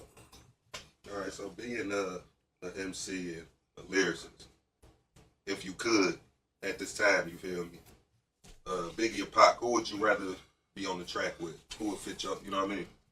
I know you would say both of them, probably. Yeah, it's two different things. Like Biggie's more of the wordplay, rap, lyrical, and so I do that. But then Pac, that soul, that fire, that energy, substance, so all of that too. I actually got a song that I didn't lay for. It's a Pac verse. It's just an empty verse, and I ain't never put it together. It's funny you said that. I had this about like 9 years and never did nothing with it, so I might put that on there too. You say it's Pac verse? It's a verse from Pac, and we never used it. My manager had got it years ago, and we ain't never used it. It was after he passed though, but it's a verse stuff he recorded and didn't use. And my manager was close, somebody that got it and they gave it to us, but we ain't never used it yet. I'm gonna use it though. You know what I'm saying? I try to put it out the right way. That stuff like that, you don't just throw on something. So when I figure out how I want to present that, then I'm gonna go ahead and do something with it. But it's yours to use though. Yeah, it's ours. It is. Like I say, both of them two different things. Biggie more of the wordplay, so I would come more on that tip with him. And Pac more of the street, so I'll give him some of that, you know what I'm saying, with that heart and fire. And, that's what I would do with both of them. And that was young, man. A lot of times we forget how young they was. He passed. Pac was 25, man. Biggie was 24. Right. It was young, man. Yeah. I forget sometimes. Yeah, they did a lot, bro. But he was young. They was older than us. I did a lot, man. He only 25, bro. Yeah, Pac did a lot, for sure. And then still put out albums. Yeah. 2000. And, you know what I'm saying? So he definitely put out a lot of work. Oh, no, so you've been focusing on, not just switch the subject, but you were talking about the movies. Yeah. Is there any movies that you're working on right now that you're doing that you were talking about? Yeah, the Detroit Dreams is one. Like I said, and my man put out one. Oh, it's called Jealous. Great Lake Films and Great Lake Motion Pictures, I mean. And I forget my other young cats. They young cats in the city doing their thing. Got a lot of movies on Tubi and all that. So check them out, man. Look for Great Lakes Motion Pictures. It's like a movie reel for the 2 little reels. GR, there's 2 little reels, Great Lakes Motion Pictures. Check them out. And YouTube. It should be on YouTube too. They on Tubi though. So if you type it in, something should pop up. And like I said, Al Nuke one, and I'm working on stuff and writing and working on my own stuff. You know, there's some people that presented some stuff, but it ain't solid yet. So you know, while the pandemic kind of slowed up a lot of stuff too that was going on the last couple of years we was trying to do. So some stuff just bellied up. You know what I mean? I had to take money and leave. I ain't making no money, stay spending. Everybody wasn't getting that PP, baby. Everybody wasn't getting it. So you know, a lot of things that fell off that was trying to do. So that's the most current that's on the flow. You know what I'm saying? That's they doing for sure. So. Let me know when the casting calls come. I'm coming. Oh yeah, I got one for you. I'm telling you, man. Like I wrote wrestling name. If you pay attention to my videos, they like movies, bro. I wrote that. I wrote Trap Going Ham and on the block. I just go in there throwing. I wrote a script for that. And T from Moolah Films helped me too on Trap Going Ham. He gave everybody like a number as a system. He had like you number 1, you number 4. I call y'all both numbers. Y'all go in, you come out, you go. So we bumping each other because everybody going in the trap bang. If you pay attention to the video, it's just movement the whole time. I don't like doing video. Everybody just standing there, you know, holding money and all that. That's cool, bro. But I want to catch like a glimpse of how we can create too. You know what I'm saying? So Trap Going Ham, like I said, that's one of the ones I wrote too, and on the block. Yeah, I seen you had Pen in one of your videos. Oh yeah, rest in peace, man. That's my man. Rest in peace, Big Pen. Funny, man. Silly as hell, man. I miss you all the time, man. Solid. It's like we way in another state. He ain't changed about it. He joking. He cracking jokes on us. He running to the rooms, banging on the doors. He doing all type of crazy, man. Right. Man, I love that boy, man. For real, that's my dog, man. For the time that you know, I knew him. Always been my man, man. I need anything he did for me. Like when I did Trap Going Ham video, we shot that like for 6 days. People don't know how much work we had to put to get that motherfucker. We shot part of it in Chicago. If you pay attention, it'd be like quick edits. You see Harold's Chicken and what's the name? Then you see the Chicago police car. We shot down the south side, some of that. And then we shot the rest of the city. Like I said, he drove us down there. That's what we rode. I rode with Penn down there. He drove me down. Like, let's go down there. All right, come on. Called up a couple of from down there, like Big T. I don't know if y'all follow battle rap. Oh, that was one of my questions, man. That's crazy. That's Big T and Trap Going Ham. Is it? When I walk in the backyard giving play and all that, Big T. That's Big T. That's crazy. I was gonna ask you, did you follow the battle of rap? That's where I'm from. That's the whole vibe we on, like bars.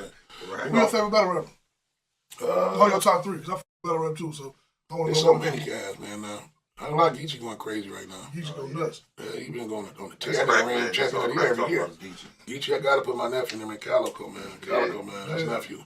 That's another stitch around my life, son. Cal, Cal talk to you. Yeah. Yeah, you been talking about Cal for years. It's so funny. I really don't got a top 3, but I'll just say like I'm Nitty.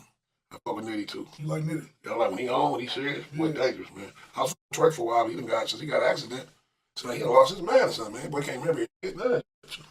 But there's so many, I can keep going from there and say to other people, you know what I'm saying? But I write them the 3 off the top, I can just name right now. You know what I'm saying? Danny Myers, though, is coming in on strong. These young, easy block captain, like that ain't really all out here yet, but they named them like this now. A lot of young things, my favorite battle rap culture, period, man. A lot of them is fire, man. Yeah, that's Yeah. I ain't tried it. Yeah, I mean, Devious do that. I just mentioned when I was talking about, I think, lyricists, but he go with it. Devious right there staying with Calico when he battled Arsenal. Devious standing right next to Calico. They got songs together now.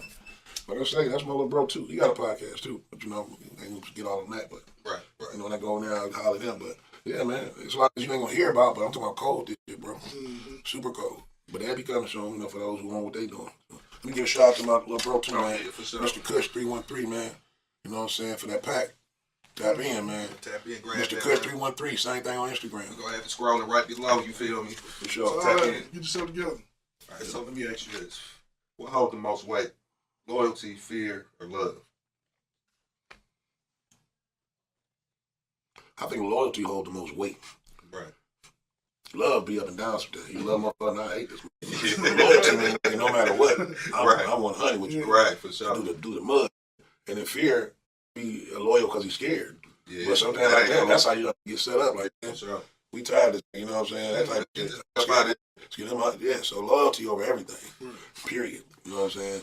That's how I feel about it. Yeah, I feel the same way, man. Because I'm scared of nobody for real no more. This ain't the time where a lot of is really scared. We know, because these young be carrying these things. The young really don't give a fuck. Right. I see. I don't know if they scared or not. You know what I'm saying? If the half of it they be doing be off of fear or what, but or just ignorance. But you know whatever. So how you feel about that that's going on in the city? Not even just the city, just everywhere. I think it's crazy. Just for our community though. It's crazy, bro. Because there be a lot of senseless bullshit. Yeah. You know, there's always been murders in Detroit, in different cities like Chicago, different place, LA. Always been murders and homicides because of the culture in the streets like that. But New York, you keep going, but it's just now starting to be stupid, bro. You killed the 5-year-old, shot the baby in the head, shooting in houses with little kids in there. That's lame to me. You know what I'm saying? Back when the area we was from, man, when you killing it, it's about something. Yeah, we about to kill this. When you gotta go to that point, it's about something serious. It's something, you know, like when it happened, like, yeah, no, this, you know. We gotta get out to the street, bro. You know what I'm saying? That's the type of killing was going on. We was really want kids though. You know what I'm saying? But now I be like, you see, they going like, what? Over what? Damn, like seriously? Like, wow. You know what I'm saying? Just like my man Thrust now, they was some bullshit. Now they got killed. You know what I'm saying? It's about nothing, bro. Bullshit, crumbs. You know what I'm saying? But that's what the world. That's the world we live in. Kill you for what you don't know about, man. You know what I'm saying? Like, huh? And for nothing. Like I said in another song, I sang a boat. He's a kid for a man. Song I said, something to that degree. And it is, man. You'd be surprised. You think they want to kill you for this little shit, man. So, you know, it's just wild as hell now without even thinking. Back then, it was still killing and murdering the streets of the streets. That ain't gonna never change. There's politics to it and rules. But now it's like little babies and kids, more of them getting shot and killed over nothing, man. You know what I'm saying? So that type of just goofy to me. Yeah, you know what I'm saying? Killed over a quarter pound. I was like, damn, whole life gone on 4 hours. Yeah, they split that. Some of these niggas. And they split that. They split that. Think about when they go into a store, a 7-Eleven, or wherever you might rob or shoot and kill a cashier or something. There don't be no money in that TL like that. No, that'd be less than what you just said. That's in the quarter, a QP worth it. Yeah. So I'm just saying, it's killing for nothing. That's why I'm saying a lot of it be thrill kills. I think. He's letting me be running around talking about demon time and all this shit. It'd be like thrill kills. Man. You know what I'm saying? Everything ain't about no money in that. So it's wild as hell right now. Hopefully we get it under control, man. At some point, we got all come together, man. Yeah. A lot of people that got voices and, you know, got some kind of respect in their communities and like that, man, to come together and try to at least curve some of it. Yeah, never stop violence, but some of it retarded, bro. A lot of it retarded, man. It just don't make no sense. A lot of you know what I'm saying? Especially the 5-year-old boy. I just don't get that for nothing. And it's the second time I heard that. Remember, it was like last year, the other guy got killed like that. Him and his girl, and they killed the baby too. Yeah. It's the second time you heard something similar like so. It's just been a lot of that going on, man. Since after they let people off of COVID, man. Yeah. All right, so tell me what's more fulfilling, being in a group or being solo? You was in 2 groups, wasn't you? No, I was in one group. That's DJ Nutty. Okay, Rock Bottom. Rock Bottom was a crew. Okay, right. I always was just Big Herk over there. So Rock Bottom was basically a compilation album, just that. I mean, the first one was. You know what I'm saying? That's what I'm trying to do. So, but after that, you know, all the progress, we just kept working. It's just like everybody in Death Row. They ain't all one group. You got Salute by yourself. Dash and Corrupt or Dog Pound. That's their group. Rage, you know what I mean? But they ain't like all be on songs together, so it look like it's just one big group or something. But no, I was always been a solo artist. Except when I was with my group with Jay Nutty and Motor Living. We was the Rats, which ain't got nothing to do with snitching. Let's get that clear. Right. Yeah, that's back when everybody had acronyms for their name. NWA, okay, right. So what's that name meant? Rebels Against the System. Okay, Rebels Against the System. Sure. So like I say, that's the only time I've been in a group, man. Other than that, we just, you know, my cap. Damn. Rebels Against the System. That was strong right there, man. That's Public Enemy. Yeah, that's all that was out of that time. Plus, we was on the street like WA, but had messages too on certain songs. I always have done songs where some messages too. We talk the street, we from the street, but you gotta show you guys some sense too on certain. That's like Who Can I Trust? Why we always do songs like that. You know what I'm saying? So, you know, so Guilty, what else was, Usual Suspects. Songs like that on rap, but I always do songs like that. You know what I'm saying? To wake your conscience up a little bit, So at this point in your career, would you sign a record label or a distribution deal, or, you know, something like that? Partner up with a label to launch up? Anything that makes sense is worth talking about. You know, I'm not really looking at that at my age. I think it's more oriented for youngsters, for all these labels and all that. But if anybody came with something makes sense, I mean, we could talk about independent. You know, to me, that's more what my lane is right now. But yeah, anything that's negotiable. You know, say no to nothing if it makes sense. Yeah, I think the independent lane is more. I think a lot of dudes should have started off independent. You know what I'm saying? Especially now. Back when we was rock bottom, and in them days, it wasn't as lucrative to do that like it is now. Because you don't need to go sit down and fly nowhere. You can just email Right. Back then, we had to really go get CDs pressed up and wax made records and go carry those boxes to all the mom and pop stores. That's why we trying to tell you, we had to really grind, bro. With no YouTube, with no social media, with none of this shit. There's so many ways to market and promote yourself. Videos is really costing like $30,000, $40,000 and all that. You know what I'm saying? Now you can do a video $100. Your man got the right phone, camera, for real. It's a whole nother world. It's so much easier to promote and get your seen and get heard and all that. And you know, back then it wasn't. The only thing we had was the box. So as far as videos, you got to shoot a video and get it to somebody. Mail it to somebody. Right. You know what I'm saying? Put the on DVD, sell that with the album. Now you can just email something and send it. Boop, check this out. Boop, boop. Which is cool because technology's supposed to get better. So you know, that's the way I see it right now. Though, independent is the best game for somebody. You know, where I'm at in my career. Unless it makes some super sense. You know what I'm saying? Yeah, it got to be about a nice check. Because they only giving out really like 360 deals that for most of these young guys. You know what I'm saying? So they in your pocket for a boy forever down there. So. Right. Ain't getting them the Master P deal like that. You know what I'm saying? Master P, cash money, nah, them days over. Yeah, that's the deal. There's some money though because look at that, these boys eating, they're getting a lot of bread because the labels is making sure they get a lot of shows. See, back then they wasn't really trying to get you on paid shows because that ain't how it worked. But now they're getting 360, getting everything you do. They eating everything you do, so they're gonna get you shows and gigs and all that too because they eating with it. So it's a give and take. You can't really knock it to a degree because they make sure you eat. That's why I say it's for younger. That type. They're young, they got time to do what they got to do and learn it. And year after year, I ain't got that kind of time like that. So that's for young type of deals, stuff like that. Independent might be the best route. You know, when you get older, you still doing this. Doesn't make super sense. Like I said, gotta make sense. You know? What you like doing better, making the music or performing the music? They both straight, but I think making is better for me. I perform it for the fans. That's when it's time for them to hear. But when you making it, see it coming together, man, it's cold-blooded thing to see, man. Especially something that's fire, like whoa. You be knowing too, like, oh, you making it and it's hot. That's the best part, I think, man. You know what I'm saying? Because you know you got one. You got one. And it usually be you got one if you know what got one mean, baby. So, but I love them both. Like I say, performing is the icing on the cake. That's the presentation. Check this out live. But you making it, this is it. This is what you about to give to the people. Yeah, I think that's the most special part of the whole process. Yeah, making music, putting it together, creating it, and going in the booth. And you get them up in that booth. They do some. You like, oh, shit. You know what I'm saying? It's just the then the mixing and mashing of it and seeing how they sitting there. Yeah, definitely. So what's your writing process like? You know, when you go in, you already have your written before you go in the studio. Or? Yeah, I don't go in writing because I don't got my own studio. That's something you doing. You got your own. Right. You can sit there, but you in the studio on that clock. Anybody got time to be doing it? I've done it. We did it with Rock Bottom a lot of times. Because we was young. Money, they ain't paying no attention. You spend a lot of money doing that, especially in a high quality studio. Studio $75 to $100 an hour and shit like that. You in there writing that, smoking, taking breaks, this and that, ticket be a month. So now, you know what I'm saying, if I got some tracks, I just do it at home. Go in there and let's knock out some songs. I ain't in there to be trying to write, let's get it done. You know what I mean? But in your own studio, it's more easy to just take your time, you're in your own, you know, no clock, and you can do it right there and you can record and all that at the same thing and create. So.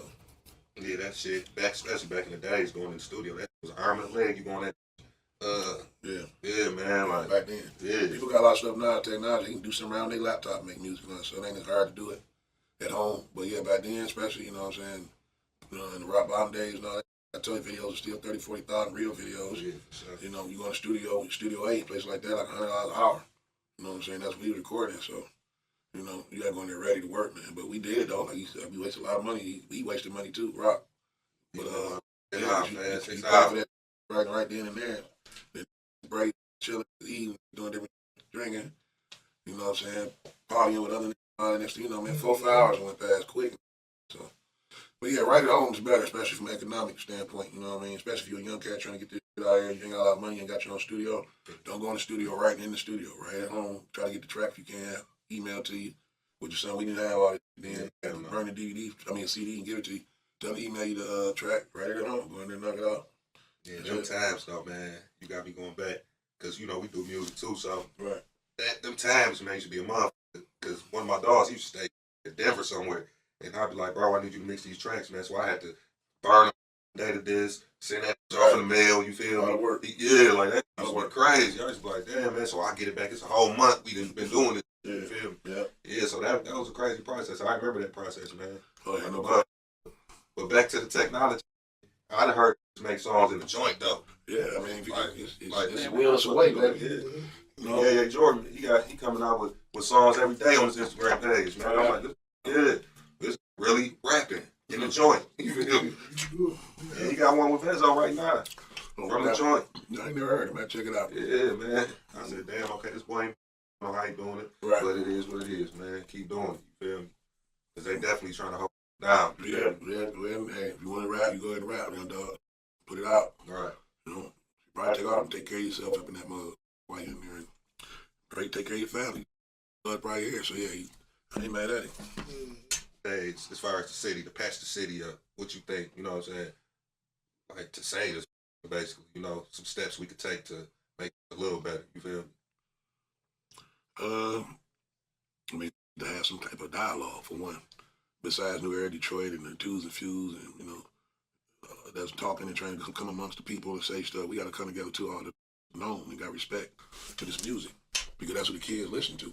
Right. You know what I'm saying? So I don't know. I think we need to get together, maybe hold some kind of like start the violence seminars and do it like every so often, not just once and then, okay, whatever. Yeah, so follow back and double back and see what it's looking like now, what's the numbers, and kind of keep letting the kids know that we is here for y'all. Y'all ain't got to be out wilding, man. It's time to stop the negative, man. You know what I'm saying? They're already trying to kill us as much as they can with the food and water. And that's a whole other story, you know what I'm saying? But you know what it is. So we going through all that, and then we steady killing each other too. You know what I'm saying? About bullshit. So that's, you know, one thing. Down to get together and you know, have the kids at some kind of forum or something where we can talk to the public and let them know how we feel, that we do care about what's going on, and you know, reach out to the people, go to the schools, and you know, do for the kid. Like back years ago, it was like start the violence tours in the city. Yeah, it was. You know how they see them? I was on a couple of them. You know what I'm saying? Tone, a few of us back in the day. Tone was young then, and you know, just more of that. You know, so I think KD's was on there. You know, we need more of that community stuff. Stay in touch with the community so they can see we out there with y'all. You know what I'm saying? And it may stop so, you know what I'm saying? I got to say it before, it may never just stop, period, of course, but it can make some change to somebody. It might be somebody right on the brink or ready to go do something crazy. And they hear some encouraging words from one of us or somebody they respect and look up to. I think that's all they need, man. You feel me? Like, there ain't a lot of that going on. And most of them don't let you be like, I ain't got no big homie like that. Well, right here, man. You know what I'm saying? That's why I applaud Zeke and them, like I said, man, nephew in New Era Detroit, because they do it all the time. He don't talk, he walk it. Yeah, for sure. And, you know, a lot of us, we done been part of that. I done seen Vez and some of the stuff he done did, Trick. I done did stuff with him. You know what I'm saying? Marched on a couple occasions, gave out water and Flint, different stuff. We done did that together. So I see he's serious. And we need to kind of take, you know what I'm saying, take note of how he going about it and everybody join in, man, and kind of piggyback off that movement and, you know, come together, man, and try to encourage these young cats, man, to go a different way, man. You know, because it's getting crazy, like you say, ridiculous. Then when I found out the young dog, like 16 or 17 or something like that, they were saying, I believe, like, bro, you gonna throw your life away, man, on something for nothing, man. Nothing. Yeah. I ain't never got that part, because, you know, everybody was young before. Yeah. But in our day, we used to think before you act on. You know what I'm saying? Always think. Always think, man. And if you didn't think, I mean, it was probably so that you could take that. Okay, well, I go sit down for this 5 hours, 10 bucks. I had to go out to the bank. But I'm saying that ain't nothing you had to do. You know what I mean? From what you know, these kids and these babies, man. You know what I'm saying? Killing little babies like that. And like I said, it's the second time. Yeah. You know what I'm saying? I don't know what it was all about, but that something like that, man, they're gonna look at you like an animal, man. You know what I mean? And you know, you're probably just a troubled kid that needs somebody to talk to him, but that was heinous, man. So, you know, some stuff it shook me. Like, damn, what? So, you know, we gotta talk to these kids, man, and try to curse some of the violence with these kids, man. Yeah, for sure, man. Shout out to Zeke, New Era Detroit. Shout out, what up, nephew? Zeke, New Era Detroit, baby. They're definitely doing it. You know what I'm saying? Yeah. So, you got anything you dropping? Can you let the people know what you got coming out? Like, what you got going on? Movies, music, Baby Herk, Young Herk, you know? Well, y'all said earlier, Young Herk, Baby Herk, go get that music, man. You know what I'm saying? Young Herk got Old Soul streaming, go get it. Baby Herk, on Weezy. Got I Feel Like Rapping. You know what I'm saying? All the platforms, y'all can go copy it, man. Support them, man. Fire. They got another project they working on that's going to come out soon. Sibling Rivalry. So be expecting to see that soon. And I'm working on an EP, but I ain't got a title or nothing like that because I'm still doing this movie stuff. I'm writing some film. And I'm writing a sitcom. And I've been in a few movies that ain't out yet. Like I said, the Detroit Dreams, that's coming soon. Like I said, another movie, I forgot the title. They still putting it together and everything. So you'll be hearing about the promotion. And my man Moles, I'm in that too. He did a comedy with everybody in that. What's the name of that? Your man in that too, the Caesar guy. What's the name of that movie? It's a comedy. No, not new. That's my man Moles. That's how you know he got someone on the split. Moles in this. Remember that. But, hold on. I gotta give him some promo, man. Yeah, Moles in them. That's their movie. Hell yeah, but it was definitely an honor having you up in this. You know what I mean? Much respect, fam. Much love, both of y'all. Make sure we promote everything that you got, because that's basically what this is. You feel me? We promoting whatever people doing. You know what I'm saying? We promoting. You feel me? Movies, films, music. I mean, clothes. I said film.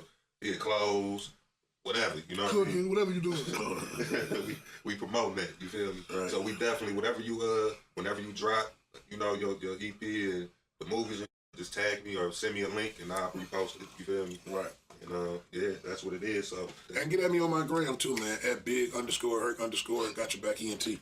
Right, for sure. And don't forget, you feel me? Definitely. You know what I'm saying? Go on. Tap in with my bro, Mr. Kush. Mr. Kush, you know what I'm saying? You got an IG? That is the IG. Oh, Mr. Kush. As I said earlier, this is IG. Okay. Mr. Kush 313. For sure. Thanks, for coming through this. You feel me? What up, though? In the trenches. In the trenches, you feel me? In the trenches, like, comment, baby. subscribe, share, all that old good. You feel me? And tell somebody else to do the same thing. You feel me? We out this month in the trenches. Right, for sure. Pop up, that's the name of it. Oh, man. That's crazy. Yeah. I'm like, pop, drop, stop. I'm like, pop up. Yeah. Give me that beat, fool, Big Herk.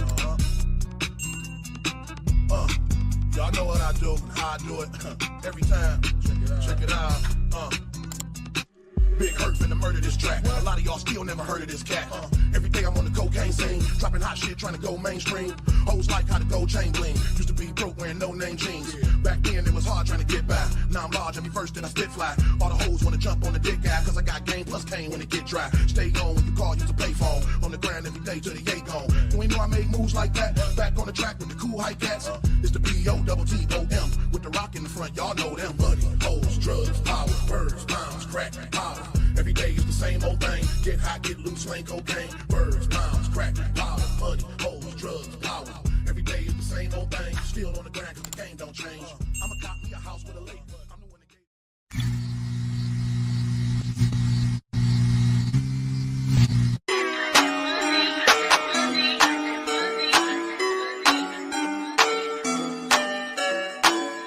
Move like a G, move like a G, on like a G. Ain't gotta eat and we all in the street and we all meant to be. Getting money every day, that's my main mission. If you want it, then you might miss it. Lil' cousin to drop with them brains missing. 2218, we the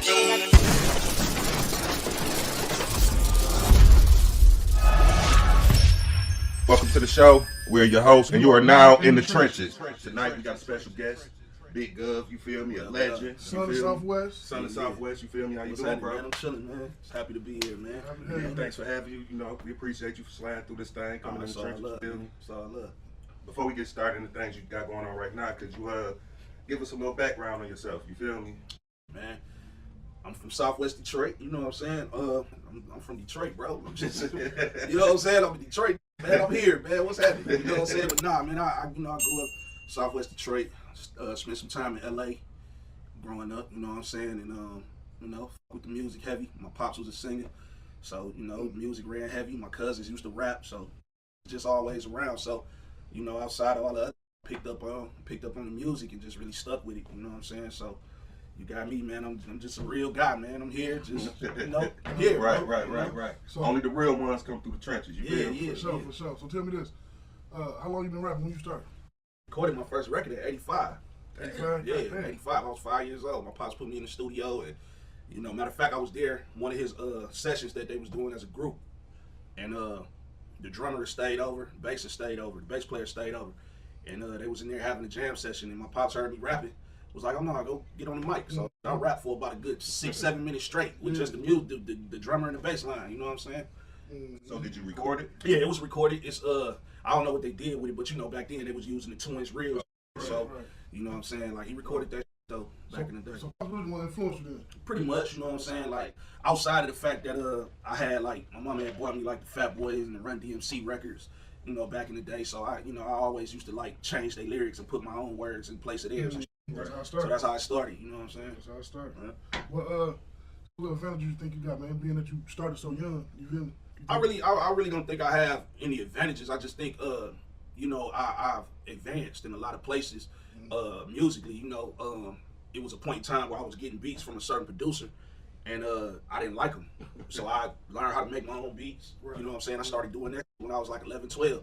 My mom said went out and grabbed me a keyboard, and I started around with the keys, and that's how I learned how to with the keyboard. I just was on it every day. Like, that's crazy. You know that was my next question. Yeah. You know, how you get into producing and what influenced you to start making beats. But 9 times out of 10, that's how it happened, because that's what made us be like, man, these beats whack as hell. You know what I'm saying? We just need to come up and And it wasn't even that, you know, I'm gonna be honest, it wasn't even that the beats was whack. It was just that I wasn't feeling it. It wasn't for me. You know what I'm saying? They used to make some hard beats, but they just wasn't hard for me. They was for somebody else. And the shit I wanted to rap on, I already knew what I wanted to rap on in my head. So I just started playing, like I said, playing around on the keys and started playing by ear. And then too, like, you know, this one dude I was rocking with, an independent record label I was rocking with at one point, you know, he had the studio open. So when I was like 12, 13, I go down there and learn how to work the first sequence I learned how to work was the ASR10, and Sonic ASR10. So once I got that motherfucker pack, I moved over to the 2000 XL, the MPC. Once I got that down pack, I went back and started the SP12. So like it was just, you know, I had a want to learn that. Like I really wanted to with it. You know what I'm saying? Right, I ain't take that serious, because I've seen you a few times on the gram. I think recently. I just posted a video that motherfucker viral. I'm like, I wasn't expecting that. I was just showing I know how to make beats. You know? And like years ago, man, I was seeing you on the gram making the beat laugh. I was like, man, that's hard. You inspired me to like, let me go make me some beats, man. Hey man, I appreciate that, bro. Like that's all I really want to do, man. I just want to be here to motivate and inspire to do better than whatever they doing. You feel me? Like that's my whole character. You feel me? So tell me, about you know, your brand. Oh, so basically, Speak No Evil, you know, something I wanted to start for my sons. You know, they it's really their brand. I'm just the financier behind it, but you know, that I wanted to have something for them. You know, in the event something happened to me, they got something that they can carry on. So, you know, my little man over there, and then my oldest son, he lives in San Antonio. You know, so I started that for them. You know what I'm saying? Cold, man. I watched the process too. Appreciate you know, the stitching and okay. Nah, man, I ain't playing, man. You know, it's something that, like I say, man, you know, instead of me going and spending, you know, thousands of dollars and making other motherfuckers rich, it hit me like, you know, I sat them down and I asked them what they wanted to do, and they was like, well, we want our own brand, we want to wear our own stuff. So I said, let me go ahead and get on my design game. You know that's just like this, you know what I'm saying? It ain't, you know what I'm saying, like that, but it's a start. It's still clean. It's dope. You know what I'm saying? You know what? I'm just peeping that too. That's dope as hell. Yeah, that's fresh as hell, man. Appreciate it. Yeah, appreciate it. Yeah. So like, you know, the whole idea of Speak No Evil is like, you know, they say money is the root of all evil, but it don't become evil until you start talking about it. You know what I'm saying? That's one way you can look at it. In the streets, speak no evil. You know, then, you know what I'm saying? Then truth be told, like, you ain't got good to say, don't say nothing at all. So it's a lot of ways, you know, it can correlate with whatever you put it with. You know what I'm saying? So Speaking of kids, right? How many kids you got? Altogether, I got 8. I got 8 biological and then 3 that I, you know what I'm saying? So, you got kids. What's up with you on FOC, man? Hey, listen, I used to have beef with them back in the day, and that's before I knew what I know today. Right. Like now, I got a fatherhood campaign that I'm starting. It's a non-profit, you know what I'm saying, called Involved by Nature, where I'm finna be actually going across from city to city, state to state, and showing us how to fill out paperwork and file motions and like that. The shit that run from, because that's the problem. Like a lot of run from it, and that's how they end up with all them arrears and like that. Man, we finna eliminate all that. Finna show you what to do. Because once I learned it, bro, I hired a lawyer one time. Once I learned that shit, I was down there filing. I didn't even need the motherfucker looking at me like I was crazy. But I did what I had to do. You know what I'm saying? We coming on my ass for Yeah. I had to get that because I was getting locked up for that shit. I'm like, man, how am I getting locked up for my own kids? And I'm in the house with them. Yeah. See, come out the womb. See, that's the thing. Like, but see, if you don't go down there and you don't file your motion and let it be known that they're in the house, you know what I'm saying? It's a whole nother. And then too, like a lot of dudes get mad at women, but a lot of women be filing for aid. That automatically puts you in the, you know what I'm saying? So a lot of times it don't even, I can't even say a lot of times. Some of the times it don't even be the woman being on no bid, but then you got the women who just be on some, like, you know. FOC was mad at me, man. I came down there. I'm like, yeah, we lay together. Like, they was like, so you're gonna write him off? Like, yeah. Oh no, they be against that because you know they really be wanting a woman to stick it to it down there. It ain't no room for a man to win down there. No, it ain't. I told him, I said, man, the same money y'all took from me, I opened the check. I went to the mailbox. I took it out, opened it, and seen it. I said, y'all giving me my money back, bro. You know what I'm saying? They don't like that. They don't like, especially when you tell them that. They don't like that. Y'all give me my money back, man. They don't like that. Going through this whole thing for nothing. You know what I'm saying? Yeah, man. I got stories, but I ain't gonna even put them down.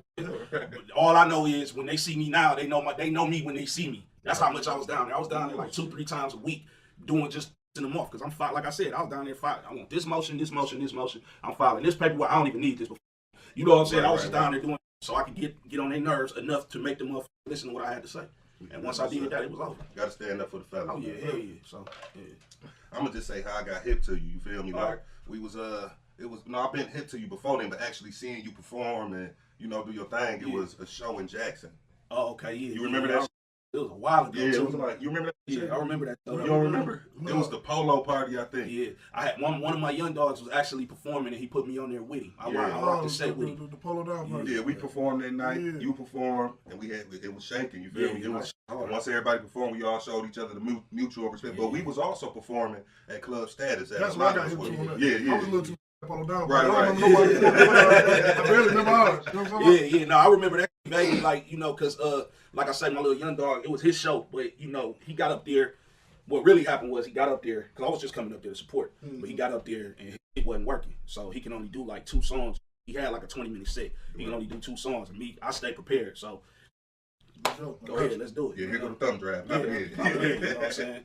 I think that's how we was too, man. A lot of the DJs used to be happy because our show would be like set. You put it in. You put it in and let it roll. It's a show on there. Yeah, so that's how I got hit to you. So then I start, always be seeing you a lot. Yeah. Likewise, so I see you doing movies. You feel me? Yeah. And I see you in a couple movies, but when I seen you in, it's a comedy.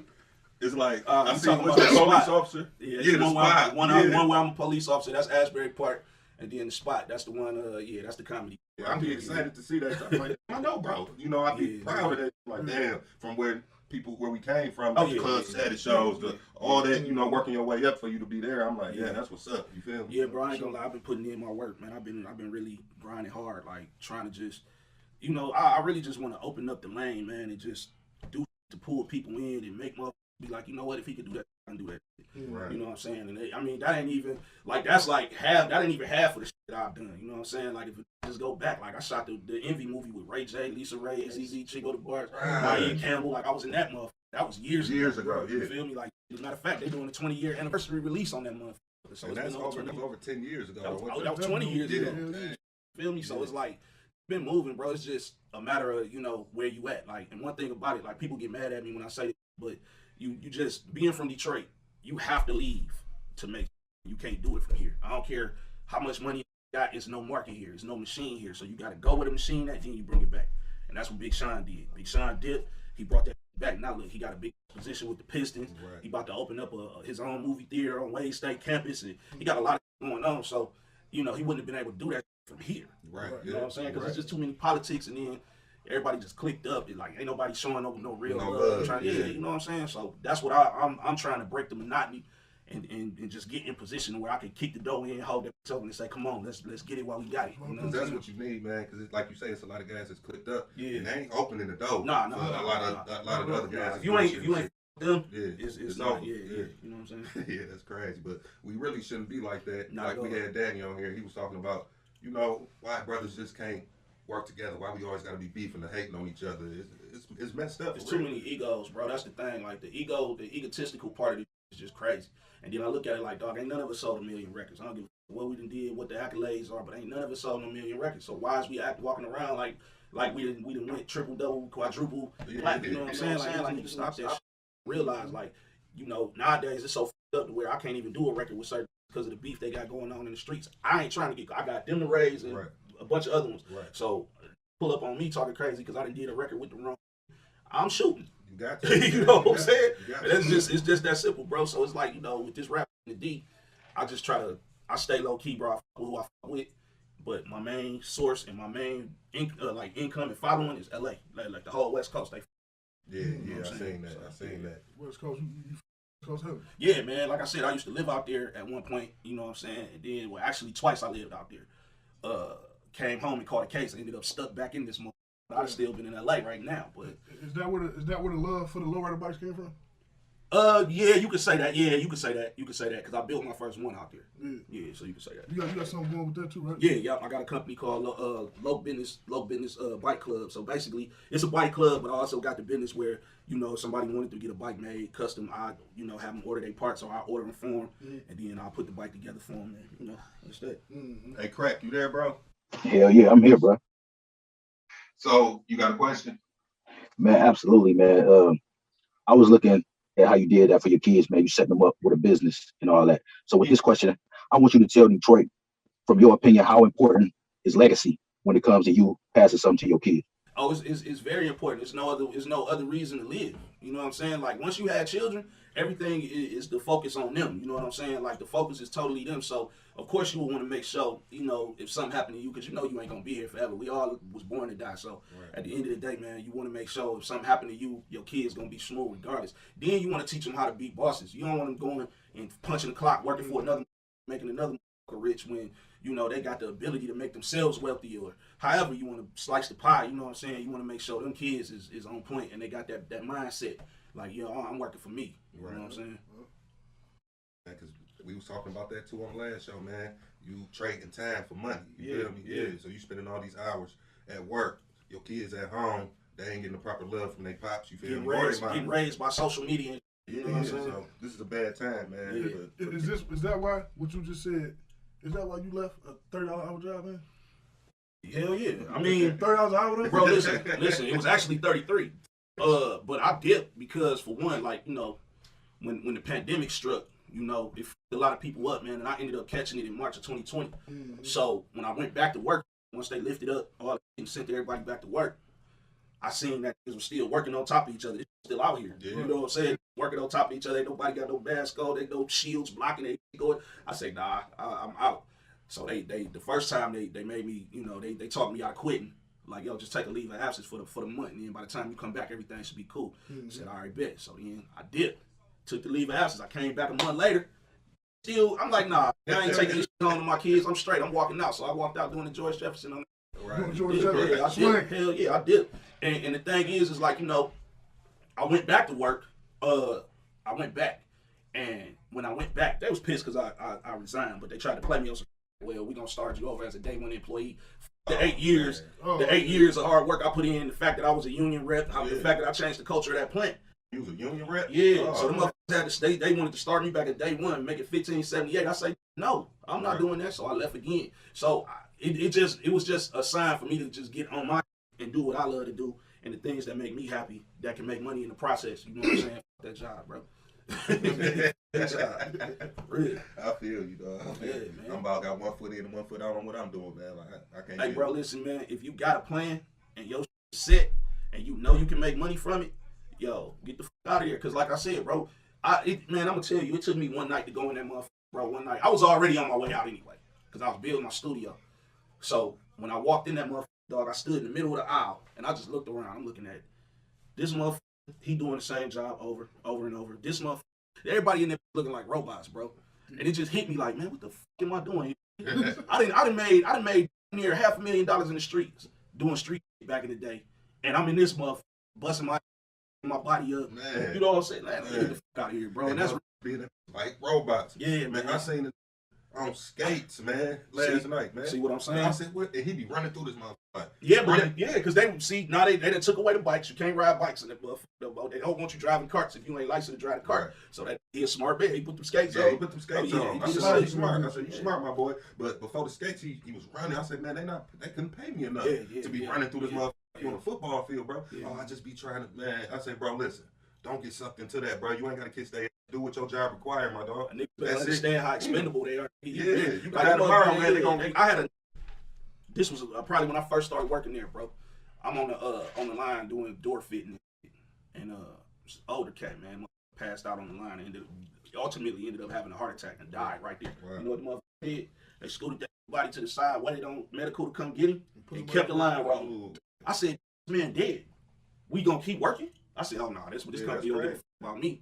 Right, for sure. $42,000 per car. They trying to make production. Yeah. So every minute they not moving, they losing. I say, yeah, fuck that.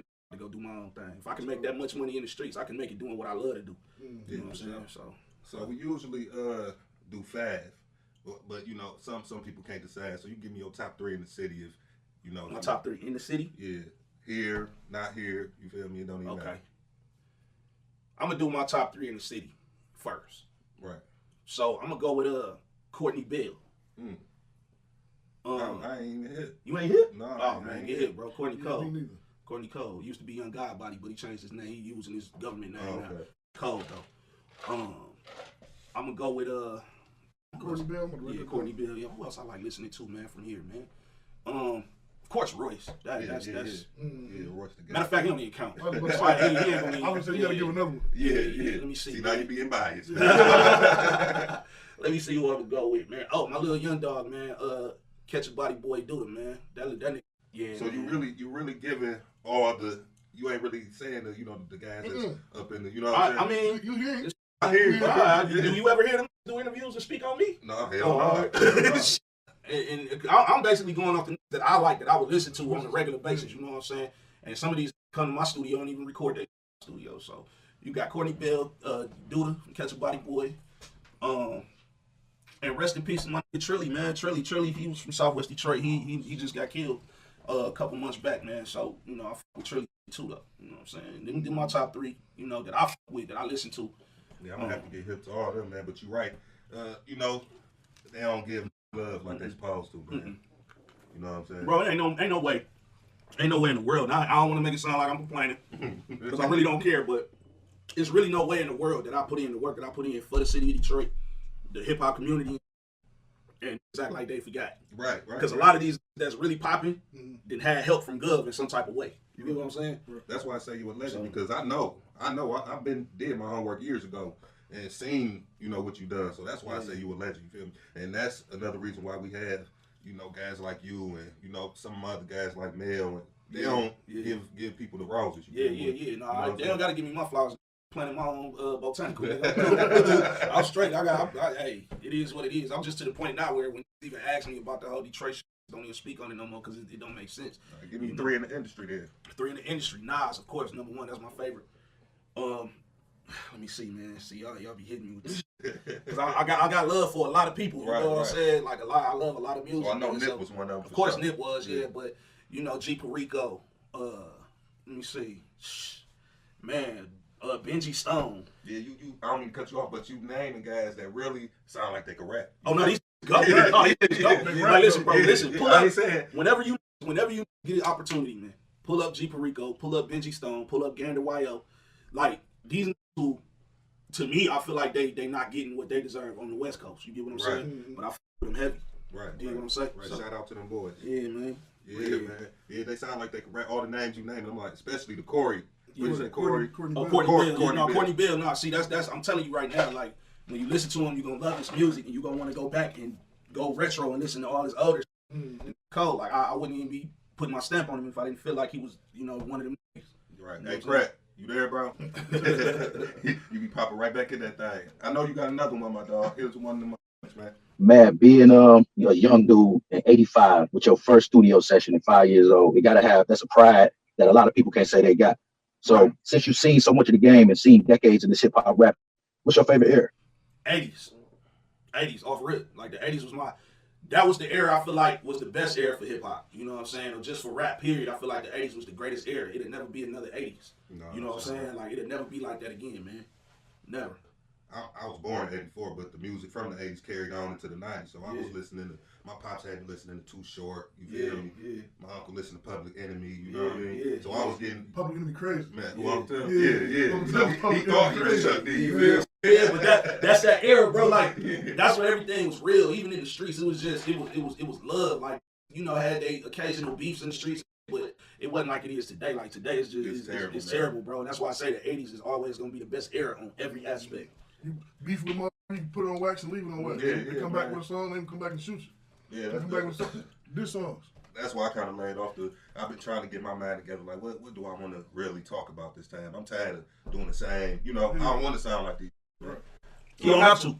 I think that's what I get tripped on about the most, because I don't sound like they want me to sound so like caught up with this Detroit. And I'm just not. I'm not, bro. Like, and I don't have nothing against it. That's their lane. They figured it out. It's working for them. I know. I just do what's good for me. Like whatever feel good to me. is what I do, bro. And it ain't got nothing to do with wanting to sound different from Detroit or wanting to be from here or be from there. It's strictly about, I get a beat, whatever that motherfucker feel like, is what I do. You know what I'm saying? Yeah, man. Yeah, you're right about that. That's how I tell people sometimes, man, the beat be talking to me. They might think I sound crazy. Nah, you ain't crazy, bro. That's how you respond. If the beat talk to you, your lyrics is your response. You know what I'm saying? You talking back to that motherfucker. So I'm glad somebody else knows. Nah, man. You gotta be a real artist to know this. You're not a real artist if you don't feel this way. Yeah, for sure. You know, a lot of these just, man, they just get in the studio and say some slick lines, and you know the way these young record now, you know, that's this they wave, this they thing. But 1 bar, 2 bar punch in, 3 bar punch in.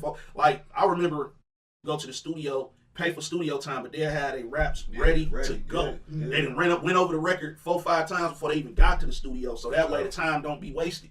Now these be, hey, punch me in. Went to the store, punch me in. Met me up, punch me in. She stepped on my toe, punch me in. She gave me some dope, punch me in. Like, damn, my buttons on the keyboard gonna be up by the time I get done punching niggas in, man. So yeah, that's where we at, bro. That's where we at. Talking about all right. Yeah, of course you don't. Of course you don't. Oh, man, that's crazy, bro. Man, so that's wild. So, as far as music go, what you got going on like right now? You know, coming up. Bro, I'm dropping my single called February 10th. I'm dropping it on February 10th, which is my birthday. Oh, okay. So I felt like I wanted to do something slick with that. You know what I'm saying? And the record just basically, you know, about feeling like every day my birthday. My shit don't roll around one time a year. Right. So it's an album or no, it's just a single. But the album's gonna be Sun and Southwest 2. I'm dropping that in May. I'm releasing that in May. But the single come out, like I say, I'm dropping that February 10th. Right. So as far as I'm gonna jump around. As far as the beats go again, you sell beats. You know what I'm saying? Yeah. Okay. Yeah. Only to the that's willing to buy. Right. That's really trying to buy. Like I ain't selling no like. I done heard some crazy numbers. $25 beats, $100 beats. It just be weird because it's like when I look at how technology that took over, like anybody could be a producer now. Yeah. My son got an app on his phone right now where this be around the house making beats on his phone. Yeah. And I say, and then you can actually record them and save them as files. And So it's like it done got to the point now where the era of being a real producer like Warren G, DJ Quick.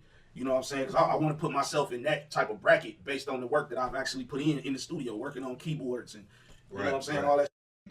Playing the music, bro. Like that over with. That don't even like if you're not already established in the industry as a big name producer, you know, trying to get in the game is gonna be crazy. Right. You know what I'm saying? Yo, I had a question about that, man. Y'all tapped on it.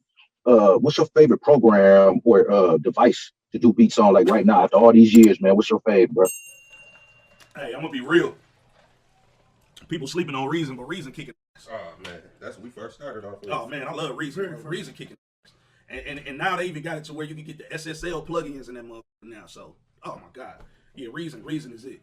Man, we started producing, well, he was producing before I was, but I kind of started getting, you know, because I was feeling like, man, dog, beats ain't, I'm hearing what I'm hearing in my head, you feel me? Yeah. And that's how I started even doing it. And then bro gave me this computer, and I'm like, I started with it, you know what I'm saying? Yeah. But it was all off of Reasons. But, you know, the average person who work with Fruity Loops will look at Reasons and be like, man, I can't even. Man, flip that tab button, flip around on you. You see all the wires. That's it, bro. Like, and I had so much fun with Reason, bro. Like, it was a point in time where I was making like 6 beats a day. You know what I'm saying? And then like coming back the next day doing another 6 and another 6 and another 6. And it's all because I was having fun with the program because I learned something new every time you know what I'm saying? And that's how Reason is. It's unlimited. With Fruity Loops, it's like there. It's just you know what you finna do. It's finna be the same old thing. And nah, man, they got the Moog on that motherfucker. Got all of it that you really, really want to with synthesizer wise, drum. Man, I probably got over 140,000 sounds in my computer. Man, you know what I'm saying? So everything else is dope. Don't get me wrong. I probably need to step up and learn that new shit, but I know how to work. I'm a wizard with that 5. I'm dangerous on 5. Yeah, I can hear it. I'm heat. You feel me? Man, I got some going on that 5. And the beat sound large. You know what I'm saying? Yeah, like it's the only way, bro. It's the only way, man. I like to layer my.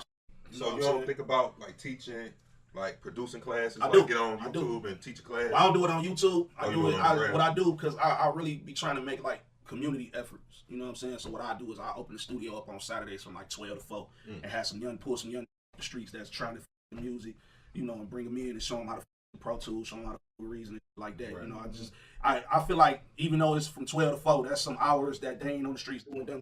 Right, you know what I'm saying? Yeah, So, and that's the hours that. Yeah. So I try to teach them as much as I can. You know, some of them come, some of them say they coming and don't show up. Then you hear about them next week. Oh, I was locked up, like that type. So I just be trying to get the young to come in, man, and learn something that they can really fuck with. You know what I mean? Yeah. So I don't want to keep. You got something, Chevy? I know I'm talking about. Oh, it's all good, bro. Hey, you know you got to roll with the punches, man. Bro, I'm in here. Been doing performances lately. Yeah, even though COVID has been, you know, a hater. I had a couple shows recently and shut them down. I got another show coming up February 10th on my birthday in Chicago. And so I'm gonna go out there and rock out. We got a show in Chicago. Chicago on my birthday, bro. Yeah. That's hot. That's hot. Man, Chicago's month. So you said. Yeah. So where is this gonna be at the show? Man, I gotta get the information because really it's one of them. I got booked to do it about a year ago, and they didn't. Every time it was time for us to do it, because they kept canceling it because of COVID. So every time it was time for us to do it, they canceled. So this time it's actually going on for show. Because it was one time we had actually geared up, headed down there, and they called us like show canceled, so we had to hit a U-turn and go back on. But yeah, it's going down for show at this one. It's one of them. What's that called? Coast to Coast. Oh, okay. Yeah, I've been seeing them a lot. A lot of people performing on them. Yeah, man. They reached out to me, man, and wanted me to do it. I said, "Fuck, I'll do it." You know what I'm saying? It ain't cost me nothing. So tell me this: what holds the most weight? Loyalty, fear, or love? Man, I'm gonna do the process of elimination. Loyalty don't exist no more for real. Not right about that, man. Fear is something I just don't believe in. So love to me will hold the most weight because I feel like it's necessary on every level. You know what I mean? So yeah, I'm gonna go with love for sure. Yeah, you gotta show love. Got to, you know, bro. That love will come back to you. Yeah. And these days, ain't nobody scared of nobody. You know what I'm saying? Right. You know, It's crazy, bro. It's crazy. You know, a lot of them scared to throw the things, but they ain't scared to pull the thing out. You feel me? Hey man, that's the we can attribute that to lack of fatherhood. You know what I'm saying? We can attribute that to mama not paying no attention, not keeping the kids busy, but she on Instagram twerking, this hungry trying to figure out how he gonna get his next meal. Right. You know what I'm saying? So yeah, I mean, that's just the days and times we living in. Babies is raising babies and not really raising them. Social media is raising the babies. It's a fight trying to take that ball out of his hand, bro. He be on that mother. Like if he not doing that's the reason why I keep him busy. He box, he rap. Yeah, that's what's up. He doing all kind of. You know what I'm so saying? you got a recording yet? Oh, he got a single out. Got a video and a single out. Top Flight of Prince called Dripped Out. Top Flight of Prince, Dripped Out. Yeah, Dripped Out. That's his single. You know, that's what's up, he man. wanted. I asked him what he wanted for his 7th birthday, and he was like, "I want to do a song." So I took him in the studio, and he came with his lyrics. I probably helped him change a few lines or whatever, but for the most part, he knew what he wanted to say. Had his together. He got in there and recorded. He's a natural. Yeah, so he started like you. Yeah, he started like me. Fast. Yeah. Man, that just being blood, man. That's Yeah, all. yeah, that's definitely DNA for sure. So I did want to ask you this too, man, because I seen a few interviews. It ain't got nothing to do, you know, it ain't nothing against the interviewers and nothing. But how do you feel about, you know, the interviewers asking you more about, you know, Detroit than yourself? You feel me? I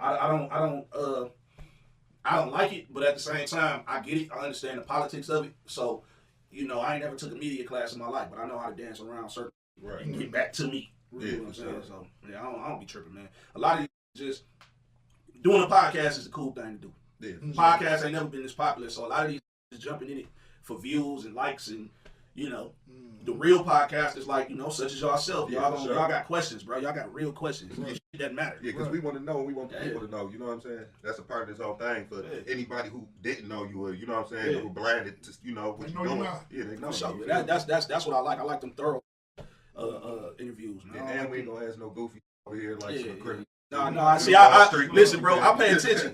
That's the reason why I agreed. That's the reason why I agreed to come, man. Because I watched y'all. I did my due diligence, man. Y'all is on point, bro. Like this is on point, man. We can actually do this again. You know what I'm saying? Like, yeah, man. Because there be a lot of, you know, people be chasing clout, and I feel like, you know, just it's a different time. You know, at the time we came up, wasn't no internet, it was so hard to find a computer with internet on there. You feel me? So.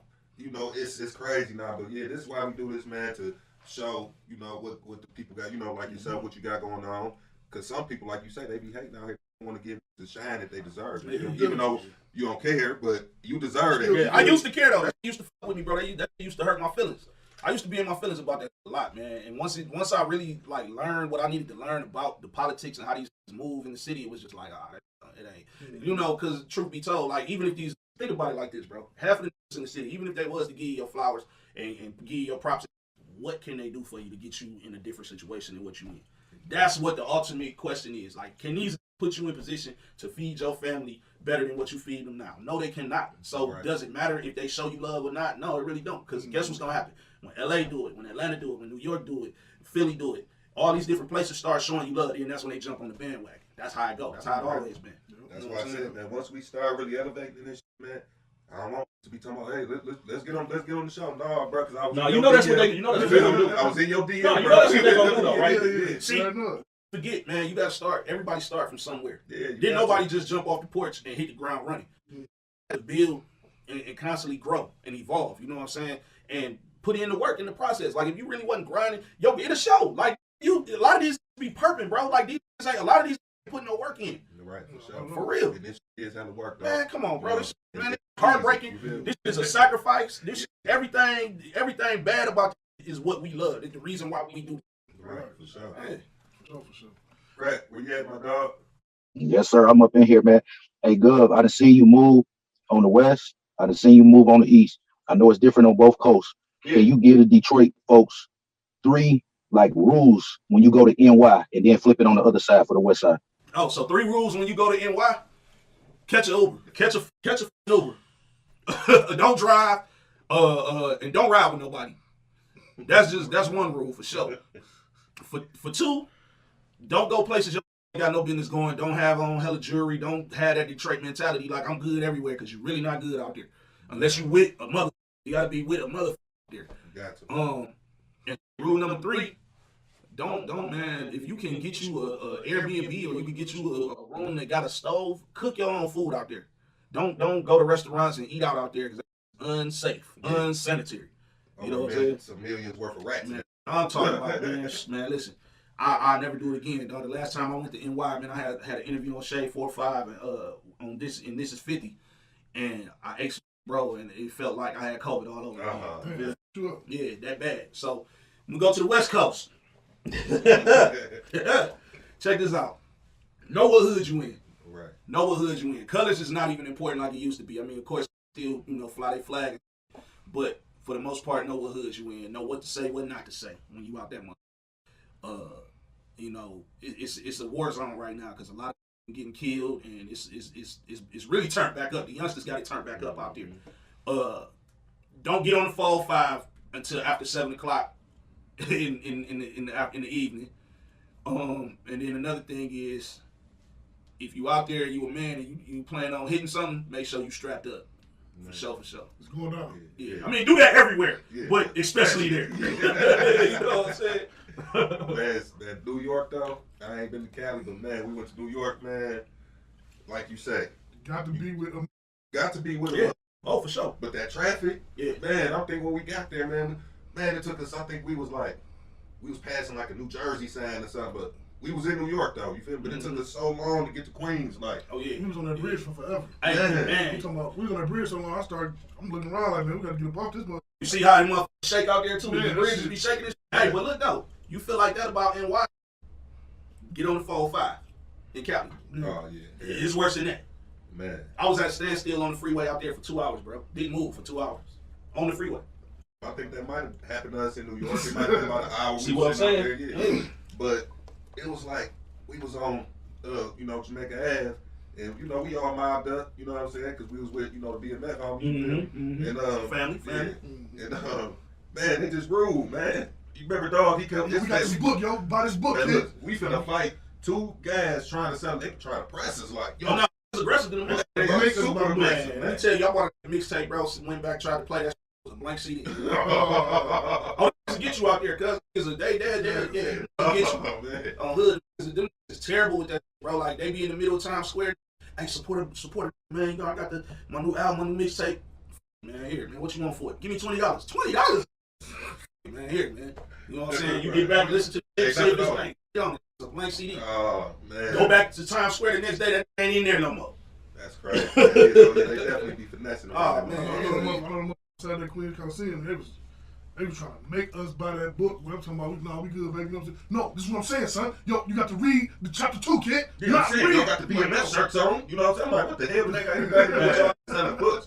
We out here hustling too, man. We on the show run. We doing the show. We ain't got time for that. Exactly. Yeah. You know what I'm saying? And y'all being super aggressive, bro. Y'all can't get more respect than yeah. The females aggressive too. Oh, that's their whole mentality out there. But what I learned about a lot of them NY people, man, like once you get to know them, they're actually cool. Right? Like that's just they culture out there. Like they have to be that way in order to survive out there. You know what I'm saying? Like, don't get me wrong. Like in the deep up, but they ain't like that. Like we ain't waking up mad. You know what I'm saying? Nah. Like them be pissed every day. I can tell because we was walking out the boulevard. There was with a bike beat around. I'm talking about. It's about 50 of us. Like, how is you that disrespectful, bro? You gonna walk through? Oh no, man, they ain't tripping. I'm talking about he got a tank top on. They're not tripping. Man, they're $150 yards to death. You play with that. You don't even know top on this. They was like, nah, Kev, he like, nah, son, just leave it alone, kid. You know, just be on out there, man. Like you gotta really watch. Yeah, that was for the time that the police followed us around the whole time that day. As soon as we touched down, you know, we all had to be in shirts on. We was around that, you know, we was looking like it. So they following us. It really that shit happened to me in Blue. When he dropped the World's BMF CD. Yeah. You know, the release party for that, I was out there for that. Me, him, Fab, Scott Waller, DJ Vlad, a bunch of motherfuckers there. You know what I'm saying? But yeah, we got followed the whole time. They actually came in the party and was taking pictures. Oh man, we went to Radcliffe, Kentucky. Showed out in Kentucky. Undercovers was all in the bar. Yeah, it's 3 letters, man. You gotta really. That's why I tell them, like, bro, that's my family. Don't get me wrong. Everybody don't love niggas like that. They a lot of niggas love us, but a lot of niggas hate us. You know what I'm saying? We did rock the shows though, but it was definitely a lot of police presence. That the people loved it. It's gonna be that. It's gonna be that. Even now, even to today. That's why I'm still tripping on the TV show being out because it's like still got cases. They doing TV shows. Yeah. That's tough. Yeah, man. But you know, hopefully, you know, everything they do, they show that was in the beginning. You know, the time they already did for the stuff they did. Hey man, he said, "Hey man, do what you do." Y'all got it, man. Y'all got it, bro. So as far as snitching, is there any coming back from that? Speak no evil. Speak no evil. Like I don't really understand the concept of it. You know, I feel like. Or should I say telling? Tell it, because this is the thing, right? Everybody know what they get into when they get into it. They know what come with it. You know what I'm saying? So when you get involved and it get good for you and then it go left, you got to be able to take your punches on the chin, bro. Right. You know, you can't. I just never understood the concept of telling on it, especially when you knew what you was into from the jump. You know what I'm saying? So off the dribble, like I ain't with it. I don't even like to talk to the man. I don't even like to talk to the police. Yeah, hell no. Feel me? I don't even want to have no. We ain't got to talk about it, bro. Just keep going. Do what the taxpayers pay you for. Go do your job. You know, I don't with them. I let them do their job. Like police over here, them right past. They be like, "What up?" Oh no, you over here. I don't even look at them as a hobo. Hey, listen, bro. I'll be in the front yard chilling with them, or just out there on my porch. They pull over like, "What's up, bro? You good? I seen you in the movie." They be kicking it with me over here. So I'm like, the east side ain't bad. Y'all talking about these love niggas over here. Yeah, man, that's why I love the east. I love the east side because they ain't really. Nah, if you over here doing just some dumb shit, yeah, of course. Yeah. You know what I'm saying? Like, the police is man. Listen, dog. Keep your head up, keep your eyes open, and keep that shit off you, and you'll be all right. I had a officer stop in front of the crib and ask me, did I mind if they put some speed bumps down? I said, do I mind? Hell no, I got kids. Right. Yeah, put the motherfuckers down. I ain't tripping. But you know what's so crazy with that speed bump situation? Man, be flying over them, man. Man, I see niggas come right flying down this high speed chase with the police. I'm talking about going over them. Tearing that up. Me personally, I just look at it like, you know, where I stay at over here, they kind of like slowed a lot of that shit down because it was everyday challenges and charges. Yeah. And I'm like, man, I gotta make the kids go in the backyard because I'm scared one of these gonna jump a curve or something. You know what I mean? So yeah, I'm kind of happy they went on and did what they did, but at the same time, like, man, I just feel like, man, we gotta go further than just being ignorant, bro. We gotta really start. You know, we gotta be smarter than what we are as a people, bro. We doing a lot of dumb. Man, and we making ourselves targets out here. Yeah, like a mother told me, you know, my granddad, y'all here doing this, y'all giving them a reason to talk about it. You feel me? I ain't gonna say who, but we know who. You know, y'all giving them, they killing y'all, sagging your pants, you doing this, look at you, tighten up.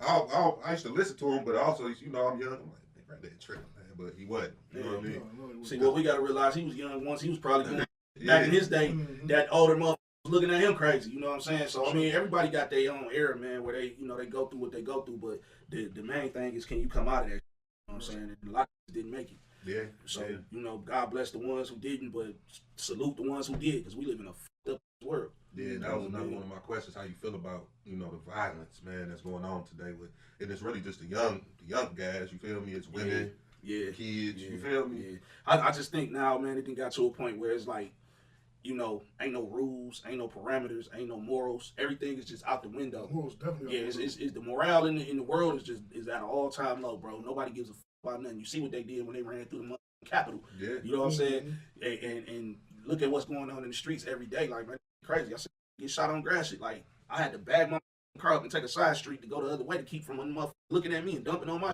Yeah, it's just it's stupid, bro. Like we living in a stupid time, man. And it's not even.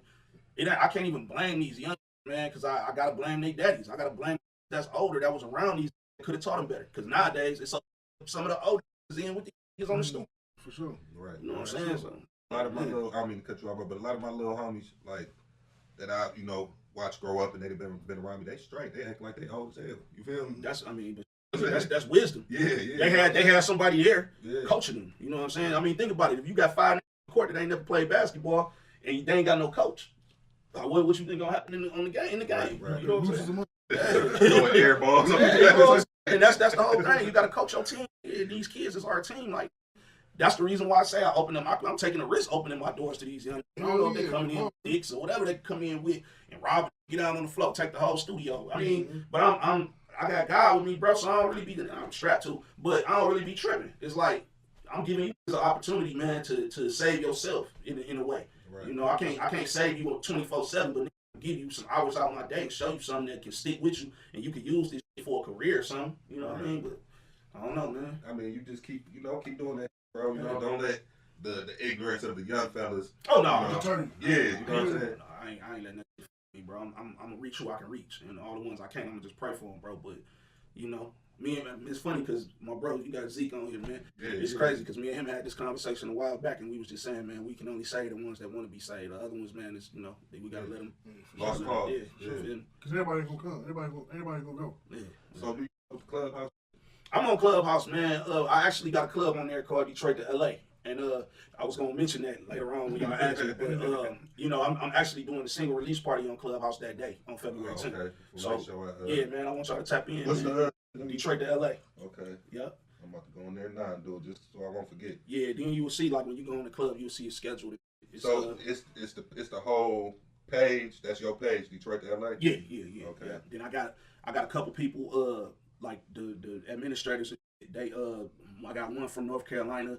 One from Ontario, Canada. Is it the number 2? Let me see. I mean, what do I type? No, Detroit to LA, like the word 2. Oh, 2? Yeah, Detroit to LA. Oh, there you go. Boom. Yep, that's it right there. Yeah. Yep. Yeah, man.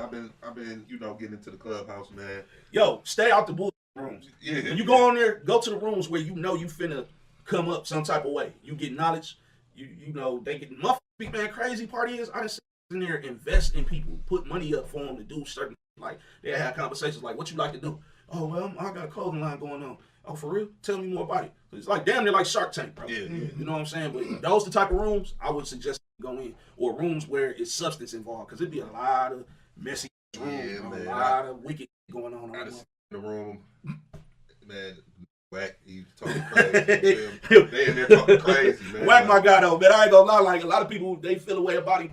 You know, I know Whack on a whole nother level. Like outside of the clubhouse and the entertainment, like Whack really a good guy, man. Whack crazy. Yeah, crazy. He's crazy. He do a lot of I'll be raising my eyebrows sometimes, like, but it's a method to his madness, bro. You feel me? And he do what he do. It work for him. You know, everybody can't do what Whack 100 do, but you know, he do it. And on top of that, it's like, and what? You ain't gonna whoop me, so what's happening? Right. He be talking. Oh no, he be slick with his. But at the same time, man, I feel like this: the people that he done helped, that he's done outside of what people know, motherfuckers who he done put in positions to make millions and this, that, and the third. I feel like that overrides the bullshit that he do. You know, like I said, it's a bag. It's all about a bag. It's entertainment for him.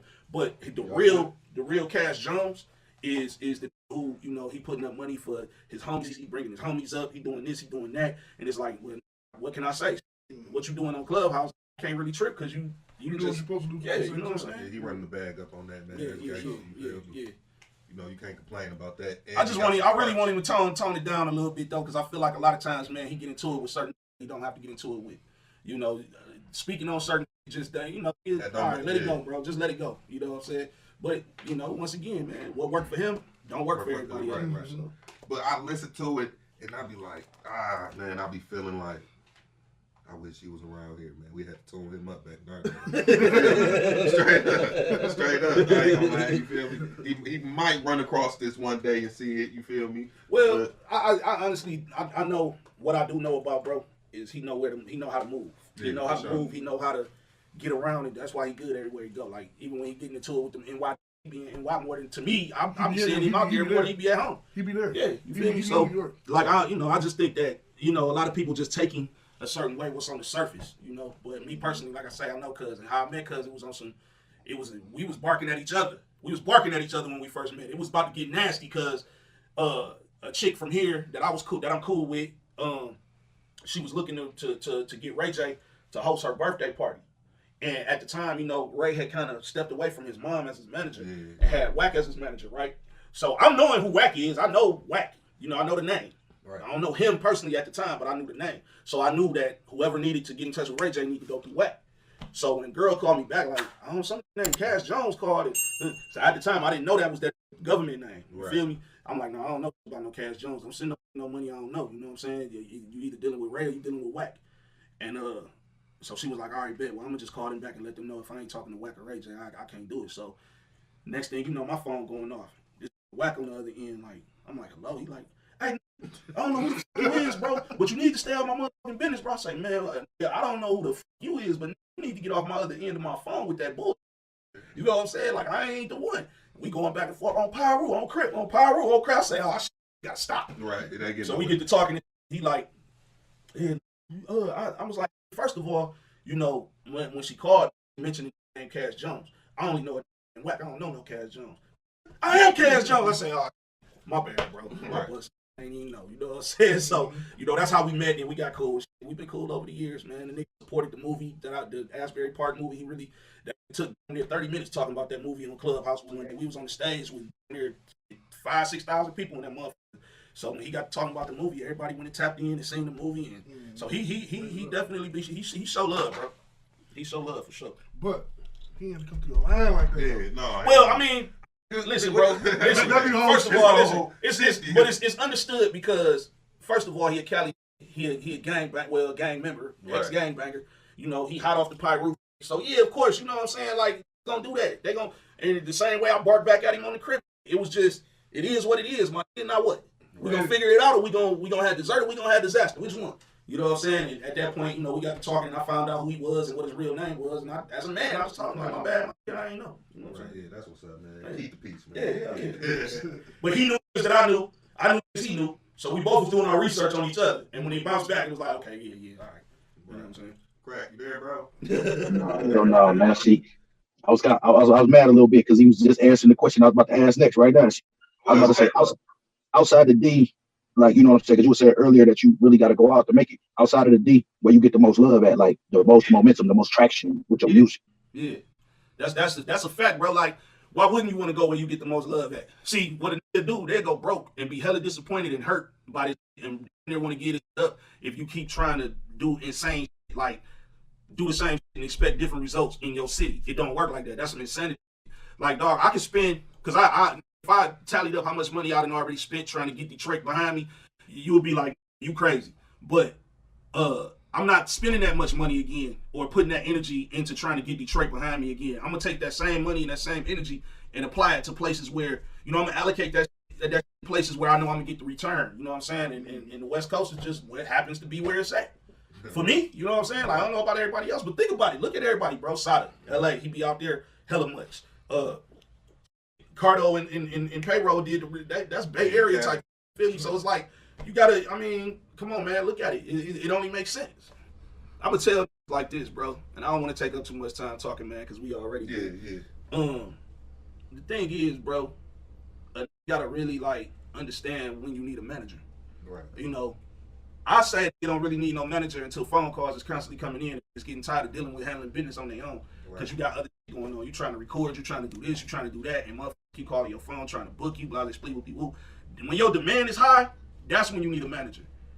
Outside of that, manage your motherfucking self, because right now you will be paying a nigga 20% for nothing. For nothing, right? You know what I'm saying? Yeah, so it's like, bro, that's what I try to tell all the time, man. Like my manager, she from Long Beach, and she do her motherfucking thing, right? But the whole thing about it is, it's not at that point where, you know, Gov is in high demand. I was at one point, but once COVID hit, it kind of slowed up. So now it's like you gotta I gotta start back over. Not so much start back over, but I just gotta build that momentum back up to where my demand is back where it need to be, and then she can really do her job. Because as of right now, it's like trying to get me booked for shows or do different. She like everybody talking about, man, it's just hard. It's fucked up. Like if you ain't really like a little baby or a dub baby and all the rest of it that's cracking right now, it's just hard. You know what I'm saying? So I understand. I get it. If I told you have I done been through, bro, you would be like, are you still wanting to do this? And it ain't got nothing to do with wanting to be famous or wanting to be the biggest artist in the world. It's just on the strength of the love that I got for the music, because I love music, and I feel like that would be my therapy. Because if it wasn't for music, it'd be a lot of laid down. It'd be me in prison. I'll probably be laid down. So, you know, it kept me afloat and it kept me alive, man. So, you know, outside of my kids wanting to be here for my kids, like, it kept me alive. So, yeah, I would definitely love to see you back at it, though. I appreciate it. So, what's that question before we go? What's that question you was going to ask, man? I know one thing I want to know before we get up out of here. I want to know where can we find this at, the See No Evil. Oh, yeah. Speak No Evil, bro. It's, well, I mean, y'all locally in the city with me, so really it's just a matter of you telling me, hit me up. I'll pull up, you know what I'm saying? But as far as like out of town people, they can go to Speak No Evil apparel.online, and that's the site, the official website for it. Or reach out to me because they got it now where, thank God for Instagram, they got it to where, you know, you can put your products up on your page. Yeah. So y'all can either tap right into the website or y'all can go to my Instagram and click on it and it'll take you to the website to order it. But if you in the city, man, I would advise them just DM me, because instead of you paying shipping and you right here, I can just drive to you. But, you know, for my out of town people though, that's really what it's like. You know, you slide through, man, we're gonna have some merch for you, some little gifts. Yeah, bro. I'm mad that I couldn't get now, but next time. No, it's all good, man. The biggest gift was being able to be on y'all platform, bro. So I'm cool with that, man. That's love, man. That's love, bro. Yeah. But I did have one more question, though, man. We're gonna get up out of here. So back in the days, man, your cousins, they was rapping or singing or something. They told you they was gonna let you get in the booth. So you made this track over, man. Tell me about that. Hey, man, listen, man, Jermaine gonna kill me for this. I love you, cuz. I gotta tell it though. So, Jermaine, my older cousin, aka KBD, that was his rap name. Him and the homie Kendrick. These was like, I just knew these was finna go. They was finna take it there, bro. Cause this was dope back in the day. Like I've never, like I used to listen to Run DMC, the Fat Boys, and all that. And I used to compare. And my cousin and Kendrick was lyrically insane back in the day. You know what I'm saying? And even to this day, in his 50s, he can still rap. Though he choose not to, but he can still go. But anyway, make a long story short, bro. These used to be so artistic with they used to sit there and draw their outfits, take them to the tailor, get the outfits made. So once he seen that I was interested in wanting to do music, he started, when he drew their outfits out, he'd draw me a little one out. So I'm thinking, I'm in. I'm like, oh, this is cracking, I'm in. This draw me out an outfit. I'm about to get me an outfit. They go to the studio. Oh, cuz, I'll take you next time, man. You can't go this time. I'll just take you next time. Next time come, they go to the studio. Oh, man, I got to take you next time, man, next time. So after so many next times, they started doing shows. They getting dressed. They got on the outfits he was drawing. I'm like, where my outfit at? You know what I mean? No, cuz, you know, when you get a little older, you can get in the spots we going to. I say, okay, I got one for y'all. So then, you know, it just so happened, man, I was in the studio again with my pops. And after the studio session was over, they had a jam session. I jumped right back in the booth and I went crazy. I got the same name and All that shit talking about you a sucker MC. And, I was going in. At I was like 7, that was 87. I was like 7 years old. I was going in. Yeah, sucker MC. Yeah, I was going in on him. You know what I'm saying? But you know, I love Cuz, because Cuz really But Herk as a little cousin. Yeah. No, but you know what though? I ain't gonna lie, bro. It made me tough. You know what I'm saying? Because like for me to even have the idea to do a diss record back then, like I didn't know what that was back then. You know what I'm saying? But like for me to do a diss record on my own cousin, it was like, oh, this little got me. You know what I'm saying? So when I did it, you know, it just made him wake up and be like, he can really rap. At this age, he can really rap. Like he knew it, but he didn't. Once he seen me going at him, he like, oh. Hello. He took me serious. So, you know, after that, man, Cuz really got involved with my career, man. He was always there. Like, he'd invest in certain that I had going on with my career. So he really was like, you know, he really was there, even though he couldn't do what he wanted to do back in the day. But, you know, he made up for it years later. So shout out to my cousin, man. I love you, boy, for real. Because if it wasn't for him, man, a lot of times I probably wouldn't be in certain positions with this music. You know what I'm saying? That's what's like, put the battery in your back. Yeah, for sure. For sure. You still never got the outfit. No, I still ain't get hey, on my outfit too. Man, so you got you know, any links, you know, your internet, social media, whatever, shout outs, you feel me? Yeah, man, just shout out everybody in the city, man. That's making something happen, man. That ain't on no shout out to all the stand up people in the city, man. Shout out to my children. All of them, all of my kids, all of them. Shout out to all of them. You know, shout out to my family, man. Just bro, I ain't know. Right. Shout out to everybody. Shout out to everybody, man. But you know, y'all can find me on Instagram, BIG_GOV. It's the same thing on Twitter too. Like I say, you know, the Speak No Evil is out. Son of Southwest 2 coming in May. February 10th, dropping on February 10th. So, you know, y'all tap in with me, man. Yeah, you know what I'm saying? We might just drop this episode on February 10th. You know That'll what be I'm hard. saying? You know That'll be hard. Just for that. Yeah. That'll be hard because I'm dropping a video for the single that day. So, yeah, that'll be loaded. That'll be loaded for it. Hell yeah, so thanks for coming through, bro. Man, you know thank you for having me, man. Man, for real. You know what I'm saying? All right, that's the end of the show. We're going to get with y'all. Crack, man, I'll holler at you, bro. You sit back watching like it's on TV. You feel me? Right. Yeah, man. It's hot. That's what's happening. Hell yeah, man. So, yeah, that's the end of the show, man. We're going to get with y'all, man. Y'all tune in with us, like, comment, subscribe, all that old good shit. You feel me? In the trenches. We out. I'm a BREAD, BROVAZ. If you wanna see me, then I be in the D. Oh, should I say 3 or 3? $1 million record deal to do a gospel album. Would you do it? Definitely. You would? Definitely. What would you rap about? What would you? A lot. Like I got a real testimony. Right. So, because you said you wanted to be a preacher, so I believe that you could pull that off. Damn, that was a wild one right there. I believe. I do that with no effort for sure. Damn. No effort. Rap out. Kirk Franklin. Definitely. Especially Kirk. What?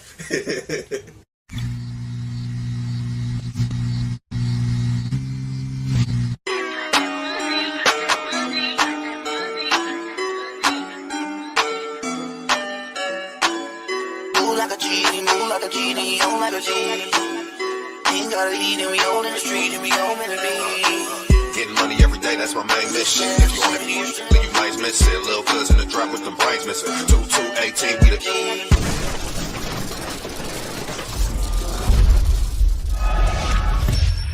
Welcome to the show. We're your hosts, and you are now in the trenches. Welcome to the show. You feel me? We got a special guest tonight, AD Hussein. You feel me? Young legend. You know what I'm saying? Yo. Get people a little background on yourself, my dog. You feel me? What's up, man? I'm AD Hussein. Feel me? From the East Side, East Warren to be exact. Copland Street, Newport, all that. Feel me? You know I'm big on music. Take care of your family. Young. Right, young. Right. So tell me what inspired you to start doing music. All my big cousins, especially my big cousin Nemo, really. Nemo. Man, that was one of my questions too. So tell me, don't just give me something like, you know, how did he inspire you? And like, was you around him in the studio? Like that? No, because to be honest, they never let me come to the studio with them. They used to always just tell me, write 2 songs, write 3 songs, you will be ready. Then when I look up, they keep telling me the same thing. I'm never in the studio. I got an album done. Feel me? Yeah. So they was basically, you know, they was doing the Jewel Santana to you. Yeah. You feel me? That's how basically. family did. Yeah. Keep you in the crib, keep you away from everything. Just write that. You feel me? Basically. So what was your first song that you did that you felt like this shit, or you went viral? You feel me? That's Scotty Too Hot. For sure. Right. So tell me about that. What was the process behind that? Did you make that like when your cousin? Did you write that in the bunch of songs that you wrote when they told you, just write that? Nope. I made that after I made that really after I really got to middle school for real. Just that whole little experience. I grew up so early, and I don't know. I don't know what made it. It just came naturally. For real. So what year was that? I'll leave though. I had to look that up. I don't know what year that was. Cause that went viral. That was really doing numbers, wasn't it? Yeah, it was straight. It did okay. Yeah. It didn't do nothing like that. Yeah, it ain't go crazy. So that's the blue and red diamonds make what is it called? See, I ain't even get the. Oh, that's a totally different that's song. a whole different song. Oh, okay. The Scotty Too Hotty had me acting. It was like, oh yeah, that's little. He know how to make a song. He can make a hook. He actually know how to. You feel me? That's what that song was. Right, but that song did gain you a little bit of stardom and momentum as far as rap. So for sure. How that feel? And how old was you at that time? Around there, I was definitely like 15, 14. It made me feel like, oh yeah, it's all. That's all I need. Right. None more, none less. It's on. Man, Scotty Too Hotty, man. So did it feel overwhelming, or did it just feel like this is it right here? You feel me? It ain't really. No, it ain't feel too overwhelming. No. I thought it did. You feel me? Because y'all was doing shows. You did a show, didn't you? Oh, that's all right. So where was the show at? School. Right? Legend bus, no school. I dropped out. I'm moving blower. Since been pulling nuts out. That's school. Turned to school up. Literally in the kitchen to be exact, the lunchroom. What school was that? Fisher, right. You did a lot of turning up in school, man. It's a video. I got this video, man, of you doing the Dougie on stage at Fisher, man. Yeah, I didn't know that boy was a dancer before he was a rapper. No, man, I had a couple little moves. I wasn't really that dancer, you feel me? I had that Dougie down pat. Yeah, you had that down pat. The tallest kid on stage, you feel me? So tell me, what was your first album, like a solid album you did? Product of America. What year that dropped? I dropped that in like 2019. 2019? Yep, the summer, 2019. What you was like, 16, 17? 17. So tell me the process behind that. What gave you the motivation to put that whole album together? That's what was going on in my life at that time. Like heavy. And I wanted to tell people, like the whole meaning of it was to tell people how America put the drugs out here. Had you sell it, then take everything back. Right. So that's what was the whole point. At this age, you knowing that shit gangster, you feel me? Yeah, for sure. Yeah, so you was definitely on your, because that's what they doing to us, man. Mm-hmm. It's a difference who shoot and who kill. Ain't got no point to prove. I done caught one in the field. I mean, got boats now, but we definitely ain't driving to work to America, you feel me? Man. And we definitely ain't bringing the guns over here. Hell. So I'm going to ask you this, you feel me, just being a young, I'm going to ask you this. How you feel about, the violence and that's going on? And you can keep it 100, all right, no judgment, you feel me? Honestly, I feel like, some certain things, it depends on what it is. Because certain people, they was raised certain ways, and certain things is all they know, you feel me? Right, for sure. And then certain people who never was raised like that and just chose to do that, that's the people I don't get and be weird to me and all that, you feel me? But I don't know, I guess I ain't with violence, unless you got to. Yeah, for sure. I mean, I was raised like that. I'm a defense type, you feel me? So I ain't going around when you feel me, just don't with me, and I ain't gonna you, bro. And I ain't trying to be violent, man. When we was young, older, we be like, oh, but some of the older homies, we respect them to this day. You know what I'm saying? You show your big homies respect. What we got to do is we got to change the game up on these. You feel me? Yeah. If a mother could do something to you, the get back is for sure. You feel me? You got to. Sure. But man, that I've been seeing, you get punched in your face. Oh, now you want to kill me because you was talking. And I punched you in your. Like, nah, man. You know what I'm saying? But if 10 niggas jump on me, yeah. You feel me? You feel me? So, yeah, man. I'm glad you ain't on none of that shit. We about to paper. You feel me? For sure. Your gloves, put up your phone if you want with us. On the road, just me and Mom, but the album, man, it's a song on there, man. But before I get to that song, I want to ask you, your style. You feel me? Like, from then and now. Like, your style, how you, because you ain't rap the same. From Scotty Too Hotty to this album, what is it called again? Product of America. Right. From these two albums, your rap style was totally different. So, do you think you was more polished by that time, or definitely, or you was just like, okay, I'm a little polished, but I'm just working still. Really, a little bit of both.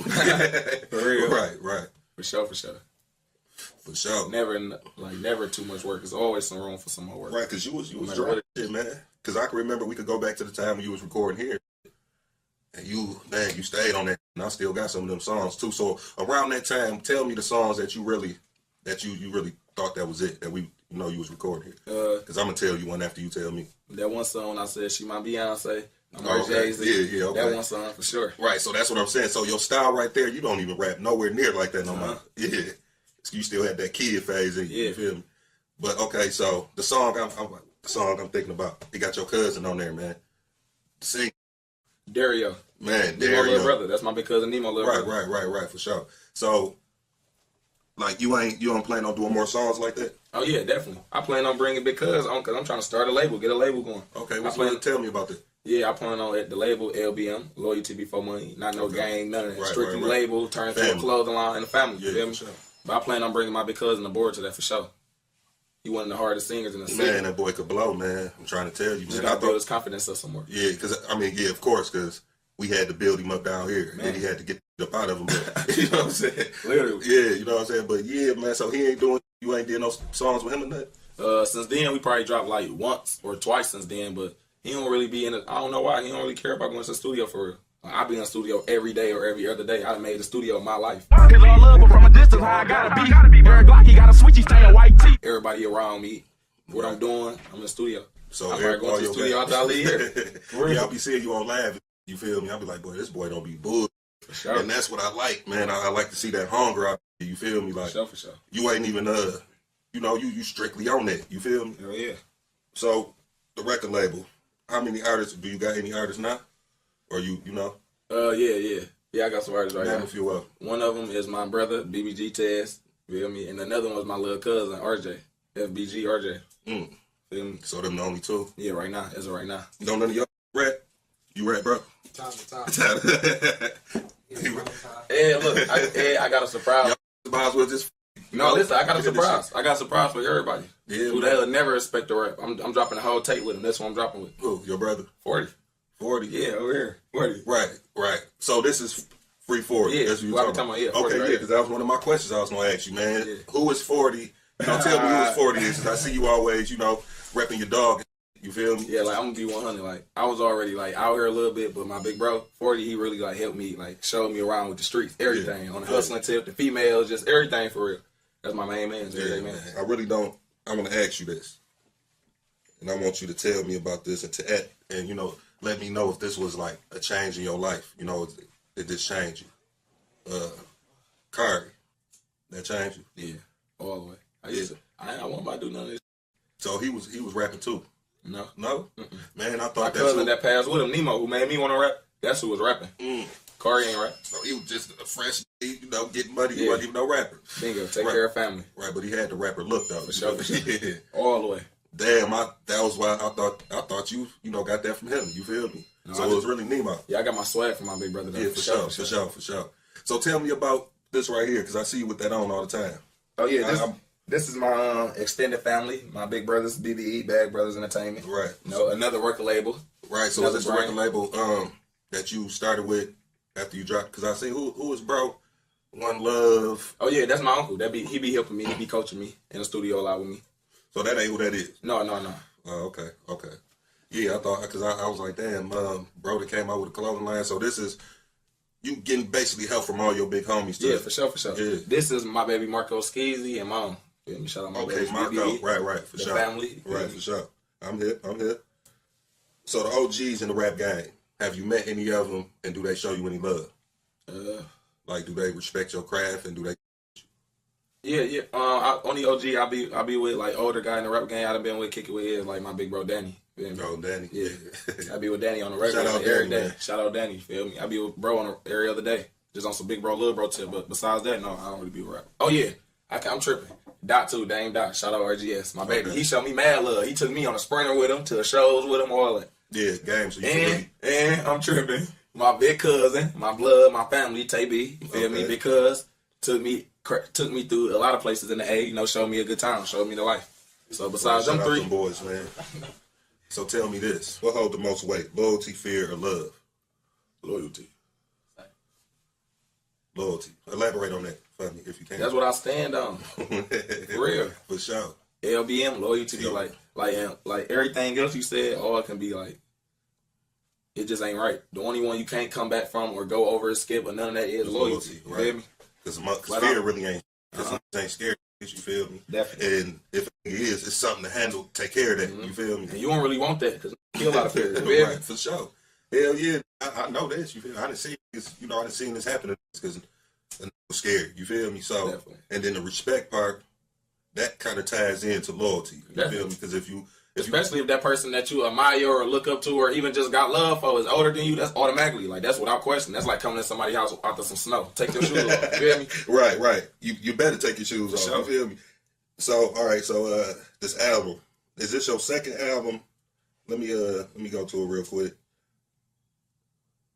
And I'm going to tell you my favorite song on here. I don't got the name of it. Hold on. It's Kentucky, my favorite song on this one, though. Kentucky Blue. I'm driving through Kentucky. Whatever. That's on you if you trust me. They gon' judge me. Is they gonna stay figure ugly? I'm driving through Kentucky. That's on you if you. Actually, it's more songs than that, but, you know, that's the one where I'm like, okay, this getting creative. You feel me?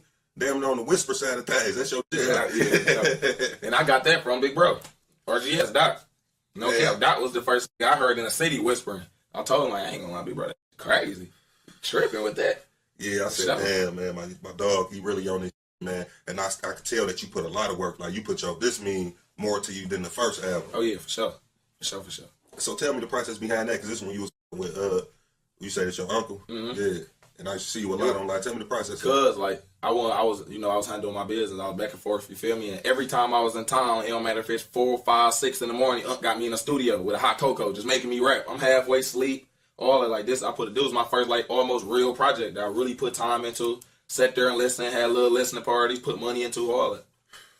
Yeah. So you put your own money into this project? Yeah, with the help of my uncles. Like 1,000%. And my big brothers for a couple videos. So what other projects did you put out besides them too? Because I know you put out more than that, and them was years apart. I had a project called a project, I think it was like Blowtails or something, with my one of my homeboys from named Don. Feel me, from the hood. Had a little project with him. Dropped that on YouTube or whatever. Oh man, that ain't go too crazy though.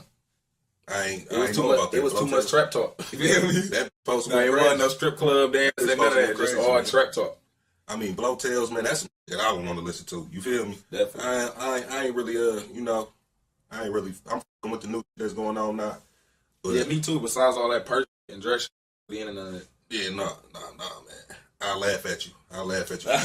You feel me? I was already on your ass though about when you start transforming into the tight pants. I'm like, bro, what's wrong with you, man? That's the style, man. Yeah, you gotta have the pants a little. So that was not years. Too tight, though. You're not too tight, man. But you gotta have a little room. You feel me? So growing up, man, because when you was growing up, I see you was into ball a lot. Yeah, basketball, definitely. That was like you was really hooping, man. Like what happened with that? Yeah, you just dreams. You feel me? That goes back to Carr. You feel me? My big brother. Like that changed my life drastically. Because before the hooping, I wanted to be a preacher. I stayed in the churches. Damn, I didn't know that. But my brother Dev just changed all that. All that was put to the side. Yeah, man. So after bro passed, you just said the hooping, like yeah, that was over. Strictly rapping. You wasn't trapping though, that's for sure. Was you? Nope. Right. No, cause you was over. You was around me like 70% of the time. No, for sure. Yeah. So that's why I'm like, what happened to the hoop? Because I'm like, this look cold, man. You kicking all the little on the block. I don't think you gave up around that time. And I know he was gone, but you ain't give up. No. Yeah. It was really once I saw that little peek like through the door outside, and I saw my big cousin doing. We ain't got no food and all. Yeah. Over with. Yeah, we ain't gonna get all Yeah, over. You feel me? Yeah. No, for real. Yeah, this ain't that. Not over here. We don't do that, man. So I didn't even mean to ask you that last question. You feel me? No, for sure. Yeah, you feel me? You know how it is. So, all right, I got another one for you. Answer this truthfully. $1 million record deal to do a gospel album. Would you do it? Definitely. You would? Definitely. What would you rap about? What would you? A lot. Like I got a real testimony. Right. So, because you said you wanted to be a preacher, so I believe that you could pull that off. Damn, that was a wild one right there. I believe. I do that with no effort for sure. Damn. No effort. Rap out. Kirk Franklin. Definitely. Especially Kirk. What? Sure. Your guys gonna be in that with you? You feel y'all boys gonna? Yeah, they do whatever I'm with. They're my brothers. Gospel album. Yeah. In the video. Yeah. Ain't no wrong with that, man. And that's good, man. That's how you know if they really your guys. You feel me? For sure. Scared to write my life cause they gon' judge me. Saying wonder is they gonna stay and figure ugly. Meanwhile, babe, I'm driving through Kentucky. You can see it in my eyes. That's on you if you trust me. You know what I'm saying? And I don't know no funny like that. We ain't on no goofy. You feel me? Y'all with me. Y'all with me. We finna do this gospel album. So we gonna get these bands. What's up? They know what I'm gonna do. Yeah, you gonna turn up. You feel me? But I don't feel like that's a bad thing neither, because You ain't gotta be who a mother wants you to be. Yeah, to that's do what I was getting to. That's what I Yeah. stand on though. Like my whole message in my music is for all the young to really embrace just like being them. Like you don't gotta be no gangbanger. You ain't gotta be the top killer, Right. the dope dealer. Like just be you. Feel me? Right, For real. right, for sure. Be comfortable like being you. Yeah. They can't accept it. Change your crowd. You around the wrong people. Right, for sure. Because everybody ain't come up no killer. At No all. hustler. You At feel all. me? Everybody had a fresh start. You For feel sure. me? Yeah. It's just It your was good for a circumstance. minute for everybody. Yeah, I mean, you know, for some people, you feel me? But some of them did have it hard as you Yeah. feel me? Like from coming out, you feel Definitely. me? But Yeah. the ones who did, they ain't even know where around. They too busy making it right. You feel me? Yeah, for sure. So give me the ingredients of a real All right. That take care of home first. Right. Feel me? Make sure home good, such as your family, responsibilities. You feel me? That's a real man. You feel me? That's a real man. Yeah, for sure. I'm with that. You know, I tried to, you know, I show niggas that, like, I ain't the best in the world, but I at least try to. Yeah, as long make as I some know man you straight. definitely stand on family business. Big, for sure. And sure. all of them well raised, respect. all And of I'm coming. If they call me, I'm coming. For sure. I'm talking about choppers on deck. We ain't playing. You feel me? Already know. Me and all my guys. I don't need no guy. I'm by myself. I'm riding by myself. So I'm gonna go down by myself because I'm going down. You know You know what what I'm saying? I'm going down. You feel me? Behind man, I'm gonna go stand up tall, sit in that bitch, and live the rest of my days out eating good. Want smoke? I got the banger in that bitch for him too. You feel me? So tell me this, and I know what the answer gonna be, and it's like a two-part question. All right, so if a nigga snitch, is there any coming back from that? And all right, answer that first. Yeah. Say caught up with his mans. Mhm. Go down, but one of them out. You feel me? But he just like, you know, he ain't go to court testifying or like that. He just said it wasn't his. Is he a snitch? Mm-hmm. He still talk. You won't supposed to say nothing. Right. Like they not about to do nothing to you. How you know that? You know that. Your mama tell you that when you a baby. Your grandma, your auntie, everybody. That's just how we was raised. We had Danny on here. We asked him the same question, and he kind of changed the narrative on that to make you think about it. Yeah. You know what I'm saying? Like, damn, is that snitching? You feel me? So that's why I wanted to ask you that question. You feel me? Like, I definitely think that's snitching. In my yeah, for sure. Talking period. Yeah. What y'all intake on that? Come on in with it. They had me f***ed up on them for a minute though. Huh? Had me f***ed up for a minute. What? Is it snitching? Is it? I mean, asked, I look at it, you feel me? It is snitching, you feel me? Because I done been told on, so I done been in that shoe. Yeah, you right, feel me? right. So, feel me? If it's only two and you say it ain't mine, so See, who now, you yeah, think okay. you Right, gonna who's say it is? Okay, now Right. you put it like that, you Bingo. don't fuck to say nothing, you keep them out. Right, right. But what was your aspect on it though? I ain't know that you say it was two people, but if you I mean, it could be you know, two, when you 3, first- 4 when you months. first- It don't matter. first step You out, feel- it ain't mine. Everybody gonna say it ain't mine. Right. So you with your mans, That just- y'all don't say. Good. Y'all just It's shut like, the fuck it's up. like You feel me? I done took a pistol Right, case 'cause right, right. a gun charge, you feel me? We all ain't say who gun it was, so they took us all, you feel me? Ain't nobody tell you. Right, right. But what was the outcome of that? We all got locked up. They charge everybody for the gun. Ain't nobody Ain't said that? nothing. That's some though, See, man. but look, I was in a little like that. So we got pulled over, and there was 2 guns in the car, and it was me and somebody else. We went to jail. They charged me with it, and they charged him with it. He didn't say it. But they charged me because I guess it was on my side. But it was. Who was the driver? He was the driver, but Herk, it was tucked under the floor. See, I would have been mad about that. Don't tuck your gun by me. Don't tuck your nowhere. Where you gonna tuck? Throw the bitch out. Throw the bitch out if you don't tuck nowhere. Or keep it on you. Behind us, but they want, they want his shit. So. I mean, but no matter the situation, this why how all that. So niggas is really out here risking their freedom. Don't got no gun license. Ain't never had a felony in their life, or if they did, whatever, risking their freedom instead of waiting. Like, yeah, bro, I ain't even gonna hop in this shit. I'm gonna just wait, go get my gun license. I know a lot of young niggas right now that's old enough to go get a gun license. And they walk around with a fucked up strap. You feel me? I don't get that. Y'all can't help me on that. What was you gonna say? No, I about to say on that topic, I feel like, man, I don't feel me. I feel like just protect the brand. Yeah, that's a good way to spend that. Yeah, you gotta protect the brand. Hit the club, girl, so want to let them just get over. You will never know she plugged in Mexico. And never know the stretch for some extra blow. Let me, I know not to never break the code. Coming up, I did a lot of stuff myself. You feel me? Not up towards other. You feel me? Because I always play the game like a gangster. I don't never disrespect no man. Like I say, I'm a defense type. So, you know, I always had I ain't gonna say good karma, it went bad for me, but it ain't always been sweet, basically. And I had to, you know, get in the mud a few times behind the brand. You feel me? Don't always be easy. You might be in the club having a show. You might have to crack your head in the bottle with a bottle. You might have to do a lot of bro. You feel me? For sure. So you ain't never had none of that at none of the shows or nothing? No, because look, this, like, I ain't never had none of that because the image I'm putting out here ain't that. Like, I'm trying to tell these niggas on the low, for real, between the lines, man. Come on, I got the best. Everything. For real, really, the message. Feel me? Get some money. I'm not about to scuffle, none of that. We come to the club, pop some bottles, have fun. I'm not fit to scuffle, none of that. None of that. Yeah, man. I'm trying to tell you, dog. That's the key to bread, man. For sure. Got to get to that bag, man, by all means, man, no matter how you doing it, you feel me? For sure. Make sure the brand is protected, man, because, yeah, who the going out to scuffle, you feel me? That's the goofiest ever. But that used to go down when I was coming up. Yeah. And don't get me wrong, you always just got to be ready, you feel me? Definitely. Yeah. I came up in the time of, when all that Atlanta music was coming out, it was really fighting in the bar. When Tough Old Boy and them times getting their ass kicked, you feel me? For no games. Tripping. Yeah, but you can't do that no more. Drop. Think you gonna Everybody got a good, even the old little females, they put a little profile off their hip. Man, They shirt, you don't even know they had the main ones with them, man. You feel me? What don't know, you feel me? They the main ones with them, man. Because it's dangerous out here, man. And it's a lot of, I don't want to get all, preaching it. Because I've been doing a lot of that, my bad, fellas, you feel me? But it's a lot of women, it's a lot of women and children out here losing their life behind a lot of dumb that's going on, you feel me? And it used to be a code to the no women or children, you feel me?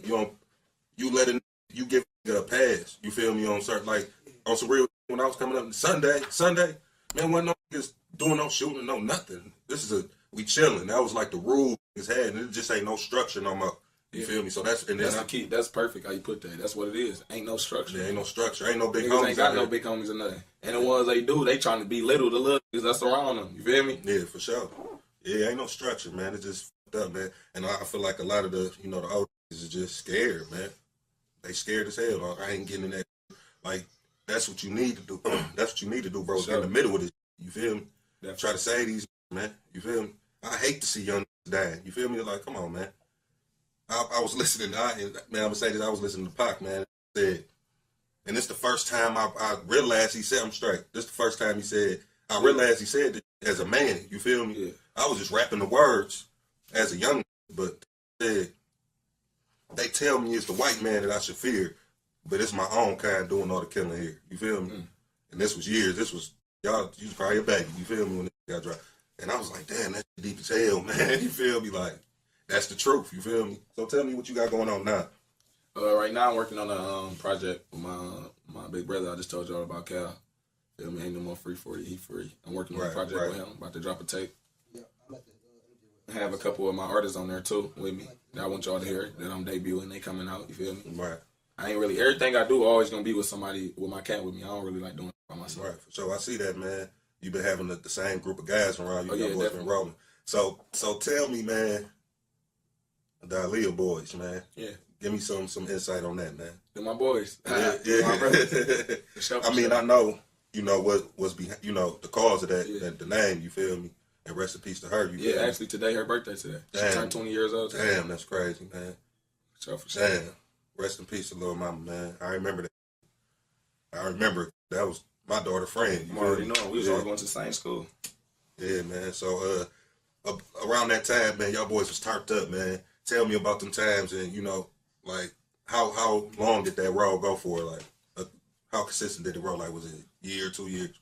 It was I'll say about a good 2 years.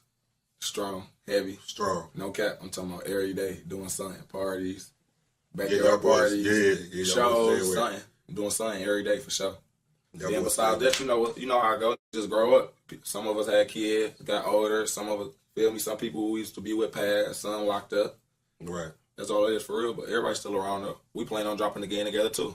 Yeah, I think you should, man. That was a hot group. Because I was going to ask you, you already answered it, but I was going to ask you what happened, like what made y'all boys stop making music? Or have y'all made any music, just ain't dropped? Yeah, we made music together, ain't dropped none, but really what it was, everybody branched off, you feel me? Like, really, it was me first. I left, I went solo. Started up a whole nother little Me was a group. But you were solo from the jump though. Yeah, for a minute. Then I got to rapping with them. You know, we was a group. But it's just like the paperwork, none of that was right. Right. And I had to, you feel me, the streets behind me. You feel me? Yeah, hell yeah. So I won. So I just did it like that. Yeah, man, y'all boys was turned, man. But I also think you going solo was a good look for you. You feel me? Yeah, for sure. Yeah, cause man, you give me this like, I'll be like, man, check this little nigga. Hey, this little cold, man. You got this different style. It's like, man, I can't even name it. You feel me? You just on some cool, laid back, kind of like on Wiz Khalifa style, but not, laid back though. You feel me? Yeah.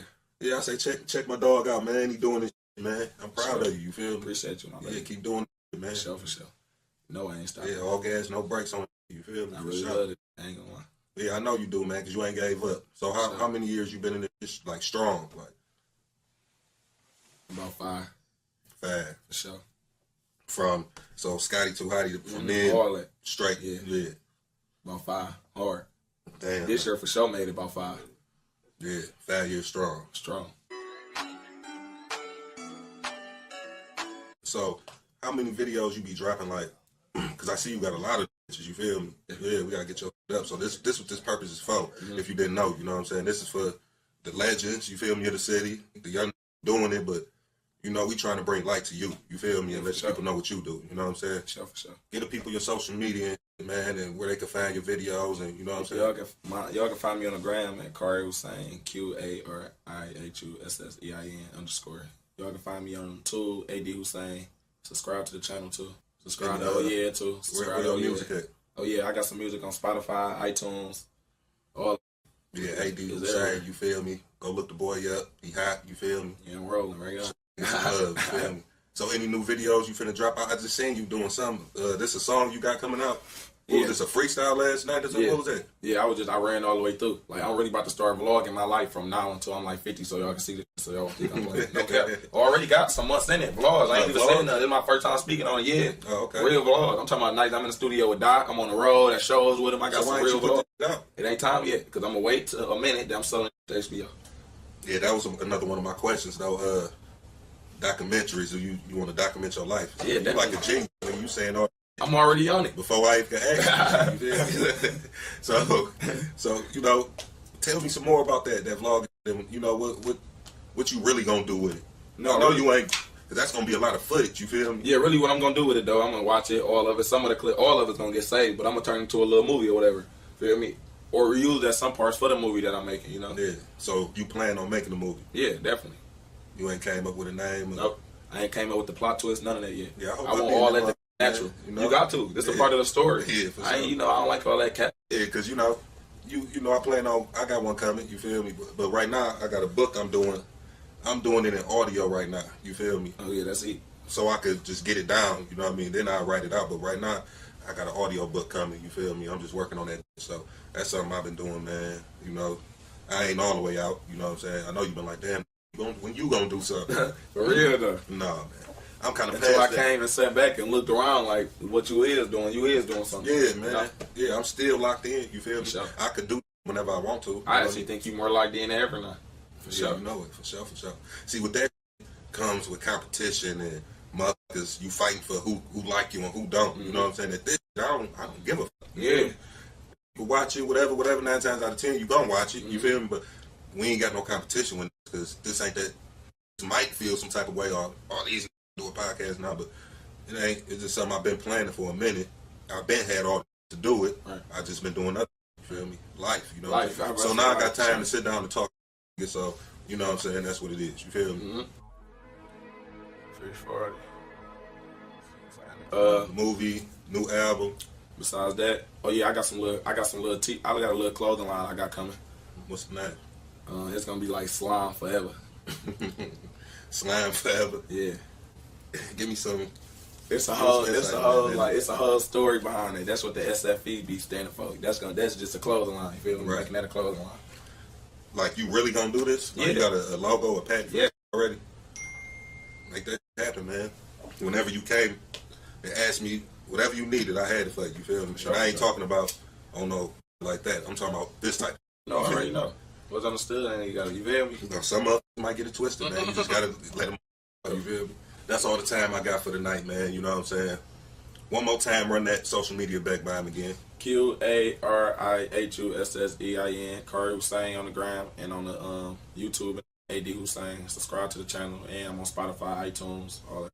Yeah, be looking out for his clothing line too. Slime forever, you feel me? Yeah. That's the show, you know what I'm saying? Get with your boy, like, comment, subscribe, you feel me? We out this shit. I'm a BREADBROVAZ.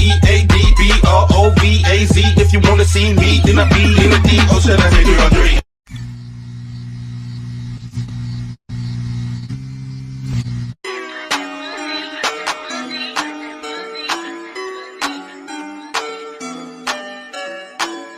Move like a genie, move like a genie, on like a genie. Ain't gotta eat and we all in the street and we all melody.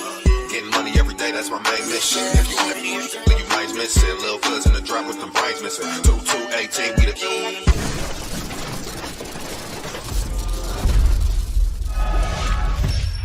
Welcome to the show. We're your hosts, and you are now in the trenches. Tonight, this is some different shit we got going on, you feel me? Man, super legend, you feel me, from where we from. Super legend. Oh, you fucking the mic up, cuz. I know, I got it. You fucked my intro up. Run that back. We don't, no jumper. Run it back. We on in the trenches, you feel me? We got a special guest in this motherfucker, super legend from our area where we from. You Super legend. And you know what I'm saying? I would let him introduce himself, but I must give him some names, you feel me? My baby. Twink, a.k.a. Alexander the Great. I'll be there. A.K.A. El Neon. I'll be all that. You feel me? Most motherfuckers don't want to be themselves no more. Right. I'll be on them. You know what I'm saying? That's the deal with you, bro. Sure, you feel me? I'm geek, bro. I'm down here with my bros. Man, so he super checked me, Chevy. You feel me? Like, he super checked me, bro. Like, How you supposed to tell you? like, damn, nigga. So I ain't worthy enough. No, I said no. I said, damn, Danny cool as hell, ain't he? I said, damn, baby, So he shared the shit, right? I'm like, damn, he just shared Danny's shit. I'm like, damn, bro, you want to get up? You like, I'm just saying, no, but I you know, I'm a little guy. Yeah. You feel me? I mean, I know I'm chilling and shit lately. Hey, what's crazy is, Man, go ahead. I was just looking at your live the other day. You know what I'm saying? I said something, you feel me? What up, though? You said something back and shit. Yeah. But as soon as I said it, I said, damn, man, we need Twink on the goddamn in the trenches, you feel me? You was doing it. Before I had a chance to call this nigga, he called me like, hey, man, what you think about Twink being So I on was there? probably talking shit as you was. Ain't nothing to say about it. I was giving you flowers. Yeah. I was talking shit to his ass at probably the same time. Right. Yeah, for sure. He definitely, I called him like, man, what you think about, bro, getting on? He like, shit, man, you know, I was thinking that same shit, you feel me? Yeah, because I was just with Jay, and he was like, man, Danny, and I was like, yeah, they was just. Damn, I like how you just did that. That was some real MacGyver shit Man, right you there. feel me? I like how you just did that, my nigga. I was like, I was like, I do it. So I came really, I was like, damn, Danny, he was like, yeah, I just got some shit from Danny, over at Iced Up Records, and I was like, damn, and I'm like, that's what's up. He was just on my boy's podcast. He's like, oh, yeah, I think I did see some stuff pop up he put up and posted. Then I was like, then his ass took the picture of all that damn money. Then fuck everything before that. I got hundreds, 300, 400, 500, 600 likes on it. I said, so yeah. And I said, no, but I'm going to have to do that podcast. And he said, yeah. So maybe we get some Iced Up cats on here next, soon or something, Well, come on. Yeah. Give us some, give the people some, some background on you, cause, to let them know who you are. Yeah, okay, so I grew up in Jacktown. I'm from New York originally. Grew up in Jackson, moved up here. Jackson, Princess City, 517 for those who don't know. Yeah. So Jackson, I was, wrong side of the tracks, all the sides of the tracks. I was blessed enough to be everywhere at the same time. You know what I mean? Doing a lot, way too much in some aspects. And then I became some cool DJ or something, in my head, and always did music. So I started out doing the record label like everybody, the independent record label, no money. All right, so hold on, pause. I don't mean to cut you off. Of course. But, all right. We got to go back because you went fast through that. Yeah, you know what I'm saying? You went fast through it. Yeah, okay. All right, so, boom. When did you first start getting into the music? Like, what was your first thing? Was it DJ? I was experienced music the day I got brought home from the hospital in New York. My mom was an engineer on the boards, and she had a session with her man, who was a drummer, Dom Ramal, percussionist. Boom. Dizzy Gillespie, Miles Davis was the session. So every day of my life, I've almost been in the studio in some retrospects. It was crazy. It sounded like I heard that name before. Dom. Yeah, D-O-M-U-M, Ramal, R-M-A-E-O. It sounded like I heard that before. Because the girl from Ipanema, Weather Report. He was a percussionist. He was a drummer back in the jazz when jazz was as big as rock and roll. Yeah. So you know, my being around that, I was blessed. Cool as hell. I mean, you know, Miles Direct. So cool as hell. you know, I was DJing at 16 at the teen club that I wasn't old enough to get into. Right. With Mike Holiday. You know what I'm saying? Shouts out to Mike Holiday. So when did you come to Jackson? 7th grade. From New York. To what school? Parkside, baby. Parkside. Just fighting in the what you call it, bitching quarters. I came out ahead like 50 ball the first day. Just cause, you know, I brought the Kool-Aid, you know, with the whoop, brought the Jolly Ranchers for the wham. And then, I'm not from here. I seen like, what is that? Right, it's right. open. I'm not even telling y'all my name. I'm Twink. Yeah, Twink. Sounds great. so tell me this. Like, yeah, it sounds great. Yeah, that's him. So tell me this, bro. Where did the name Twink come from? Matt DuBois. 7th grade. Matt DuBois. That name sounds big. Eastside, man. Remember pretty ass Matt with the curveball, Matt? I don't know about that. That's like 85% of motherfuckers gonna know. Oh, Eastside Matt with the curve. Oh, see the pretty hair. Say less. Okay, so that motherfucker, we was, you know, I'm from.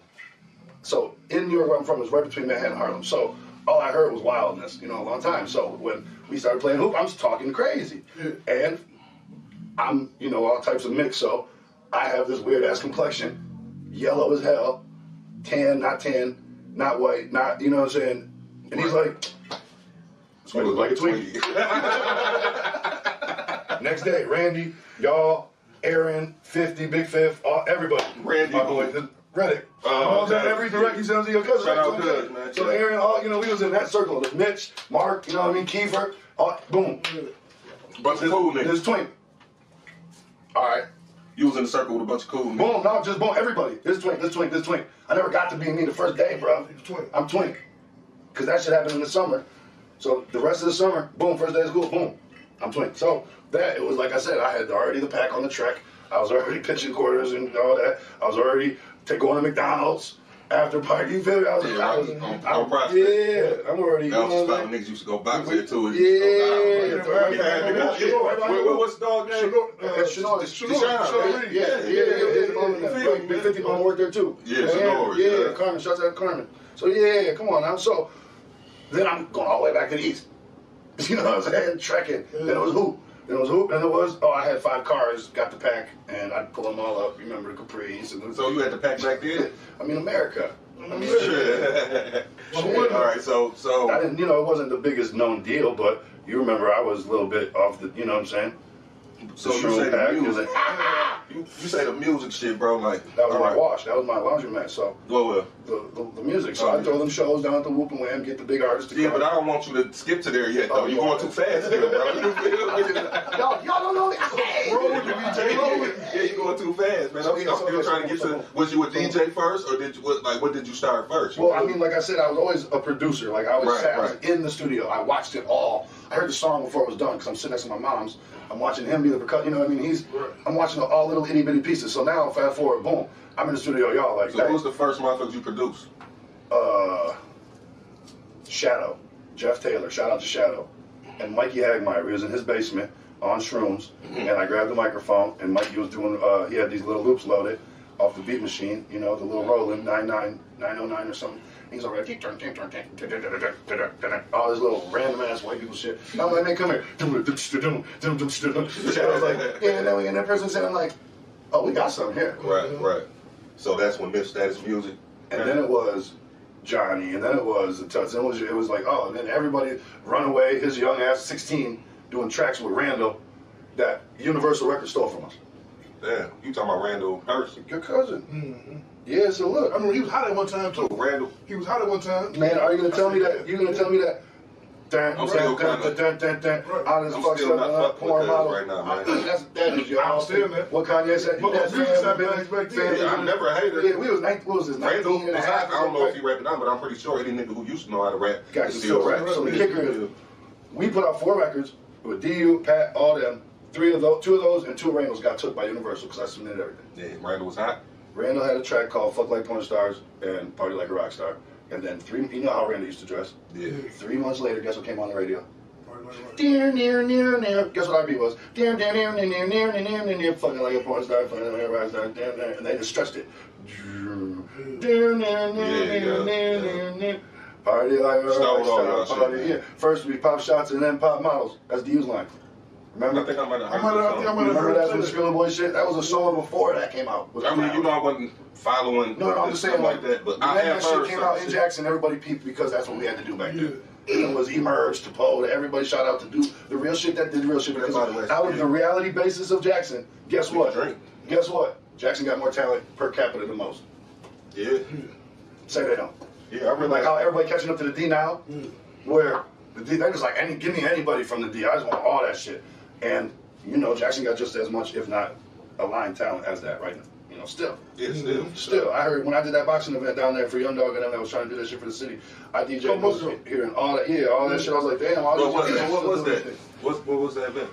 It was a, say for instance, U.S. You know. I mean, to stop the violence. Yeah, so they would say put the guns down, pick the gloves up, and come out and fight.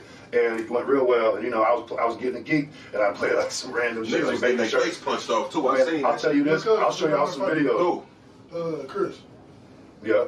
Tall No, Chris. short, light skin. Oh, Chris who? Yeah, Oh, okay. Okay, I didn't know. Punching niggas' face off. So look, He didn't start doing it. Now you want to do it for real. Well, so he was the last fight or the one of the second to last one? When it was dark? It was getting dark. Yeah, because when they had the dark and everybody's phone lights, that shit looked like a movie. I said, that's the hardest shit out. But anyway, that was really dope what the city did, these young dogs did. They put the thing up. I came out ripped for the love, and came out, played whatever, got them on geeked and them play some Baby Shark or, you know what I'm saying? They're like, oh, so when you're too lit, where anybody else want to do something, I just kept all that in there, and it really did a real good turnout, and everybody came out, no squabbles, no issues, and everybody went away happy. And about, 8, 9, 10 fights all happened that night. It was great. Great. Shout out to A&M. Yeah, man, so we're gonna take it back. Tell me about Miss Status. Okay, so boom. Right at that same time, when me and Jeff had the, in the basement and all that, we had something to go. Boom, Jeff, we got the cool Edit Pro, and cool Fruity I remember that. and we went lit, and we closet with the big thick blanket, and we were soundproofing, and we were learning all this crap and practice, and then boom, it was like I got everybody combined. You know what I'm saying? The keynotes, everybody, the social squads, and I said, okay, well, boom, I'll go out to this one studio out in Coldwater that had the $10,000 mic. Had a homeboy do the board, had the real compressors and everything. I said, let's hear it. And that shit is the coldest stuff that Jackson came through. That's where I learned. That's where I met Mo Dirty, Hostile, Proof, that side of it. Then when I started working with them, it opened up to me being a part of Detroit culture by accident, instantly. And then bringing that Detroit culture back to Detroit from Jackson, and then going to Jackson with it, the straight hip hop part. Boom. Sending it straight over to now. No, to now that, it showed to come back to that, to say, boom, they had their record label. Boom, there wasn't a problem with artists doing art and putting it out as a label and trying to gain a fan base and working together to grow a bigger one. There was only a few of us that got that, and our shit was lit. So at Miss Status Music, at Bread Brother Architects, certain situations, Typo, T-Lou, Big Tut, you know what I'm saying? Like Little Tut? Big Tut. Big Tut? Big Tut. Shout out to Tut. Shout out to Tut, man. Tut, man. Yeah, Tut is BBR, man. You can ask him, he'll tell you. Official BBR member. So yeah, real Tut, real Big Tut. So, I mean, the talent level, you just go art for art, track to track, and you just put it in a playlist with everybody else. Ain't nobody gonna be like, what the fuck is this? Any of it. Right. You put y'all shit wham all the way down the line, and when I heard that and I saw it, I was just starting to show it off. And that's when we started going to do the shows with 7th and General. Shout out Nick Speed. I bring artists to Detroit, and nobody would know that these wasn't artists from Jackson that doing anything around anywhere. They didn't have, Jackson? They'd be like, Jackson? Niggas know from Jackson. From Jackson? Cold! That's what it was instead of, oh yeah, I did like 16 down there, yeah, okay. No, it wasn't that. It was like, y'all motherfuckers came out of Jackson. Like, y'all, you even got down 94? Shit, well, fuck, come on, look at these. That's when I met Trick. That's when I got these relationships. By accident, just being 100. And that's what people ain't getting nowadays with this clout world is. They giving 3% and pretending 100% of 3% is 100%. It'd be definitely heavy clout chasing out here for sure. Yeah, so I'd just rather be 100. If I'm in a video, I'm in there like bleep, bleep. I'm not in there like. Yeah, so that's what niggas about, and that's what we ain't about on this motherfucker. Like, I can ask you a whole bunch of crazy shit. You feel me? You can ask me the cool thing that people would be thinking cool. I'd rather keep it 100. Yeah, real placement. Yeah. You know what I'm saying? Niggas that don't know. Even if it was, I'd be like, all right, this is this size interview. I'll call him. I'll call. You know what I'm saying? That's what people. So, what's your relationship with? All right, because I just seen an interview on a certain platform, and they was interviewing Alpo's son. Oh yeah. Yeah, you feel me? And that was weird. And the whole interview was about Alpo. You feel me? They want to know about him. Yeah, you know what I'm saying? I'm like, all types of stuff going on. They're positive and all this stuff. Yeah, because I want to know what Dog got going on. I already know about Elbow. Yeah, there's been stories going on about that shit. They got an interview. Go check out go check out DZ interview right now off the porch. My bros, that's my term, baby. You know it. But yeah, so that I feel that, and that's why I love when I'm talking about y'all too in my interview about us instead of just being like, well, I had the biggest record label in Jackson. I think I did the biggest shows. I was cool as fuck, and yeah. All right, yeah. So let's talk about them, man. The shows, man. Hold on. I just want to bring up one show for sure. Tell me about this night, epic night. Tell me. It was like niggas was superstars. You hear me? I know. I felt like one. You feel me? And I just came from the hood. Down the street. You feel me? Right down the street. Literally. Right down the street from that motherfucker. You feel me? And man, we had party buses, man. We was on man, bro. I got fucked up before the show even started. Nigga. We was like plastered. You feel me? I shot so many dope videos that the style that I created then is used today still. Yeah. You know what I mean? Like on my videos with Elpo, Die Famous, I started about, and then Elpo came along with the Die Famous. So Die Famous. Man, that's another one. Yeah. Huh? Did you remember that? Yeah. No, That's me. Die Famous. You remember that? I remember Die Famous. Yeah, so that's me and Elpo shot all those Die Famous videos. So what was Die Famous? DIE stands for Do It Every Day. The algorithm. You know how I know? 5 o'clock Tuesday. Because it says DIEFAMAOUS right there. Yeah. That famous. You see what I'm saying? If you ain't got it on you forever, then I don't know. You know what I'm saying? I don't know. So how many people got that on them? Nobody. It's not just me. Yeah. And just me and what's his name got this. I was really hearing a lot of the Die Skis got that. Who? Dave Skis got this one too. Dave Skis? Dave Skis got this one. The Skrilla Boys, Daddy. Oh yeah? You a Skrilla boy? America. That shit right there. America. Skrilla boy. So tell me the run with that. Tell me the run with that. When I got after everything else, I was come on, man, turning into just an engineer, just dealing with the first rap stuff, having my shit stole. I came and saw a bigger vision because I bumped into a bunch of random ass PD crack, straight thorough, randomized, you know what I'm saying, half cousins and shit. Yeah. That we came out with a complete epic creation, one of those one magical type things, you know, that happens. And right when it was done, it all fell apart. Like all, you know what I mean? That had literally opportunity. It was one phone call that I got from Todd before he passed was, Gucci and Bootsy, what do you think? What do you think? Gucci, Bootsy, Skrilla Boys, whoever else you want. I know you think on that bill. Right, no doubt. So I said, he said, what do you think? I said, shit, let me talk to Pat. How much is it? I can't remember now. It was just not enough to give a big deal about when you know that our shows were already like that without them. Yeah, and them at the Michigan Theater, them at the Rocket would have been a close the door. So I also, in that deal, called him back and said, I need a Bootsy feature, and I want a Gucci, but I don't know if we can coordinate it. We had both if we would have inked it. You know what I mean? And that was right there at the studio. That was right there with all the big whips. There was obviously the money. I didn't have it. And it was what it was. What it was. And that, I think, would have been the left turn because the music was there. With the Skrilla Boys. The music was there. I was trying my hardest to just get us all to just coordinate on that. And I think if we would have, with Dre, TP, DU, Pat, everybody going as hard as they were going at that time, with an actual label at that time only, I think it would actually pick, because they already stole 2 of the songs when they were on the mixtape before the album came out. So I already knew that if we did it right, and did exactly back to the algorithm shit, do all these videos, do a little movie, the same shit I be talking to the artists I be working with today. If you don't do what Jay-Z did, how are you going to be Jay-Z? We had it, man. We had it. We had all the cars. And the other call was I was talking about Julia about getting the Skrilla status changed back then. The biggest lie they ever told us is that magic is fake. Now the hocus pocus that they say magic, the magic that they talking about, like the hocus pocus and shit, definitely like isn't what they're saying. But like language is spellcast because we got taught spelling, and there is broadcast radio, and there is Hollywood, and all magic is broadcast through a what? And what is every magical wand made out of? Hollywood. Hey, so look, check the move, right? Let's get back to that Skrilla Status shit. So Skrilla Status, we came out with the hardest mixtape ever. Got it really pressed. Had all the merch. Hold on, wait a minute. Okay, so let's be real though. So you my bro, and you been my bro. You feel me? So you was fucking with the ops. You feel me? And I can't even cap about that. I mean, you fucking with the ops, but I was still fucking with it. At that time, him like, man, you fucking with that. You fucking Look, you just said it was your own cut. We were no.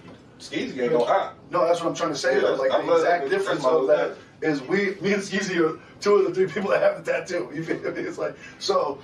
I ain't even gonna say them niggas used to be ops. And there you go. That's what I'm saying. Like in that time category of that was ain't none of no my ops ideas. no more. That was none of my I didn't ideas. think it was ops. It was You just see my niggas that point? we didn't like. Yeah, and that's my point. That has nothing to do with my ideal as who I am. I think we pretty much squared all them situations away. Because we was on the stage at the same times. We was on, you know what I mean? There was none of that. Now, did we all squat up with all them city cats? Did we squat up with them city cats, though? And throw the chairs and shit? Oh, yeah, at the Rock. You don't remember that? Nah, I don't remember that. I remember them niggas. Shouts out to I remember them niggas doing some bullshit, though. And my baby had to... Yeah. They was throwing chairs then for one motherfucker. Is that at the Rocket? They threw some chairs at me at one point in time in the Rocket. At the Rocket? Yeah. See, that is whole. They like throwing chairs. What day was that? And who can't stop the tank though. That must have been. I was about to say. That was a downside slope of the run. That was after I was about to say that's how you got out anyway. Yeah, I just did the math. Like, wait a second. Yeah, that came on. I was all the way up here. Yeah. But no, the Rocket did turn into not what we wanted it to start out to for a while. And even with the shit going on nowadays. About it, I came home and looked at what the fuck is this? Yeah, and you went into a different. Yeah. Oh man, that must have been heartfelt. It was terrible. Because we had that bitch so on another tip. I thought I was gonna come straight up to the stage. we talked about it enough that we did turn up at the Rocket. We did, but it was dumb. It was real mid up in that motherfucker. It was not the same. Let's just say it like it is. And shouts out to everybody that had a part of that because there was a lot of people that had a part of that, like Mike Holiday's, the DJ Elements from Lansing. I mean, there's cats that was pulling strings and bringing equipment and this ain't enough of that and running to the stores and man. Yeah, I don't really know nothing about that process. I just know we came to that bitch, we turned up. No, 100%. We shot bottles when I'ma say this, we doing this like on some Soulja Boy shit. Me and my niggas was the first niggas that got the VIP in the Rocket, you feel me? The bitch wasn't even built fully. We was in that bitch popping bottles, you feel me? If it was for T's Please birthday, believe it. It was for my birthday. Oh, that's what it was. I knew it was somebody's birthday. Oh, no. It was for T-Dirt's birthday. I knew it was. Come on now. Yeah, you right. You know, I did a lot, and I just want to give. And I appreciate you for that, man. That's why we giving you your flowers now because I don't know if nobody giving your flowers down the way. You feel me? Oh, they all gonna give it to me down the way. They can't do it. They're gonna get haunted. You see, the kicker is when you give it to me now, we can all be up that bitch partying where the next wave is. You feel me? Come on, you still take a shot? Yeah, I thought you said you didn't drink. You just gave my flowers. Oh yeah, you got to, man. I don't drink no more. I don't get 3 bottles of Tito's on my rider and then put it in the bag when I'm leaving. Like,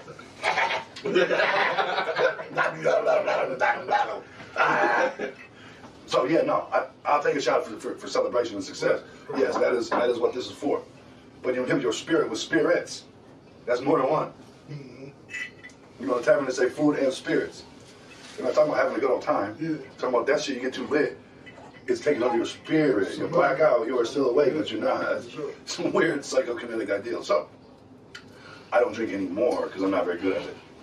All right, so the Skrilla Status. How far was that time span that you had that little, what was it, a label or just? It was a record label that we had the intentions on doing correctly, and it did not fall through with the full intentions. I mean, we had the car shop. I mean, we had, you remember we had that studio with the tennis racket. We had a nightclub in there. I mean, we almost could have did it right all the way. And when that didn't work out the way that I planned it, then why didn't it work out though? What happened? Like, what fucked all that up? I mean, Jackson to make you say, fuck it, I'm gonna Jackson start shooting music videos. Well, the music videos had to be a part of it because I saw the world star. I saw how the YouTube was going to work. I saw the next level that you don't have to be on BET to make any money off of your rap videos. I saw it before it was a cool thing to see. I saw that being a super dope director of super dope art, I'm an artist. And at the end of all of it, you know what I'm saying? I only do any of it is because I have to get it out. You know what I mean? I didn't think like, you know what's going to get me the bitches is a chain. You know what I mean? No, I wrote the shit as my logos. You know what I mean? This one's for Johnny Boy. Like, that's it. That's his logo. He has to write that off. That's bro. You know what I mean? Like, if it's not that, then well, I don't know. You know what I mean? But yeah, so that was the all things. You know what I mean? Most people don't have those things. They're trying to chase somebody else's thing to be. So when I saw the camera and the 4K of it, there was the 4K. You know what I mean? That's what it really was. It was behind the scenes. It was all that. Like, I saw where it was going to go. I am just really good at seeing it and then saying, oh, that's dope, or showing somebody. I showed my mans, right, after all this videography, like, hey, man, I'm about to be the star for once. I'm Al Neon. You know, but you wasn't El Neon back then, though. Well, that's my point, because I was ATG behind the scenes being Suge, Russ, what you say that name one more time? I was being Suge, Russ, ATG. Oh, yeah, ATG. Alexander the Great. Yes, sir. So, at that point, you know, I was fine behind the curtain. I was fine looking at y'all on stage, hosting, handing y'all the mic, walking off back to DJ, or go make sure the door's right. I was doing, like you said, all of it. Why I can tell you don't do all of it is because it doesn't work. Without collaboration, there is no wavelengths amplifying off each other. Right. And that's why you gotta be so selective. That's why you don't put no random junk in your computer. You put the dope stuff that works together real good, and you make sure it works, and then it works real good. You know, the world we live in is just slap together, slap together. You slap together people at work. You were slapped together people at school. There was no roundabout organization except for what we were just talking about. We had to go fight other people, and we were around each other. We hung out. We got lit. We trapped. We studioed to get that you know, like you rolled down the river and then wound up at the end down there together. Yeah, I used to hate. Used to fuck with the ops. I used to be like, man. But I was over here too cool for that shit, bro. Yeah, but, you know, and like you gotta remember, ops to me at that time, you know, the hipness of my ops was, oh yeah, I'll have evaporated. It wasn't like. Because that was really happening already. Rest in peace, D-Guy. Rest in peace, D. Yeah, for sure. Like, you know what I'm saying? There was that already happening. So like, it was like, them wasn't no ops. Like, them was No, I'm just talking about it was already happening from that young. The vibration was going on. And the same situations was going on to go on. If we had to have them go on, it was like, we already know that's what it is. So let's just, this is the way out. Is how I looked at it. Yeah, for sure. I looked exactly how when Tretch came to me and said, bro. You wanted to be the RZA. You just the motherfucker. No, I want to be the Rick Rubin, the Russ. The same thing I said. The same thing. Rick Rubin and Russell Simmons sat in New York and was like, bro, look at all this. This is amazing. Look at this talent. You know what we should do? We should show the world this shit. That's it. That's it. I feel you. I saw this shit. I saw y'all. I saw my guys. I saw everybody from here. I knew because of my life in the studio how to make hit records. Still do. Holler at me. We made a bunch of hit records so that when Trench was in town, he's like, man, what the, come here, man. Whoa, my bro. They always said that you was ahead of your time on shit. You feel me?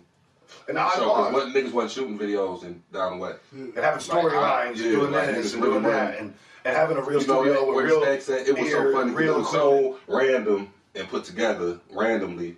Like, it wasn't planned. Like, that shit wasn't planned. You feel me? We was just at the trap and shit. Doing our work too. You feel me? He pulled up with the camera. We getting the stand, the tripod, the disc. Okay, pull the whoop. All right, yeah, pull the wham. Homeboy on top. Okay, here's the story. Okay, we're gonna be day and night. This motherfucker be in the kitchen. Watch how I do the edit. Ha! I'm already seeing it though. You see, because I'm a visionary. I'm a technologist. I already know we had a 4K. I rented that bitch from Rent Center. Like, I can get a 4K. Oh, man. Bitch. Where Stacks at? Yeah, that was in the trap. That was in the real whoop where we had the in the back where me and him was just cooking. And I was showing him like dope ass edited like little mixing shit to be like, that's good, but watch this. Bro, what? Oh shit. You see what I'm saying? Like, oh fuck, alright, bet, watch this. And it made him better. Because I'm learning shit off his shit to go and make the shit, so we recordings and I got shit on his computer I wish I could hear right now. I wish I could show my kid. I still got that computer. Yeah, I know you do. I know how you do. I got to get the hard drive taken care of and get the shit off my of it. point is, we got all the blockchain data. That's what people don't get, and that's what they're not seeing yet, is that the Rolex that's worth the most, right, isn't the one with the shiniest diamonds. Right. It's the one with the receipt. And the one diamond where the 12 is at. Box, and it's got every little detail because that guy bought it in 1953. It says right here, from Sterling Jewelers, and here's the bag, and here's the receipt, and Rolex sent him back his auth, and he got the fucking hammer fixed on the 17th of 1973. Right. I'll give you 70,000 more for those pieces of paper that go with it. Mm-hmm. That's the blockchain. We can go back and see Fat Twink. You know nobody got pictures of Fat Twink? I got footage. I got footage of Fat Twink. Who else can say they got hours of footage of themselves? With 2 tattoos right here. Fat Twink. You know what I mean? What's these tattoos say right here? This is the meaning of life. It wasn't, no, it was just this. Yeah. It was just that, yeah. Yeah, that's it. And I was young. That was Fat Twink, man. He ain't have none of this shit, man. Yeah, bald head. Mm-hmm. I mean, I told you he a rock star, so he said, fuck it. I'm gonna grow my hair back. You feel me? He say, fuck it. It's just like that. Like, I had to get it. It's really like that. Damn, it's really like that. Yeah. Oh, damn. Remember tempted the arrow? This is the arrow. This is the wing. It turned into a wing now. Damn, you told me, come really like that. So, yeah, I ain't see. That's a new piece right there, right? Ink is new. I ain't, I buildings now. And yeah, I gotta pay off these mortgages and these taxes now. Hell yeah. But these That's what assets I'm saying. nonetheless. But you know what I'm saying? These are write-offs. Yeah, These are write-offs. I wrote off my logo, and every time you took a picture of me, I didn't have to go. I kept on buying clothes. I'm like, I keep buying clothes to take pictures in, to write off, that are worth nothing, that I ash on. Why don't I just buy my own clothes with my own logo on it, buy my chains with my logo on it, and write off all that, and sell some of these. And now I just chill. I got all the clothes still. Time is up? No. It's midnight. That's all. Yeah, so okay, boom. Photographer, videographer. But let's slide into the division of the 4K, that led into the algorithm and doing all that stuff we talked about, the unboxing, the behind the scenes, the shows, the videos, like you said, and then boom. Marijuana. Michigan got its legalities for it. And you took full advantage of that. Fast. Yeah. I was first out of first. Man, I had the paperwork, and he told me how to do it. I had my doctor's office first. Yeah. I had the dispensary. It was a patient. I was on the run. Yeah. You hear me? I ain't going through no legal troubles now. At the time, he was younger, had a lot of shit going on. Yeah, but I still was like, shit, I remember the conversation. I said, look, you look goofy, being on the run for all this shit right here, and catching, I need to smoke weed to not be stressed out about this case I'm running from. I said, how about we just bring your ass in here on Thursday, and we'll just get you out of here with paperwork that'll just not allow you to catch another backpack case for your Fed shit you running from now, goofy. Thanks. I was like, man, I ain't coming in there to see no damn doctor. I said, the fuck you ain't. I'll bring you in the back door. I went in Kroger's, right? You can't slid through the door, you had a goddamn suit on. Yeah, that's my office, yeah. You was dressed like you told me, dressed like a lawyer, like a Jewish lawyer.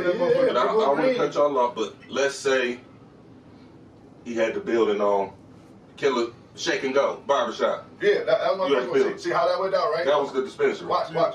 So I'm sitting at the grocery store with Tyler. Shout out to Tyler. You know what I'm saying, with the dreads. And I'm sitting there, and boom.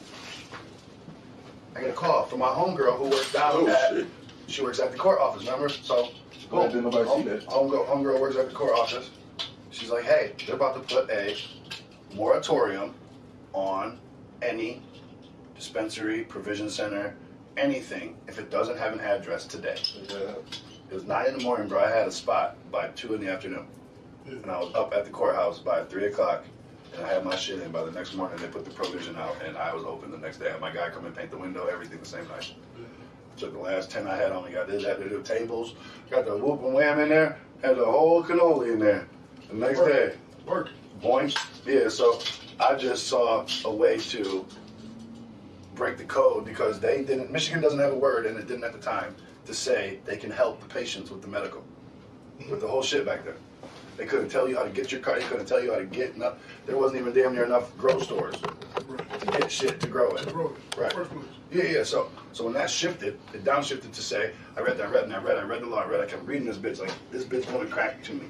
You know, I feel like being a futurist and a technologist that I be seeing the code before most people, like you said, I'm ahead of myself. So I see the code. Yeah, he definitely had his time. So I said, boom, we will put a word in our name that is in the bill that they don't have, but we have. That's how Latin works.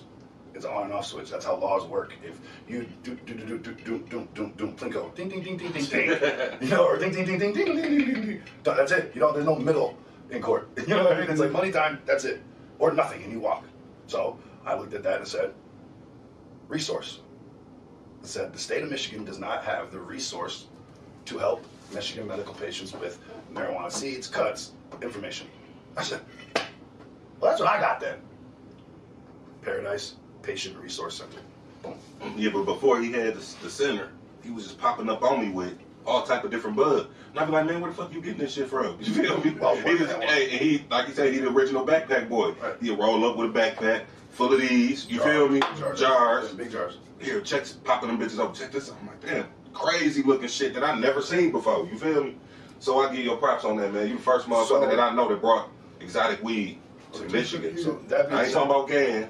I ain't talking about Larry. Because I knew I'm talking about exotic different weed. We knew the guys bringing the Habibis bringing in the Gan. So when I got into the Michigan medical, I fell right into the whole entire culture of out west, Switzerland, Netherlands, Jamaican, Afghanistan, all these different strains, where they really came from. The same way I did music. The same way I completely have all of the information of how every song got to be popular and why and what we could do to make our own popular songs. That's all I ever do. Some type of RZA. Any of those. We're all sitting, we all go in a room and be like, people be like, what the fuck is that in there? What is that noise? We'd all be talking about shit that nobody's even like that much in music. Like, oh no, the resonance and oh yeah, well if you do the frequencies and all that shit. Oh yeah, well if you tune up your guitar and you slow it down, you'll be able to. People are like, what the fuck are these guys talking? So if you get all of us, the Kanye's, the RZA's, all in a room like that, Stat Storage, you know, all of us, we'd be like, oh yeah. Now I took that and was like, okay, where did all the weed come from? And then what is this right here? So you was looking at the weed shit like music, It's all everything's the same colors. It's all numbers. So once I knew numbers, you know, I mean, once I'm just math and mathematician and frequencies, like you said, boom. We had the development. We had the development of Gorilla Glue. That was that was the first symphony opus of we're gonna really sock it to California. So Gorilla Glue was a Michigan strain. It was a seed pack sent out from Josie Wales that had all of our testers that were us that test the seeds. I did genetics for multiple people, and back in the day there was these forums that you could get on, that all the gardeners would be on, and we'd be showing little pics, and you had to pay your little whatever and little website, and boom, we all got to know each other. Well, Josie Wales sent out to my boy and myself, GG number 4, GG number 5, and GG number 6 packs of seeds. Way back then? This is 13, 14, 15 years ago. Okay, so GG number 4, number 5, and number 6. And then we've back-crossed them to each other, but number 4 was in the forums and sent back to Colorado, and that is the GG number 4 came from actual Jackson, Michigan.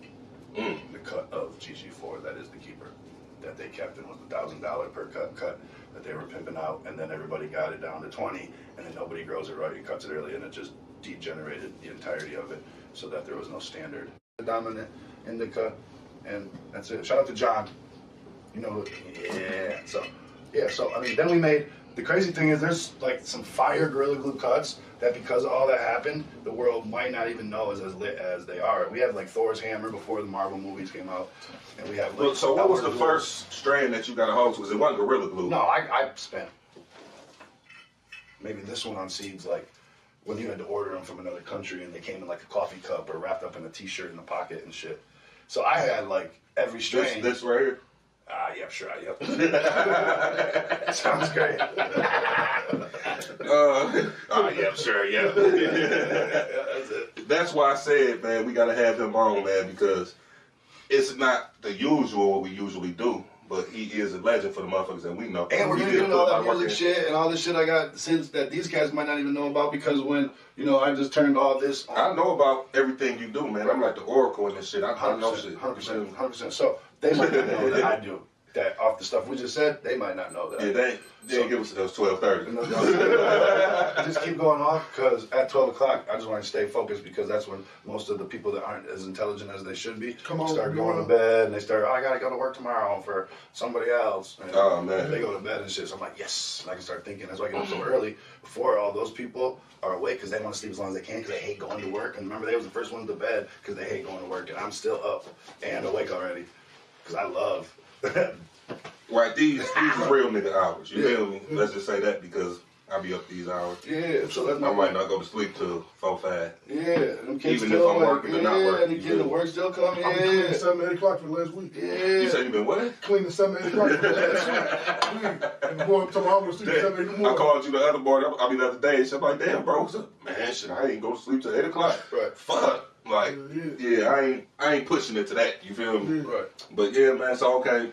Boom, where was we at? So we had the dispensary, had the shop, okay, did the strains, had the office. So what happened in between the time, because I know you started DJing. No, I just, okay. Times, so, I mean, not start DJing, because you was already DJing. I was DJing, but you got more into technique.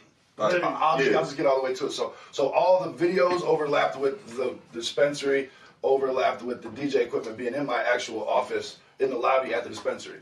So I would actually go out, and my receptionist, Angel, she would, you know, hear me and my boy Sean Key, shouts out to Sean Key, and when I was just going crazy one day, she's like, you're better than Bass Nectar. And like that's like one of the biggest at the time DJs that was underground that just electronic, but like all types, like hip hop thrown in, all like it was just lit. You know what I'm saying? There wasn't like a box around it. So her saying that to me was like, oh, how many beats per minute was it? I mean, he just goes wherever he wants. That's the dope thing. That's the same thing I do. I don't do a box. You know what I mean? I'll play the wildest shit ever. I'll play Pina Colada and Today Was a Good Day to anything because I don't care because I'm just lit. And be lit. And if you're here, I'm gonna make you lit. I'll cut the shit. Like, I don't even care because I'm just lit. Hey, shut up, bro. I'll turn the whole shit. I'm like, hey, what the fuck is this shit? You ain't having a good time? Get the fuck up. Everybody's like, oh, you ain't having a good time? Hey, I'll be like, make her have a good time. Smile. Everybody smile at her, hug her. And there's a fucking 1,000 people. All right, so just turn, oh my God. I mean, I went to Louisville back when I used to have my shit died and crazy shit. The long story short of it was, when I started DJing, was because Angel said that, and then she died of an overdose. Nobody even knew she was on the shits back before it was cool.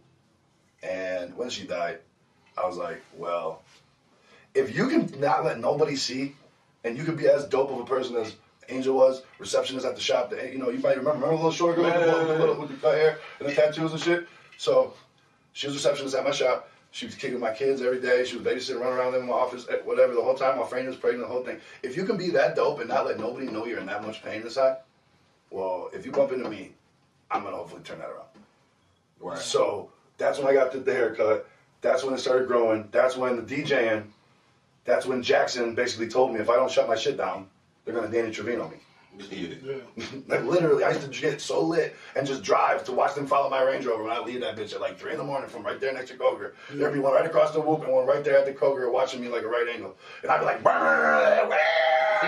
they hear that bitch go boom, boom, boom. They heard that bitch going. They seen everybody coming in with beer. They seen all of it. And I'd leave like, fuck it. I got it. I'd go right to Lansing to the crib, right to my crib at Lansing. I'd be like, they just pull. And I pull away. I'm like, all right, that's it. Mo Dirty came down to the video at my shop. The other one at Coke. Mo Dirty. Right? Yeah, shout out Mo Dirty. He did a shot. He had Secret. You remember Mo Dirty? He had Nicole's Secret. Shout out to Nicole's Secret. Yeah, shout out to Nicole. He had her in the video. They had to shoot, like basically how I shot it was her daydream and his daydream, right? And hers was in the white room back in the back, and it was just blue out white overshot, and she was and he's sitting there, and then his was dirty, like, oh, we in the back of the whip, like, oh yeah, like in dark, you know what I mean? Man, we was not out there. The song, 3 minutes some, came back inside. Things like that. There's porno being shot outside. I said, oh yeah, big porno. I showed him the video. He's like, where's everybody at? Everybody gone. I came around the building in the front. He's like, he's knocking at the window, so I come walking up. Hey, how you doing, officer? He's like, look. I'm like, all right, that's it. That's the one. Yes, so then it was, boom. Homegirl I was dating at the time, I'm like, what the fuck am I gonna do? Like, what, you know, and finally they're coming for it. Okay, good. I ain't at the whoop. Rest in peace, Franny. We split up at the same. It was all exactly at the same time. So I'm like, this is the universe, bro. Yeah. This is the universe saying, if you do anything other than whatever this thing is that's calling you, I don't know if I can, you know what I'm saying? Yeah, you gather Ruby up, grab all the kids up, get the fuck on, and rebuild your life. You feel me? Yeah, and it was like, okay, so who, boom, oh girl I dated. That was like two different. Now you jumping. Now you jumping. Hold on. Yeah, jump. Hold on. So now you jumping. So I start the thing because I don't want nothing bad to happen. Yeah. And I'm like, look, I was up a little bit and I went around and I studied, back to studying, the algorithm of the electronic dance music shit. You see what I'm saying? The DJ shit in the whole.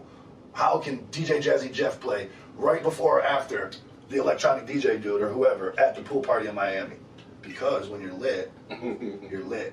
You see what I'm saying? Right. It don't matter. I'll go to the Phi Beta Kappa or I'll go to the Phi Sigs, bro, and I am lit. Right. And I'm going to have the party lit. You see what I'm saying? So as a DJ, I'm like, okay, well, I got that. Okay, now what? The business part. So I went EDC, Miami, and I saw these millions and millions of dollars being made by this shit. So I went and said, bet. Say, let's bet. Say, let's bet. So I went and I said, boom, what am I going to call myself? Algorithm? You know what I mean? My first name. That's my first name. So I'm like, boom, what am I going to call him? There's Avicii, there's fucking Aoki, there's these Carnage, there's Tiesto, there's Skrillex, you know what I mean? Like, what am I going to call myself? Algorithm? I look it up, there's Algorithm. I'm like, well, fuck. You know, my new little girl, my rebound girl, or whatever you want to call it, she's like, boom. She goes, and I'm sitting out freaking, I got my iPad, and I'm, you know, she comes down a piece of paper, it says A-L space, capital N, little E, capital O, with a face in the O, capital, and a little N, Al Neon. Damn. I said, All love, nothing else, always on. Say it again. All love, nothing else, always on. The capital O. Yeah. So, you not wearing still? No. That was like right after me and Francis split. And then there's like the transition. So I literally drove from Jackson to Detroit, to anywhere, to Battle Creek, to Pennsylvania, to wherever, to get on to the Lansing to down there at the Avenue, to the pop-up. Oh yeah, let me throw, I'll throw wherever I can get a little spot in the corner. Let me just bang that bitch real quick and see if I can get it lit. 5, 10, 15, 20.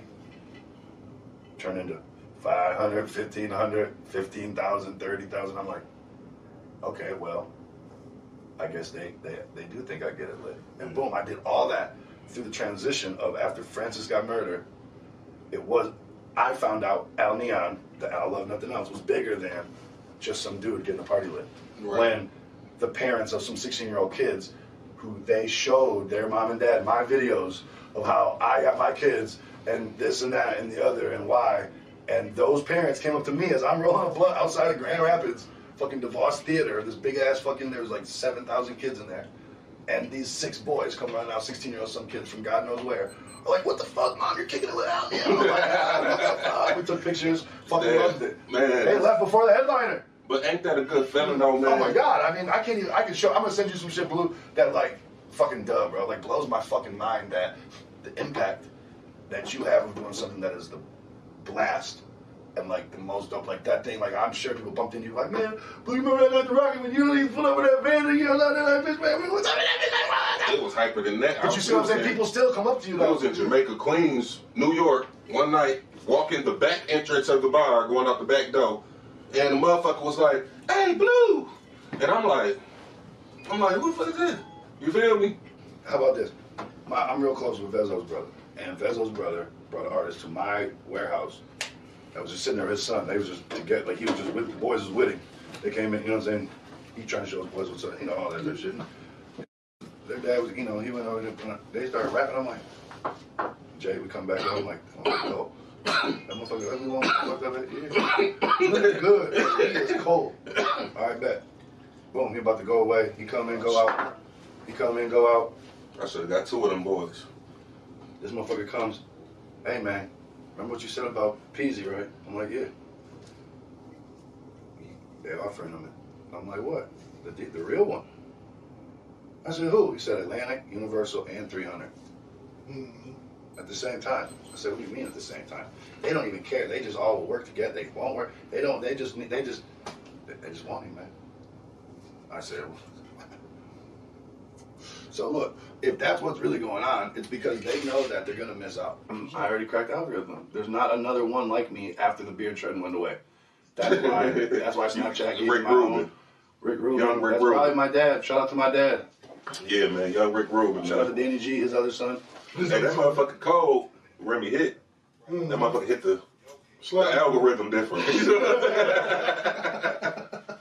You feel me? Shouts out to the new drink champs, the Midwest drink champs. You feel me, man? In the trenches. In the You trenches. feel me? Podcast. Yeah. So look, yeah, Brother Digital. Shouts on the shout out. Ready? So here's where it gets weird. The metaverse. They've been lying to you about that word. The metaverse. Yeah, man, you can write that, Twin. Yes, sir. Yeah. Oh yeah, that was a Shout good out one. to 20. Yeah, that was a good one. I had fun at that one. We got high. It was a lot of smoke in the air. There was a lot of smoke. So the metaverse is not a real place. It's a company, okay? They're trying to like literally displace, right, all of it to just change the equity, to bait you in, to keep using that shit because we have the option to not use it no more. Does that make sense? Yeah. So record labels, they don't need to exist anymore. Any of the things, the way that it works, a movie theater, a book deal, any of that shit, a contract, a lawyer, a lot of that shit doesn't exist if the meta contract and the metadata work the way that they were invented to. You feel me? Okay, so itemized defense budget, right? Trillions of dollars just go missing every year from the government, right? Well, wherever that money started, if it went through a meta contract, it would have to show every dollar where it went. So it sounds like you heavy into the Bitcoin shit and all that type of shit. I may or may not be one of them, for sure. Right. Right. I may or may not be one of them for sure. But not one But of them. not No. one of them. Not one of them. I'm him, for sure. Right, so you definitely into it. Yeah, I have my own NFTs. I release my music NFTs. I'm a developer. So did you bring back any shit from back then? Like no, I wish I had. No, I or, wish I had that. Mid status. I didn't have the luxury of having any of that metadata, the actual carbon. Metadata. Yeah, because actually metadata, right? If you look up the words, right, is material data. Okay. Metaverse wants us to inverse all of our material data into this new place as his business. That's it. So the metaverse is Instagram, Facebook, WhatsApp, Oculus Rift. That is the metaverse. It is now one company, and they all work intermingling through each other when it's time to go into the metaverse, but it's not a place. So now they're going to talk about NFTs. They're going to talk about Bitcoins, right? Every one of those is a token. So a Bitcoin is a token, okay? An NFT is a token, okay? This is an NFT. Mm-hmm. Ready? What's up? So this comes with something inside of it, but you're buying this package for $60. Right, just this. Yeah. You're buying this package as a collector's item, the nostalgia, the time and space. You're there, they're not, post it, all that. So y'all ain't seen Waka Flocka NFT, huh? No, I don't really look at NFTs. I create them. So that's cool. I ain't in that space yet, but I be looking at them. And Waka got a cold ass NFT, man. What is it? It's just, it's like 3D. It's like him. Is he supporting it or is it his? That's a whole different thing. So I mean, I really don't know. I just know. Send it to me. Okay, It's on his page. Waka. I know Waka's a lit boy, so I hope it's just what. I hope he's actually creating it. You know what I'm saying? He said he sold such and such. I don't know how many. I know Snoop shit, man. You got down what 4.4 million. Yeah, but see, that's where it gets weird. Okay, because it gets crazy. Okay. Yeah, I told you this was gonna be a different show, though. No, see, this is where it gets crazy. See, this might be our best one. See, you know what I'm saying? Yes. Okay. So this is what he did. Yeah, this is the same company. This is INE. I know who did that. Right. I know who did this, and I hope it's not a rug pull. But yeah, well, spiritual lens. Okay, no, so it's not. Anyway, it's beautiful, and he did a great job. Hopefully, where it gets weird because these artists get attached to this shit. Somebody has a meeting with them. I'll give you this much money. You say this is gonna happen. They do it. They get paid, and then they don't deliver on what they promised. So they don't actually own the NFT. Yeah, NFT is a real hard thing to own because it's just a contract. Yeah, I'm talking about when you make your own NFT. Mm-hmm.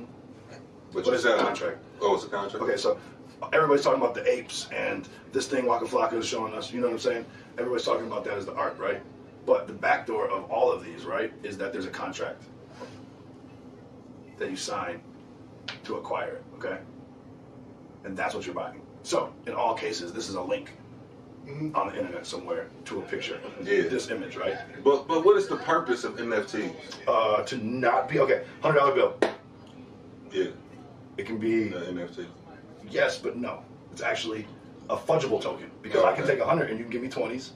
You can give me 10s. I can take a 20 and give you 10s, and we can all fudge this dollar out of 100, and it can go into all of our pockets or back into mine, out of your pockets, right? Right? Yeah. If I buy the Bread Brothers NFT, okay, it's exactly what I buy it for. It's done.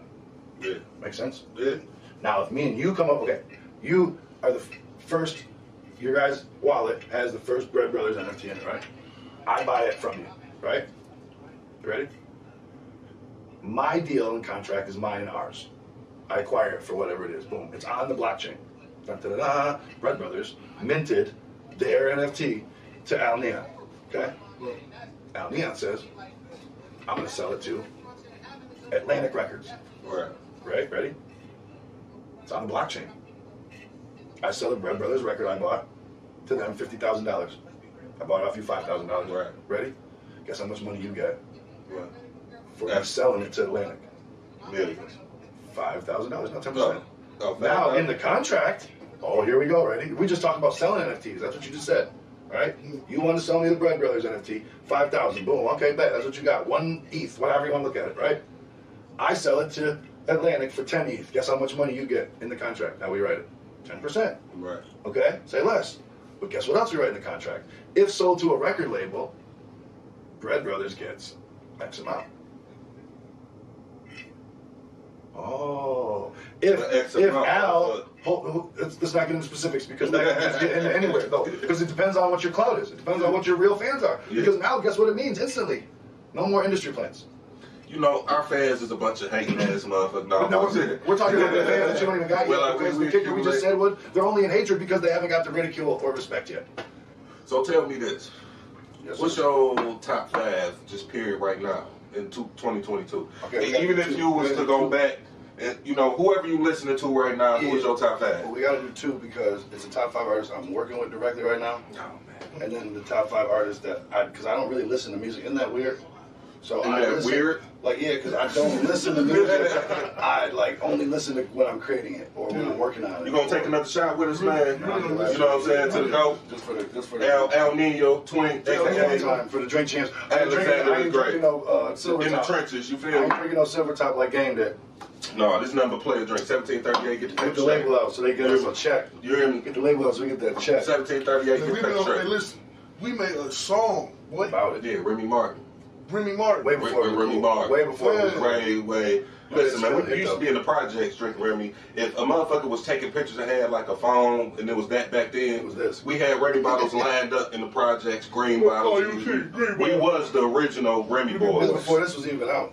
Like that. This wasn't even talking about Yeah, we talking about the green bottle. Green bottle. Yeah, this wasn't even out. we was the original Remy boys. They didn't even get hip. Like, For real. it wasn't like, and the oh, motherfucker can't say that we wasn't, because every event, anything we popped They up had to at bring from Ty any to time, Remember Ty had to bring it in? 2000, 99 and 2000, and up to now, you know it was Remy. So now there's still that. So shout out to Remy, get the check. Okay, so right. Top 5. Top 5. Top 5, yeah. Top 5 that when I do listen to music. All right, tell us the top 5 that you listen to right now. Right now, I listen to DZ. Yeah, for sure. Off top when I actually listen to music. I go all the way out and man, it's such a hard one. Money Man, no matter what. Cause Money Man? Money Man. He the nigga that be putting all them quotes on the internet and shit. Well, yeah, but before that, like, okay, so Money Man. He rich as hell. Yeah, well, he did it like came, got a light, got a cut, whoop, wham, got knowing what our other life is, you know what I mean, in the garden, and then did and talked about that shit, and then at the route and talked about that, then had the so Money Man. Sueno is top 5 artists I'm working with and top 5 artists I'm listening to because he makes some of the most dynamic music that is getting put out at all right now. Sueno. Yep, Sueno, look him up, fire. I'll send you some shit. It's crazy. And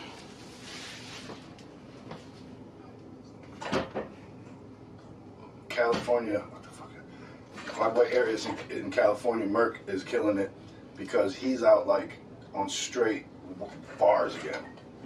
But doing it so yeah, that's what Herk was talking about, like bars. Yeah, every one of the people I just said is just bars. Like yeah, and niggas ain't really throwing bars out no more. It's not no bar type of rap. It's all what they say, nah, put it in your face type of rap now. Yeah, like, I got more than you. You old nigga and I'm rich. And fuck my you. girl, Yeah, I'm gonna fuck your girl and such and such. It's like it's like you could put every single song that is in. Don't start yawning, nigga. It ain't by the way. We gotta finish that, and then you know. But yeah, it's like the music ain't like you remember you could listen to music and the shit'll make you feel like say it'll just make you feel like you want to go out and do some shit. You feel me? It's emotion still. Not still emotional. Or it'll put goosebumps on you. That's You listen emotional to Pop, connection. you listen to Master, you listen to Hot Boys, you listen emotional to connection. Wu-Tang, whatever niggas listen to back in them times. You feel me?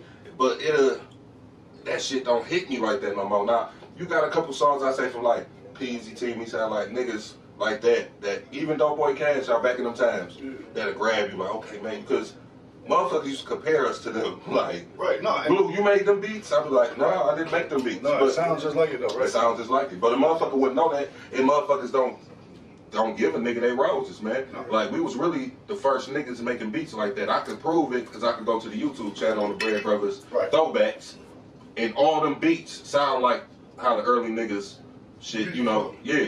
So my point being, now that it's actually coming in full circle, like Blue saying, to where the beats didn't change, but now they're more slower now. But now you gotta have bars because you can't be all off and you can't just be talking. All right, so we don't want to get off subject, bro. So my last one is tied between Z Looper and I had Louis Ray. Yeah, Louis Ray is who I listen to. So, and I don't, like I said, it's hard because I'm listening to like popular shit because I just don't listen to enough music to popular. That's how it is. It's always about people that are dope enough for me to just fuck with them in real life and in music that is fire. Because that boy Louis Ray is really putting out some dope music right now, to say the least. All right, so tell me this. what hold the most weight? Loyalty, fear, or love? That's complacent on time because long-term love will always win. Fear is short-term, and loyalty is the middle one because it balances the two out.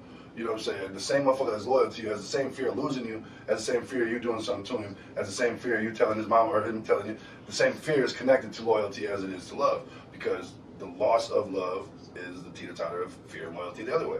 So long-term is always love, you know, because you're always going to win with that. You can lose by being loyal to somebody that's not on it, and you can lose by either fearing or trying to provide fear in a situation that it should be love. So you can lose by loving them motherfucker. You can always lose by loving everything because that's all love is complete open-endedness. Complete loss is love. You know what I'm saying? That's what that statement that says if you love something, let it go, come back. That's kind of true. It doesn't have to come back because I love a lot of shit that might never ever bump into again. I can't not be the person I am to give that love out. Do I have to be the person to like or hang out with or talk to ever again? No. Right, but that love is like, that love is like memories and moments. Yes, it's connected to the things that is that person. So even if you don't fuck with that shit, but you still love it, but from a distance. It's like memories and moments. Like the shit with us with Chips, you feel me? All that home run we went through with that, it's memories and moments for me. If it wasn't for that, you wouldn't be. No. I'm talking about you. No, I'm talking about you right now. Let me say that. You without that, the certain shit that we did and the connections we made, you wouldn't be you right now. Because we made hella. It wasn't about the paper with that. You wouldn't be you right now. It was about us meeting motherfuckers and going places. You wouldn't be you right now. Yeah, you wouldn't be you right now. Yeah, that definitely got us ready for a lot of shit. Now, you see what I'm saying is, like, that's where I be now. My big shit is, you've seen me flip the fuck out before. A lot of people haven't.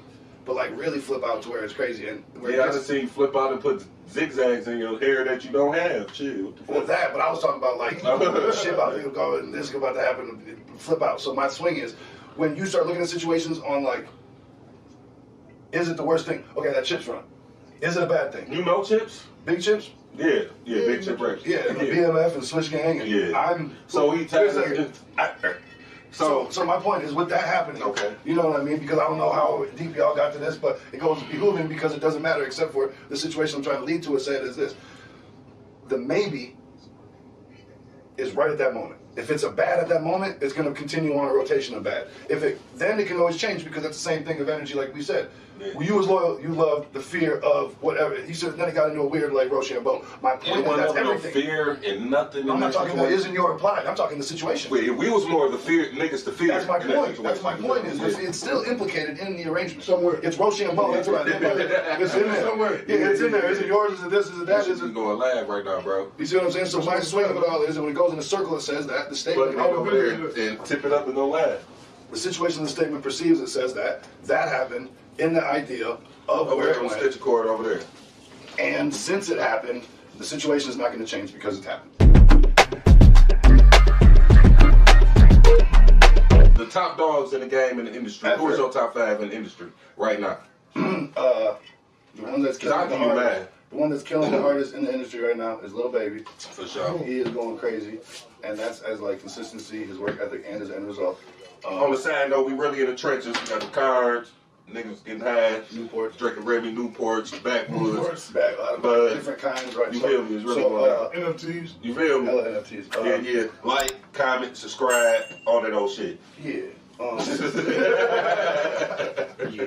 And like Kanye is gonna kill everything always because he's just like I said. He's Kanye, artist. Well, he's not even a rapper. He's an artist. He's the whole entity. He's an artist. He's an artist. Yeah. NFT.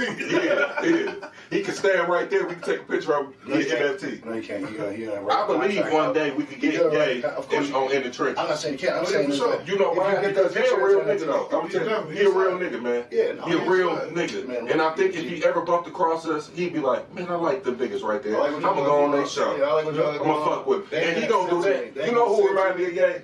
And he gonna have the boots on. Yeah. You know who remind me of Ye? Who? Bubby. Ye and Bubby is just alike. Bubby, they look alike. They they look alike. And they mask. Bubby get to that paper on a different level. Yeah, for sure. You never know what he doing. You feel me? Same with Ye. And the arguments.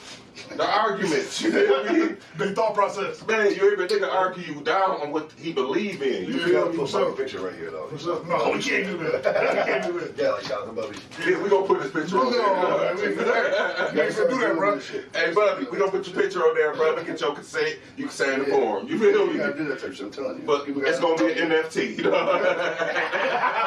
Now we working. Yeah, now we gonna make some paper off of this. You feel me? Now you're getting it. But yeah, though, man, the whole shit, like, yeah, but bro, remind me of they whole shit. You put it like that, you ain't bullshit. So hold on, you want me to flip? You want me to just put some real spiel on Kanye? Yeah, come on. All right, here we go. So Kanye, like one of my biggest, you know what I'm saying, inspirations, like Rick Rubin, you know, but different. Yeah, mine too, bro. Kanye did like one of these. Ready? Kanye said, "I ain't putting out no NFT. I'm for the real world." Right? He gonna put out a little box the size of this ashtray. But guess what it is? a fucking Bluetooth. And it's an NFT. Because it's an NFT. So here's where it gets weird, right? We can put all the Bread Brothers music on Kanye's stem player. Ready? Wow. You got all the stems right in that. Yeah. Right? Ready? It's gonna fuck you up. Ready? Guess what he gives you? What? 100% of royalties. Wow. Guess what he don't give you? What? Any of the metaverse royalties. And the metaverse royalties is really gonna pop. Yeah. Because there ain't no more real first royalties anymore, bro. Right. There ain't no more if they do it the way they're gonna do it. Because they're gonna do it if that's in the contract. Right. That's crazy. So who's the goofy now? Me talking about what I just said out loud, or Kanye talking about? I see you still there slicing up the motherfucking Yeah, you see that? I do it on there so don't cut to the table on the move and the way. Yeah, it's about process. You got when I talk about some therapies, you know, when I talk about therapists, a long time ago, What's so, that thing? whatever, nigga. You said No. So look, all right. So okay, we don't want to go back to this though. Yeah. What made you start doing the rave DJing, bro? Like, what really made you go into that? Because I know that doing it. I started doing it. No, so but listen, like because you took like a pause to music, period. No, see, like yes, but no, because when I was in college up at Ipsy in Ann Arbor, I got my boys took me to movement, and I was a fan of all of it, and the artistry, and the DJing, and the music production. And then I started making music and producing it and sitting there and being like, oh, this is dope. And then now it's a whole other math problem, not just a boom or a sample or I was using the same kit. Boom, boom, boom, boom. Grab that Bread Brothers 808. Right. Because you could definitely grab that money. And it's fine. And that's math and art too. And that's a huge part of it. I love it. Now I went back to it. Can you give motherfuckers a time to where Bread Brothers, boom, when we was performing, how was the Bread Brothers back in them times?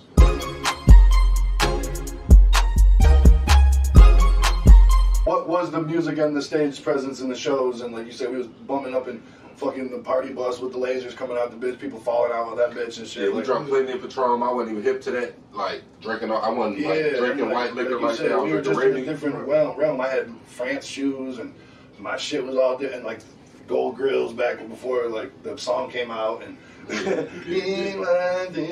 no, like so that the brain of all this thought process is okay. Like motherfuckers don't we was give us our already doing the roses exact for real same shit. Jack, bro. We was doing the same. You could put Jeezy, Gucci, Bootsy, because we did. I tried to put all of them on the stage, and I put all my artists right before them.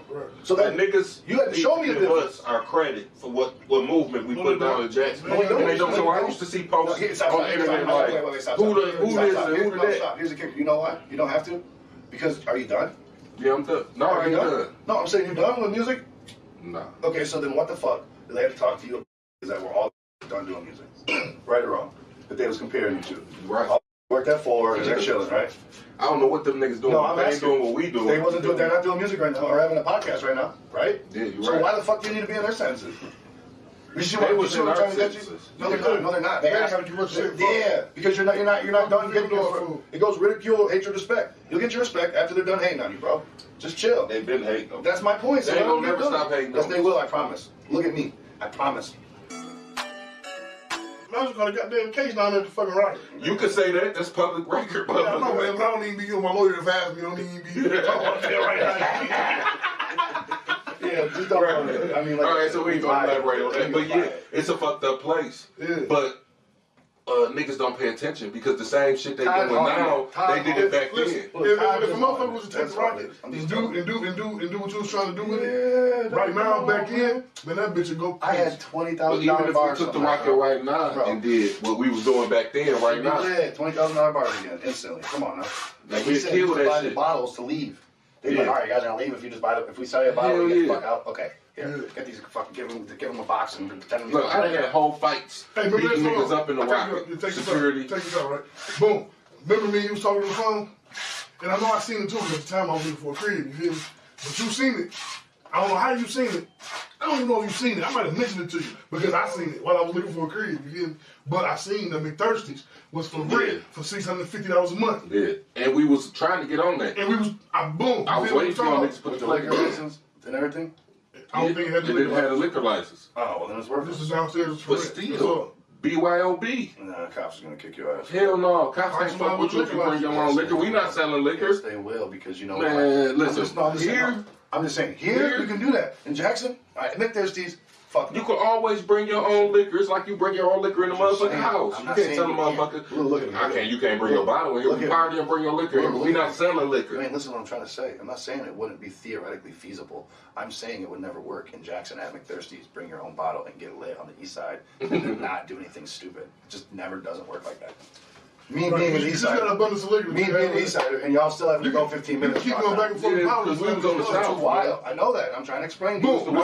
This is my point. This is my point. They used to have shows at McThirsties. Right. Boom. Me performing at McThirsties when I came home was made you say, shit, nigga, we finna get back at it. Yeah. You see how I had McThirsties rock, you like, oh shit. And that's my point. McThirsties. It got the juices going. Put me back in the game, man. Boom. I'm saying that to say, you got the opportunity to do. But if niggas mad, if our business partners, no, I'm saying you might not touch it, but I'm saying he got the opportunity to do now. Right. But what I'm saying is we don't want to touch nothing in Jackson. It's not gonna work. No, I understand. What we can go and do is rent out the entire King Center and do a motherfucking whoop wham, a book bag giveaway or some anything bullshit. like that. I can go talk to Mahoney, and we can go bring Sada down to the event shout out to Mahoney, man, and do some dope shit. That's all Mahoney do. You can't bring Mahoney regular old shit. Mahoney Mayor Shout of Jacktown. Mayor Mahoney. No, my point is you can't do any regular shit anymore. Because so we can't talk about the old Mahoney? Yeah, I mean, all his shit. I'm pretty sure they know about Mahoney. Was been an upstanding guy from. No, listen, the song. He never been no dirty. Listen, the song snacky in the I back shot type. Mahoney always been a 100 guy, man. Yeah, always. The 9 famous videos I shot for him was talking the same shit that could have literally been his campaign theme songs because it was talking about uplifting. He's walking around Jackson like. I never heard Mahoney on no violent shit. I'm gonna do this. I'm gonna sell a dope. Mahoney, that ain't him. You know what I'm saying? That's the end of the show. You feel me? We in the trenches, we had El Neon, Alexander the Great up in this motherfucker. We done chopped it up with y'all, you feel me? We want y'all to like, comment, subscribe, all that old good shit. Just comment. Or just comment, you feel me? If it's negative or positive, just comment. Yeah, just say something. But it for now. we got El Nino on this motherfucker. He just spit a lot of game for y'all tonight. You in the trenches. In the trenches, bro. I'm a BREADBROVAZ. If you wanna see me, then I be in the D. Or should I say D?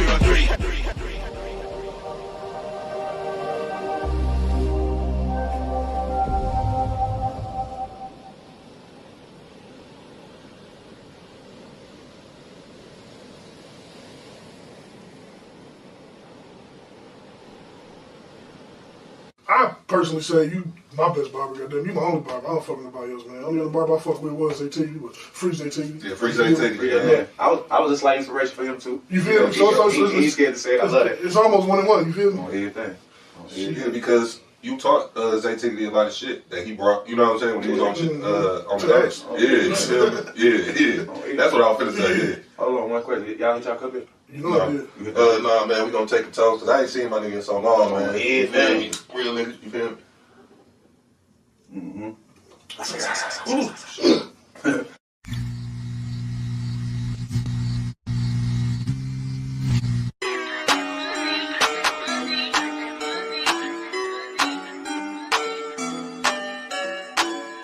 Move like a G, move like a G, on like a G.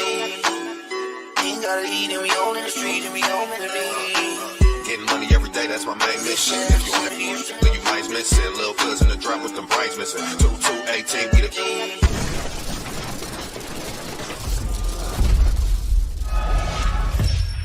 Welcome to the show. We're your hosts, and you are now in the trenches. And got a special guest in this motherfucker tonight, you know what I mean? Killer, one and only, aka Shake and Go. And what's one more? What's one more we can hit him with? Killer, Shake. Chi-Town. Chi-Town. So what's the word, bro? Give the people a little background on you, feel me? Where you from, how you come? Look like, you know how I'm coming. Let me put it straight like this, straight from the go, you know. Yeah, I'm from the South, man. Brought my talents to Michigan. Fucking around. That's how I met you boys. You feel me? Your talents? My talents, like LeBron. What is your talents? Hold on. Okay, yeah. What is your talents? My talents. I'm a jack of all trades, but you know, I go for your main talent. Man, that's that crispy cut. You know, Shake and Go cut. Oh, you yeah. see it. Oh, yeah. You hear me? You feel me? Done right here in the trenches. Fuck you, man. In the real trenches, though. You know, that's where niggas be having shit fucked up at. They be like, they don't think we in the trenches. We really In the is. trenches. No, we in here. We ain't out on 13 Mile. None of that shit talking about we in the trenches. What I tell you, what I say the other day? Ain't it, man? You got to do it. No, I hit him. I'm like, River Rouge. Yeah, I fuck around because there River Rouge. Folks say, nah, man, that's not the D. That's not the D. I'm sorry. Yeah, we in the trenches. You know, shout out to River Rouge, though. You know? No bad ill will. No, I'm just saying. It's River Rouge. It's not Detroit. You know? But, yeah, so, all right, so, yeah, like, no, back to what you said, my talent. Y'all cut hair. I think I cut great, yeah. You feel me? I charge outrageous prices. I've been heard, but when you came, you charge like you supposed to charge. When you came to Michigan, I think Smoke was one of the first niggas that you cut. You know where we was at, cause Smoke put me on Killer. Yeah, so shout out Smoke for that plug. And this was 20 years ago. Yeah. Well, just about what that 04? Yeah, 04. 17, 18. Yeah, so get the people like your motivation behind cutting hair. When did you start cutting hair? I ain't gonna lie to you. I started probably like I was 11. But I started making money at 13. But you know, my motivation. Fucking niggas up at 11? Fucking them up, though. I know you was. Fucking myself up, you know what I'm saying? So you learned on yourself? On myself and my little cousin. Shout out to JG. You know what I'm saying? Shout out to JG. Free JG. Boski. On everything free because of my little cousin Boski. You know, all my little cousins, shit, my aunties used to be like, shit, come on, cut their hair. Shit, they gotta take them to the barber shop. Fucking them up. You give a nigga chili bowl. I started off not even bad. I mean, it wasn't the greatest haircut, but shit. My start-up game wasn't even as bogus. You feel me? I was inspired. Like, you asked me what inspired me. Low-key, my mama used to cut our hair. Like, a fat guy mama cutting our hair, and she was decent. Yeah. Oh, so mom's used to on everything. My mama was a So that's where you got it. That's your inspiration. Yeah. For starters, but I'm gonna keep it real gangster. My oldest brother, Trick, and Blunt, call him Blunt. You know, free that nigga, too. He got the little barbershop down in Chicago. Free Blunt? Where? On everything. On 82nd and Stony Island. What it was called, Next Generation. On everything. Check him out. On, that's still on the south side? Yeah, that's still on the south side, yeah. Southeast. Yeah, off in the southeast. Stony Island, like that in the east. So where did you grow up at in the Shire? Like, what's that? I originally came from, as far as I can remember, I know I was born on the west side, where I was raised in Cabrini Green. Projects. Cabrini Green, yeah. Over there with Candyman. That's the only reason I went to go see So the niggas used to be scared, like when Candyman came out, after they filmed the movie, like, was it kind of like, nigga, don't go over there, you feel me? Hell yeah. Motherfucker, they're not looking in the mirror and say, kid. Because he here for real. Yeah. You know, we were shorties back then, too, though, so. Damn, man, that's wild as hell, man. That was real life. That you would grow. What about the movie? Damn, man. With Lil Young Dog, man, when he got shot, man. They was playing baseball. Little baby G Nut. What's his name? What's his name? G Baby Nut. Yeah. From the shot? Yeah. Hardball. Okay. Yeah, Hardball. Yeah, man. So that was filmed in Cabrini Green? Yeah, right in the Green. Hell yeah, so you say mom's inspired you to cut, I mean. She inspired me. She maybe, you know, like, she went with mama to see him cut all that hair. So one of us might as well pick up the tray, which Big Bro was doing it. Right. And it was just so lucrative. So, you would say so, who the best out of y'all? Me. Even better than mom's now. Like, moms, I got you now. Right. Hell yeah. I personally say you my best barber, goddamn. You my only barber. I don't fuck with nobody else, man. Only other barber I fuck with was ATV, but Freeze ATV. Yeah, Freeze ATV. Yeah. I was a slight inspiration for him too. You feel me? So he's scared to say it. I love it. It's almost 1-1. You feel me? On everything. Yeah, because you taught ZTV a lot of shit that he brought. You know what I'm saying? When he was on the dance. Yeah. That's what I was finna say. Yeah. Hold on, one question. Y'all hit y'all cup yet? You know I did. Nah, man, we gonna take a toast because I ain't seen my nigga in so long, man. Yeah, man. Real niggas, you feel me? Yeah, man. So, how was your upbringing coming up? I put it like this. I was in a rough neighborhood, but my dad was together. Where though? In the Greens, but you know what I'm saying? Oh. Before y'all moved out the project. When we moved out the projects, that's what it was. We was on the south side, 64. But we fuck with 63rd. Let that be known on everything. But so go ahead, bro. Go ahead. We get back to that. Yeah. But my upbringing, was pretty fair. You know what I'm saying? What I want to say is your environment. Yeah. I grew up Product of your environment. Yeah, but it's up to you. It's up to you to choose what you want to do. If you want to be like that, it's pushed on you. Gangs everywhere. You know what I'm saying? I grew up in a well-known area where the gangster disciples from all day long. Right. Free Larry, the old man, Larry. on everything. But on the ups and the downs, on everything, really. But like I say, I grew up in a pretty rough neighborhood. Going to school, you had to fight all the time. You approach with the shit. What school? You ain't go to Hyde? What is it called? Hyde Park? Hyde Park? Nah, I ain't go to Hyde. Who would know? What that Kills at Hyde Park? What Kills with school? Kenwood? Oh yeah, where he still used to pull up at. Kills. So how you feel about that, man? My man's Kills? Yeah, how you feel about that? That's the nigga uncle. That's my cousin. I know that's your man. That's my cousin. I'm calling his uncle. I used to call him Kills. You feel me? Like, why Killer? Why are you playing this? Yeah. That's what we rock, baby. Listen, bro. It's me and we just came through thug him. Probably just came beat some niggas or whatever. He hopped straight in the truck, put some kills in. 12 yes stuff. You know what I'm saying? Hop back on dude's And it's just him. You feel me? I'm back on dude's fellas act like they shit out. Hey, look though, and that's just him. You feel me? Like he don't give no fuck. I ain't changing for not a soul, not a body, boy. And he really ain't listening to that rap shit like that for real. I fuck with it. I'm versatile. I prefer to listen to that. Preferably? Yes, I do. You know me. You know me. I know that's like change the song. Gangsta shit on, cuz. But be the same nigga call me back later on. What's the name of that song? On everything. That nigga with that. What's the name of that song? No, that one shit. But you don't feel no way about that. What I listen to, I rock. Nah, Kales, man. Oh no, yeah. I feel like you stupid motherfucker. I can't say that. Let me answer. I'm gonna say straight like this. Kale's a beast, and there ain't too many niggas probably want to be in his shoes before the conspiracy type shit. You feel me? I know women, I ain't gonna call y'all bitches, but I know women right now would still want to fuck with the man. You feel me? I think it's a conspiracy on the strength of extorting the man out his little cash or whatever the case may be. Of course, he tell you right now today he ain't the smartest, he ain't book smart, he can barely read, you know what I'm saying? Signing bogus contract. Right. It's all about a money scheme. And once he, as high as he is and the peak he is, they controlling him. So when he trying to take over and get his money now that he's smart enough or he got the right person in his ear, they ain't buying it. Now they throw that on him. All right, well, I don't think his question was what you think about how the system is playing the money. I think the question was what you think about him doing what he did to make the system start playing the money. Oh, do you think he did it or? That's what I'm saying. I mean, I'm torn. I wasn't in the room with the man, you feel me? We all seen the wasn't in the room with the man. I'm just saying, I'm torn between the two on the strength of, I don't see how you got to do that. Right? You know what I'm saying? I just feel like, I feel like to the man concerts. He don't count they can't. I feel like the kid wiping me, baby. They can't wait. Conspiracy. And what parent gonna let they fuck? I'm not letting my daughter go in that fucking especially if he don't for that. Yeah, you know what I'm saying. So I feel like it's both ways. Some bogus shit going on with that. You know what I mean? It is. With the parents too. Regardless of what he did, I still love the man music. But if he is a pedophile, boy, you bogus, folks. He is bogus, folks. On everything. He bogus on everything. He bogus for that. I ain't rocking. I ain't agreeing to all that. But I think it's minimized. They blowing it up on my dog. You yeah, man. That's how I feel about that. That's my take on it. My shit sound like rapper jury. 3 kills. Oh, this shit heavy. Feel that shit? You know what I'm saying? No, you can hear it. I told my little shit. That shit heavy right there. Yeah, but okay. So can I want to ask this.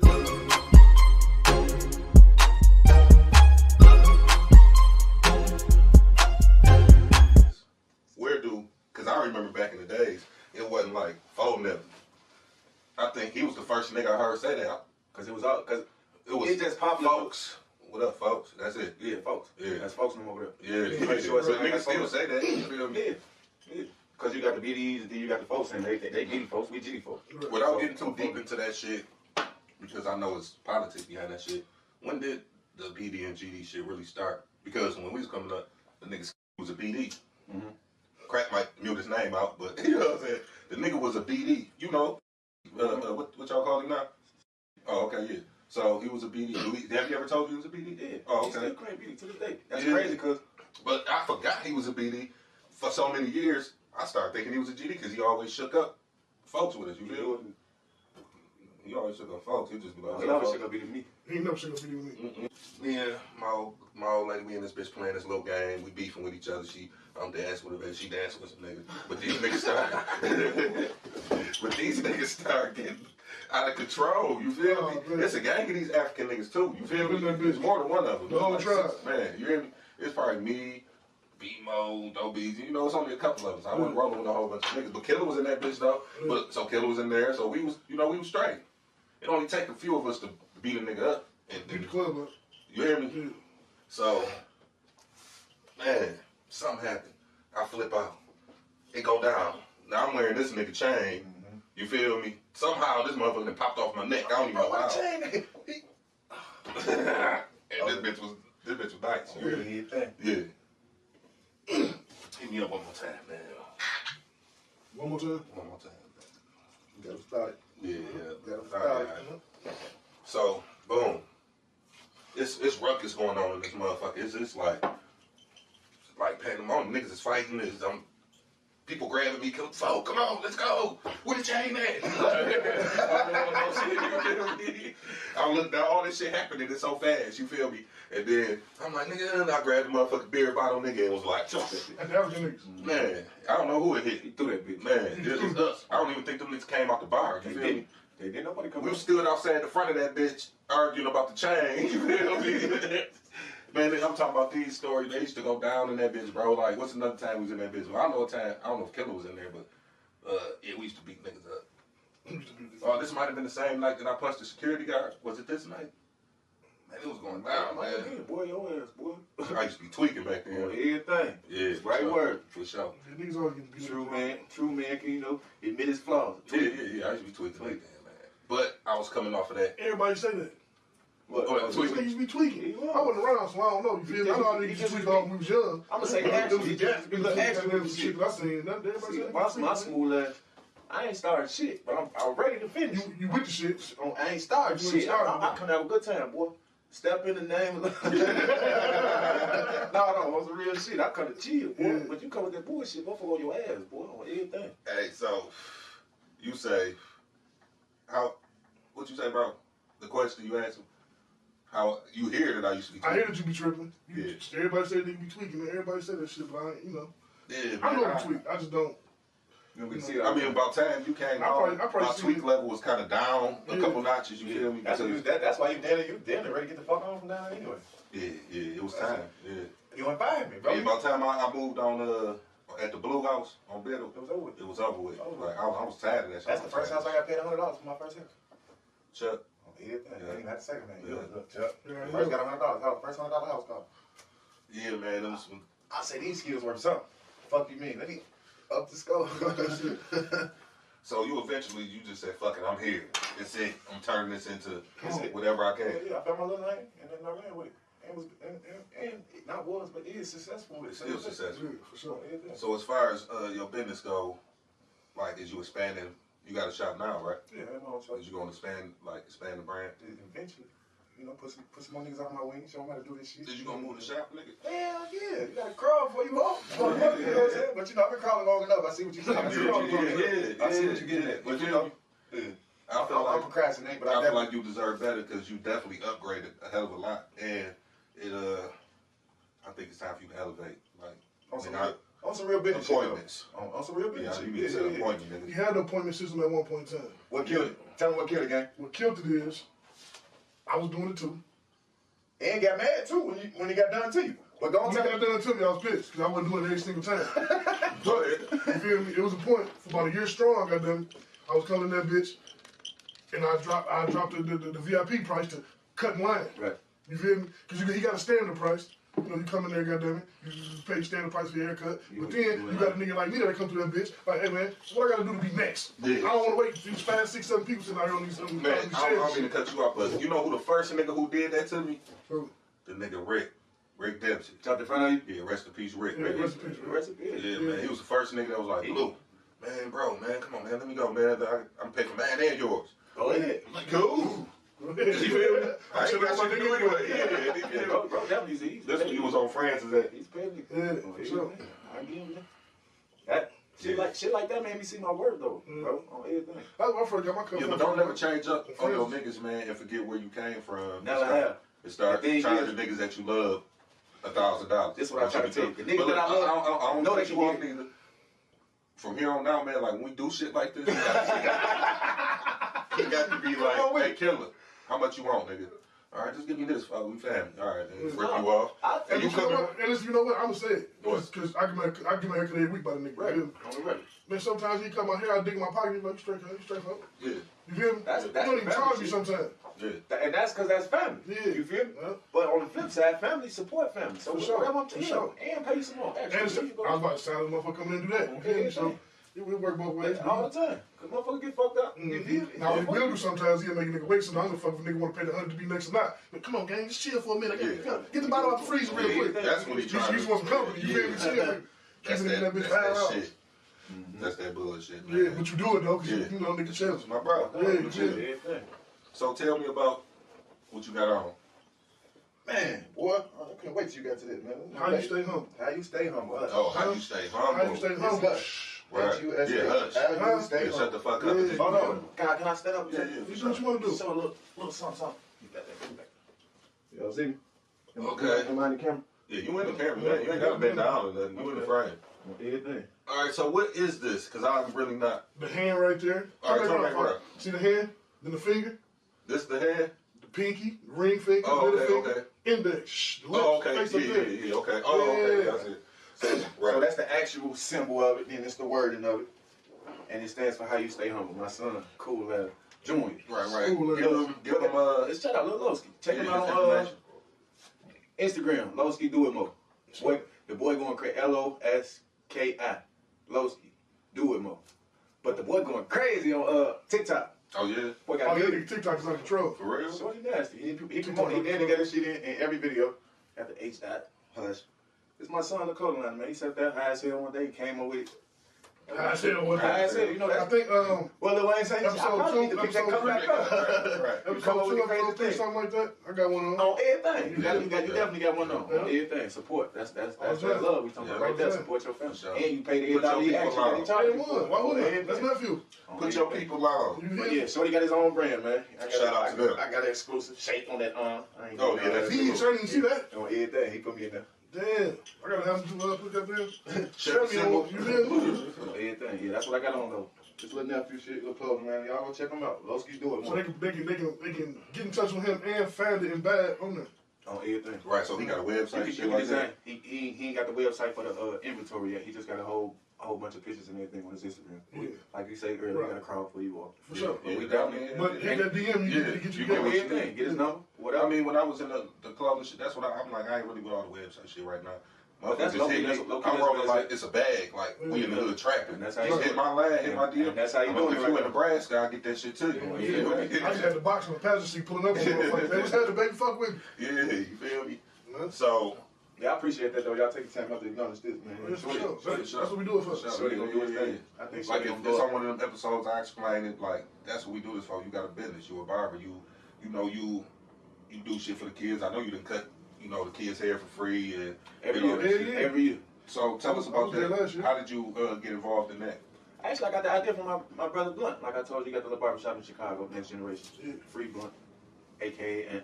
But I thought that was unique. You know what I'm saying? He had us come down there, help him out. You know, he had probably about 6 barbers. We in there getting Oh yeah. free haircuts. They coming in. I brought that idea to the jack. Fuck it, I'm gonna do this on my own.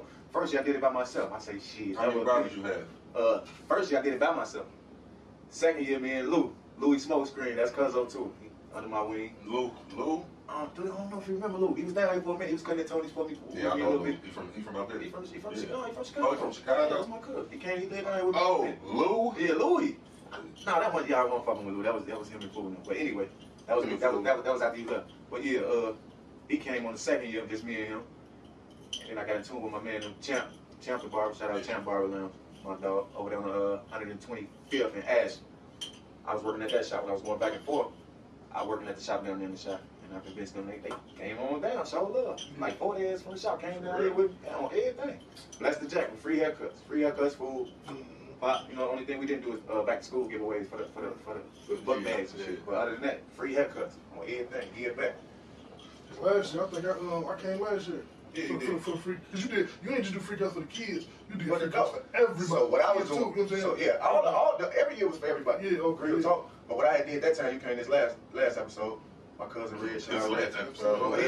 I was outside too. Yeah, I was outside. They was on the inside. Yeah, my cousin Lou and my cousin Red. Oh yeah, I met him then. Yeah, you was in their cousin. Yeah, free Red. You know what I'm saying? Like that shit. What everything. But folks came down.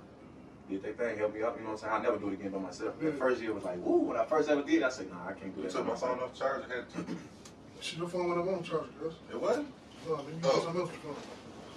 Damn, that's fucked up, bro. Thank you. Hell yeah, your boy gave back tremendously. I'm blessed, man. I'm blessed with this talent, you know what I'm saying? I give and take. Yeah, that's what's up, man. That's some real gangster shit. Gangster like shit.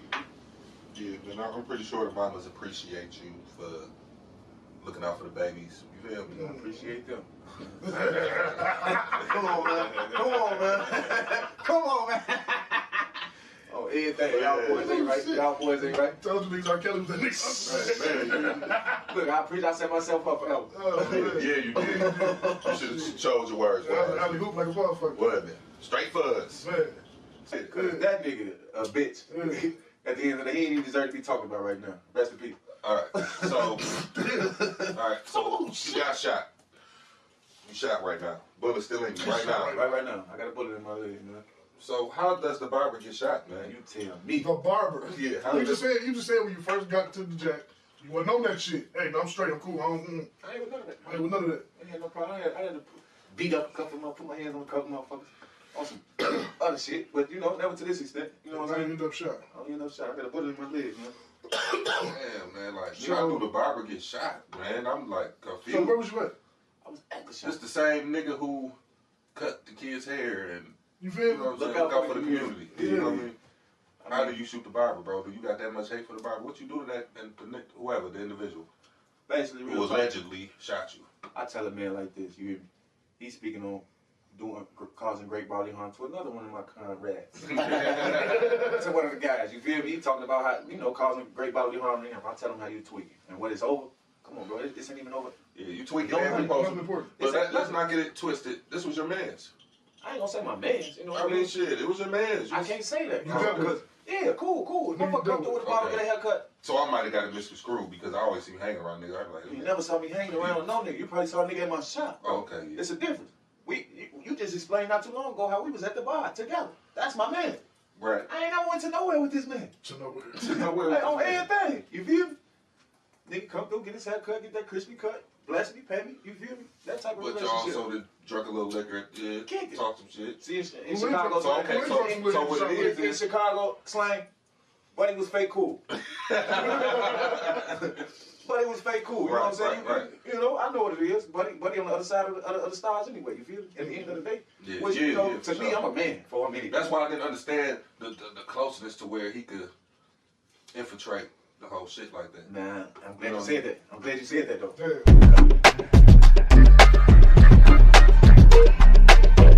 On the up and up, how you infiltrate across the street shooting at a building? You feel me? A real gangster, moving silence for one. And for two, you don't even know where I'm at or who in there. That buddy called me the leg on luck. I call that pure luck. You feel me? So a motherfucker was across the street from the shop. So let's let it be known. No laws was called on your behalf.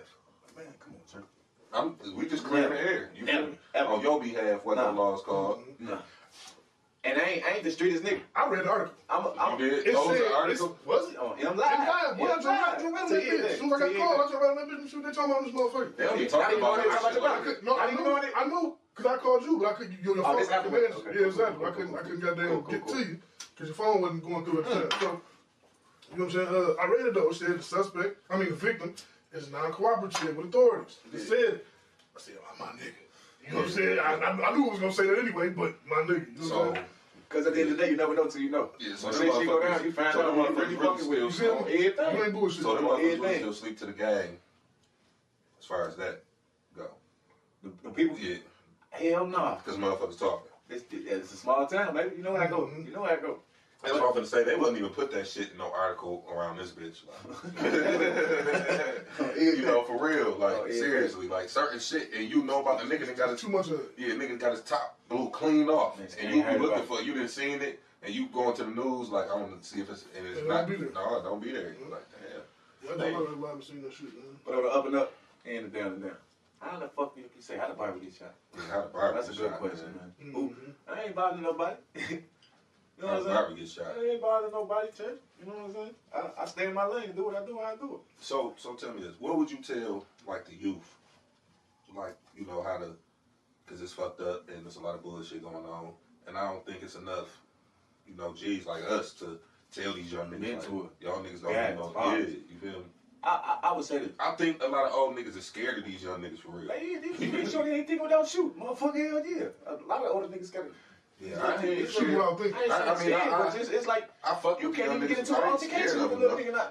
I don't even want to get into an altercation with a little niggas. He even know your level. Nori. I just seen Nori say this. What? He be wanting to, he was talking about, he said, was telling little baby some shit, you know what I'm saying? Yeah. But he was saying that he be wanting to reach out to the younger rappers and goddamn, you know, be their voice of reason, yeah. or be like a, you know, big brother, mentor to them, you know what I'm saying? But he like, shit, I know how I was thinking when I was young, yeah. and these little young niggas is worse than what we was, and they got money. Yeah. Niggas don't want to listen to me. Shit. They don't look at me like I'm an old washed up ass nigga, you know what I'm saying, talking about shit. And that's how, that be the mentality that, like, even me, if I see a young nigga out there going, you know, going crazy, but I like the little nigga, I see something in him, you feel me? I might want to say something to him, but I ain't, because I'm gonna be like, nigga ain't gonna get no fuck, you know what I'm saying? Depending on how close I am to him, if I'm close, I'll slice it to him, but... Even, see, with me being a barber, I come across a lot of people I don't know sometimes. Yeah. You feel me? I hear a lot of shit sitting in my chair. But to answer your question, what me, as in my position that I hold, doing what I do, what can I reach out and say to these young brothers going wild out here? I can say, honestly, I can say this to you, man. People not gonna like you for certain things that you do. Don't switch up who you truly are. Stay yourself. Yeah. And it's God's plan already off here. Just stay sucker free and not a man. You feel me? Yeah, try to ain't even no try, just do it. Just mature like in Nike, life, you feel me? You ain't gotta be with the rah-rah. If you with the rah-rah, that's how you is. Cool. But be humble about it. Yeah. Be humble about it. You ain't gotta put everything on the internet. We know that's the new age thing. That way been going on for a lot of years. Yeah. You said some cold shit though. Be yourself. I think if more motherfuckers was they self, it'd be a lot less. You trying to fit in, you trying to be accepted. Y'all just started in the beginning of this interview, boy. I like slow music. I don't give a fuck who don't like it. True. That's me. Right. I ain't finna change up and listen to some rah-rah. Although I do. Right. But if I'm feeling like listening to this, that's what the fuck I'm listening to, bro. And that's like 85.7. That's crazy. I just go back in the circle. That's cool. Right. Yeah. See, motherfucker, Klein, I ain't getting mad about it. I talk shit about it, but I ain't gonna Chris Rock it. I ain't gonna Will Smith. You see it right. So let's jump on that, man. How do you feel about that? Like, that's a hot topic. Because that's you was married, you feel me? Yeah. And in that situation, that's good. How would you feel? Because I see a lot of people say, "Oh, Will sucker, Will this, Will should have did this, Will should have did that." But when you Will a sucker, Will right now for his wife. I'm gonna tell you how. All right, I'm gonna tell you how. This is go ahead. my opinion. Go ahead. I'm gonna say it like this. Pop told me a long time ago, it ain't what you do, it's how you do it. Right. Man, how that man, he embarrassed himself, he embarrassed us. He representing us by being in the stage. You slapped another black brother in front of all these people for what? Yeah. And look how viral it is. Yeah. That's intention, that's some shit, you know. Yeah, you definitely hit one. You hit that on the head. I'm gonna tell you straight like this. And that's the most gangster shit that I heard, because I heard people say shit about August, this, that. But nobody never touched on that. No. I don't got nothing to do with that's a whole different something else. Exactly. Right. But excuse me. But I'm a firm believer. I hear what you're saying, my nigga. But I'm a firm believer in when it's up, it's up. It ain't start right there. It ain't start backstage. It ain't start somewhere else. Where Diddy talk about this ain't the first time. Listen. That's why you said keep my wife's name out your fucking mouth. It's the first time he did. The first time he did it. He always going on fucking. You just embarrassed my wife publicly. Look on her face. But and she got a disease to where she can't grow her hair back. Yeah, and she feel a way about this. You feel yeah. me? That's why. And the joke was real distasteful. I'm gonna just say that the joke was distasteful as fuck. I don't know if for one, the man didn't know. I didn't even know. You ain't seen the interview. But she didn't see the interview. She would have. You don't know that, bro. That's why he part of that world, bro. But you knew. He's a celebrity. You know. I'm almost a celebrity. I ain't say you were part of that. You know, look, he's a celebrity. He is at the round table, so he knows that she got whatever's going on with her. You feel me? Assume. Just like our table that we got. We don't know what's going on in our world. Yeah. That's their world. He knows what's going on. Yeah, and the one went on national TV, internet, all that, and but like how small, talking about how small Jackson is, people calling me the next day and 2 days after me getting shot for a haircut. I'm assuming. Damn, I know you heard that. I'm assuming. I know you heard that. Motherfucker, I can't even stand the fuck up. Right. You feel me? But some motherfuckers might not heard. You right. I feel that's what I was saying. You know, you ain't at the table. But look, at the end of the day, it didn't start backstage or in the streets. But that goes back to like I said, bro. It's not what you do, bro. It's like that one. He got to slap. He could have said what he said right from the seat. He said, keep my wife's name out your motherfucking mouth. He could have did that. Because at the end of the day, the nigga was laughing too. He laughed at the joke. She smirked it off and like. No, she instantly rolled her ass. No, he smirked like. I saw it. No, fuck that. He laughed. He ha ha ha. Now you want to get up and go slap it. Oh, yeah, let the camera cut. He was Scummy D with it. He must have looked over and seen her face. Looking like that's crazy. It's only going but I'm gonna just say this because motherfuckers is only human, I ain't gonna say that's his wife. But niggas do crazy things in these homes, bro. Listen, and not only that, a nigga only human, bro. He been dealing with a lot, bro. Yeah, with a lot. Yeah, that's why you fed up now with a jalapeno joke. What you got? Now you fed up, you wanna get up and slap a motherfucker. All right, listen. Let's put it like this, hypothetically speaking. Boom, you still married, right? Right. You somewhere, your wife. Fuck jalapeno, we don't know what jalapeno is. Okay. So we're gonna use something that's more common that everybody know, that everybody more familiar with. Talk about it. Motherfucker got cancer. You married to a motherfucker. And her hair fell out because she got stage whatever cancer. The motherfucker make a joke about it in front of everybody. Right. How would you take it? How you gonna respond, bro? You at a comedy show and the nigga on stage. Like, oh shit, look at your motherfucking head. You was a predator head or some shit like that. How would you? No, you can't say a comedy show. We gotta go to the motherfucker that knows what's going on with it. That too, because that's my first thing. How he supposed to know? A motherfucker, because Chris Rock knew. So a motherfucker that knows what's going on with it. No, he knew. Yeah, he knew. That's why he made the joke. Now, let me be the podcast host. How you know he knew? Let me ask you. Because he sit at the table. Yeah, that's why he's an entertainer. He knows what's going on with entertainers. Yeah, those people got a lot of she went on national. real life. She went on national. So you telling me you don't think? I didn't know. But I ain't never seen that world. So you telling me that Chris Rock didn't know that this woman had alopecia? Okay, I don't know if he did. I believe let's just say he did. Everybody in the building knew she did. Let's just say everybody in the building was looking like, yeah, they was laughing too. No, they wasn't. Man, you gotta look through the crowd. Everybody was laughing. Roll it back on the footage. Damn near everybody had a little chuckle until they ripped to the joke really hit him. If you look at the baby girl, the black female behind Will Smith, she was looking like she had a stale face. Jennifer Aniston was over in the corner behind. Kind of back a little bit. You knew who was there? Yeah. She looking like, damn, you hear me? Motherfucker think like that. I'm damn different. I told you what I almost happened.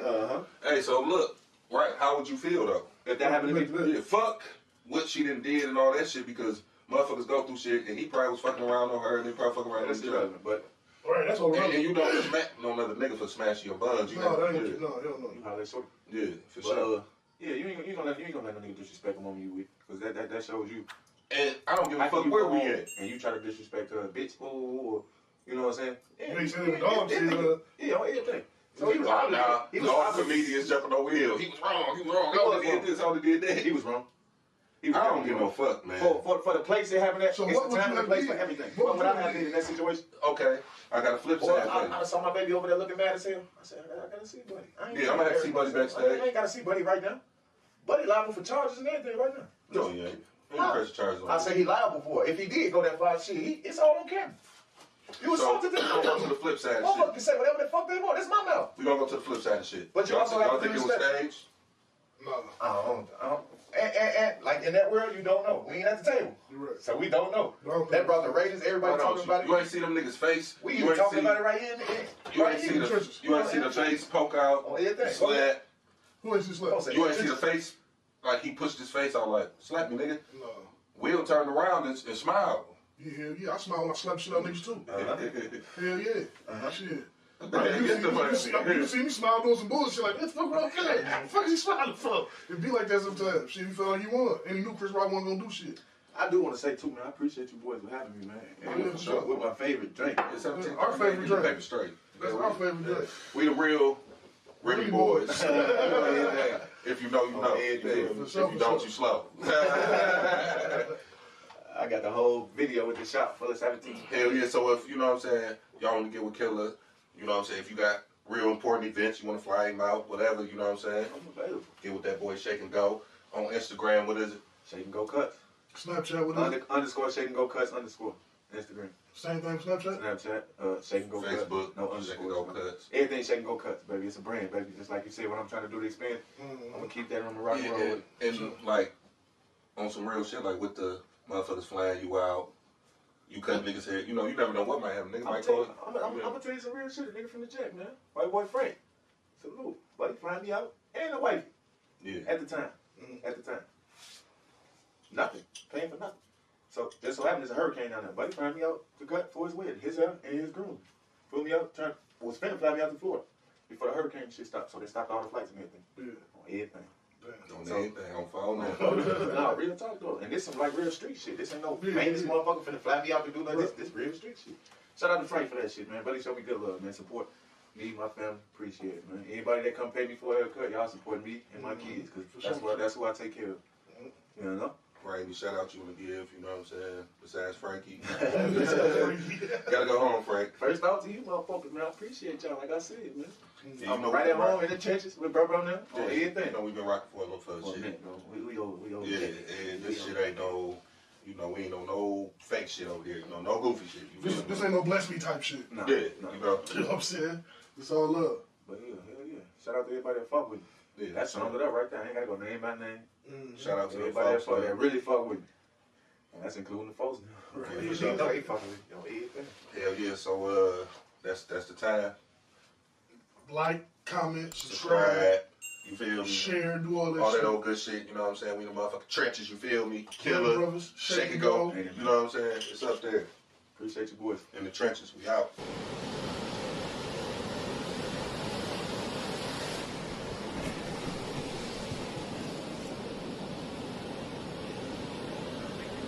He always shook up. Folks with it, you feel me? He always shook up. Folks, he just... He always shook up beating me. He ain't never shook up with me. He always shook up beating me. Never. But, the whole time I've been knowing him his whole life. I know his rest in peace BDP. Good dude. I ain't know that was his people. You know what I'm saying? We get to rapping one day. I say, what? That's his man. That's his man from the shadow. That's his family. And that was a real nigga right there. You know what I'm saying? Too bad that shit ain't roll on. But yeah. Whatever. Yeah, you hear me? So when did the shit start? Like, don't give me the line. I know it was BGD in the beginning. First it was BGD. They came together. Motherfucker shot. Like Disciple? Yeah. Motherfucker shot Barksdale.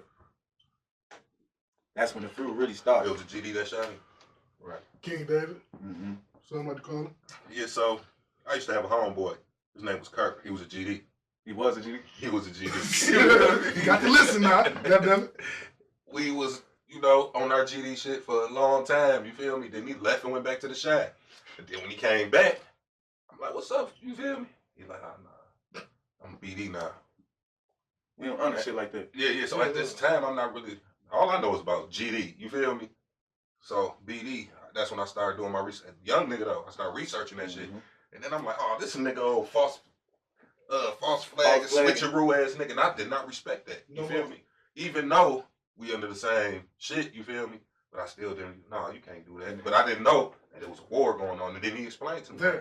Yeah, he explained to me, man, a GD nigga killed one of his homeboys. So he switched BD, and that'd be like what be happening most of the time if you ain't really standing on shit.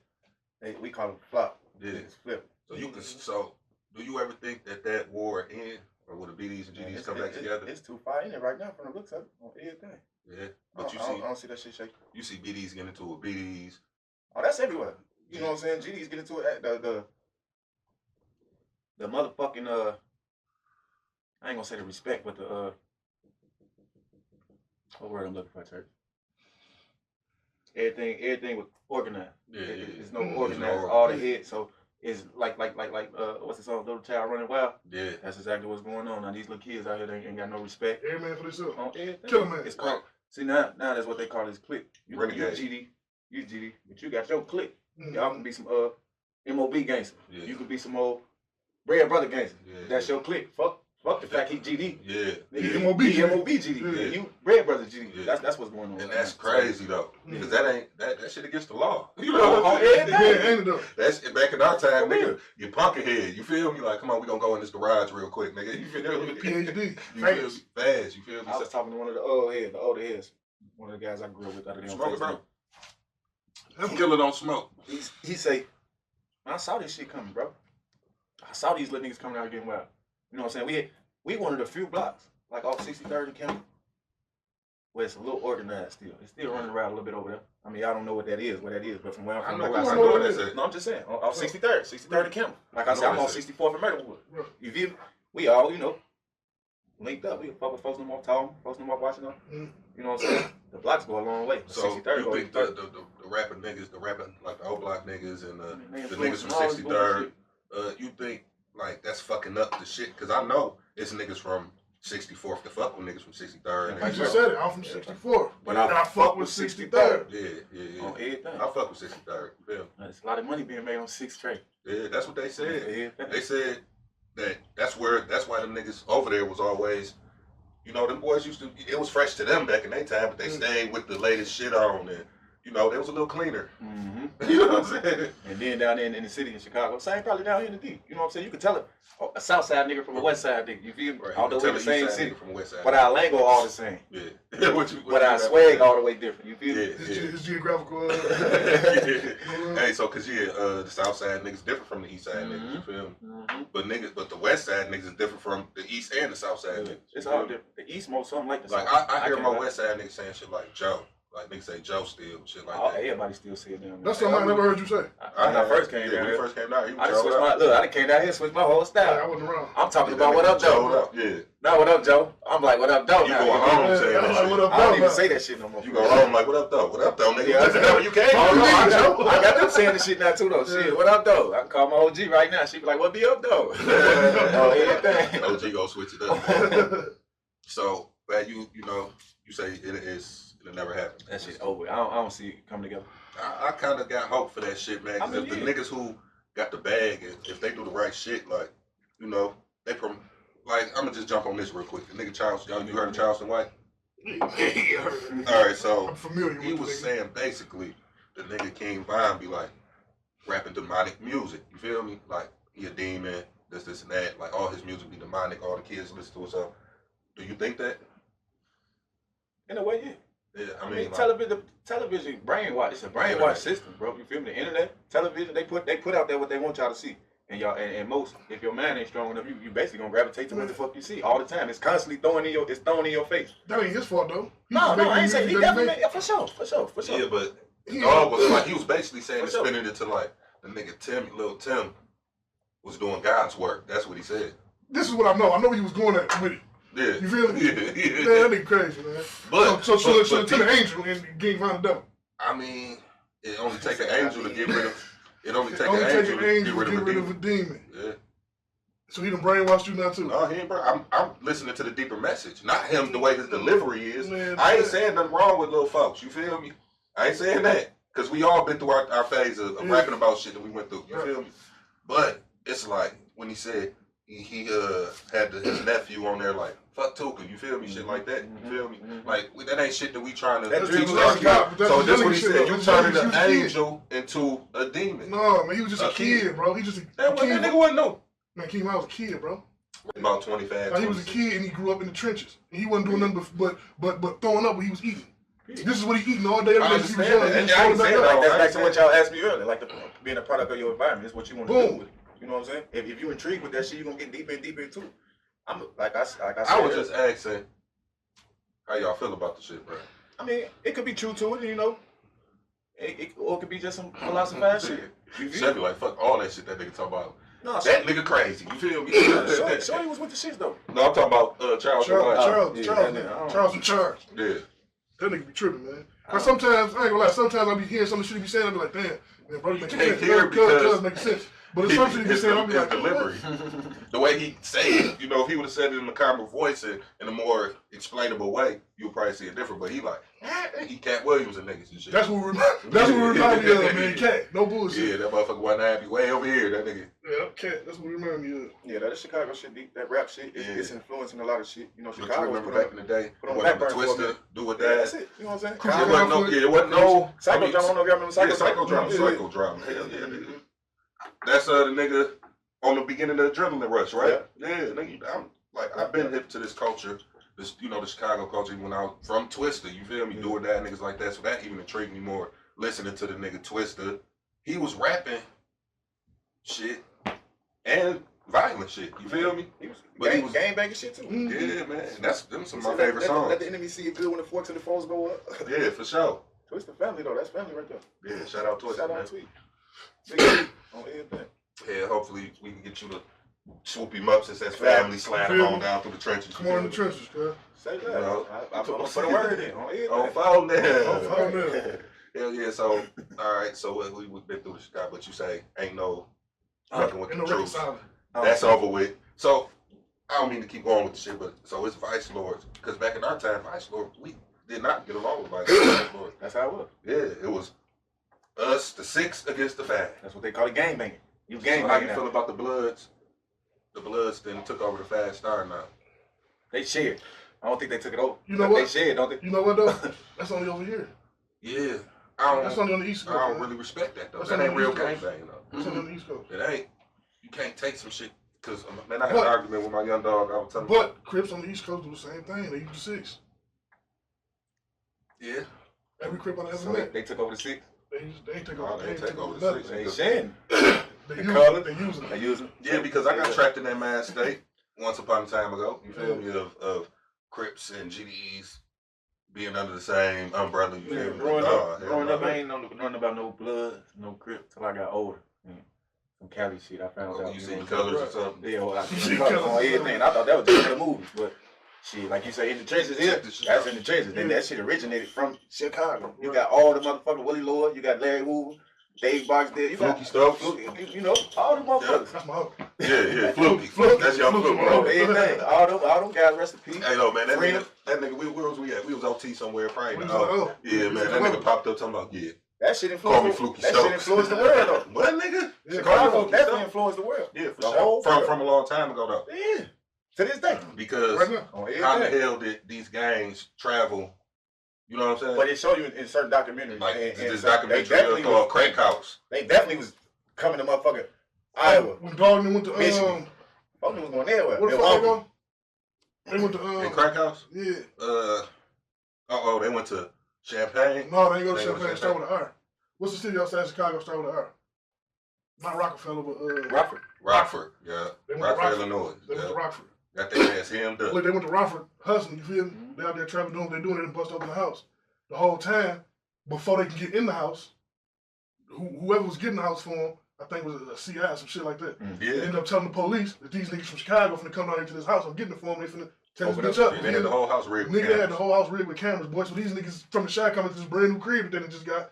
They down here trapping like a motherfucker, playing with pistols, selling dope, got bitches running in and out. They know what they What's the name doing. of this? Crack House. house. Man, you better It's get and then the movie's a documentary, so it's real. Crack You feel me? They show you real footage of the niggas laying around on the couch talking shit. Hell Shut yeah. up, nigga. Hey, You know what I'm Lord. saying? Hey, Lord. Pass the blunt, Lord. You feel me? King like a motherfucker. That's crazy. Whole time they being watched. And them niggas down right now. I can't remember niggas' names, but them boys down there really selling crack. You Yeah, feel me? bullshit. Yeah, I'm talking about torturing motherfuckers. Niggas beat his bitch up. Like all this shit was on camera. Without me seeing it, that's Chicago life. That's Yeah. Chicago life. Hell yeah. Trump Hey, niggas hey, get Lord. niggas punkin' heads. Buck 50, you know what the Buck 50 is, gang? Yeah, Fake. yeah. On Well, you know the everything. Buck 50 originally came from New York, I think. Yeah. He not going for that.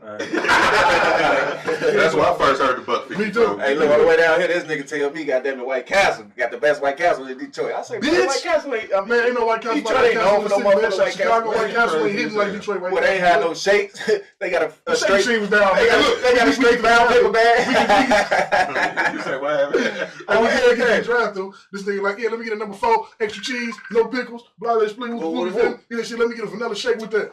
Yeah. Dogs and shit, man. We ain't got no shakes, man. He said, "Oh, but y'all shit better than ours." Y'all ain't got no shakes. The shake machine was down, man. It should be like this sometimes. Boy, I'm looking on that whole screen. Boy, that motherfucker ain't say nothing about a shake. Man, I ain't see no shake. Oh, Shit, man. But the one around my mama crib do though. Yeah. One couple extras down. They got one. Shit. Yeah, I think I've been to Chicago a few times, man. I love it. Every time I go, it's always love.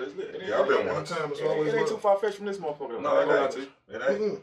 I ain't gonna lie to you. If you know how to move, man, if you move, there you go. If you move like a G, there you go. Yeah. You feel me? If you know how to move, goddamn it, you'll be alright, man. I'm trying to get the nigga 63rd niggas on the podcast. You feel me? Cash. FBG niggas. You know, they're my dogs right there. I fuck with the FBG. You the one put me on Duck.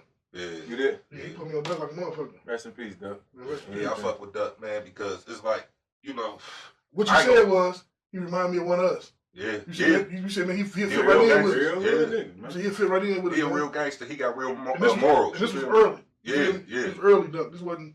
He got morals, man. You know how the internet will paint a nigga to be like the devil or some shit, but once you really peep him out, if you a real nigga and you know niggas, I just like, man, this a good nigga right here, man. If he was like, I'm out of here and came down the way while we was down there, he would have been fucking with us. I know Especially that. if you watch some of the man podcasts, such as we doing now. You see how the nigga right. One of them, boy, leaning like a motherfucker. I'm talking about high as hell, boy. High as a fool. I get high as duck. These niggas be talking crazy.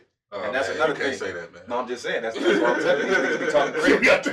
That's keep it gay. That's what damn. They say I get high as duck. I say, wow. But this what I'm saying though. Yeah, that's Dog how said that. When he said that, I felt some kind of way when he said that. Yeah, you both I do. fuck with dog too. You feel me? Well, look. But when he said that, I'm like, because I ain't take it like this. You gotta take it. When you said Duck was high, you said he was leaning on everything, and then you made the reference to the song. I get high as duck. I get high as Duck, as if he's saying I get high like Duck, like he was just leaning on That's that what I was talking podcast. about, I didn't take it like that. Cause like Buddy say, I get high as duck. You know he high. I'm a BREADBROVAZ. If you wanna see me, then I be in the D. Or should I say 3 on 3?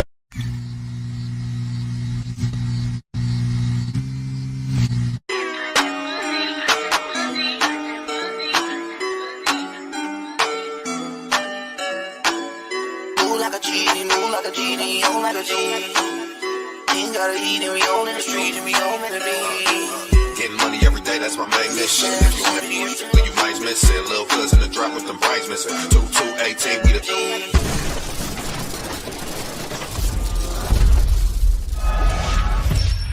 Welcome to the show. We're your hosts, and you are now in the trenches. So we got a special guest in this motherfucker tonight. This nigga fucking with me. He on the streets, man. You feel me? That motherfucking word, my dog. 5630. Oh, man, you already know what it is. Big 5630. You know what I mean? Hell yeah. So, you know, give the people a little background on yourself. Let them know who you is, man. You know, for the motherfuckers who don't know. For the people that don't know, you can look me up anywhere under Benny on the Streets. That's on all social media platforms. Shit, man, I come from the city. I come from the east side. I come from Detroit. Let them know exactly. I come from East Jefferson. Yeah. I come from East Jefferson. I'm from that water. You know what I'm saying? Yeah. That's the water. You called us down. Called it a motherfucker down there too. I'm from that water. So you know what I mean. From there, you know, I done moved all around through the city, but my family have always been across Jefferson through my whole life. Right. You know what I'm saying? So across 7 Mile, we over there on Conant. So I grew up over there, Conant all over through that way too. Mack and Beaconsfield, all through that. So the east side. Yeah. We're gonna say the east side. Right. You know what I mean? East side nigga. East side for sure. You know what I'm saying? And we drinking really 1738. That's all we drink. That's all you gonna see. Yeah. So, all right. Give us the beginning of this shit for you, man. Shit, the beginning of this shit. Music. I think I was like 8. Bro. And it was a dude named Jamel that was known in the hood. He was known in the hood for having everybody rapping. So when he came around, my thing was, I'm like, shit, when I see Dog again, I'm spitting. Yeah, I'm on his ass, you feel me? And it so happened when I caught him, he had his best artist with him.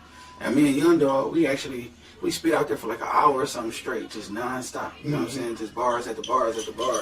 And Dog, ever since then, he had put me in the studio. You know what I'm saying? So I messed with him all the way until I was like 17, 18. And then I came to the Jack. And once you got to the Jack, how was the music scene down there? I mean, all right, hold on. You went too fast, man. You jumped from 8 to 17? Yeah. I was rolling with it. You went too fast. I was rolling with it. So you wasn't never rapping, like you was like taking the rap shit serious when you was here? Yeah, honestly, because the dude who I was rapping, who I saw was just something about Jamel, he went by Furious, and he had a few artists. He had like about 6, 7 artists, and he was traveling with them. You know what I'm saying? So I'm like, shit, I want to get in this. You know what I mean? So me and his artist Mook, We went at it for like an hour or something like that. Free move. We went at it for like an hour. And then next thing you know, shit, dog was like, shit, you want to get in the studio? I'm like, yeah. And that was my first time ever getting in the studio. We had a microphone hanging from the wires. That's how niggas first start off. We worked on ADATs and shit like that, you know what I'm saying? So shit, and that right there just started it all. Then you came to the Jack. No, I came to the Jack. I was 17, 18. I came to the Jack. And when I came to the Jack, first person I met was you. Right, the first nigga I met, that motherfucker. I met you. And I told him, what I tell you? That nigga say, he said, hey man, so what up though? And I don't even know what hell was gonna give me. I thought about that. The nigga saying it from down there. Like, he over here. He see me going through this bitch, you feel me?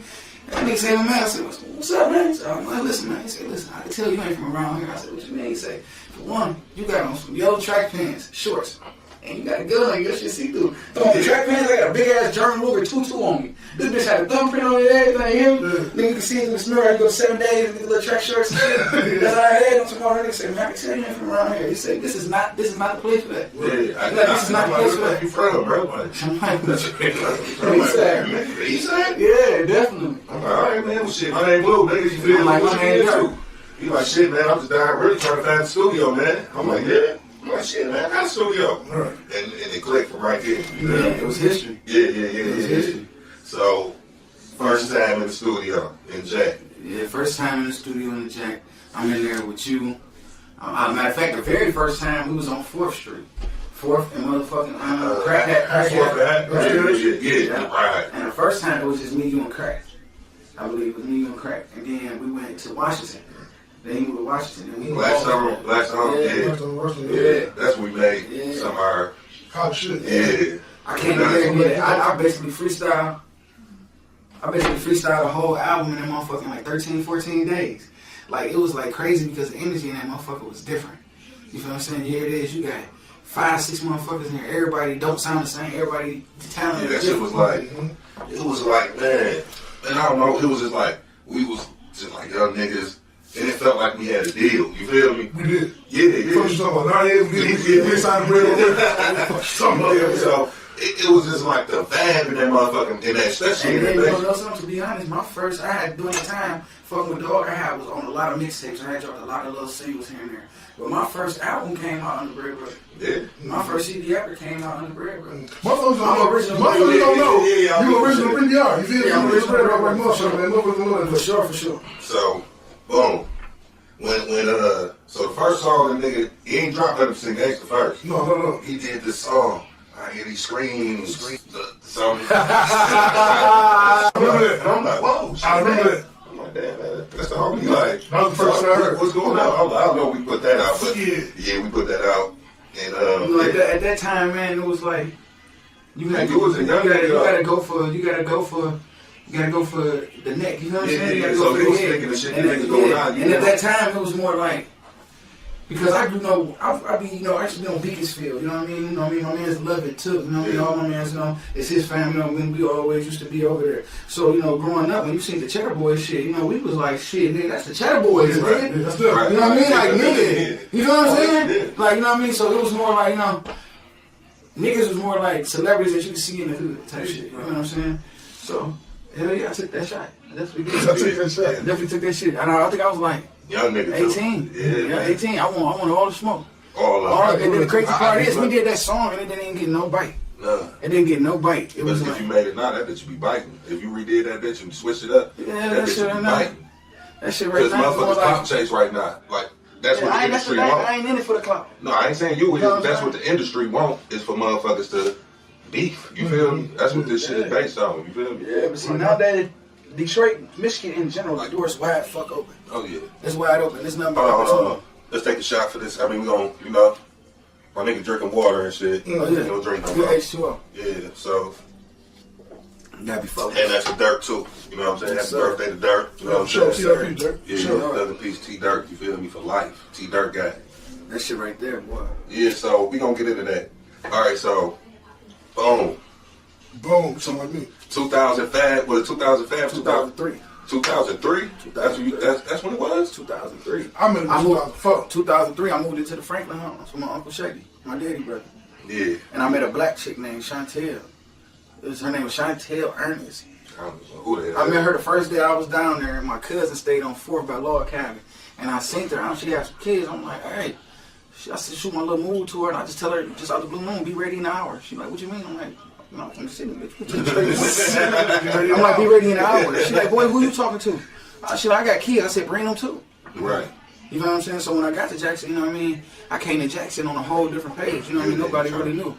You know what I mean? But fast forward, girl held me down though. And she showed me, I ain't know how to drive no stick shit for nothing. You know what I'm saying? She showed me in case something that was to happen. She emptied out her bank account, you know what I mean? Helped me, you know what I mean? With lawyer, everything. You know what I'm saying? Mm-hmm. So she kept it Shout out to Chantel. Shout out to Chantel. Wherever she at. For sure. Yeah, she kept it 100 grand. So during this time and shit, like, I know what you was on, you feel me? But I know what you was on. You know, and it was like, damn, man, how old is this nigga? Because he moving real strategic, you feel me? Around this motherfucker. And he was only there for a short period of time, and when I looked up, he knew everybody. Right. He had a crib. He was straight. That's when he started, you know, fucking around with his wife, you know, his ex-wife. So I was like, damn, man, this nigga is moving and grooving. I was proud of that. I think I was, man, I think I was one of the youngest niggas that really was putting it in motion, like, for real. And then next thing you know, here come other artists. You know what I'm saying?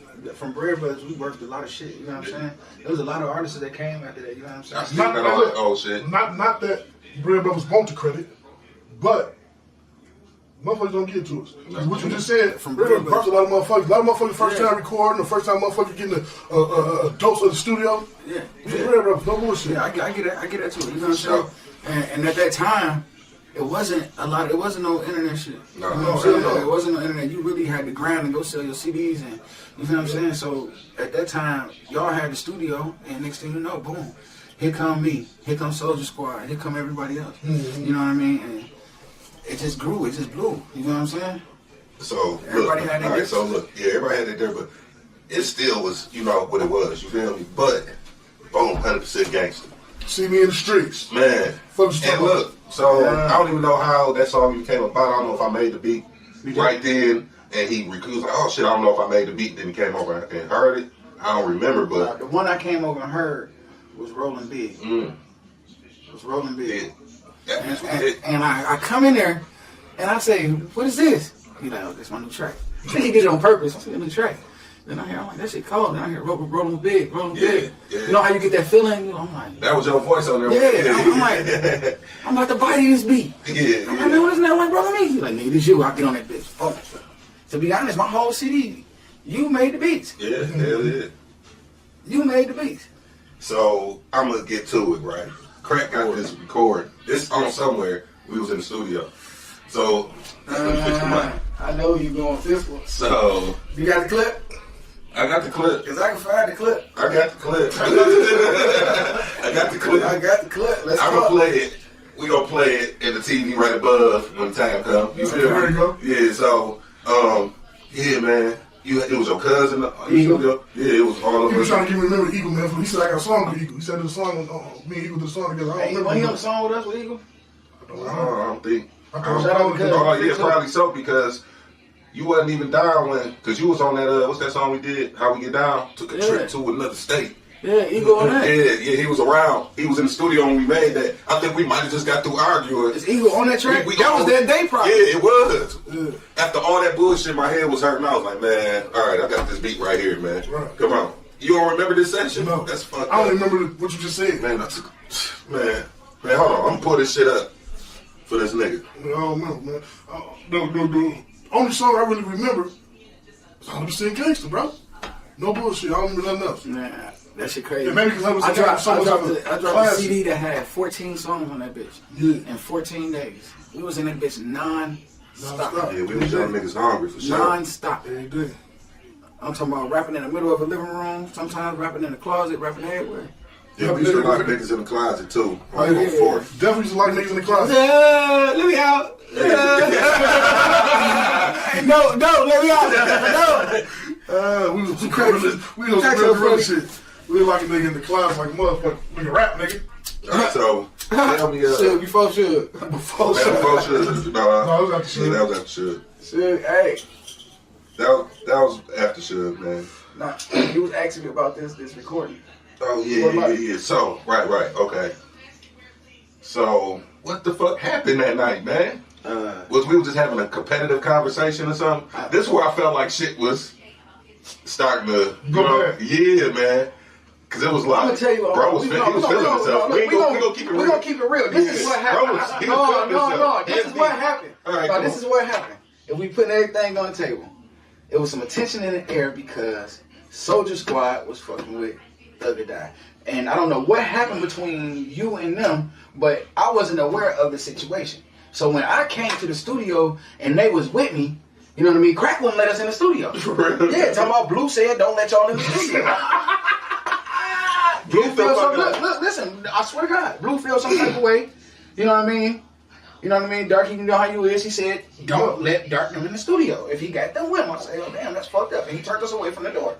Damn, I did so that's when niggas was like, what the fuck? I've always been on my shit. Yeah, because he was there. I was on my P. Diddy. When I came, he was working on his project. The studio shut down, man. When I came, he was working on his project. And that's why I know. And then it started being about my project. I wasn't around then, bro. Yes, you was. I don't even know what the fuck Thug or Die is. You don't? Man, fuck no, I ain't never heard of Thug or Die in my life. So, crazy. Yeah, that's crazy. I've never heard of Thug or Die. Hey, but one of my favorite songs this nigga made was, man, I love this song, man. You gotta send it to me, man. I can see it in your eyes that you hate me. Got to do some right, keep that old family right on say because it's Thug or Die. Crack made that. Yeah, that's me cracking that one nigga singing on there. Yeah, that's my shit. Moving the hell on Thug or Die. This nigga. See what I'm saying? And that's when I came to Jackson. I was Thug or Die. See what I'm saying? No, I did not know that. Yes, sir. No, I didn't. Thug or Die Records. That's how Soulja Squad was with me for the longest. I didn't even know. What happened with that? I never heard of Soulja Squad before this. What happened? This was shit started going bad. Okay, so I'm gonna tell you. Yeah. So I'll be going, I'll go slide over Dark crib and shit. I see all the equipment over there and shit. Oh, really? Yeah. And I see these Soulja Squad niggas up in there. I'm like, damn, all right. Mm-hmm. All right, man. I'm gonna holler at y'all niggas. You feel me? I'll go back to the crib. Holler at Crack later on. Damn, what's going over there, man? Blue, man, I already know what's going on between you and Dark, man. I ain't got nothing to do with that, man. You know what I'm saying? He always played neutral between the shit. You feel me? But he still was holding it down for me, though. Like Blue said, don't let y'all in the studio. Let's take two young niggas, right? Man, what the Soulja Squad niggas do, though? To make me say, don't let niggas in the studio. You just wasn't feeling it. No, man, they had to do something for me not to. That sound like Blue. Yeah, you just wasn't feeling them niggas at the time. You just wasn't feeling it. And that then sound you like mad because, like you say, you came to the crib, you know what I mean? Every time you pop up in the studio, we in there recording shit, but shit, them was the guys, you know what I mean? But they used to come record with you, though, right? Yeah. Right, see, I was gone for that's what I'm saying. I was gone, bro. There wasn't nobody recording with us but us. If you wasn't fucking with me, you wasn't even in Soulja Squad when. Right, so that's why I'm but Dope Easy wasn't even in Bread Brothers. I'm being honest. Hey, listen. When we was in the studio, you know what I mean? Listen, when we was in the studio, Dirt and Beezy used to watch us and always wanted to get down. Like, them niggas wanted to rap. Right. And Dirt wasn't rapping yet. No, Dirt wasn't rapping yet, bro. That's why Dirt wasn't rapping. Because Dirt used to want to listen to that beat and every night that boy get the, you know what I mean? That nigga wanted to rap, man. I'm gonna tell you, Dirt first rap was a song, a beat. I just went up and down. I'm like, y'all niggas want to rap? All right. I made the beat real quick. It's called. what you like? No, them niggas dropped. But that was crazy though because when they dropped, the motherfucker was actually okay. You know what I'm saying? Yeah, that's what I'm saying. Like when they dropped, it was crazy. You don't remember this? PT on this, bitch, ain't it? I remember me and PT this shit too. We used to rap all the time. I'm on this? Yeah, man. This one we used to rap like that, man. That's the whole deal. Damn, sleep, what? That's what I said. Yeah. Chop the street, sweeping up the streets, cuz. Yeah. But back to the man, yeah, you know what I mean? That's how that happened. Yeah, you on that though. Yeah, I'm on that though. Yeah. Damn. So, but you know, through the times. I met them little niggas, they was fighting everybody. Yeah, Soulja Squad. But Soulja Squad was coming to the studio recording and shit. We was like fucking with them like they was under Bread Brothers. And then some way somehow.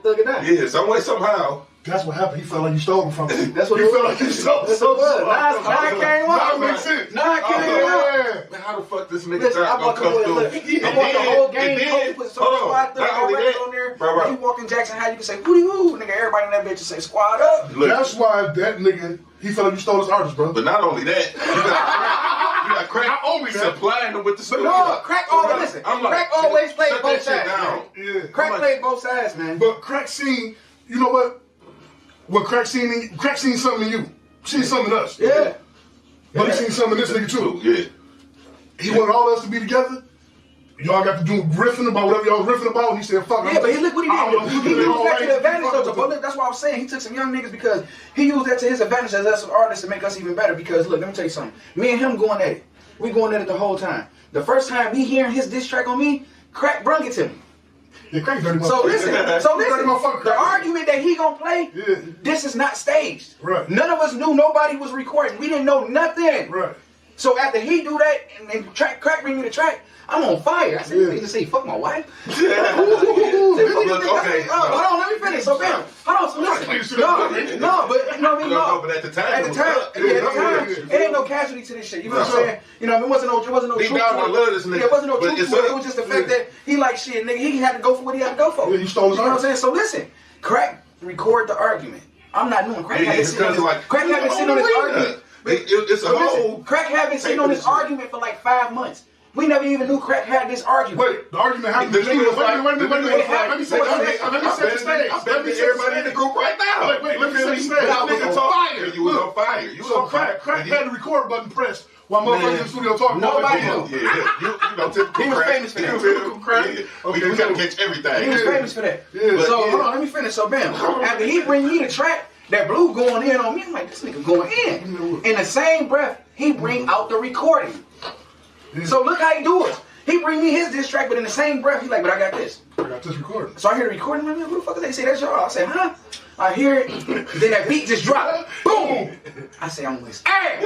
I say, I'm on that. We go straight in the studio. By the way, so before his diss song, the intro to his diss song was y'all talking shit. No, the intro to my diss song was us talking shit. That I even never knew Crack recorded 4 or 5 months ahead of time. Crack set up. He had this song. It was us arguing, and then the song come on. Boom. But it wasn't staged. It was an actual argument. Yeah, it was an actual argument. Yeah, you know how we used to get in the studio. It was a bunch of us in the studio that night, and we were just having an aggressive conversation about I need everything. to hear the song.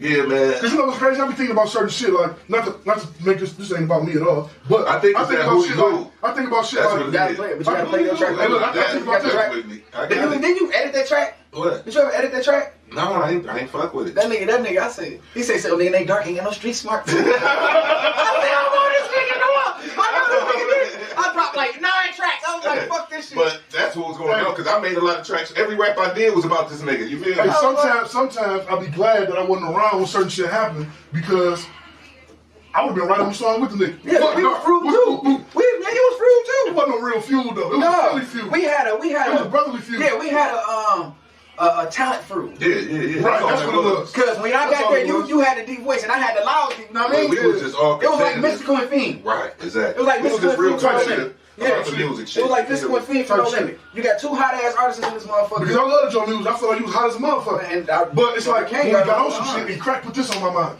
Crack had me like this. The first time motherfucker ever asked me for a feature, right? They asked me for a feature. Hey man, dog want a song with you. All right, cool. I got him a song with it. Crack told me, go into this song. When you go record this song, and it wasn't freestyle, no written shit. I go in there and freestyle in the booth however long I need to. Dog will do the same thing. Crack said, when you go in there, don't make it like you getting on a song with somebody. Make it like you battling this nigga. You feel me? Anytime you jump on a song with somebody, what was the track? make it what that the nigga track.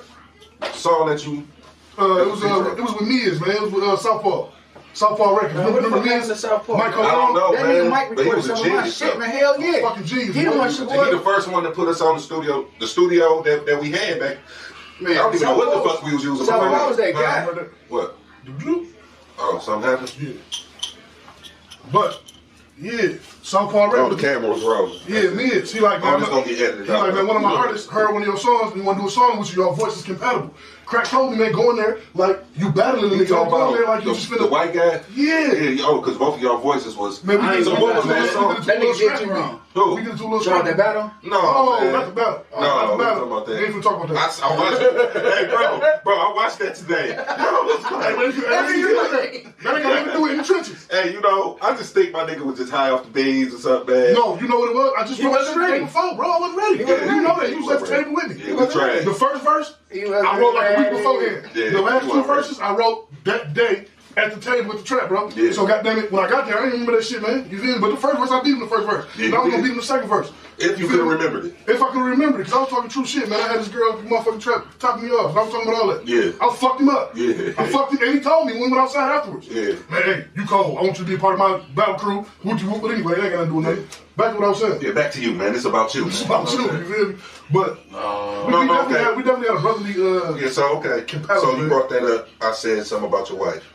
And you a cold nigga for that. That was like the hardest song this song I ever dropped in my life. Cause I went in the crib, I looked at her, I said, she was, you know how I am? She was like, nigga, no. Hey, look. How you look at Look, that ruffles some that look, feathers. Hey, look. I ruffled And some I probably feathers. was gritting and grinding at that time. Yeah, that nigga pulled up on me. Look, when I seen them pull up on me, on the block, on the dub. Pull up on me. Pull up on me. I had to pull up on the nigga, man. After that, he like, so, bro. So you fuck my wife? I'm like, man, nah, bro. You know, because by this time, I don't even feel the same way no more. You know what I'm saying? Ain't nobody, you know. My nigga told me I had to say something. I had to. I had to say something. But then later on. In my songs, I cut up everybody. But I never heard no diss songs, right? Until after Dirk passed away. And this song just popped up out of nowhere. Something about Jackson High, something about Jackson High. And don't make me run up in Jackson High. Yeah, and there was some shit with that shit was crazy. Man, you know, they got in trouble for that. Yeah, you know? Yeah, man. Jackson High was on y'all ass. What? They wanted that song. Man, superintendent of education was on y'all ass. And then these niggas had me write songs. I think they beefing with them. What's the one nigga name they used to beef with? Whatever niggas name they beef with some young niggas, man. They had me at Jackson High. Yeah. Yeah, man. They had you on some bullshit, man. Man, I was with the prison. You seen gangsters? That's my shit. Yeah, man. That's my shit too, man. That's one of my favorite Man, songs. I ain't heard that shit in about 10, 15. That's one of my favorite Play songs. your argument. No, man. I'll play it in a minute. You know what I'm saying? I never heard it either. I gotta find it, man. I never heard it. So we're gonna continue while I find it and shit. All right. So all the arguing and shit, boom, boom, boom. What was next for you? And then that's when I came out thinking Q was rapping then. Yeah. You know, So it was like to form the whole new Soulja Squad. Right? Shout out to DQ. Yeah, shout out DQ. You know, so it was like, it was like a whole new, because all them niggas went by initials. DQ, DC, Yeah. OC. We ain't gonna say that nigga name. Man, edit that one nigga. OC. Fuck him. You sure? All right, but really though, what inspired you to start like rapping though, for real? Like, what made you want to rap? What made me want to rap? Was it the Cheddar Boys? It was, to be honest, you know what I mean? I can't lie and say that they ain't play a part in it. You know what I'm saying? Yeah. Because that played a part in it, you know? Yeah. Because you got to think, I was right Boys, there. I was like, I'm watching these niggas. We on Beaconsfield. You know what I'm saying? Niggas was older than me, but you know what I mean? We watching these niggas right here. So it's more like, shit, these niggas famous. Everybody on the radio banging and shit, but they right here with us. You know what I'm saying? These niggas in the trenches. We right here on Beaconsfield. Anybody know about Beaconsfield and Mac during that time? Nigga, that bitch was bleeding zone. Yeah, that was all that was over there. Man. Yeah. You get what I'm saying? So yeah, you know. Niggas say bleed. You know what I mean? But I think it was. I was across 7. I used to go over there to my dad, my grandma's house, and all my cousins. You know what I mean? My cousin and them, they was rapping and shit. You know what I mean? So I'm like, damn, these niggas spitting, and I was already rapping, but nobody knew. You know what I'm saying? So when I was rapping with Dog, nobody knew. Nobody had ever even heard my shit. You know what I mean? So when I played it, them, they doing shows.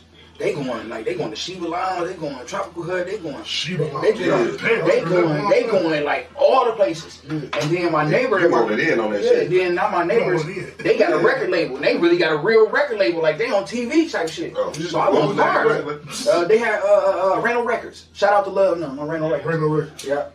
What was that song called, man? Which one? That argument was on. What the fuck I said? Crack the one put it together. He know what it's called. Yeah, he did. We gonna get to you too. I wonder if Crack what? Crack what? No, man, he gotta go to work in the morning, man. You know what I'm saying? So, you know, when I got out, you know, all that shit had crazy. I think BC had caught his case.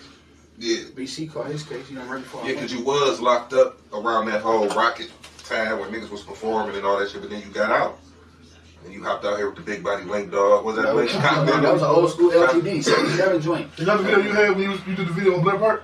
Yeah. I seen that video. What you have on there? It was a face on. I remember I seen it. On that car. What color was it? Like two-tone burgundy and platinum. I remember when I got out, I seen that video and I said, damn, I'm dark on videos and shit, you feel me? Because I'm not knowing nothing about none of the beef shit, none of the back and forth. I'm not knowing nothing about none of that shit. You ain't know about that? All that shit was hashed out. I was gone. You told me. I'm gonna tell you this. All that shit hashed out. Like, I'm gonna tell you who hashed that out. Dirk hashed that out. Yeah. Dirk hashed that out. And Dirk pulled up to me and he made us all. You know what I'm saying? Y'all niggas love each other. What the fuck is y'all doing? That sound like that. You know what I'm saying? Cuddy, come on. He That sound like call me Cuddy, my God. I mean, Dirk did that shit. And that let me know that Dirk fucked with you 100%. Yeah, Dirk fucked, yeah. He had to. Man, what? Because that's the type of shit that he do. That's him. He ain't gonna let two niggas that he fuck with be, either he gonna be devilish and talk shit to y'all, box each other, and play devil's advocate, or he gonna be like, y'all niggas need to get this shit together. You feel me? One or the other. That's what he gonna do. Yeah, Dirk definitely played a major part in us. What's that? What you showing? Because you got a lot of shit going on right there. He trying to find it himself. Yeah, I got so much shit you got too much shit right? going on. But you got Dirk. You got Dirt on you. It's so much shit, man. But Dirk has that shit. Dirk has that shit. Before Dirk, Captain Black. Yeah, he is Captain Black for Before sure. Captain Black. Original gangster, man. I'm talking about before we was double digits. Oh, yeah. Before we was double digits in age, he was Captain Black. Yeah. You feel me? And I always been blue. Young blue, yeah. Yeah, but see, when I first met Dirk, I met Dirt as Twine. For sure. Yeah. You know what I'm saying? Yeah. Antoine. Before he was rapping. And then that's when y'all niggas got y'all saw Cuddy Boys. Cuddy Boys. You know what I mean? The Yeah. Cuddies all bang in there, yeah. Yeah, the ops used to be hating on It was supposed to be 3 Cuddies. It was supposed to be, man. It was supposed to be 3 Cuddies instead of 2. Yeah, man, we was really out here, man, in a major way, man. For real, and they was hating on us, and we was really doing it, man. Like, really showing out motherfuckers when they see us, they know who we is, you feel me? That's the Cuddy Boys. We got the shirts. We was serious about it, you feel me? Y'all hop on the Cuddies with shirts. Cuddy Boys, you feel me? No bullshit. But rest in peace to Dirk, man. He definitely, So, let's talk about that for a minute, man, because I kind of had a feeling that was going to swerve into this conversation. It ain't had no choice. Yeah, so tell me about that day, what you remember. Because I remember it clearly. I got to tell you about that night. Right. It was that night. You know what I'm saying? Because that night was real. It was the night because the way it happened, it was crazy. I pulled up, me and Tate, we pull up on Dirt. And Demo Crib. Yeah, when we pulled up there, we in the field. I see a car. Shut up, Demo. So I see a car doing donuts and shit. I'm thinking it's Dirt now. During that time, I'm on crutches, remember? So I'm like, damn. So I'm seeing Dirt call my phone like, that's you? I'm like, no, nigga, I thought that was you doing donuts. He like, no. So he like, you got your blick on? I'm like, when he doing that time, you know, he don't say blick, but you know. Yeah. He like, you know, so much. Yeah. So he like, you know. Got that thing on you. Yeah. So bam. I'm like, no. He was like, I'm coming out. He come out with his. He walked me in the house. I slipped. Him and Tate grabbed me. I slipped on the ice. It's just icy as hell, yeah. You know what I mean? So I go in there, you know, dog them what they doing, what they do. You know what I'm saying? And it's loud as hell. I'm like, Dirt, you good? He like, yeah. You know what I mean? He like, man. He say what he say. He like, shit. You know, before I'm be real. Dirt was like, shit. Before I'm like, shit. Nigga, when we bring that K back. Right. You know what I mean? This honestly got true. I said, when we bring that K back. That nigga said, man, no, man, before a nigga kill, before a nigga want to give me, I'm gonna kill me, nigga. I was like, all right, you sure? He was like, yeah. I'm not knowing, like, how, I know it's a lot of people up there. I don't know who was all up there, but I know it's a lot of people up there. You know Upstairs. Yeah. I mean, truthfully. Yeah, so let me finish. So, all right, go ahead. So, I mean, cut you off, man. Yeah, my bad. So after that, I leave, and me and Dirk already got some business that we got to conduct, you know what I mean, through his people. Right. You know what I mean? So I got to go get my boot fitted for my foot. So I'm up here at Foot Hospital. He called me. He like, where you at? I'm like, shit, man, I got an appointment. I got to get my boot fitted. You know, I'm like, Missy in here getting my prescription right now. I'm on my way. So this that day? Yeah, no, this the next day. Okay. So I'm like, Missy, got to get my prescription first, get my boot fitted. You know what I mean? I'll be over there because Pops got to meet me. So I'm right back. I get a call from Don Cooper, what Missy do. You know what I mean? By the time she like, where Dark at? You know what I mean? She like, Dark right here. You know what I'm saying? Like the police all over there on first. We're like, where was cousin? Where he be at? Like for real? Like we was on our way there. You know what I mean? Shoot there. It's Dirt. But when I got there though, no, listen, hold on, listen, because listen, I called you.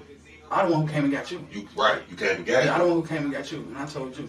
You know what I'm saying? And that fucked up, like, we were so fucked up. But we didn't even know what was going on. No, when we got there, we thought maybe Dirt had killed somebody. Exactly. You know what I'm saying? Yeah, that's what I thought. Yeah, because they wasn't saying that. Their uncle was there, you feel me? Yeah, they wasn't saying that. We thought Dirt had killed somebody. You know what I mean? Then kind of found out it was the other way around. Yeah, that shit was gut wrenching right there. Yeah, I was in the Yeah, we was in on the hospital when they announced it. The craziest shit was seeing Auntie break down like that. That was the shit that hurted me more than what the doctor told me. That hurted me seeing that. I was like, fuck. I got told by a nigga I was with. I was gone. I was going where I was going. Man, nigga came to me on the job. College. I was in college. I was in school. I ain't never went to college, nigga. Because you extra smart and shit, nigga. I got 10 years in college. He a street nigga. Yeah. But boom. So, a nigga came to me, I'm on the yard doing my one too. A nigga come to me on the yard like, hey man, your cousin just, you know what I'm saying, your cousin just died, man. What? Yeah, nigga got killed. I instantly jump on the phone, call this nigga. Nigga tell me, you know what I'm saying, whoop. Kill me. I'm talking about you. For y'all to be out and it to happen, you know how you feel. You know how a motherfucker will feel. You feel me? But for a nigga to be caged in like that, and for something like that to happen, it ain't nothing you can do. You just can't do nothing but, just like you said, how the worst thing about the whole situation is seeing Auntie break down. Yeah, for sure. Man, me breaking down was goddamn, you know what I'm saying? Yeah, for sure. That shit goddamn. I know you probably punched a couple niggas. I lost it, boy. I'm trying to blame, just like I told you earlier. I gotta try to find somebody to blame.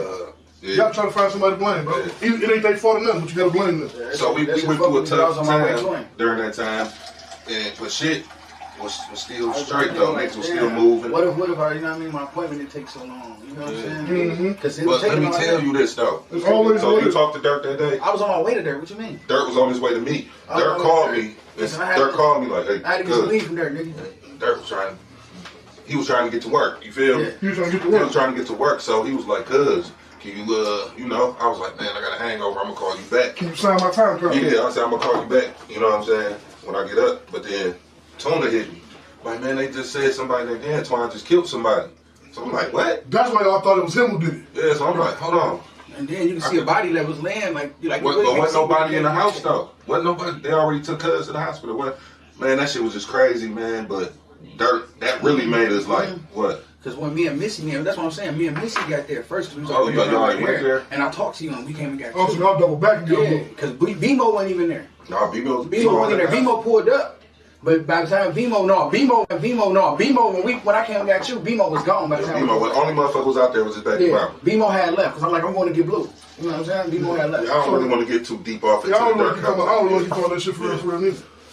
But, you know, that shit right there was fucked up. But that made us, you know what I'm saying? Everybody was close, man. The city was real. You know what I'm saying? That surprised me. Yeah. I remember a few months later after that, I ended up calling, talking to you, and you told me that niggas was doing shit that niggas don't normally do. Like niggas was being around it. Yeah. You know what I'm saying? Like, it was just like real you said, strange. the city, people that was divided wasn't divided no more. Yeah, it's on Jack DVD. You know, I was doing this to Dirk face, throwing up the rakes on his face, and the vice lord, you know, vice lords beside me. He was like, man, this is what it's about. GDs and vice lords. You feel me? So the city really came together. I mean, but if a person really know the history, you know what I mean, the real history of this shit. In the beginning, we never had no problem with them. No, man. We always had problems with them niggas. Bro, I could take you back to 1929, bro. We never No, had you talking about with the GDs and vice lords? Yeah. That shit, boy, listen, I can take you all the way back. We ain't had no problem. I thought he was talking about. Oh, no, hell no. Yeah, I'm with you. But anyway. So, answer me this. What hold the most weight? Loyalty, fear, or love? Loyalty can change at any moment. Yeah. Oh. Loyalty can change off of action. You know what I'm saying? So loyalty can change.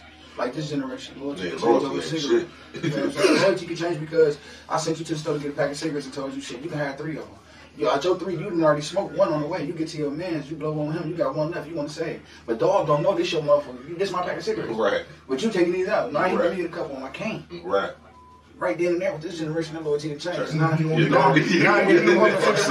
I robbed that nigga. Nah, fuck that nigga, I robbed that nigga. Yeah, I am gonna rob you next time I see him. You feel Yeah, me? and they might hold that grudge, you know what I'm saying? Yeah. So, now what was the question? I answered that. What hold the most weight? Loyalty, fear, or love? Loyalty, fear, or love? What hold the most weight? Fear? I don't want to be feared.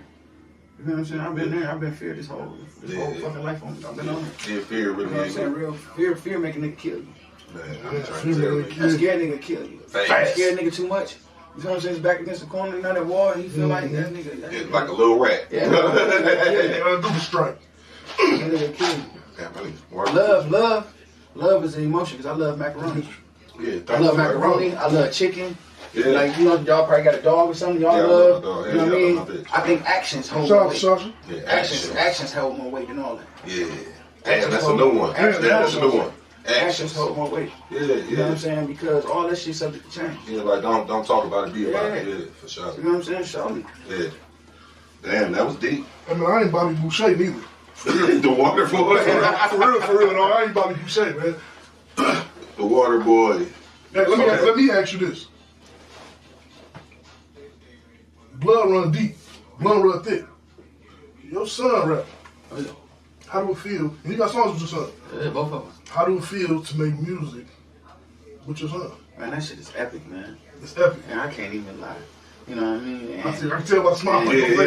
Proud. I I got music with both of my oldest sons, you know what I mean? And my oldest daughter, she sing. I can't wait to do something with her. She do? Yeah, but like that feeling, I remember like it was, my son was like 9 to 10. We was living in Oklahoma. And I remember that. it was on stage. You feel what I'm saying? This is when I knew he took it serious. Yeah, on stage with you. Yeah, he used to go with me, like tour shows every day. He'd be on that stage with me. So the first time he got on stage, I had Ronte, all the niggas up there with me, and they was messing up the song. You know what I mean? He on the mic right there. He on the mic. He say, "Listen, if y'all ain't gonna do it, then get the fuck on." He told us. How old was he? He was like 11, 10, 11, and he never missed a word, man. He was my hype man on it. He never missed a beat. So it's in his blood. It's in his blood. You see what I said when I first started playing? Blood run deep. Yeah, I like it. It's in his blood. I was like, where he finna go with this? You know what I'm saying? Both of my sons, both of my sons, it's like it's genetic. You know what I mean? Like, they got it. Yeah, and then just to see how hard, like shit, that boy going hard. He drop a video like every other 2 to 3 weeks. Who your son? Hell yeah. Dog, man, they putting pressure. Shout out to Av. Man, shout out to Herk. Shout out to Bad Habits. Shout out to Money. Yeah, shout out to them boys, shout out to man. the guys, you know. Yeah, man, we gotta have them in this motherfucker. We gotta bring them in the churches. You feel me? They'll be here. Yes, sir. Yes, sir. sir. But yeah, man, that answer that question again, man, is just phenomenal. And just seeing them evolve, you know what I mean? It's like, it's just like, it's a feeling that, you know what I mean, you just gotta witness. I got one more question for you. Yes, sir. What do you like better, performing your music or the process of making your music? The process of making it. Because my process of making it is different than my process, like getting shit off my chest and like, you know what I mean? Like, that's therapy. I've been right about that for sure. That's how you get the real reaction. So tell me, what's your best era in this rap shit? The best year? For me? Yeah, for you. I 99 and 2000. I don't even listen. I think I just keep getting better and better. So it's like, I feel like how that recording said, like you're in your own arena. Yeah. Like you'll be so you remember that shit, right? Yeah, you'll be surprised how many people, some music I do not listen to. Only thing I've heard was the main song that they got. Nigga, I've never listened to a whole Money Bag or whatever. Like I never listened. I've never listened to a whole mainstream artist, my boy. And I swear to God, and I don't know how. You have, bro? Yeah, he had. What do you say? But yeah, you know what I mean. I think that's how like most people, like when they change to this shit, when they change with the wave, they sound like them. Yeah. You know what I mean? Yeah, you always had your same sound. You feel me? I just added some shit. Yeah, you sprinkled a little shit on there. You feel me? But that's that one over there. I heard it. Yeah. I heard it. The sound came from right there. I'm just trying to, you know what I'm saying? But I can't say the era because, you know what I mean? All right, just your era and rap, period. It ain't got to do with like your music, you feel me? Just period. When I like the music? 90s, 2000s, yeah. I can't say that. I think music in general though, because like, don't get me wrong, Pop No, yeah, fuck yeah, legends. They did their thing. They motivated a lot of us to do their thing. Whole albums. Yeah, whole albums. Yeah, that's when you be able to listen to a whole album. Yeah. You know what I mean? But nowadays, motherfuckers dropping singles. And them singles getting the same recognition as a whole album. All right, so who would you listen to now? Who you play your rap? Not you. To be honest, man, I've been in this shit for so long, nigga. A lot of times I listen to R&B. No, I don't even listen to you listen to R&B? I don't listen to me. I listen to a lot of R&B. Yeah, shit. man. You know what I'm saying? I'll be in my zone. You know what I'm saying? I listen to my son. You know what I mean? Nigga, I listen to motherfucking gospel music. You know what I'm saying? So Okay, so I got a question. Hold on, wait, stop, man. Because you my brother, bro. You ain't just a homeboy, you ain't a social, you ain't shit, my brother. You just said I listen to motherfucking gospel music. Yeah, so I got a question off of that. All right, so would you take $1 million deal to do gospel music? Without saying motherfucker. Yeah, you just lay right into the question I was going to ask you. That's crazy. I tried that shit. I did it in Oklahoma. I wrote a couple gospel songs. Damn. You know what I mean? And to be honest with you, I like the task. I like I would write rock and roll. You know what I mean? If the price right, I like a challenge. Yeah, for sure. You feel what I'm saying? I think you got I like music. music. Artist. Yeah, I love music. Damn, man, what the fuck? You not a rapper, you an artist. I love music. Period, yeah. I'm with you. I love music, so I can't say that it was like, oh, this point in time the music was better and all like that because there's a lot of music right now that relates to my life. I'm in the middle of a podcast. You know what I mean? To be honest with you. You know what I mean? If you live, like, you know what I mean? You get what I'm saying? I'm with you. Like, Right, like I'm they gonna call talk, you they back, talk, they cuz. talk. You know what I mean? Right. So I don't feel like it was ever an error. I just feel like when the music changed, I never noticed it changed because I was music. You know what I mean? I never noticed it change. You know what I'm saying? Because I evolved with it, I never noticed it change. You know what I mean? Now when people be like, yeah, now I noticed because you got certain mumble rap, but I don't even know what's mumble rap. I don't remember. I don't know what's mumble rap. Niggas Niggas say Migos to mumble rap, but Migos shutting shit down. Niggas say Kodak Black mumble rap, Kodak Black. I can hear everything Kodak Black say. Everything them boys talking about. Man, is either that or we all slow too? One of them. Yeah, you're right. But I don't even know what the fuck mumble rap is, bro. Bless you, bless you. I understand that nigga clear. Good weed make you sneeze. You know it. I was gonna say, you know it. Hey, but yeah, no, I the only people that call mumble rap, goddammit, it's our elders in music. You feel me? Them the only people call mumble rap, bro. Music, this shit, the mumble rap niggas hot. Fuck it. All right, so after that time, after the Soulja Squad shit, after all that shit, you know, Dirk passing away, when did you start getting back to the music? Right in between that, I went to prison. Oh, yeah, right, you did. You know what I mean? I caught a case. ATF came in that bitch on bill. You know what I'm saying? So I ended up catching the case. And damn, now you say something. I remember that. Yeah, after I caught that motherfucking case, I ended up going to the shake-ins and fighting my case. And then I went to prison. When I came home, it was back to business. As you was doing. You know what I'm saying? It was back to business. So, when did you start back getting to the music? As soon as I came home, nigga. Like what year, nigga? 2013. 2013. I got back to the music. I was yeah, I'm trying to think. 2013. Oh, so yeah, that's when we start really going hard and going heavy in this shit Nope, too. nope. I'm lying. 2009. 2009 is when I first came home. I was on Biddle. Yeah. 2009 is when I first came home. I was on Biddle. Yeah. 2013, we was goddamn. And when I came home from 2009, my cousin and them, they was doing some music, and my uncle Rufus, they was on Trail Street. So when I pull up, it's a house full of niggas. I'm sure, you know what I mean? You know, I could just come home. You know how that mentality is, you know what I mean? I go in here, all these niggas spitting. You know what I'm saying? And then that's when the whole era came, you know what I mean, with the whole Big Chip thing. Damn, so give us this story. What happened with this? And what was it called? What was the shit called? Big Chip Records. Big Chip Records, okay. And I ain't gonna lie, we had a crazy ass buzz in the jet. Yeah, y'all did too, man. But everything, I mean, to answer your question. I did not know you was fucking with Big Chip Records. Yeah, he was. I'm what? He was like the star of that shit. For sure. Got it did his, got it. Was it? Listen, listen, I'm gonna tell you something. When I got there, Gotti had that motherfucker on his back. You know what I'm saying? Yeah.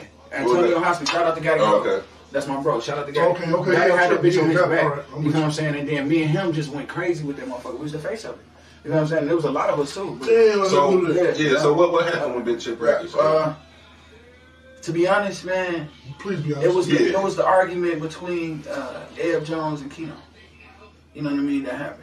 You know what I mean? I can't Have really. you seen him? I don't mean to cut you off. No, but I'm gonna finish with another question though. Yeah, okay. So,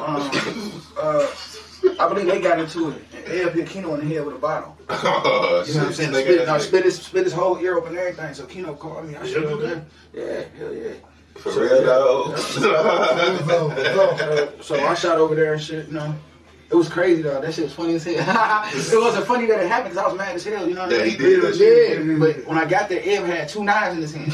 Damn. So listen, he was pissed. You know, listen, I get that. Yeah, he was probably so you know me, crazy. listen, you know me, I'm still like, nigga, fuck them knives. Yeah. He like, streets, this is not. He like, streets, this is not for you. I say, nigga, why you got knives in your hand then? You know, and that's my fact. Oh, you know, this interview really ain't about us. I mean, this podcast is not about us. It's about you, bro. It's about you. I got some questions. Yeah, okay, so look, this is how I this wouldn't shit. call us victims. No, we wasn't never victims, but we was like bamboozled. We was bamboozled. We was bamboozled. Yeah, so we gonna say this. This how it started. So we got our own buzz. We doing our thing. You hear me? We all at the bars around this bitch performing and shit. Shit, it's like he was stalking us. Everything packed. Yeah, everything packed. So is it true y'all had to pay for, and it was free shows? No, we didn't pay for shit. No. We didn't pay for a motherfucking thing. See, motherfuckers saying y'all had to put their money in all the shows. Man, we ain't pay for nothing but our way. When I say our way, I mean food and gas. We ain't pay for shit. So how did he fuck y'all over then? Because when we was, I mean, he really didn't fuck us over, but I'm one gonna night. say he did. Nah, he really did. I'm gonna say he did because when we did that show in Kentucky. Yeah, he was on some bullshit with Brady. That was one time in Kentucky where I looked at the situation when we got ready to leave. Yeah. I looked at shit like, man, hold on, man, hold That's fast. some bullshit, yeah. Wait a minute, you feel me? But outside of that, he ain't never did nothing wrong with us, to us. Yeah. He never did nothing wrong with us. He might have kept us in the dark about some other shit that he had going on. Yeah, he ain't do nothing wrong. Which was his business any goddamn way. But he ain't never really did Outside, nothing wrong. music wise, you know what I mean? Like, far as with Big Chips music wise, that nigga ain't do nothing wrong to none of us. It was just the fact that him and Dog got into it. No, that nigga just moved wrong. I'm saying he got into it, and then most motherfuckers. Let me just break the shit down, man. This is what the fuck he did. Talk to me, Blue. He was doing a bunch of shiesty shit. Like, remember when we had that flood? I'm gonna just say this one story. This was 2016. I mean, what, 2014? I came in 2013. I was You was out. a lot of that shit because I remember it was a flood. You was out. You was out. It was a flood. You feel me? The nigga was going around telling motherfuckers, my building flooded, my crib flooded. You know, like taking donations. His house wasn't never flooded. You feel me? He was telling motherfuckers he had BMF merch for him. It was never sending the merch. Go ahead. He was telling motherfuckers, I'm gonna drop a motion for the look, hold on. He was telling motherfuckers, I'm gonna drop a BMF mixtape. Yeah. Send your tracks in along with X amount of dollars, and I'm gonna put you on the mixtape. What? And we gonna you know what I'm saying, we're gonna put the mixtape up. But I heard he went by himself though with that. But if he did everything, if he did the right shit with that, man, he would have been playing right now. He'd have been popping, for sure. That's why I say he fucked us off, you feel me? And we would have never ended up in the position that we ended up in. You know what I'm saying? That was my dog, man. I stood beside that nigga. Yeah, you feel me? 10 toes. Even with his stinking ass feet. 10 toes. 10 toes. Yeah, 10 toes. You feel me? Through all that, you feel me? Motherfuckers know that shit stank. You feel me? Fuck that. I was finna put in a fundraiser for him. Like, shit, man, we gonna go get chips and motherfucking forces or something. Blue got a lot of animosity against. Blue don't like a lot of shit. He got a lot of. Blue don't like if he ain't record a song.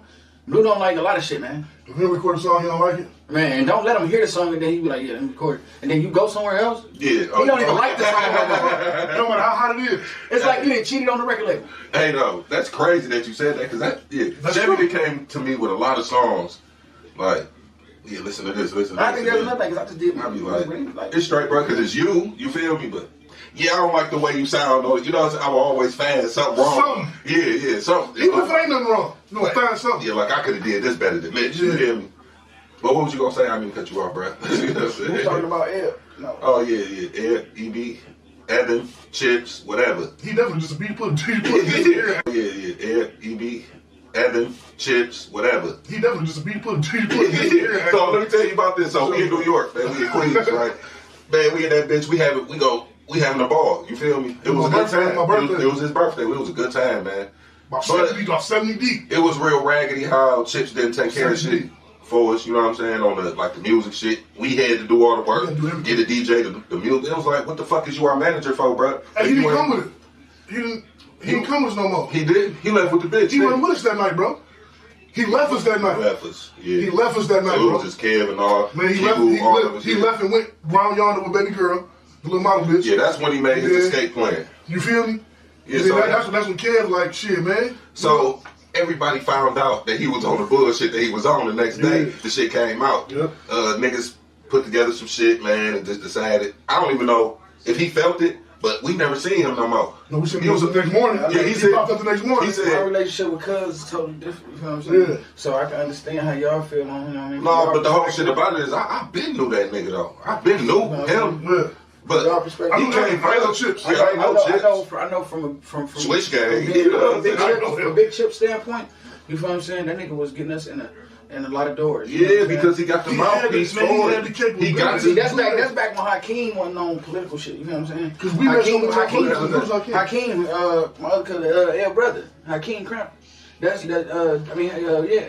See, that's when he was doing promotion for us too. Yeah. You know what I mean? And Dog got a hell of a mouthpiece, so you know what I mean. He got us in a lot of doors too, bro. You know what I mean? Them two motherfuckers together. I'm not never gonna say Chips ain't do shit. Yeah, bro. Chips definitely did his because we was job. everywhere, Kentucky, New York, Virginia, and then we was all over the goddamn. Well, he was Virginia, but we was all over the goddamn place doing shows. So do you think? So I'm not gonna say already doing shows before we we was came. all Yeah, we was already buzzing. Our own shit. Yeah, we made our own buzz. But we wasn't doing. But they loved us in Tennessee. I mean, Kentucky and they loved us in Kentucky and New York. New York, you seen Andy and DC on the VIP going crazy. Motherfucker like Blue, like screaming niggas' names and shit. Well, you gonna go from campaign. Yeah, so it was a good time. But back to you, bro. I almost called you what I call you in real life. You know what I'm saying? I don't even call you by your name. I don't do that shit. But okay, so you say Oklahoma, boom.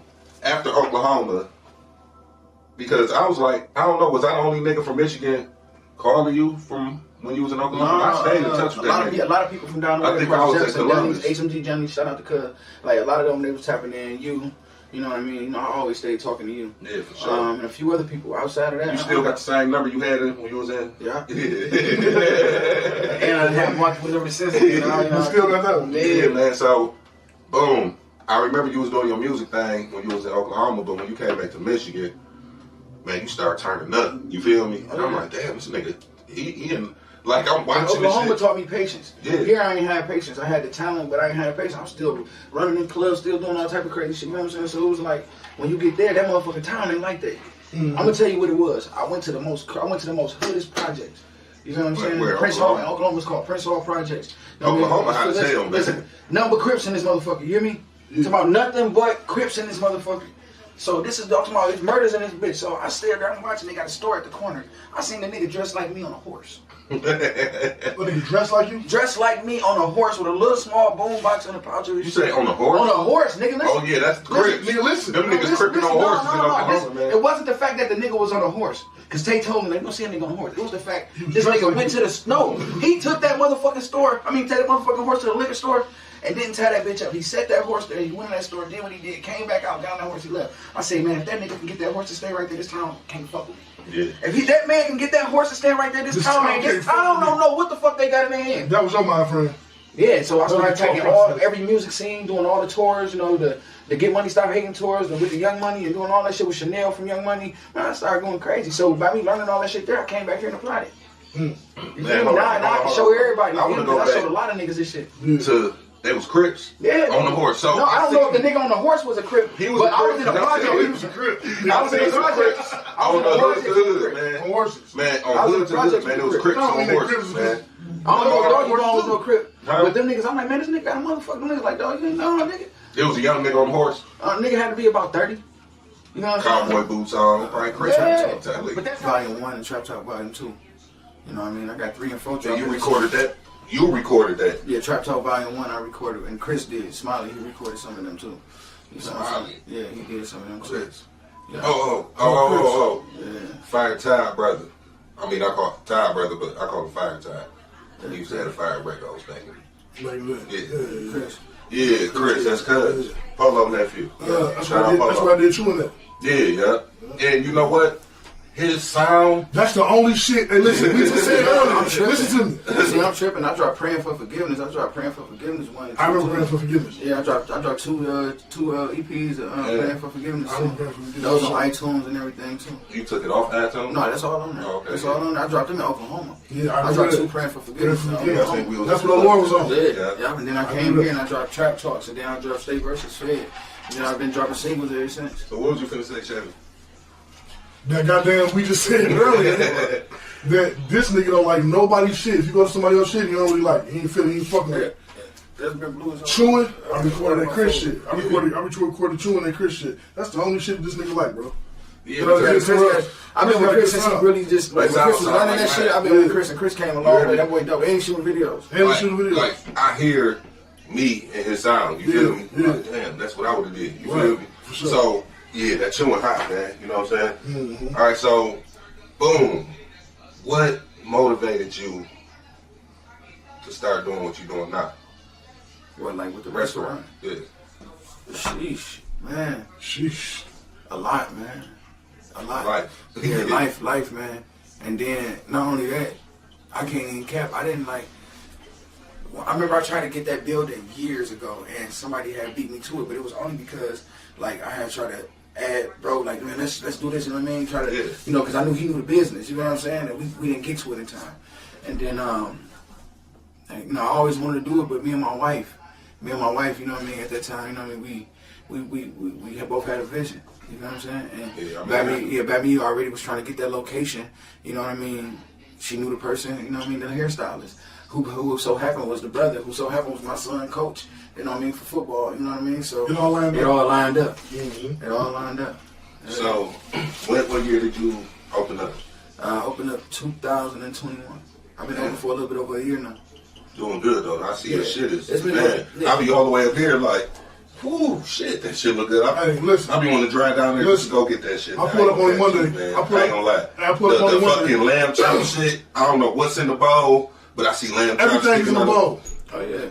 And I see shrimps. I see all type of different shit. You know what's a shrimp bowl? Drizzling with You know what's a shrimp bowl? juices. Everything. I'm sick of that. You told me you was gonna bring some samples, man. I had to shoot out. We had to shoot out. We shot out. You know what I'm saying? I put up I on can't this even nigga lie. one day, man. This nigga had the sheriff come through the drive-thru. We in the front. I pull up, you feel me? He come outside. We out there chopping up. What I do?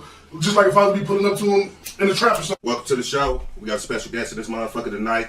Rico the Dime, you feel me? What's the deal, my baby? Man, what's going on with y'all boys, man? Shit, man, chilling, man. You feel me? I see you got Pops in this thing with you. Most you feel definitely. Me? Most definitely. So, all right. Before we get all the way into your shit, just give people a little background on yourself. My name Rico the Don. I'm from the South Side, Jackson, 1st Street, up to 4th Street, 3rd and Franklin. Shit, just do this music shit and get y'all boys what y'all want to hear. All right, so when you first started rapping, nigga, I ain't know you was rapping. Shit, I started rapping for real like in 2014. I came home from the state, and my niggas and shit was in the studio, and they like, shit, bro, come on. But that's like when I started taking it serious. But before that shit, like a little kid, my dad taking me to the studio, then my brother rapping and shit. E-Dog, one little E-Dog. Listen, man. First off, rest in peace, E-Dog. You feel me? Sure.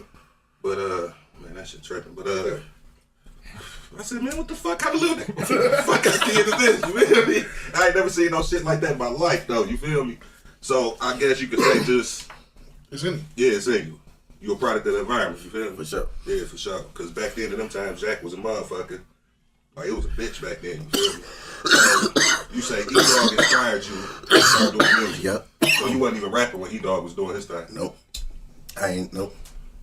So tell me, like, you know, your first time where you just like, man, fuck this shit. I'm just start doing this shit. What was your first song that actually went, you know? I got a song called Where That Bag At. Me and my nigga Cidiante and Duke on that bitch. And shit, we popped up in the studio one day. Shit, me and the nigga Hoppy and shit City. And shit, we was just living shit. That's what was going on at the time. Nigga turned the beat on and shit. What year was this? 12, 13. Oh, okay, damn. This was the time where a lot of in our culture, we was always taught to get the bag, you feel me? But in, you know, like Chicago culture and shit, around that time, niggas was on that drill shit, you feel me? But for niggas from where we from, you feel me? It's about the bread, you feel me? So tell me more about that. Like you said, where we from shit, we bought a bag. So the first song was Where That Bag At. And it's just hype that said, bitch, where that bag at? Where that bag? Because we don't try to research it if you did. Nah, it ain't even gonna pop up because I ended up going to the state after we had made that shit.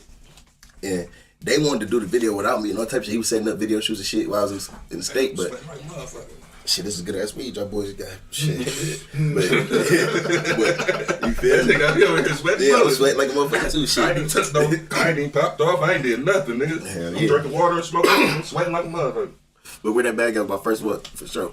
Alright, so how long you do when you went down to, so when you went down and you got out, did you feel like, I'm gonna start really going hard on this music shit? Because that gave me, you know, being like that gave you all the time and where the thing to perfect whatever you're gonna do, and do whatever you're gonna do.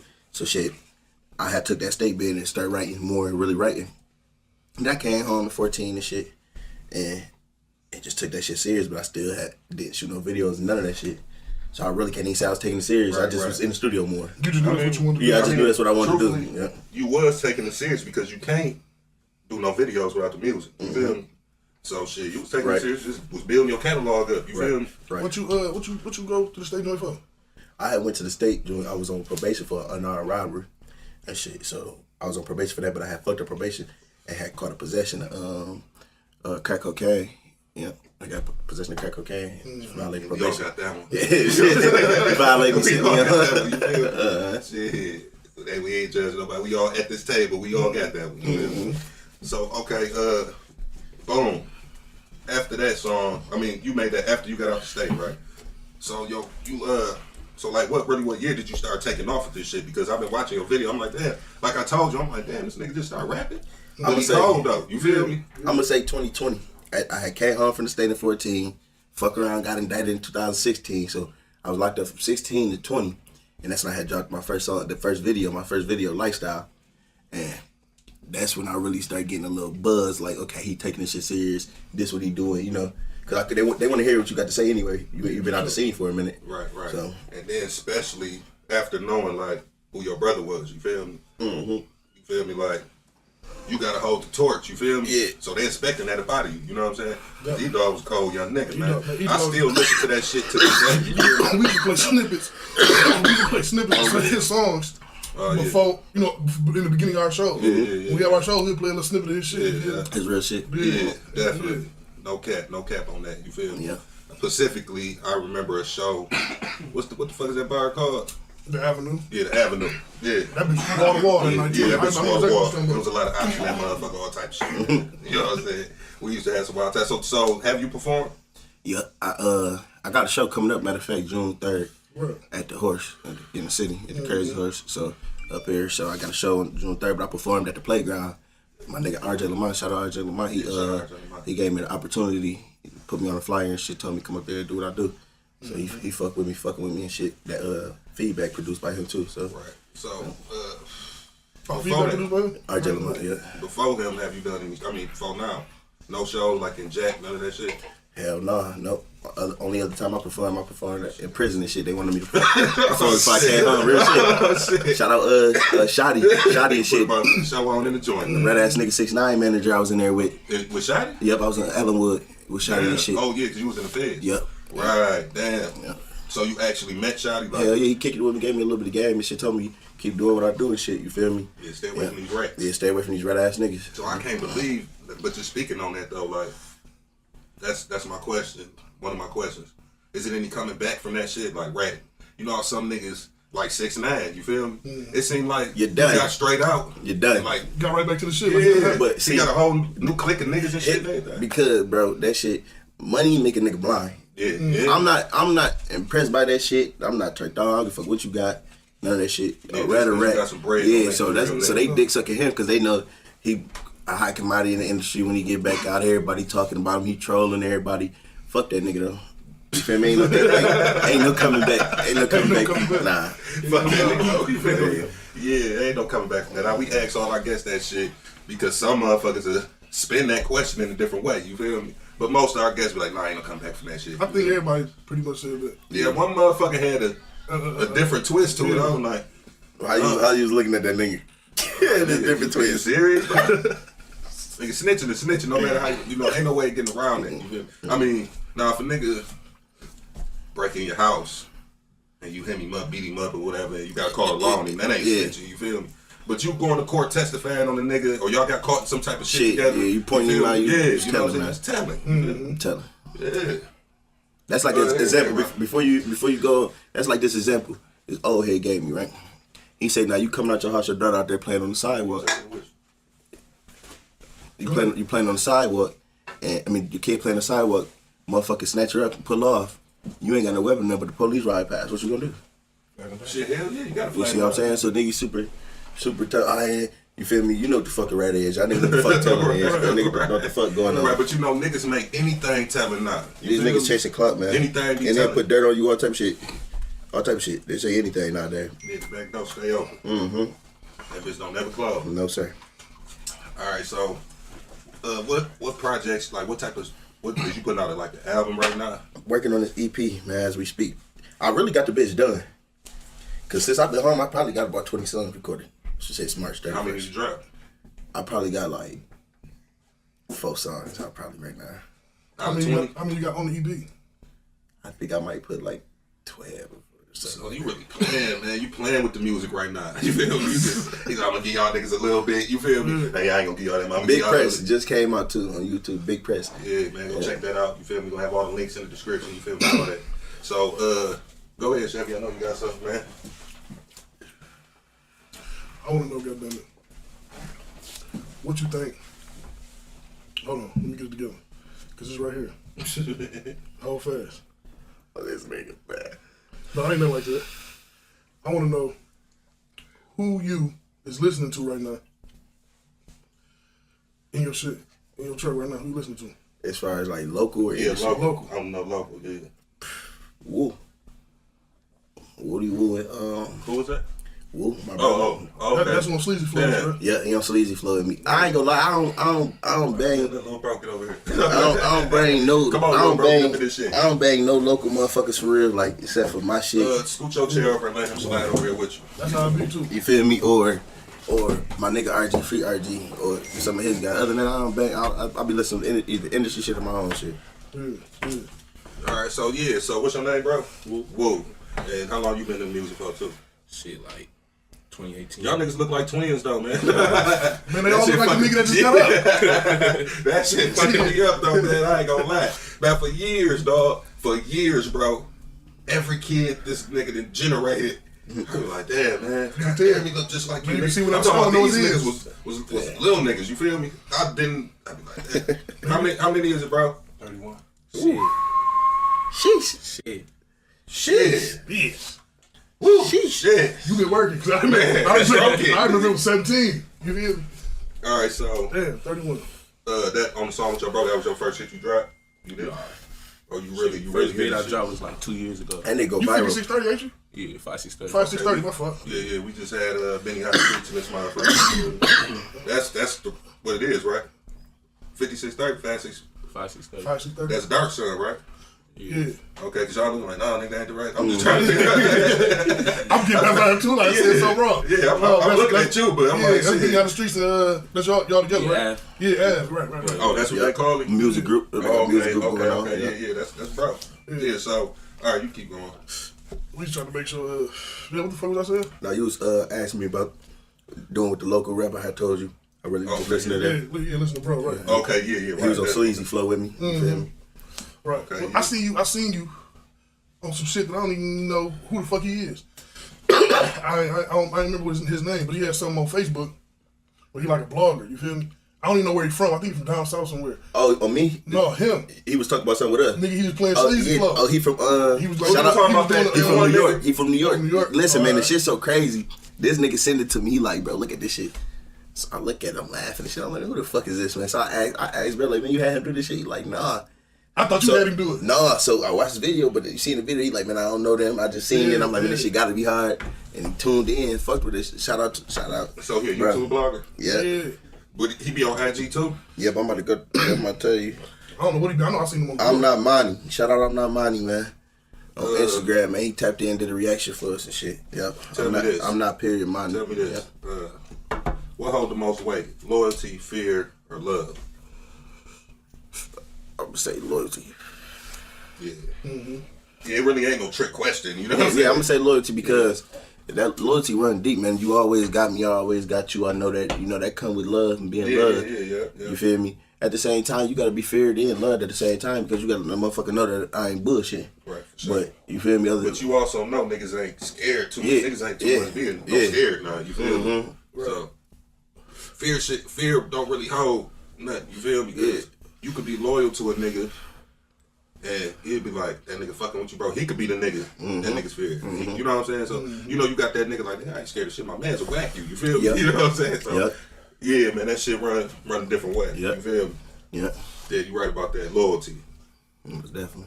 What you doing some when you first came home from the feds, when you doing some clothes for a minute?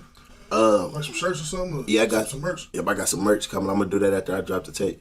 You feel me? We only love family. Wolf.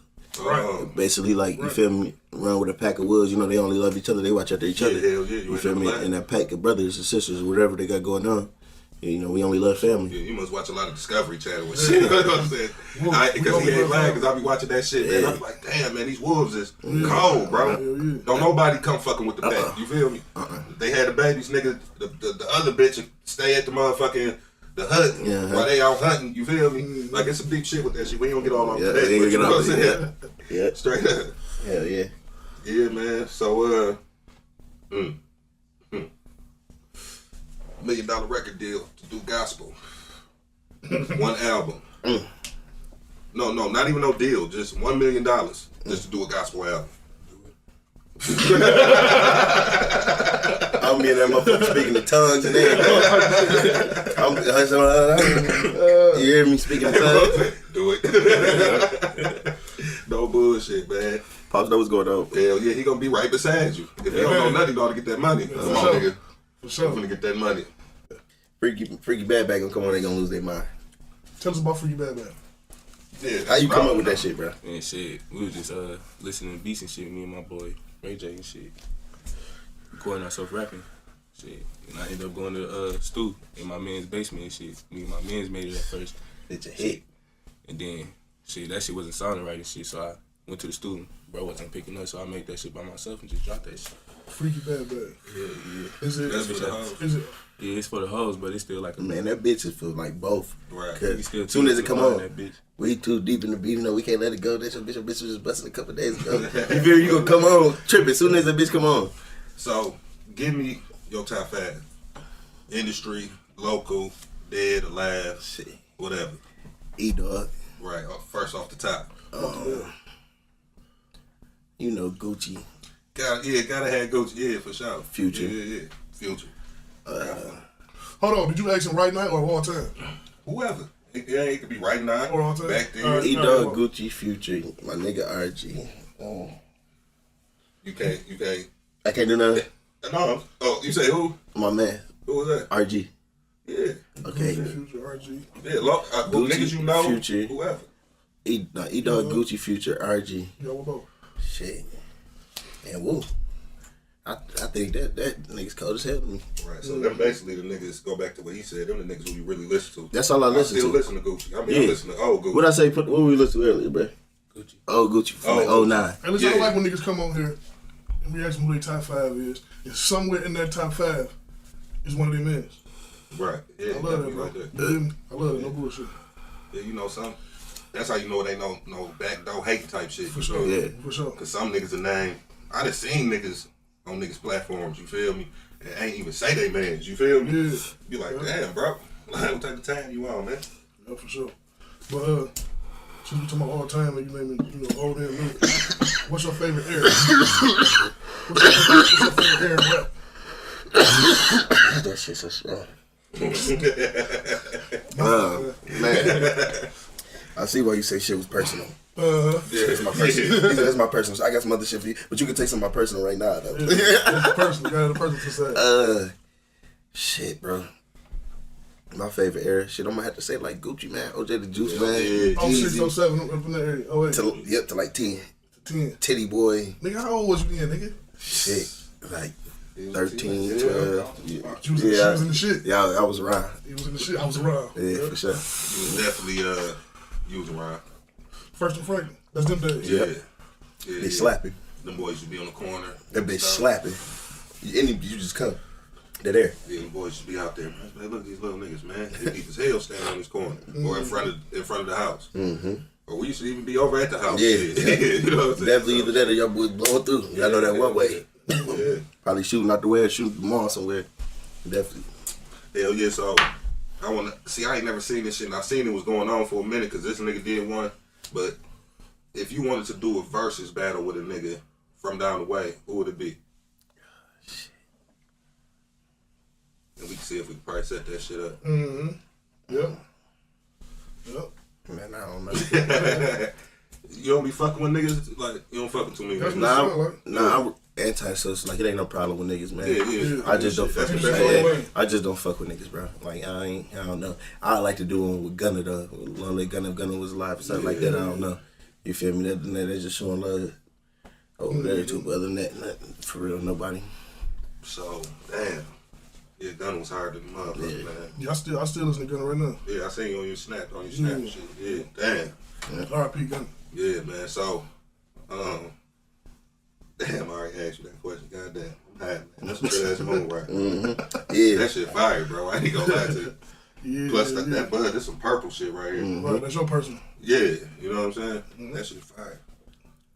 Let me Woo. Yeah. What's next for you? You about to drop an album, something, EP, mixtape, what? Yeah, I got some shit in the lab called Back in Mode. Back in Mode? Yeah. That shit sound like it's gonna be fire. That's a whole take. Shit, yeah, I'm gonna drop like a mixtape on that bitch like on my birthday, July 10th.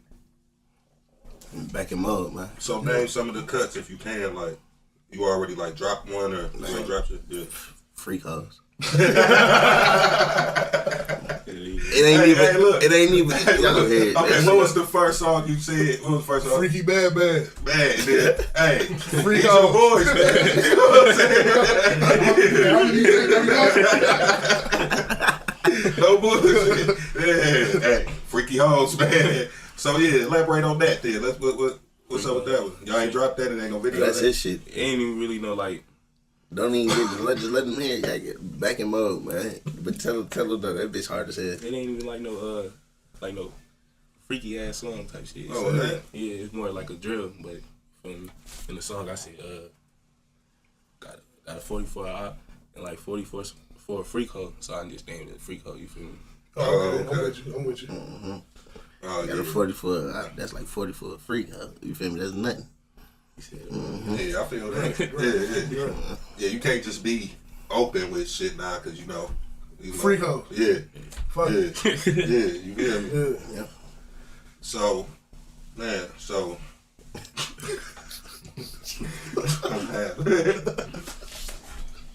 Hey, all this shit don't get. This shit funny. I'm out of the show. No bullshit. Hell yeah.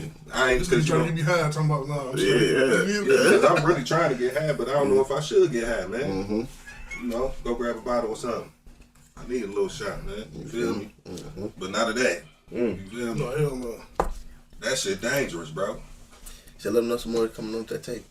Tape shit. So hold on. So we got Freaky Bad. We got freak hoes. Right. None of these is about bitches, though.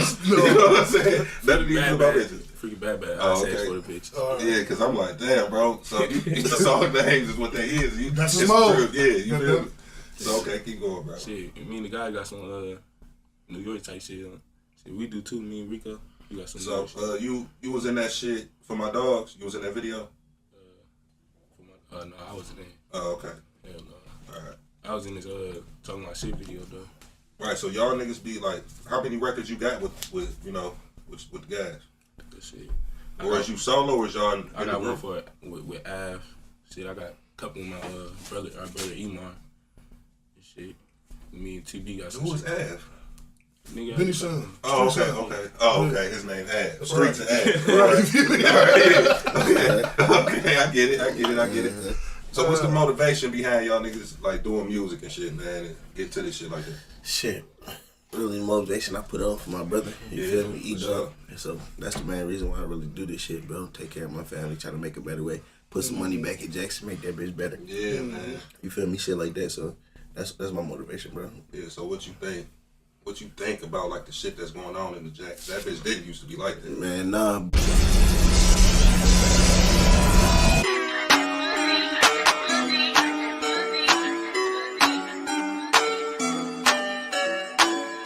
Move like a genie, on like a genie.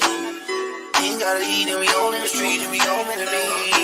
Getting money every day, that's my main mission. If you want it, then you might miss it. Lil' cousin the drop with them brains missing. 2218, we the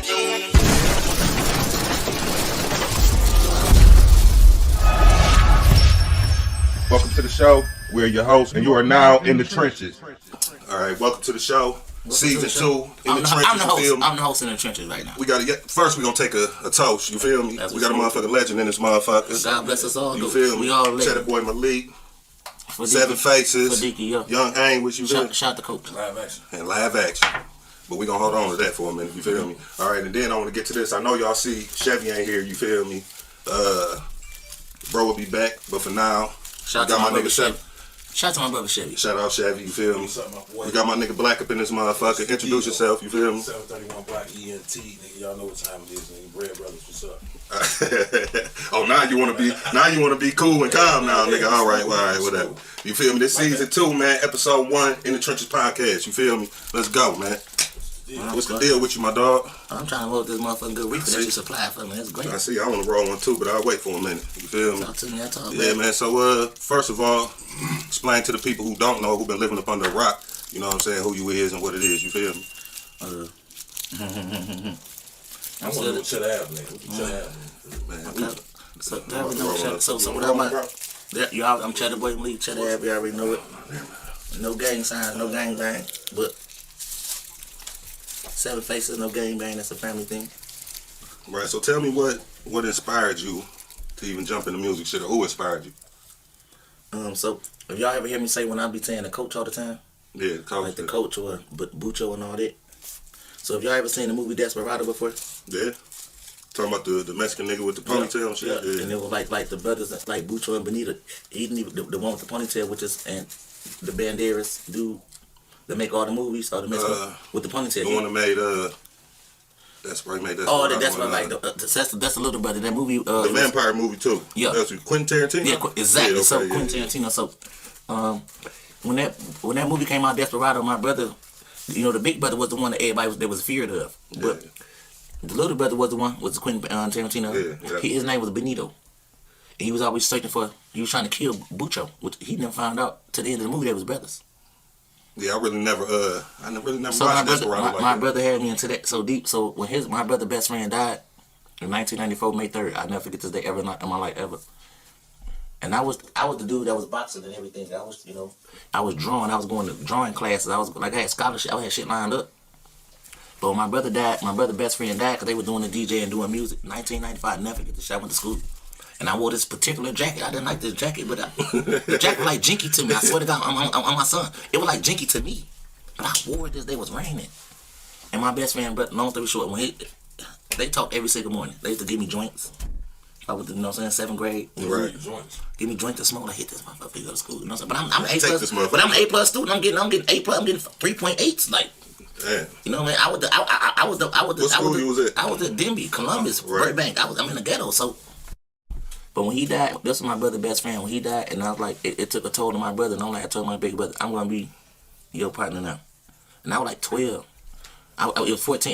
It was 12 when I told him I was gonna be his partner. But when his best friend died in 1994, make the peace.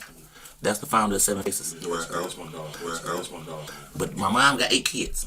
I was gonna ask you about that. My mom got 8 kids. This was 7 Faces coming. It's branded on me, for real. I'm gonna show y'all this shirt in a minute. But this 7F mean everything to me because my mom got 8 kids. That means it's 8 of us, right? So that means all 8 of us got 7 siblings. Right. Yeah. If it's 8 kids, I don't give a fuck how you look at it. Yeah. All of us got 7 siblings. So it's 7 faces. Yeah. Everybody got 7 different faces besides they come out my mom's womb. Right. So this ain't got nothing to do with no music, no rap. Yeah, so I used to hear that shit all the time. 7 faces mean is my mom kids. Always wonder. Right. Man, what the hell? My mom Is he talking about himself? He 7 motherfuckers or what? You know what I'm saying? My mom kids. This ain't got to do with no gang, nothing. Shout out to Pete Frown. Pete Frown told me something different. This means 7 faces mean my mom got 8 kids. That means everyone and all of us still living. God bless. God bless. All of us out of prison and everything, right? All of us have 7 siblings. If it's 8 kids, all of us, like if it's you and you got 8, everybody got 7. There's no way around that. So let me ask you a question. You outside, brother? You see the ringer, right? Okay, yup. So you can't listen, man. He outside. Coach, go get him real quick. I can't do it. Go get me from. That's my brother. What you getting from too? Let me cousin. Thank you. He should be in a black Buick or something, or black something like that. Well, let me ask you a question. But that means something to me. That 7 face stuff means something to me more than music. music. Can I ask you a question though? So what inspires you to rap though? What inspires you to rap? That's what I'm asking, I bro. want to say Explain. Back in the day. What made me want to rap? The screen darkened up. Because it was a rumor out saying that What was the rumor? Bucho wrote all your music. Is that true? I used to come to my brother like he did tell me stuff like when I was in 6th, 7th grade, to like write me a verse. When you get out of school, I want to read it. That's what you're talking about? No, he'd tell me stuff like write me a verse. Right. So he basically. So I'm in school like in 5th, 6th, 7th grade. Like I'm trying to write this verse. You know what I'm saying? It may take. I gotta write this all day. He want me to write this verse. I gotta come back and read this verse to him, and he'd tell me stuff like this. But I swear to God, he'd tell me like it's trash. Really? Promise him. He'll tell you. I call my brother right now. Was it trash though? It wasn't. He Right. just boosted me. He was boosting you up. He like, no, I think you should do it. I think you should write it over. I'm like, nigga, I said all day. Now I'm skipping class and everything. I'm like not even doing my homework. I'm trying to make this great because I'm looking up to him so hard. I gotta bring you great. Right. So not a motherfucker in the industry never inspired you to do this rap shit. It was your brother. Rest in peace, I was about to be. I was getting. Well, I want some scholarship shit. Damn, so rap wasn't even your... That wasn't never my forte. I was on some engineer shit. Like, we was poor. I'm like, I'm going to get the real money to bring the real money back. We don't have this forever. Right. And then my brother was like, we going to the studio. Shout out to Earl, man. Earl, the first nigga ever accepted me in my life, bro. Earl Smooth. First nigga. So I did a little research, right? So I want to ask you about this now. Was Earl Smooth the first person that ever made some beats for you? Yeah. He was? He the first person I ever went to the studio with as a real studio when it was ADATs and DATs. Like when the Real 5 9s and the Eminem was going to the Ebony Showcase on 7 Mile and going to the Napoleon Retreat on Chicago and all that. Like I was 12, 13. They didn't want to let me in. Really? They didn't want to let me in. Like, man, that dude can't come here. He's like, no, he ain't drinking and smoking. He just gonna come rap. Right. So, but no, I promise. It was like, Big Herk, I love you, big bro. You know, that's my big brother. I swear to God. Yeah, he definitely shout out Herk. He definitely shouted you out. I have his phone number, speed dial. Like him and his wife are like auntie, uncle to me. Like big brother, big sister. Like the J Nutties, them. Like I know these fellas when I was a baby. I was like 12, 13, 14 years old. But I'm at the shows with the big homies. These niggas like 20. Yeah, when Herk was on the show, he definitely that's my big brother. He spoke highly of him. You feel me? Big brother. Yeah, for sure. He was sitting right there. He spoke highly of him. I love him, bro. And his wife, his kids, everything about him. Hey, you know what? I had a conversation with Herk, right? And I called him up and I said, man, I want to do a versus. Give me a Newport, cousin. I want to do a versus challenge. I want to do a versus challenge. And I said, shit. I asked her, I said, man. About the money, we gonna make the money, everybody. What Big Bro say? Can you do a versus battle with me?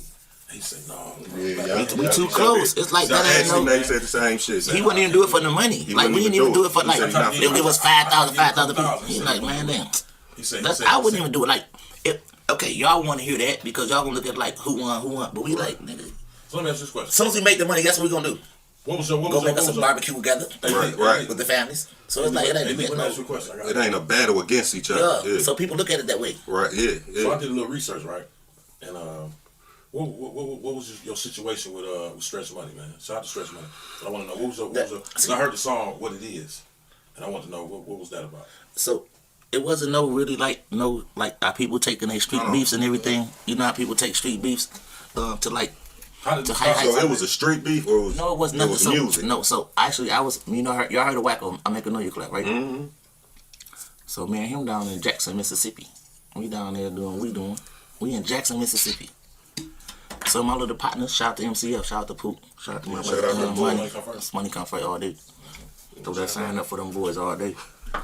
So no, they had called me. They like, bro, you heard of Stretch Money? He came out with the Stretch Money Make Money. So I've been knowing the Stretch Money before he come out because listen, I've been knowing the Stretch before he came out, before I met him because of Crane. Crane is brother. Shout out Crane, but you already know how live I've been. Yeah. Me and Crane relationship was totally different. Right. Before the music, before he would start doing music, our relationship was totally different. Right. He like, I got this artist coming out, woody woo. I'm like, cool, but I'm moving around with Juvenile and Wacko, and I'm flying. Shout out to Wacko, no, you already know it. We was on the west side, we was on Graham. Y'all did the verses in the field, you feel me? He love my mom, I love his mom. Y'all boys really going a little far into the story, but I'm just letting y'all know. No, let me get to the point. Want to come to the chase? And what you said, the question you asked me, right? Yeah, man. So ask the question again, let's get straight to it so everybody can know. Okay, so what was the situation between you and Stretch, right? Because I was at a show. You was at a show back in the day. I want to say it was on Club Med. It was Club Med. I think Juvenile was there. Wacko was there. Yeah, I brought them there. Right. So I want to know what was the situation with you and Stretch? Well, the situation didn't start there. I was in Mississippi, Jackson, Mississippi. Long story short, me and Wacko, know you clap. So my partners, MCF, they called me. They like, you heard of Stretch Money? Got the song, Take Money, Make Money. I'm like, yeah, that's my partner, Crane Over. That's a new artist. Right. Woo. I'm like, yeah. He like, can we book him? He wanted $500 at the time. Right. So I'm like, hell yeah, I fuck a little. You know what I'm saying? He wanted $500. The price was fast. It was like, no. He like, he wanted $500 to come do just the one song. Oh, okay, yeah. He wanted to perform it, one record at the Zubar. All right. Yeah, but I remember that. That's just one record. Right now, nice record though. I'm like, yeah, that's I'm vouching for him though. I'm way in Jackson, Mississippi. I'm like, yeah, June 6, 2006. I'll never forget the day. June 6, 2006. I drove back, over Mississippi to make sure I be at the show for my partners for one, because they paying me for one. And it's like, damn, I'm meet the little dude for my first time ever. Right. It was nice. That's when niggas wearing the belt buckles. Yeah, big ass belt buckles. You gotta show your belt buckles. This after the tall tees. We want to show your shit. You know what I'm saying? I wear Gucci belts with tall tees. That was like the Jim Jones. Right. That shit, yeah. But I was wearing and the chains, the rock star, and all that part. That's fine. I drove back. Got here. We at the show. So, Crane, he was still locked up. The brother, I ain't gonna say his name, but Crane brother asked me to come on the stage. So I come on the stage like, you know what I'm saying? He stopped the music, bro. He forgot who had booked him. Who stopped the music? Stretch stopped the music. I cut my music. He was drinking that Hennessy. I love him, bro. Today, no, we chop it up. So I call him right now. I'm calling speed out right now. You drinking that Hennessy? You drinking that Hennessy over there? And he said something. I'm on the stage. He said like, stop my music. He said something to the such like, yeah, when the Cheddar Boys was popping, I was broke. Look at them and look at me now. I'm on the stage. I got about 40 grand on me. I'm talking. Look at them. Look at them. Show first record, like upset me, like kind of upset. Cause I'm on the stage, I'm up there like this, like you know what I'm saying, like I'm repping you, like nigga. I'm like you said, I promise. All them, every nigga that booked him, them boys was jumping up on the stage. I had to slow them down. Like I forgot y'all about y'all mamas. Right. So I had to talk to Straight. I caught Straight. I didn't catch him nothing like that. But I seen him at 8 Mile Run. Like, bro, what's the issue? Yeah, 8 Mile Run. And then Crane got to come out. We so that we got bar records that you said, I don't mean to cut you off, but that bar you said that was on the song, right? Didn't he make a song? Yeah. It's called What It Is. I heard it. Right, I heard it too.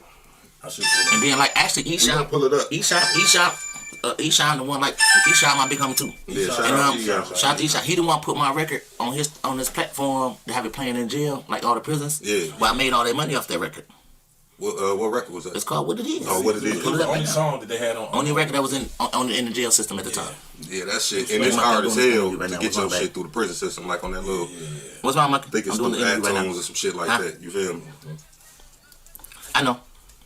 I like. So look. Yeah. But shout out to Straight though. That's my dog. We got a record like called Zealous right now. You can pull up on YouTube right now. It's fine. All right, so hold on. I got a question. So tell me, because we skipping a little too fast through shit. Tell me about live action.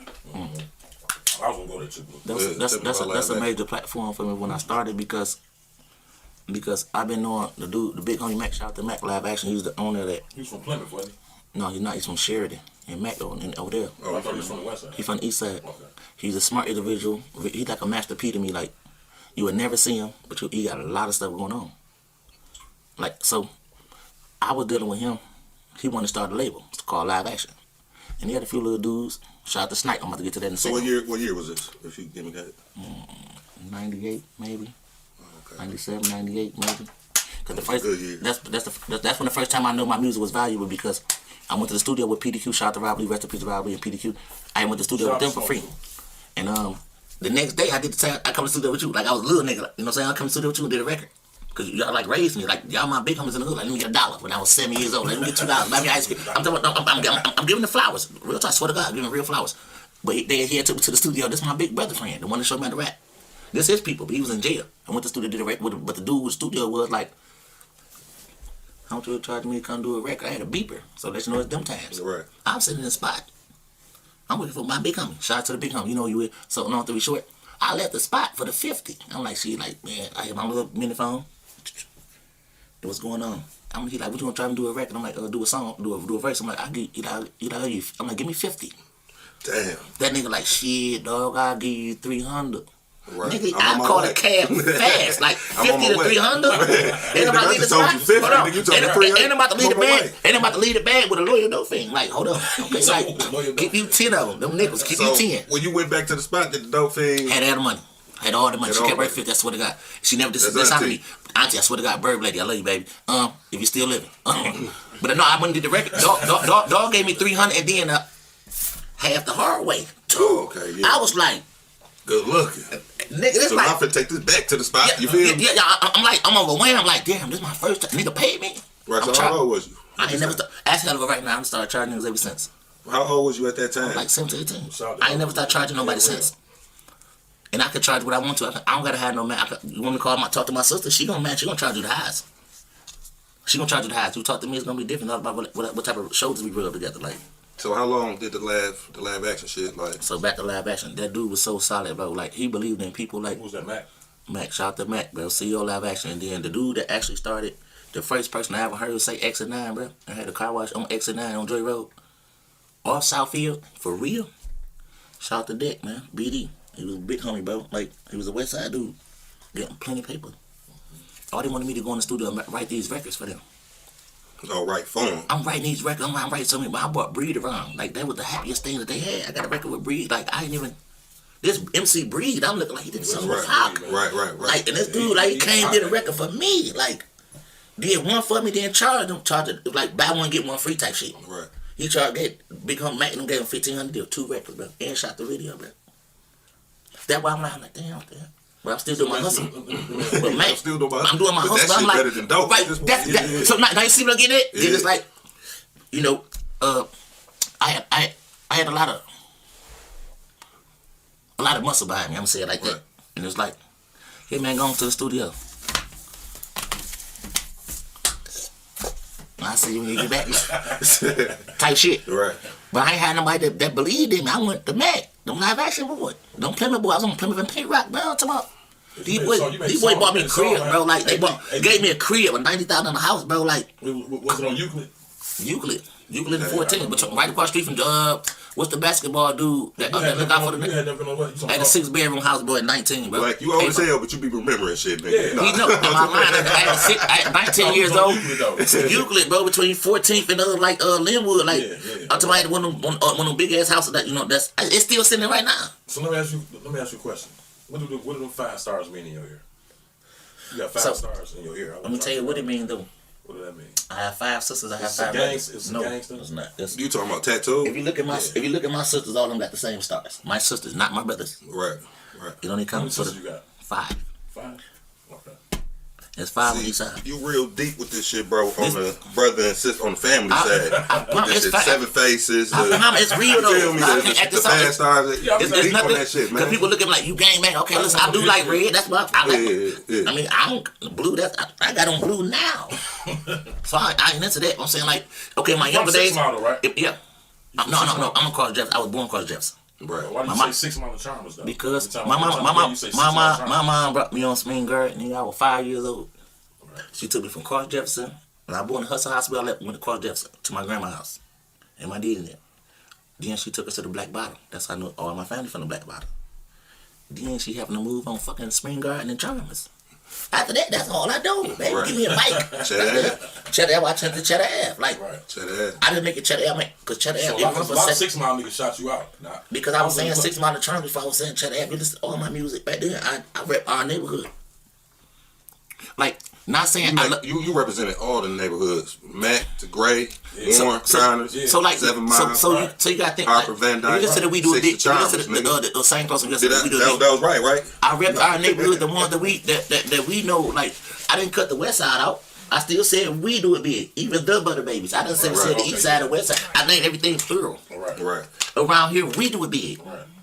And the same person yesterday still fly. It was like who didn't wake up high? And that was a big record. I'm just saying, who ain't in the world? I don't give a fuck what you talking about. Like, whatever you take, drink, pop, whatever. You woke up high, hungry. So we was, I don't mean to cut you off, bro. So we was at Live Action. Okay, so what led from Live Action to the Cheddar Boys? Tell me how that situation happened. I'm finna go history. Okay, let's go. Yeah, that's what I'm saying. Trying to go history. Okay, now let's dig in deep. We want to know, because back in the day you was Live Action.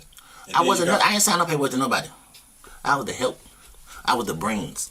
I was that dude. I don't want to have the ideas. I helped write all these records. So what connection? Yeah, from Live Action though to.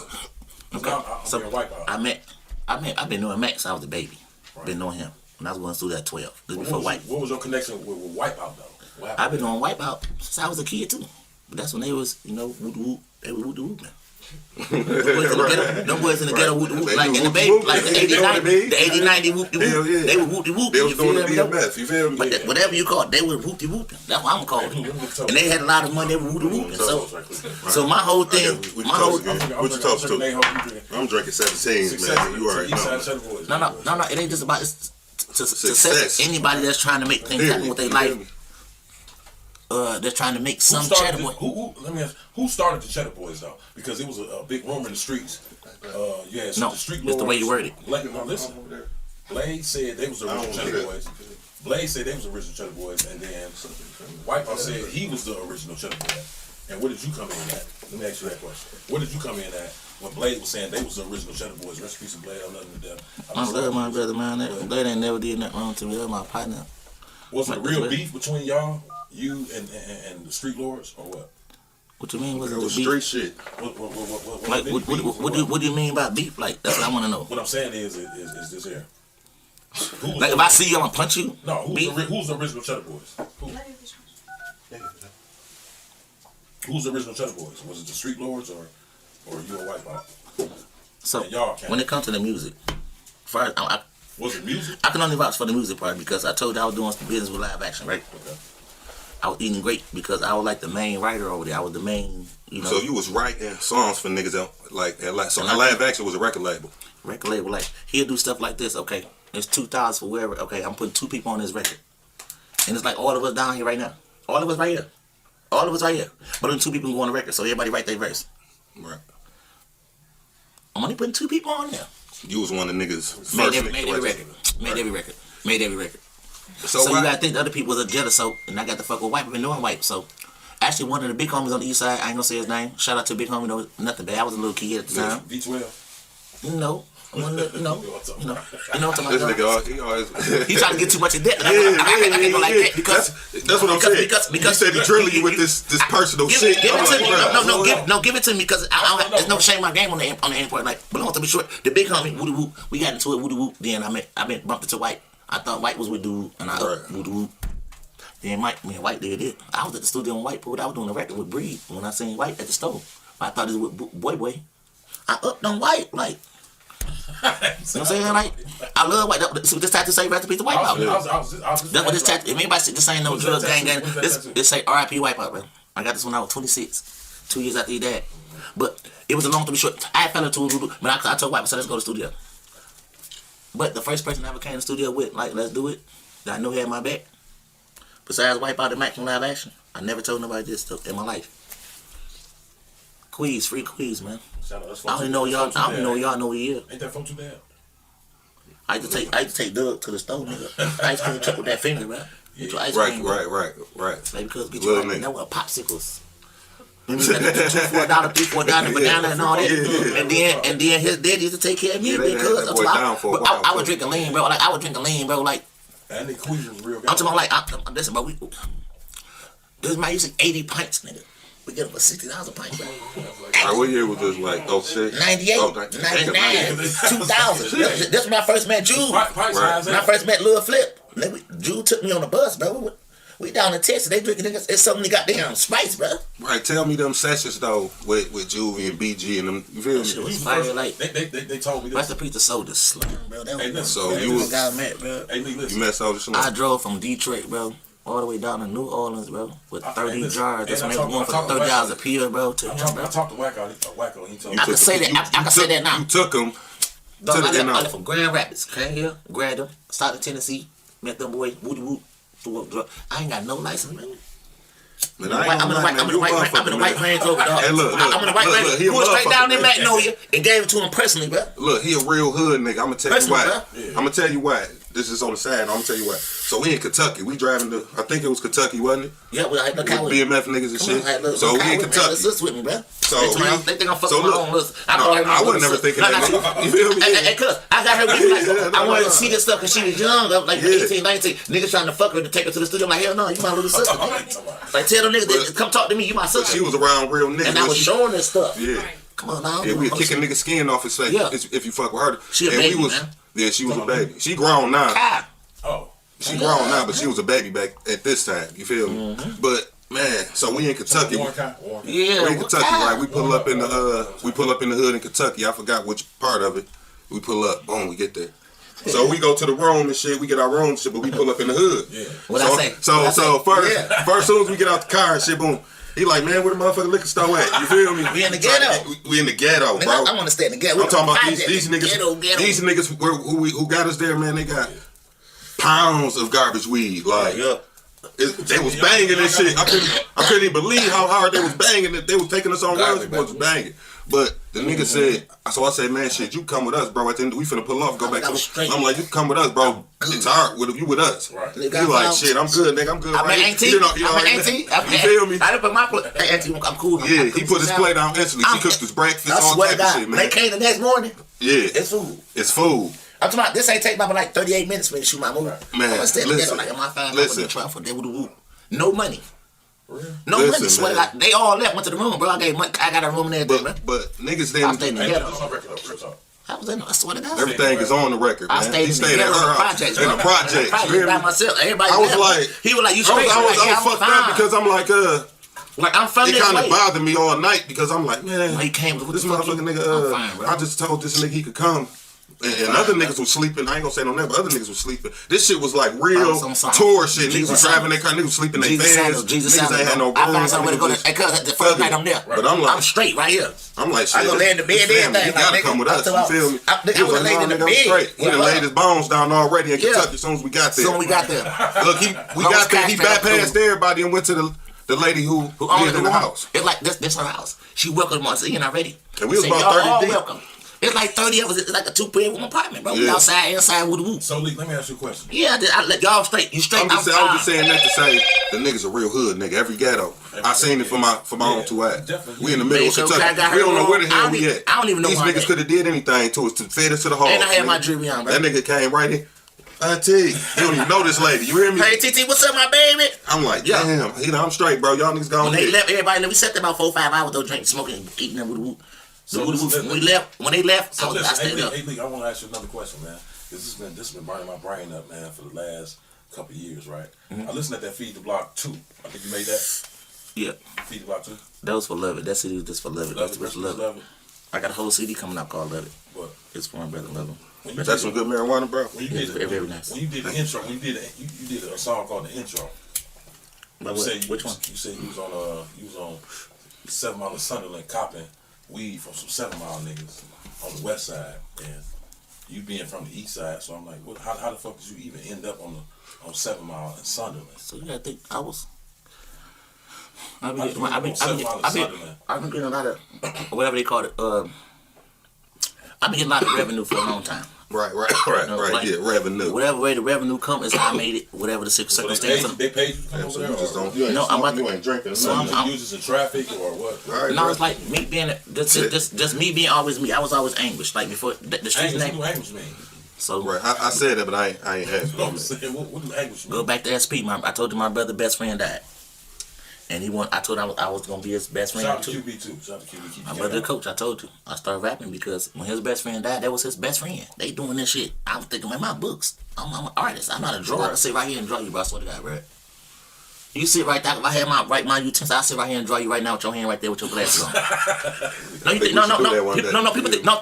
We can put it on camera. People think I'm lying. Like I do. Like, and you should really start tapping into that shit. Like I couldn't hear it. Like doing that shit. I got license for cosmetology. I can go do my cousin hair right now. Better her Bob or her style. I can like this. I got a lot of stuff that I don't tell people that I never. You know what I'm saying? I only got into this music because of my brother, bro. When he lost his best friend in 1994, May 3rd, SP, rest in peace. But I swear to God, that's what made me take on this task. Every time my brother went to jail, the first nigga there. I don't know how I made the money and the lawyers happen, but it happened. Right. I was about 15. My brother had to shoot out with the police, bro. On Kimo and Condos. I made sure that money. I was 15, but I made sure that money. I'm 15 years old. I made sure that lawyer got that money. How I did it, I can't tell them. Can't tell you. I just went to one of the rich niggas. I'm like, bro, I need some money. Where's my little Man, that nigga tell me to take my shit off. Man, you got that big ass shit on. You feel me? Oh no, he telling you. No. He telling you hot because you fixing your. Like I just fixed my. See, I just fixed my collar, right? So how you gonna tell you hot? Because he hot. Listen, I'm straight. I ain't hot. Goddamn. There you go. Goddamn. Well, let me ask you a question. So you from 6 Mile, right? I told y'all from called Jefferson. Raised in the black bottom, I raised on Chalmers. Yeah, Chalmers is 6 Mile. You said you asking, bro. Chalmers is 6 Mile. Yes, Chalmers is 6 Mile. All right, so let's just change. Niggas wasn't saying 6 Mile. Let's change. Tell me what's your favorite era, man, in this rap shit. You So like my favorite genre, like a music. Any genre, what year, what era? I'm gonna tell you my favorite rapper is never gonna change. I'm gonna meet this dude one day. I don't know why I'm meeting. I know it's gonna happen. Nas, I'm gonna fuck with you. I'll fuck with you, my nigga. I don't give a fuck what nobody say. So you basically saying that was 90s. I used to rap like I used to have my focus rapping like Nas. Like when I first started rapping and writing, like actually sitting with that pen. I ain't never seen you write nothing. I ain't never seen you write nothing. I haven't wrote nothing since. I've been in the studio with you, man. Shout out to this nigga, man. I've been in the studio with him 21 years. I never wrote seen him nothing write on shit. paper. I just seen him talk off Nothing. He just did some shit. No, I don't know if that was freestyle. Do you write? I ain't never heard it. No. When people pay me to do a record or write their record, I'm gonna say right now. How do you remember it? I got a computer. It's right here. I can remember this shit. Yeah, that shit be like that though. Like, you can't. If it be like that, bro. Trust me. If you telling your story, you shouldn't have to write it down. Create your story, right? Your story supposed to be big. I can just tell you my story right now. It's supposed to be my story. Right. The way I'm reading my story. I should have to sit down and be like, and then if the hands and the butts and the baby. I don't have to do that. Like, you have to went to the store on the 5th. Yeah, baby girl, she tried to drink it. I just gave her a little shot. She wanted a double shot. I don't know what she was thinking. It's a cadence. It's like, you don't have to say much to say a lot. Look, my kids be saying that shit. Like, sometimes I'll be walking through the crib. I'll just be doing that type of shit. They be like, Dad, you always rapping. You feel me? But it's just something that be in your head. It's a certain cadence that come like how when Lil Wayne, you heard on that one song with Lil Wayne, that was like his last song he wrote too. He was ripping the pages off that shit. It was like, you feel me? I'm gonna remember this shit for the rest of my life. Every time I write, you feel me? Shout out to Bread Brothers, man. Thank you, sir. Shout out to Bread Brothers, man. BDR for life, man. These been my brothers before they leave anyway. So yeah, man. Cause I ain't gonna cap though, man. I'm a real Cheddar Boys baby for real, man. Like, but I'm a Cheddar. So everybody see they say Cheddar, but I might have cut you off. You is Cheddar Boys. That's what I mean, baby. If you look at both of the CDs that ever came out, inside Cheddar Boys. So how did you meet? Who you is Cheddar Boys? Who made every record? How did you meet? Shout out to Tough, shout out to Tax, shout out to the Real, shout out to Lil Baby, shout out to Mucho, shout out to all y'all. You feel me? But it was a mistake. That shit really happened by mistake. I swear to God. If people really want to know how it started, I'm gonna give you a quick rundown in a minute and a half, real fast. Bam! I see White by the stove. I know what they used to call him Bebop Stone. Used to Bebop. Right when I was a kid, he did good money. I see White. I don't like his man's off the strap. Woo-woo. Me and White talk. Woo-woo. Said beat me in an hour. Called him. He called me. He picked me up. We went to the studio. He was in the fucking 2000. It was 1999. We was in the 2000 blue Cherokee Jeep. We went to the studio, Oakland in the 6 Mile. We went to the studio. Tough Tone pulled up in the Delta 88. He was just coming from Prime and some other shit. Was making money on the east side, that CD? Listen, that first CD, the first east side CheddaBoy, with CheddaBoy, baby, everything on there. Me and Tough, I met Tough for the first day. We went and I called Reed. We did 4 songs one day. We did Poppy Collar, Killer Thug shit. We did 4 records in one day. You ain't going out on it. White got something to take care of. White got something to go through. White got something to take care of. He told me ride with Tough. I just met Tough the first day. We did records, man. I tell Tough, drop me off to my car. Tough one. I'm like, I got baby girl, talk about to my car. It's my baby girl house. I got some food. Baby girl just cooked some food. You gonna have some another chicken and she prettier than my bag. Right. I gonna stop my house first. She wanna get 2 Tech 9s. I just I was just gonna ask you, bro. He got Tough. He was bad as hell when he was all the time. You want 2 microphones. You want 2 microphones, bro. You want 2 guns, bro. You gonna come in. We ain't coming in, bro. He not coming in. I want to get 2 microphones. I'm coming with my 2 guns. If he ain't got him, he ain't coming in. No. Yeah, he'll sit outside. He not coming. Yeah. I talked to him earlier. Bring the mic outside, bro. Black man, I'm just all right. Tell me. So people think my little brother just say his name. We can get him to come in, but yeah, man. If I can come in, because we got to do it for the couple of niggas that inspire me to rap and Tough one of them. You feel me? Tony the Tiger, bro. Me and him got on something. the aggressive side. Listen, me and him got something, bro. I can't say this on here, but this is a riddle that me and him got the first day we met, bro, and it'll never go nowhere. First day I met him, bro. I want to say it, but I can't. Shout out Tough, man. First day I met that dude. We ain't never signed him. We ain't never did none of that shit. Every money that came in our pocket was me and yours. To this day, I swear to God. So look, hey, listen, watch this. Shout out to Bread Brothers, man. We doing this shit Detroit live. We got Malik in this motherfucker. Eastside Cheddar with it. Real legendary shit. Guess what? I'm gonna go a little deeper. Sneaky, yeah, man. They call him everything. Okay, now y'all want to get to him? Read my shirt and let go. You from the Red Zone? I ain't said that. You said that. Call my lawyer, bro. Hey, but listen, I was gonna get into that. So this the East Side, though, man. I'm saying no, you don't represent all this shit. You feel me? This is the shirt I wanted to wear on the rest of the interview. Okay, let me ask you a question though. So a couple years back, right? I've been watching you for years, though. It's like some years, man. I shot you out. I've been watching you too for years. You been watching me? Yeah, I've been paying attention. I ain't been doing nothing. I got them now. Guess what? So, what was the jail stuff about? What was the court cases and all that stuff about? Oh, you talking about the news shit? Yeah, I heard you on so many news. I seen you on Crime and the D. Yeah, I wasn't even gonna jump into that, but that fucked me up right there. You've been a legendary rapper. Listen, I was at the Crazy Wars back when Crazy Wars was over.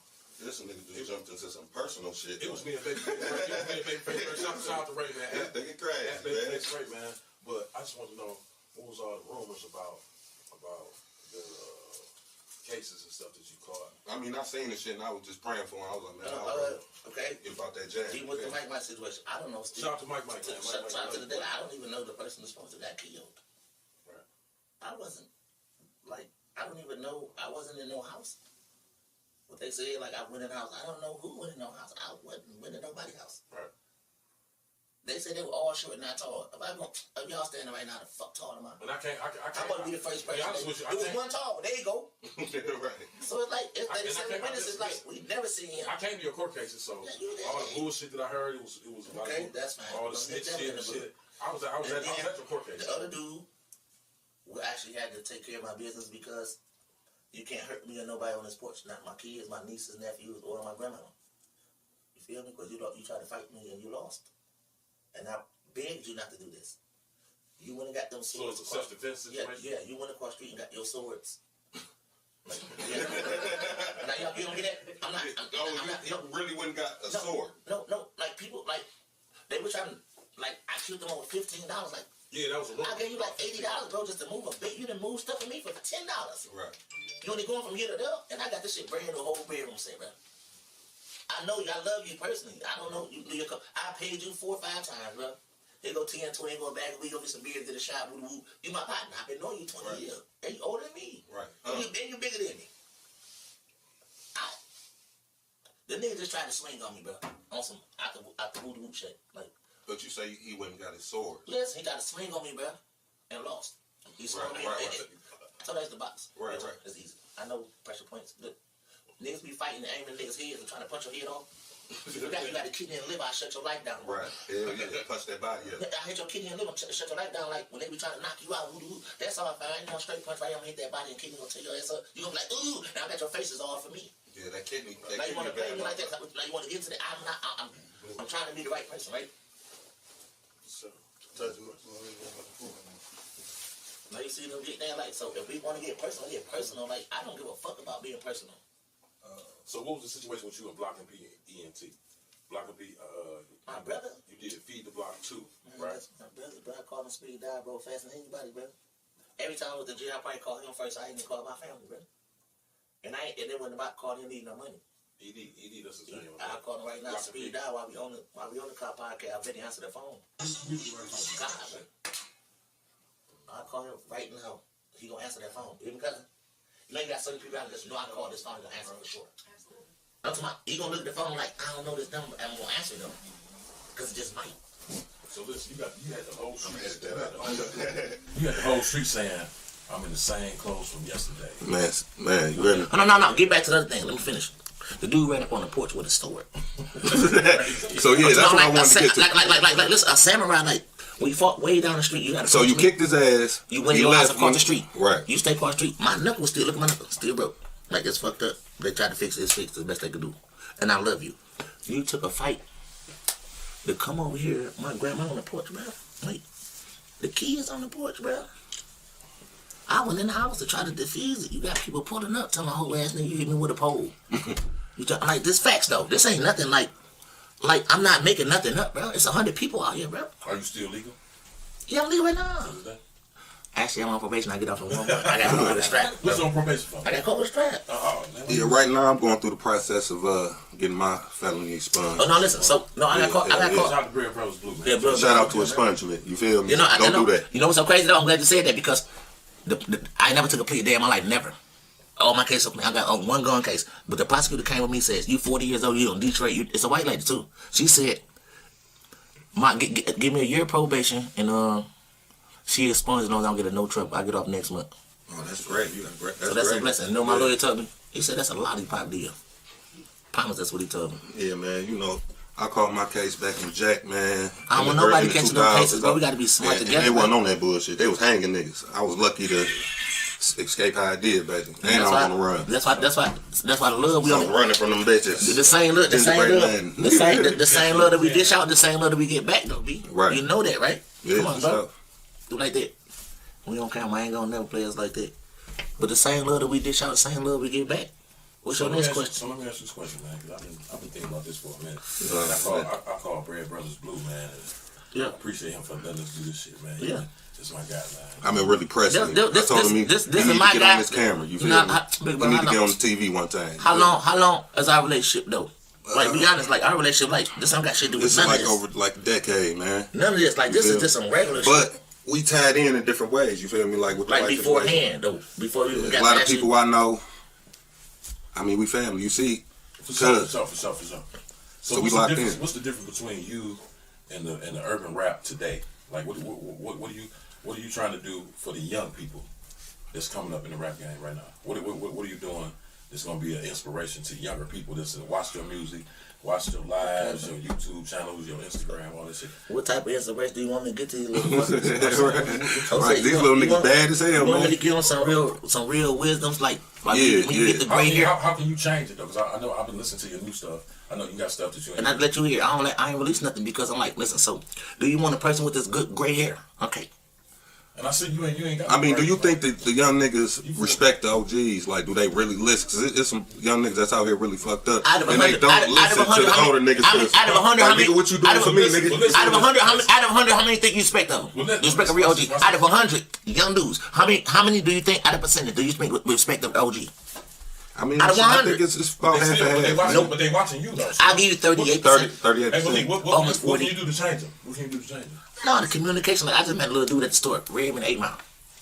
Real quick, we're gonna make it short and simple. Don't know little fuckers. The question is, what can you do through your music to change the urban younger people today? This is the answer. One person at a time. I don't even know this little fucker, right? I came in the store. I had my Montclair vest on, right? The red, white, and blue. I had my red, white. Okay, now I hear you over there, B. I had my Montclair. Listen, this is a little vest. But you know the young niggas, they look at that stretch his head. And I got my hat on, but it's cocked, the skull cap like this, but it match my jacket. But it's a vest. Right. It's the bubble. The little nigga like, man, promise on Jesus Sanders, bro. The little nigga said, man, what you want for that hat? What you want for that hat? What I want for my hat? Why would I say my hat and it match my vest? Right. See what I'm getting at? A young nigga thought. I'm like, man, what do you do for a living? Right. Like, man, I'm trying to get in the studio. I said, you should have never said that. I said, call your mama right now. Took the nigga to the studio the next day. Fucked that little boy up. So what is he doing right now? He ain't never knowing his daddy. I told him, I did this record's for you. I got nothing to do with that. He ain't called me since. He ain't called you since. Or you haven't seen him. I ain't asked him. I ain't about to call you. Yeah, and I heard. You see them get that? I heard a story like that, man. I took to the studio. That's how much I met your mom. I met your mom. Then I know your dad. And the shit you give him. And I happen to know your dad. Like, know them like from the hood. Like, he like go to work type dude. Right. You feel me? Like, I ain't know you knew my son. No, I just met him today. Right. You feel me? Right. Stay at East Point. Little dude walked to the store getting some pieces of some old shit. The young dude was 16. I like the little handsome little dude. Like, nigga, don't look good, but get some money. Right. I'm thinking like that. Right. And then we did that song. I ain't talked that little fucker yet. And I hope you get back in touch with me because you got all my contacts. Shout out to all the young people that's doing their thing out here, man. Yeah, for sure. Like up and coming rappers, man. Like this verse right here, I always say this to myself. Like I perform this verse. Like I don't care where I go. Like anytime I perform anything. Give us some right quick, man. Give me something, man. And it's like this verse. It's like I've never put this on no platform or no record. Or right. But we got it exclusive right now. Right. You feel what I'm saying? So. Like in the middle of real trenches shit. Right. If I was doing a show. And we in the real trenches though, you feel me? We definitely in the trenches. Check it out, you know what I'm saying? Bread Buzz all day. Shout out to my brothers all day. Real talk, you feel me? So, I swear to God I ain't scared. So, I would stop my show and just stop them. Let them know the bars are still there, but it's still facts. Right. Right? I said my nigga D took me OT, and he showed me where the cash at. I pulled up with that A1 because the whole town had a bad batch. Right. Fall off, nigga, take a loss, nigga. Hell no, I can't have that. Cuz gonna run through the bag, my bitch gonna drive the cash back. These little niggas got me fucked up and just keeping my composure. I'm in my own lane, get in mine, I'm gonna run your ass over. My nigga called for a 9, homie. Nigga know I'm putting mine on it. Man. Bro said give him 41, I'm gonna try to nigga 5900. This bag talk, nigga. Yeah, this that bag talk, nigga. This the airtime in my line ring, this a cash call, nigga. This that pull up in that foreign thing and then mash off, nigga. This that hit a nigga head point blank and get cast off, nigga. Shoot that nigga at miss, bro, they got bad aim. Shit, I'm just a red nigga from the red zone, no flag claiming. My bitch curse all the time, bro. She got bad language. You in the street, nigga. You ain't understand all that bad language. Man. It'll go over the head and all. So what bad language mean to you? Let's get some money. Yeah, feed your family. I don't give a fuck about the money you get. Go how you do it. No matter how you do it, go get the bag. Go get your bag. That's your bag. If you just sell straws for a living, that's your bag, bro. That nigga be getting to the bag over there, man. I be watching him. My baby over there? This nigga. He already know. Black man. I showed this fuck too. When he was a bit, I be calling that nigga on Sunday, he be like, shit, man. I'm like, you at work? Who, me? Yeah, I'm going crazy. Nigga, Sunday, nigga. Going crazy. It's triple You're supposed to do that. Yeah, I understand But all look, that shout out, shit. listen, Sometimes it ain't don't be shout about out me, man. it don't be about the bread for me, man. It just be like I need a break. 731 Black. Yeah, That's my mom back there. 731 Black. Mister. Oh, you gotta say Mister. Yeah, shout out 731 Black, man. So when you do Mister, it gotta be M, like capital M, like R. No, stop. Let me ask a question, goddamn. It's my turn. Okay. I'm up on the juggernaut. No, but no, yeah, but you fucking with, that's not what you locked in with the BBR, right? BBR, right? In the trench, right in the trench. Oh, goddamn right. So I'm gonna ask you this. So you see it. So is it M, capital M, R, dot? Yes. Underscore. Oh, nice. See, you gotta tell them people that. Mr. _ 731 Black. I'll let me. I host a lot of shit around the city. Y'all know what time it is. All right, so can we? So let's get back to it, man. Yeah. So tell me about when the Street Lords and the Cheddar Boys came together. Thank you, BBR for life, man. Yeah. Tell me when that came together, like, you know, the East Side Cheddar Boys. That was a great thing. And how was that time and being locked in with Blade in the studio? Like, how was them sessions, man? Man, listen. Do you know we had like studio sessions, like, and I'm not even gonna be fake about nothing. Shout out to my nigga G-Rock too. We can vouch for this shit. Like, do you remember that record that we did? Independent Women Scream, Balling in the Shout, right? So I happened to be with a chick from California. She had rented a loft right there by the on Highland Park on Woodward. What that, the Turkey Grill everybody used to go to? The Turkey Grill. I mean, y'all probably don't know. The Turkey was called the Turkey Grill on Woodward. It was in Highland Park. Jesse called me like, man, I got TJ with me, my nephew. Let's go do a record. I'm talking about White House son, right? No, Jesse James' nephew. Shout out to TJ, Street Lord Chest. Shout out to Street Lord little TJ, my little baby, right?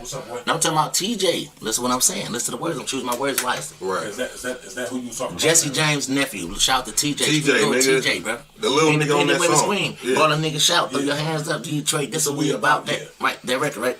So the record was really for me and Jesse James, right? I'm telling y'all facts. Jesse pulled up. That's what we looking for. Jesse pulled up in a burgundy. This 2000, like, not 2002.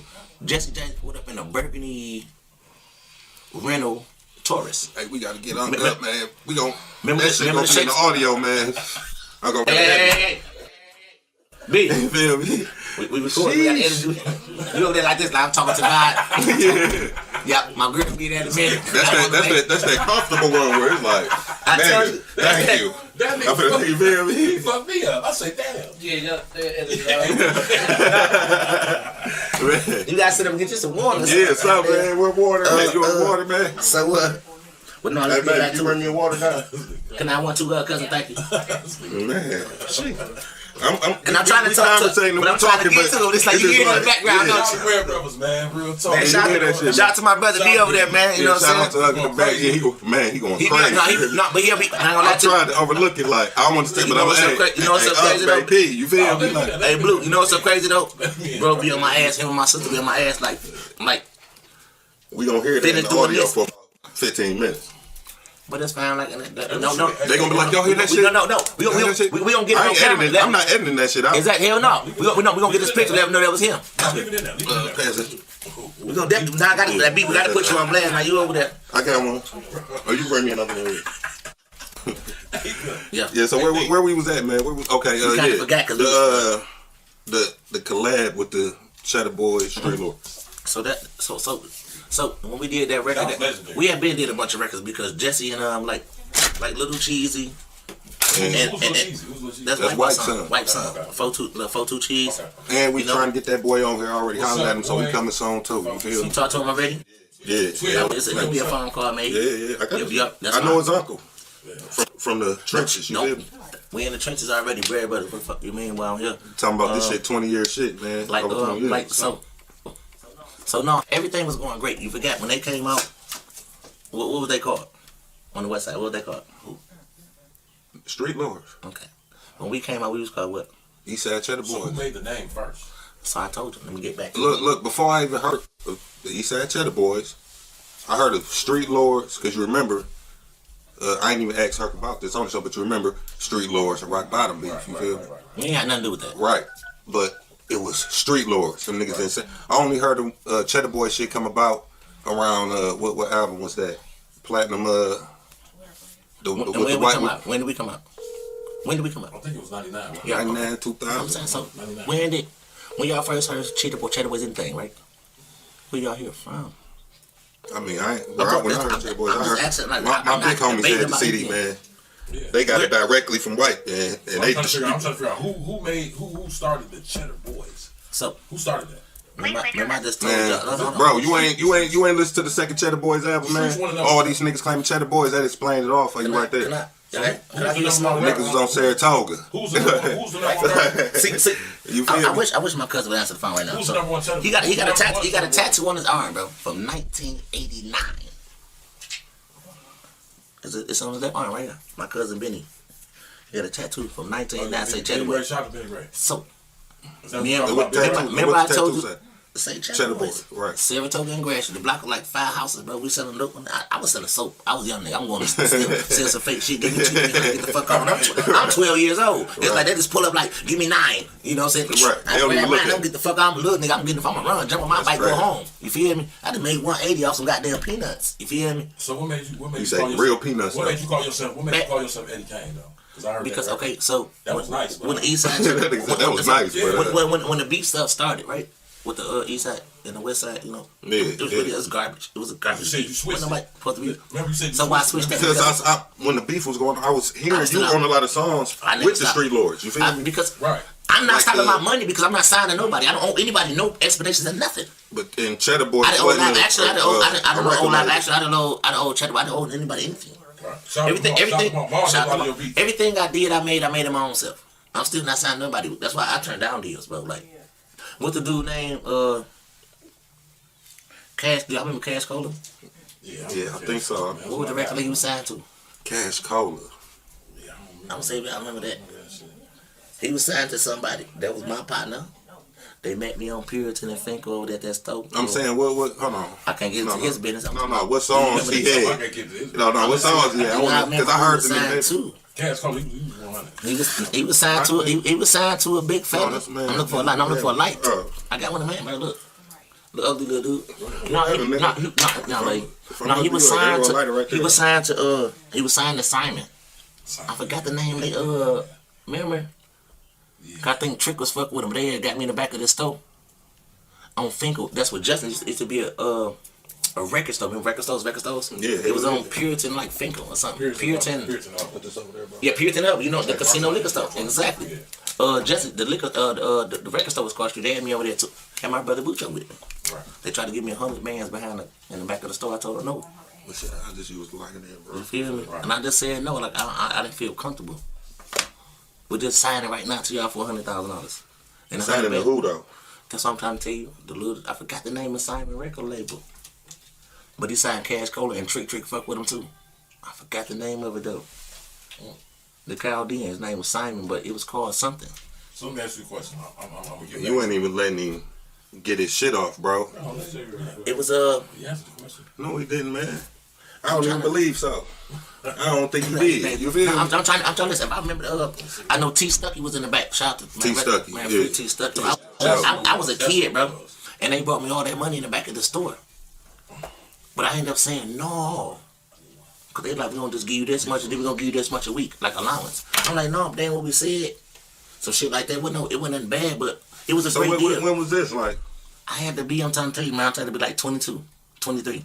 This was before CheddaBoy shit? Just doing CheddaBoy, they were trying to take me away from white. Right. Motherfuckers come with a lot of money. Right, yeah, for sure. Like, man, I want you to come over here and come fuck with us. I'm like, I can't do that though, like. Yeah, so but how was that time though? Cause I know it was fucked up. Once all the niggas together, y'all was making some hot ass music, you feel me? And then all of a sudden shit just get fucked up. Because like, listen, check this out. So. But you gotta love everybody though. You feel me? Okay, there's 7 of us in this room right now. Just say everybody making $100,000 every 4 days, nigga. Everybody feel like they the king. All of us gonna feel like, you feel me? I'm just saying, hold on, let me ask this call. Real talk, because we like, hold on. All of us we make every 4 days, nigga. You got 100, but y'all make it on your own. That's how. But we all eat off the same bag. We all warming up our marshmallows in that goddamn same fireplace. Right. All of us warming up our marshmallows in that same fireplace every 4 days. Not just us, and then what about the little partners and something else? Niggas making 12, 13,000 every single day. It's like it was a trend. Everybody was eating. Everybody, bro.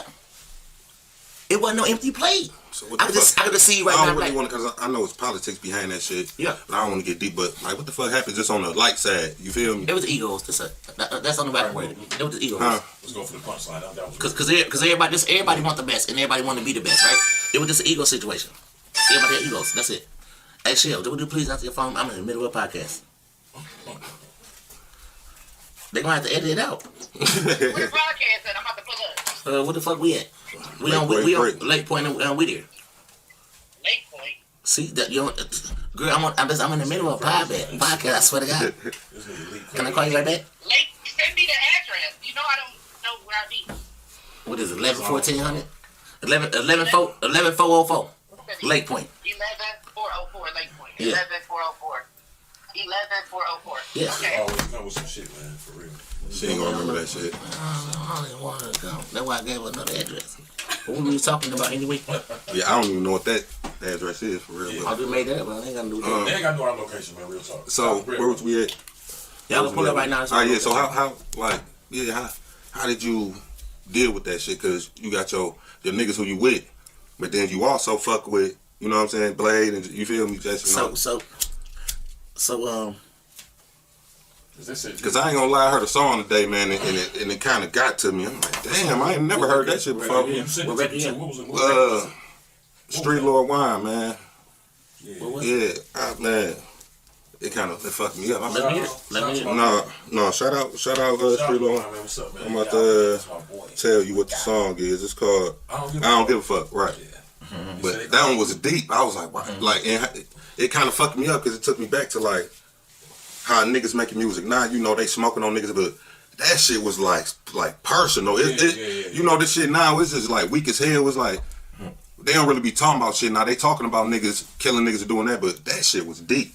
Like that record. You feel me? You can feel that one. He was talking about your cap, but he asked you a question. He said, "Leak say he love niggas," so I said, "Okay." But if I hear some more shit, I'm gonna send him in. Like, what does that mean? Like, if this your guy, you know what I'm saying? If y'all did music together, if y'all was connected, why would he go at your camp and single out you? You see what I'm saying? Like, it's your camp. Like if I'm with Bread Brothers and this guy talking some crazy shit, you see what I'm saying? Why would he single out you versus your camp? You dig what I'm saying? Like, how did you take that? See, shout out to Juan, man. This ain't a personal Juan. I mean, this shit just happened. It's a part of history. You feel me? So, see, me and Juan been had a history before. Like, this had nothing to do with no rap. Right. See, that's what people don't understand. They thought. That's why I ain't really want to get too deep because I know it's street shit. First time I met my big homie, I swear to God, the first time I actually met him with the music part was we was at Art Studio. Was that on Outer Drive? No, we was on Lumpkin in Nevada, man. Whose studio was that? That was Art Studio. Shout out to Art, man. We was on Big Art Art, Drive, Ohio. Man, shout out to Big Art. I ain't gonna get into hella details, but Wipeout and Blade was Art because they got some kind of family ties, you know, woo. And I'm sitting there to say right now, I come with you, Barry, brother. I'm coming with you. Right. Yeah. I'm with you. We got the car together. I drove. We came over here. Right. And it's like I'm with you. That's all I know. I got pole on, you know. But Wizard always kept jogging pants on, white tee. And this is when you met Juan? I have been. We got He this said, relationship. yeah, he said. Yeah. It's like got nothing to do with no music. But it's like that been always my big brother. Like that's my partner. So nothing bad. But lowercase I, capital T, right? White and Blade and Fat Mike is like having a debate while Juan like recording. I'm really fluctuating on Juan trying to hear. Cause it's like it's a glass. Right. I can see Juan. Y'all in the studio. But White, we in the studio. And Art like what cuz at. But it's a whole nother room. You feel me? You gotta go through the, you know what I'm saying, go to the booth. I can see Juan record. I'm trying to hear what he's saying. I'm into the music part. White and Blade and Fat Mike, they have whatever. I don't even know what the fuck they argued about, man. Nothing. I don't even know. But I'm trying to hear Juan, and Juan keeps stopping his music like, man, would y'all be quiet? But I ain't saying nothing. I'm trying to hear Juan. I'm into that. You listen to the music. Yeah. You know what I'm saying? I'm stuck on this. You feel me? And then some kind of way, Juan called me out and told me to come in there.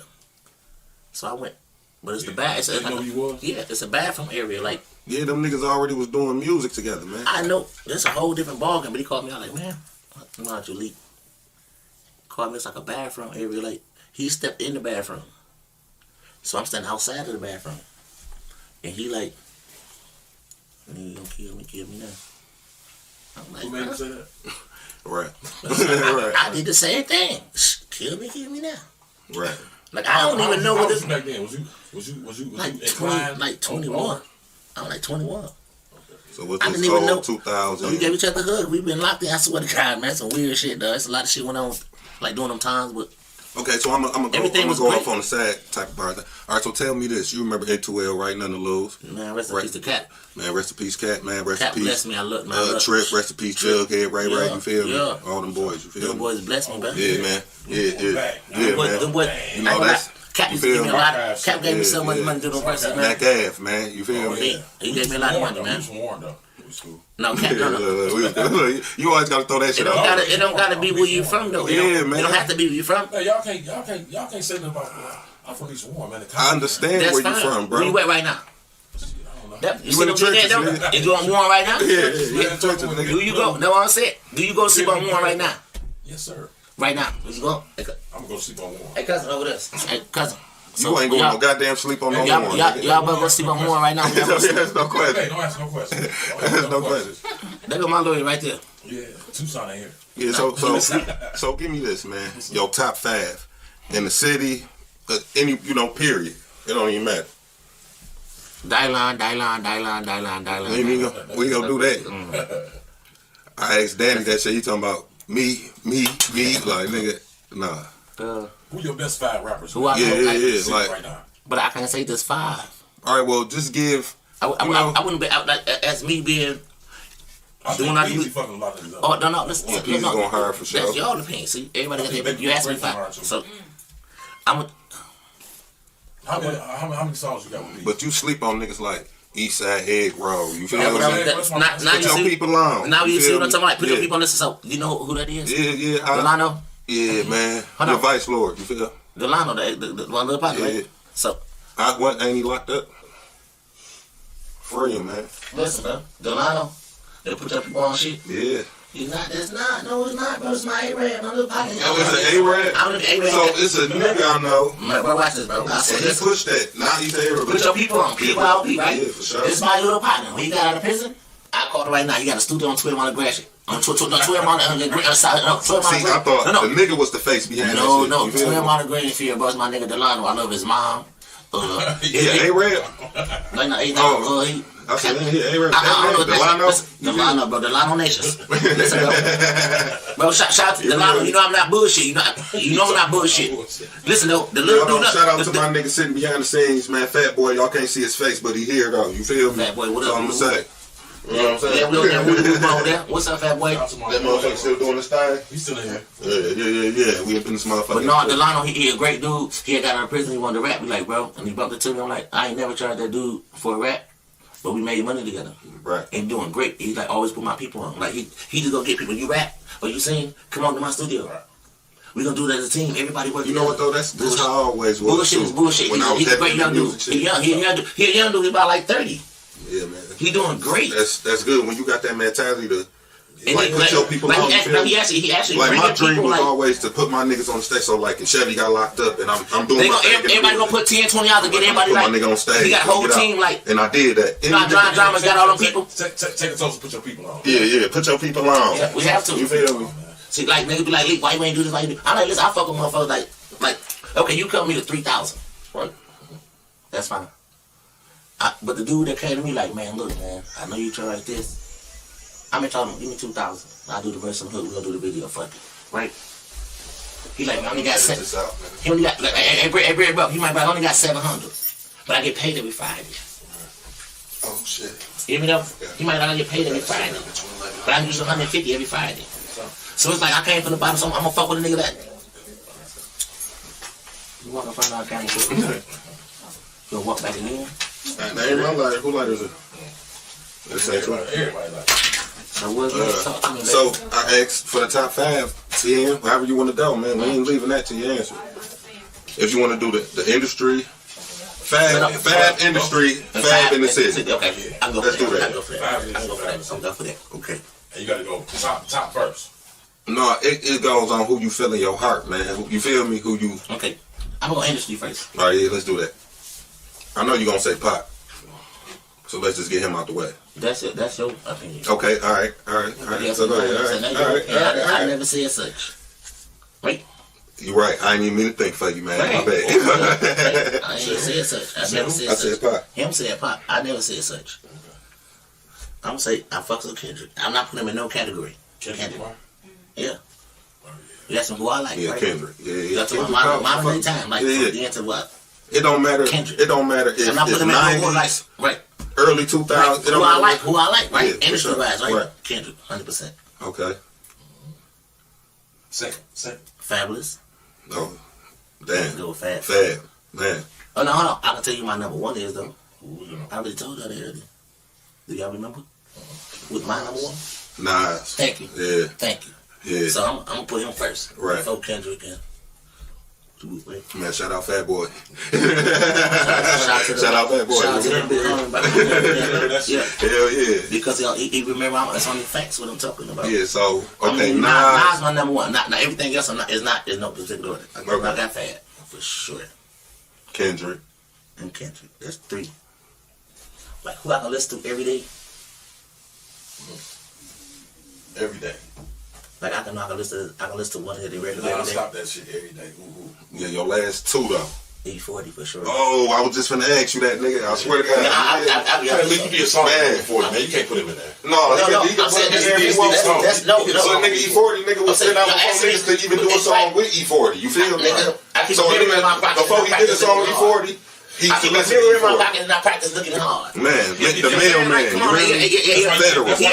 He had 8 records. He got rich off them 8 records. 8 records. He put on one tape and sold about his trumpet. Is that why you say put it in my pocket? Which one? The mailman or the Federal? Which one? I mean, I missed one. I got to tell you my last one. Hey, believe Okay. Remember when you said put it in That my was pocket? 4. Did you get that from him? PIMP, put it in my pocket. No, I got it from No, let him get off with this shit. I missed one more. One more. That I can listen to every single day. So I'm leaving Pac B out of this. Yeah, for sure. I see you doing it because I was gonna say your list is crazy right now. Yeah, it's funny. Yeah, that nigga said it's funny. I'm leaving out the air about the one. So you say y'all Nas, know we know Pac B got it. Nas, Kendrick. He ain't even say Jay-Z. Fabulous, right? He ain't even say Jay-Z. Who the fuck?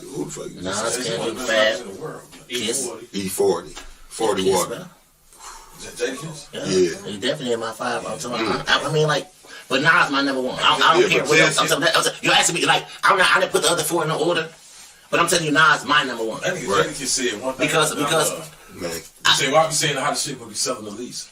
Is that why you like him? Because it's like he nigga like me, like man, I ain't trying to dictate what y'all trying to make me dictate. Right. I'm gonna get my own cheese. I'm gonna still live, be in the hood and everything. And I'm gonna give you some hot Cheetos, right? Because is that what happened? You feel me? I got my cheese. I'm straight.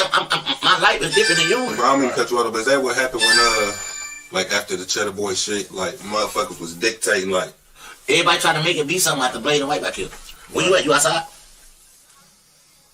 Yeah. You gonna see the black car? You gonna see the goddamn? Yeah, the side though. Cuz we the door for please. Come through my cousin gonna know. Man, keep stopping out. This is Michelle. But like I be trying to give people more of the truth that means something. Like it's facts. Like you do more history about anything.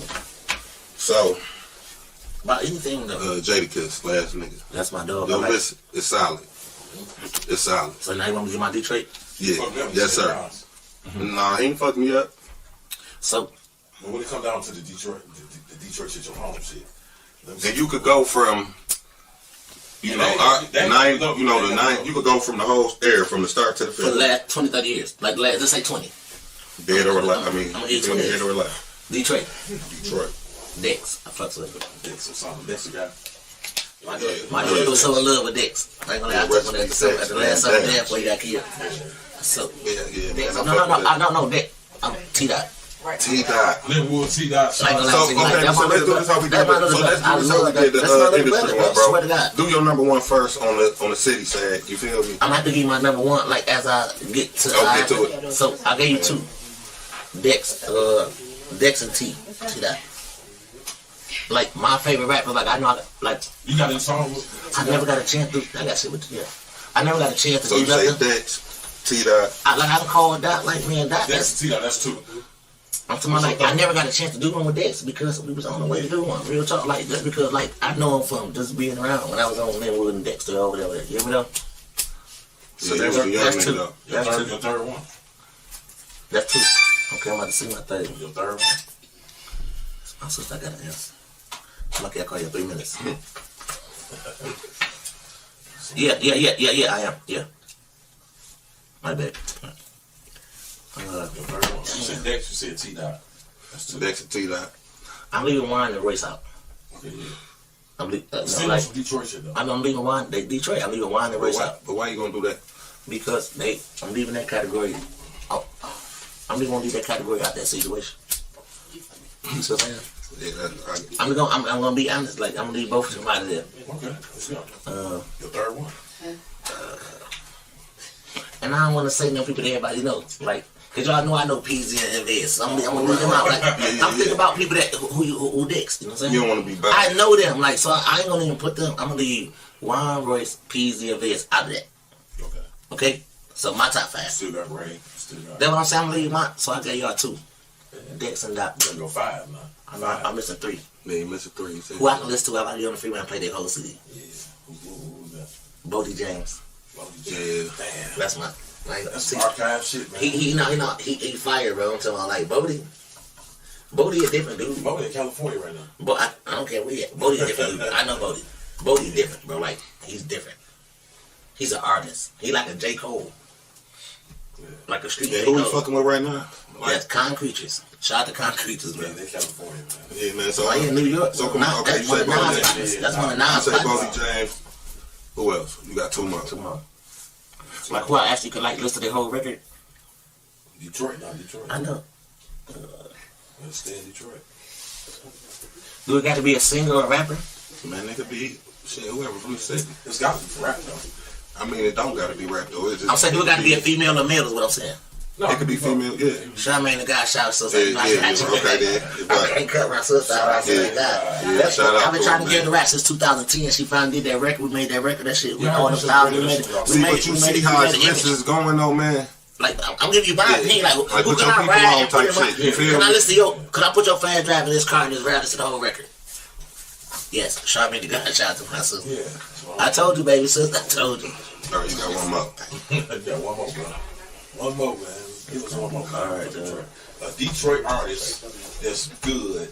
No, I'm saying because he really mad because you ain't picked none of the niggas he listen to. You feel me? Yeah. But I'm saying like I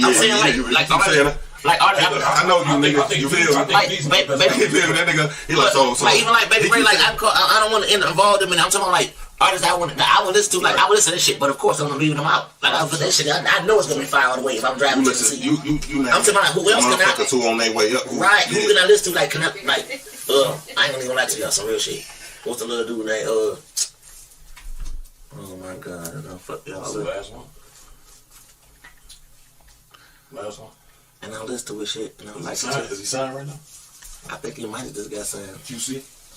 Is he with QC? See, I don't want to say that. I think he's with QC.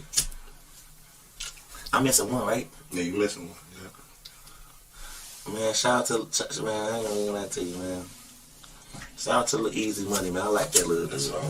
I like you that. say Easy Money, I ain't little dude. He a young fella. He just. I like the little dude. I listen to his records. Talking about Baby Money, man. Oh, Baby Money. Baby Money. Right. Okay, yeah. I just been listening to his music. I like it. Yeah. Like not. I like it. And I've been listening to a lot of these little niggas. Like Skilla Baby. That little nigga hot, man. No, Skilla. I like. See, it's like. I keep on going. Like I play no politics. I play no politics in whatever was going on or whatever, but I love the music. But I'm saying like, so when I hear the music, hold on, y'all got the music. Hold on, we about to go to the bathroom. Can we use your bathroom? Y'all got a boo-boo? Right through here. Oh shit. Right through here. Yeah. Shut up. Edit that out. Ooh, I'm sorry. I didn't say All right, brother. Hey, it's on, man. It's still early. Edit that part, right? But yeah, you know what I'm saying? Shout out to Bread Rebel, man. Yeah, man. So tell me this, man. Feed the Block. That was your first album? After the CheddaBoy? It was 1, 2, and 3, I think. No, actually I did the Eddie Kane rap. Okay, so that was my first CD I would put out like on my own self. Right, so tell me the process like behind that coming like off of the CheddaBoy shit. That was hard. That was hard. I know it was hard because you feel me, what was going on. See, I was already going to the studio when I was like 12, 13. I hooked up, me and White started hooked up like 99, 2000. Right. I was like, fuck with live action. I was fucking with my nigga Earl. Earl the one taught me the game. Shout out to Earl Smooth, man. Since day one records, man. He got my documentary. He watched me. He got filmed. Like the documentary I'm about to bring out is gonna be called the movie. Gonna show me the first time. And that was another thing I was gonna ask you too. Like he got all footage, like all the footage, all the way up to Star. Me when I was at Joe Louis and fucking with Jay-Z and what's baby girl name that was signed to yeah, they be chirping, bro. What's the little girl that Mercedes that was signed to Master? Oh yeah. I mean, like I got footage like what we'll say on the camera. You got real documentary footage. So what about the movies? What inspired you to start acting and shit? Because you say you know you're doing your thing on you that. know, I never read their scripts. You were just doing the script. I swear to God, it sounds. I was doing, but I don't do their script the way I do it my way. Because the way you did that script, it was believable. You feel me? But I'm doing it my way. You know what I'm saying? Right. Because like it's a natural reaction. Like, okay, listen, you came in to say right now, we ain't gotta talk drugs. Because I'm listening to it. I'm listening to it. I'm like, damn. We don't gotta talk drugs. I'm coming to have a million straws, and I'm coming to sell you a million straws. You feel me? It ain't gotta be drug related. Right. It's like I know how to sell something. Right. Just like if I did have some weed to come sell a nigga. You know what I'm saying? But I came with a million straws. So my acting, so I'm coming to sell some weed to you. Yeah, weed is legal. But you see, don't get that. Or it could be 100 bottles of water. Yeah, I know how to sell it to you. I got 100 cases of tissue. So I'm coming to you on it. And you say, so my part is I gotta come in and then I'm gonna be buying this from them. That's it. Oh man, that's easy. I don't need no fucking script. Right. What's up, my baby? You probably pulled up right now. Like nigga, like right. Nigga, look. Now look, I sent baby girl to the store. You know, so I can make it my way. It's gonna be regular. I sent baby girl to the store. She come back. But do you think like black people in general, man, got that gift, man? Because especially niggas from the hood, you feel me? Like me and bro, like Chef, we was talking about, man, we should make a movie. Our everyday life be a movie around this bitch. You feel me? Make it a sitcom. This the dialogue in our life. We just sitting there. Make it a sitcom. You say a sitcom? Like an episode. Like, see how they doing on Stars to keep us going on Stars to make what's going to happen next. Yeah, for sure. What's going to happen next? They keep us suspense, right? So, is you... Right. And it take minutes. Tell me this, man, because I want to see this happen, man. A show, a big concert with CheddaBoys. You feel me? Bring Tough out, you feel me? Y'all do a compilation like what? Bring Tax out, bring them boys out, man. You feel me? Ever be a compilation? Because I be still riding, listen to that shit like imagining niggas on stage right now. Boy, I be front row. You feel me? By all of us still family, same way we been. So I'm gonna tell you. Do you still talk to Tough? It's a speed. I could just. I don't want to put this on. I could just do this like right now. So all I can say like this. If anybody want to make this, if anyone want to see a concert, I'm gonna tell you who want to talk to. You can't talk to me. You can't talk to Tough. You have to talk to. All right, let's get back to Texas and everything. Let's get back to that first. The process of coming off of that after the CheddaBoy shit. You ain't never explained that. You know, because I was already recording records already. Like so you already had that shit. Cause we had our own studio. Like say right now, niggas go to the club. Y'all good? Y'all straight? Yeah. All right. So say right now, like. Everybody about to go to the club. See how they down about to go to the club and hang out, right? I might be like, shit, y'all about to go do that. I'm going to the studio. I'm going to get my drinks and my stuff. I might record. I might be in that bitch like, that make up a few females and they got their friend. We having a party. I got my own personal. I'm recording a record or two. You was doing the Joel Sanchez. Right, I'm recording a record or two. While y'all party, I'm making a record or two. Right. And then I make how you come out like, Tough, put a verse in that bitch. Cheesy, you know what I'm saying? Put a verse. You say cheesy. 4-2 cheesy, my baby. I love my little baby. So, Right, shout out White. So, yeah, man. 4-2 Cheese. So, that was him on I'm a CheddaBoy, baby. He was 9 years old. Yeah, because when I go back to that video, and I see a bunch of little niggas that I know, like Lil Chi, Markham, all these little niggas standing in the hood. We brought all them kids, bro. Like, we would bring, I promise to God, in that old boy video, bro. We fucked up Jerry Stackhouse house crib. Yeah. Like, I was gonna get into that. And his crib, bro. Like, listen what I'm saying. I met Jerry Stackhouse on some drinking shit, bro. We was down at Tiffany's. I met him, bro. Like, cool. Like, we got at the 7. We smoke a weed. You know, he bring me to a yacht. Woody whoop. So I'm like, damn. We about to shoot CheddaBoy. This when CheddaBoy Baby first came out. That was the first record. CheddaBoy. He knew that record, right? Well, we shot old boy at his house. Right. He let us that bitch, He let me get his crib, bro. So the whole pool scene, that whole shit was this crib. Listen, bro, we know me. I've been wondering what the fuck was this for so many years. Listen, bro, we was on Orchard Lake, bro. Road with the house back there, the whole mansion, bro. The floor was white. He told everybody, do not come in with no water. Man, I got 300 ghetto people, bro. Cars who stop nigga bringing their kids hot, ain't got no motherfucking air conditioner, bro. 300 it's motherfuckers I know that's in that video. You I feel the me? whole fucking ghetto. No bullshit. I can point them out. They all in the swimming pool scene. You feel me? Carry like 7, nigga. Let me ask you this question. Who But all them kids out there, them kids at the time. Who was P. Frown? I heard this rap. I heard this verse on there. Who was P. Frown? That's President Frown. That what P. But what song P. Frown was on? Because he be telling me about He on CheddaBoy Baby with me. I wrote that whole record. He on the second fire. Cutting 15. Doubling my chain, selling crack to the dope. Wasn't doing straight because my shit wasn't straight. That was 88. Damn, that's P. Frown. My cousin. My blood cousin. So y'all cousins? My blood cousin. Come out the same grandma. We gotta get P. Frown. Shout out to P. Frown. Permanent Frown. You feel me? Hey, look, every time I see him though, listen, I seen y'all. My brother the coach. You probably Shout never out to see coach, man. Shout out to coach. you probably gonna never see him. If you see him, it's gonna he my black Casper. Right. You will never see this dude like you just call like your brother. Yeah, you call him. No, but he showed me how to structure this shit. Like I told you, he my brother. Sit right there. When I told you his best friend passed away in '94, That's Peter. So I'm the one took over his. Like I'm his best friend. I take over all this music shit for him. I don't even rap for my brother. So who was PDQ putting down quick? Who was that? Y'all was together. That's between the coach and Ron Blue. They started that shit over there. All right, so tell me, Yuck Mouth. Yeah. Yuck Mouth. You feel me? I seen y'all on the yacht, man, downtown. We going to the heart. We don't have to We don't have to get shit out. We don't have to get in the trenches. We in the trenches. In the trenches, man. Me and Big Blue, Bread Brothers. Subscribe to us, y'all know it.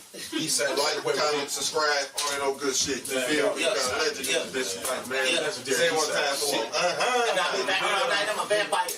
And these is all diamonds, no sapphires. The bitches, they love me. These niggas, they hate me. They try to kick dirt on my campfire. Shit, I just be doing my thing. I'm swinging my chains. I'm smoking. I'm drinking. I'm geeking. I'm geeking. But I'm turning up with the weekend. My bitches, they get bookie naked. They freaking look. But I'm pulling up on rims. Watch this. Talk to you, boys, man. You a host now, man. You feel me? I'm a BREADBROVAZ. If you wanna see me, then I be in the D. Or should I say 303? Get them 30. They get boot 30, bro. He gonna put like $9.7 back in that bitch, make that bitch back on whatever it was. It was the gas, bro. He told me to go in the store. He dropped me off on Plymouth and Burke Road, bro, at the barber shop. They take me around to the studio. $25 an hour. I had 10 hours every Sunday, bro. From 10 a.m. to 10 at night. And Corey don't fed me because I was the baby.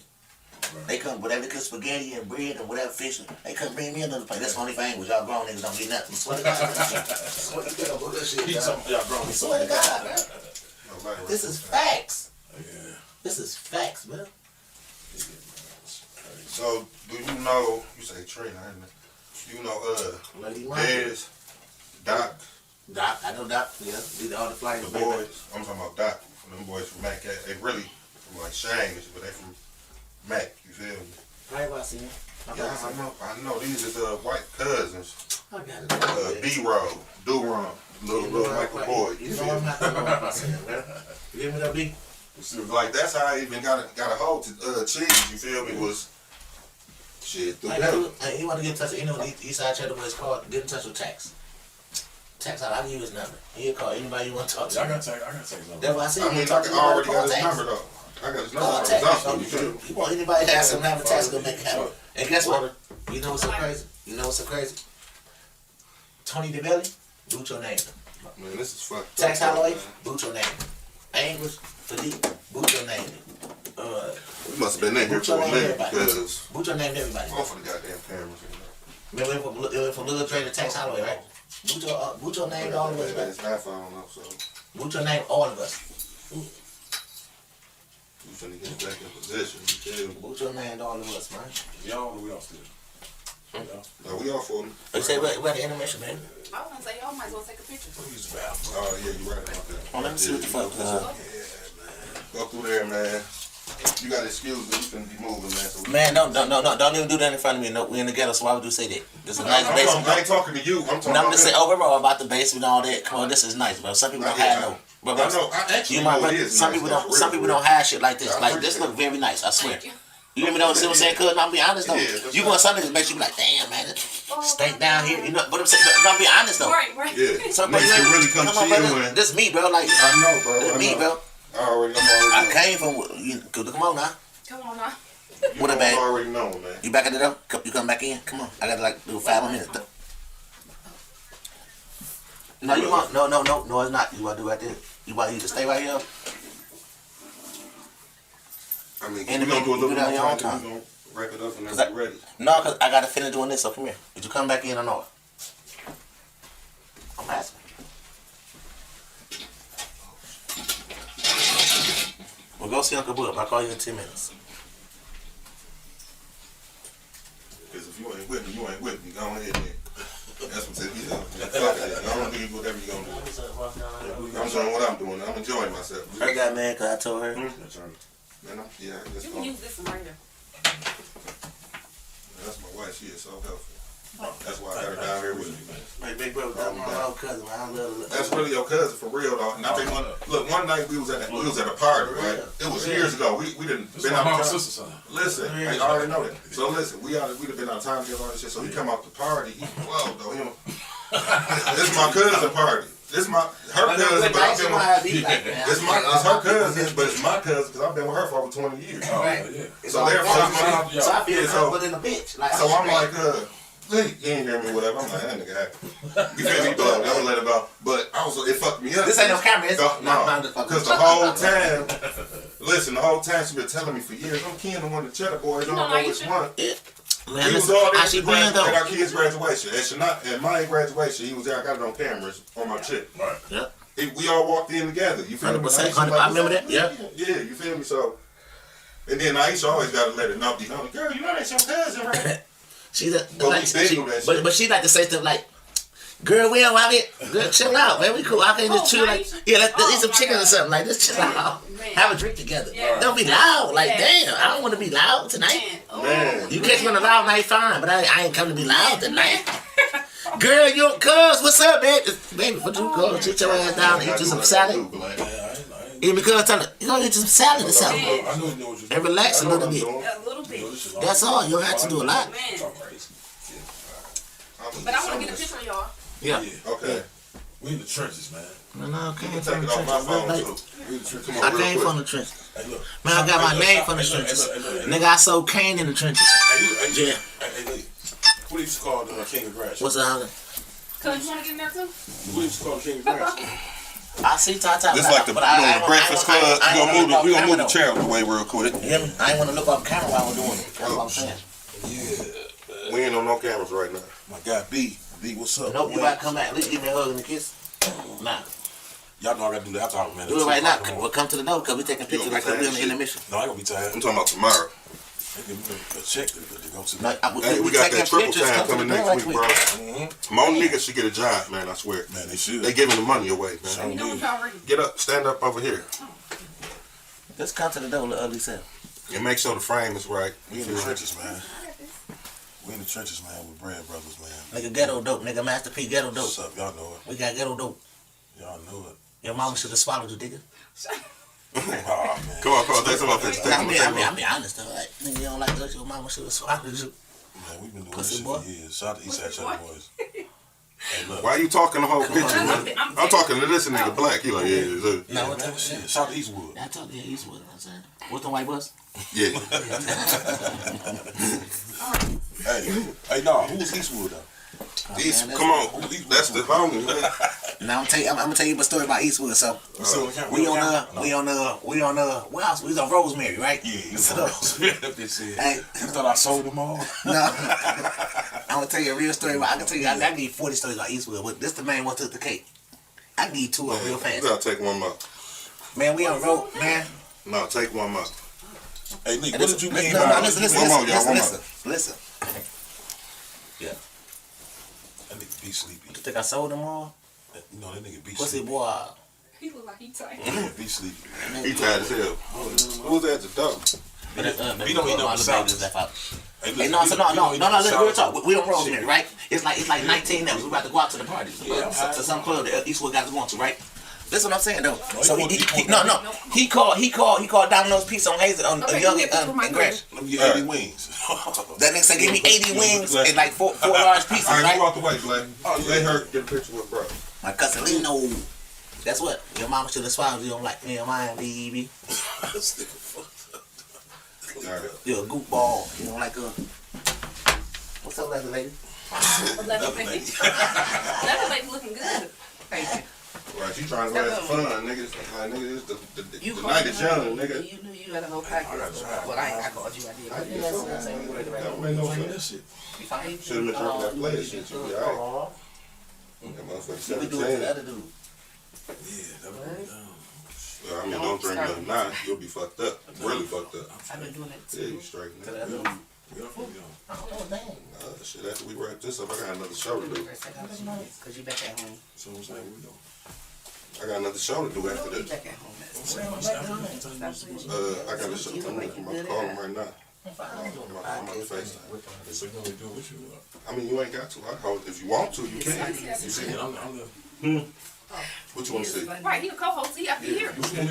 Yeah, I'm saying. Bro, what's up with him? Is he ready? I didn't You ain't called? on seeing you.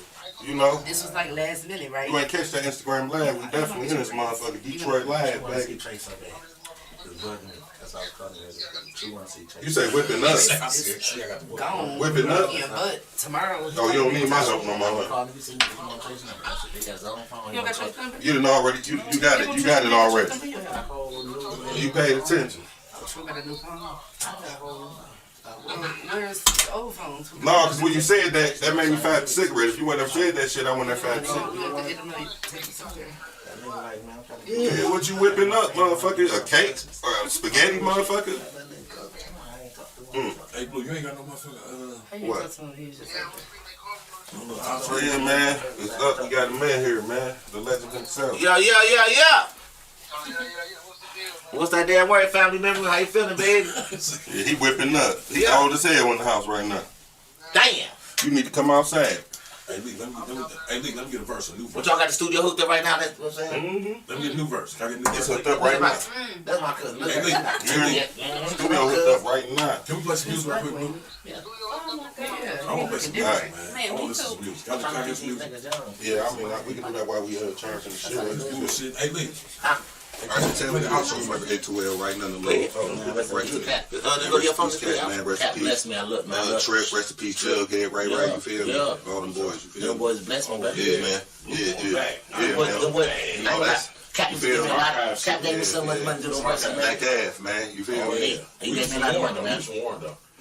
No, Cap, no. You always gotta throw that shit out. It don't gotta be where you from, though. Yeah, man. It don't have to be where you from. Y'all can't say nothing about. I'm from East Warren, man. I understand where you from, bro. Where you at right now? Shit, I don't know. You see what I'm saying, though? And you on Warren right now? Yeah. Do you go? That's what I said. Do you go sleep on Warren right now? Yes, sir. Right now? Where you go? I'm gonna go sleep on Warren. Hey, cousin, over there. Hey, cousin. You ain't gonna no goddamn sleep on the Warren. Y'all better go sleep on Warren right now. There's no question. Hey, don't ask no questions. There go my lawyer right there. Yeah, Tucson in here. Yeah, so give me this, man. Your top 5 in the city, any, period. It don't even matter. Dylan. We ain't gonna do that.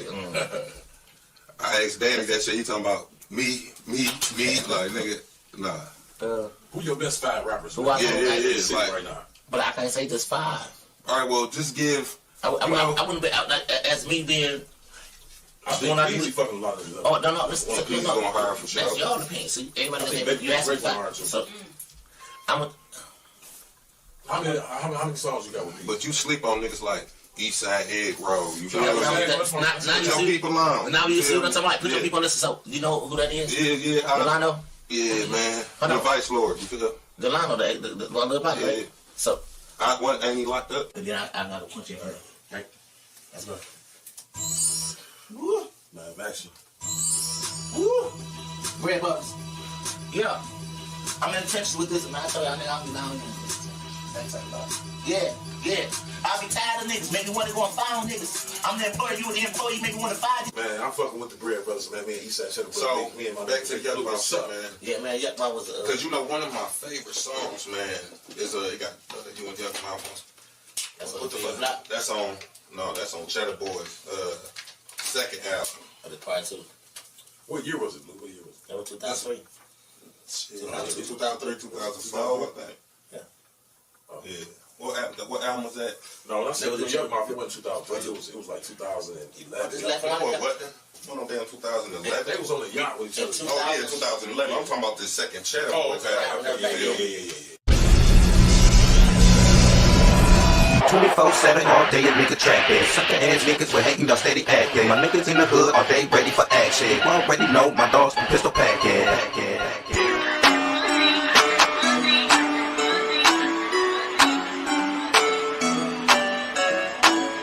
Move like a G, move like a genie, move like a G. Ain't gotta eat and we all in the street and we all in the beat. Getting money every day, that's my main mission. If you wanna fuck shit, I'll leave you nice missing. Lil' cousin the drop with them brains missing. 2218, we the gang nigga.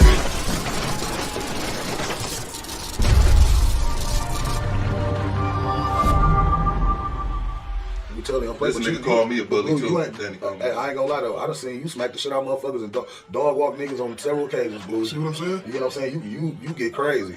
But I ain't gonna even put that on you because I need people to come do interviews with you. Because you got a lot of respect. Yeah, for sure. You a real ass nigga. So we gonna leave it at that. I mean, I changed a lot of that shit, man. I can't. Oh, you a fucking nigga up still? Yeah. When you said that just reminded me of that night in the after hour. I was like, oh, this nigga. I keep hearing about that night. I was mad about that nigga. I keep hearing about that night from everybody but you. I don't have a story from everybody but you. Man? Now look, I'm 6 feet, man. Get off. I'm 6 feet. Cuz what 6'3", 6'4". Cuz okay, because he looked like he's 6'3", 6'4". He a giant. Okay. Damn, cuz why you gotta let people know how bully. Okay. Look, bully. Man, look, dog. Cuz was tripping in that bitch. Cuz look, Cuz looked like he. Let me do this right quick. That's my kid's call. I'm gonna turn it off. Cuz, okay, look. This guy right here, he smacked the shit out of a nigga, knocked out a bouncer. He did a lot that night. He fucked and he beat the people up that came with him too. He beat up everybody.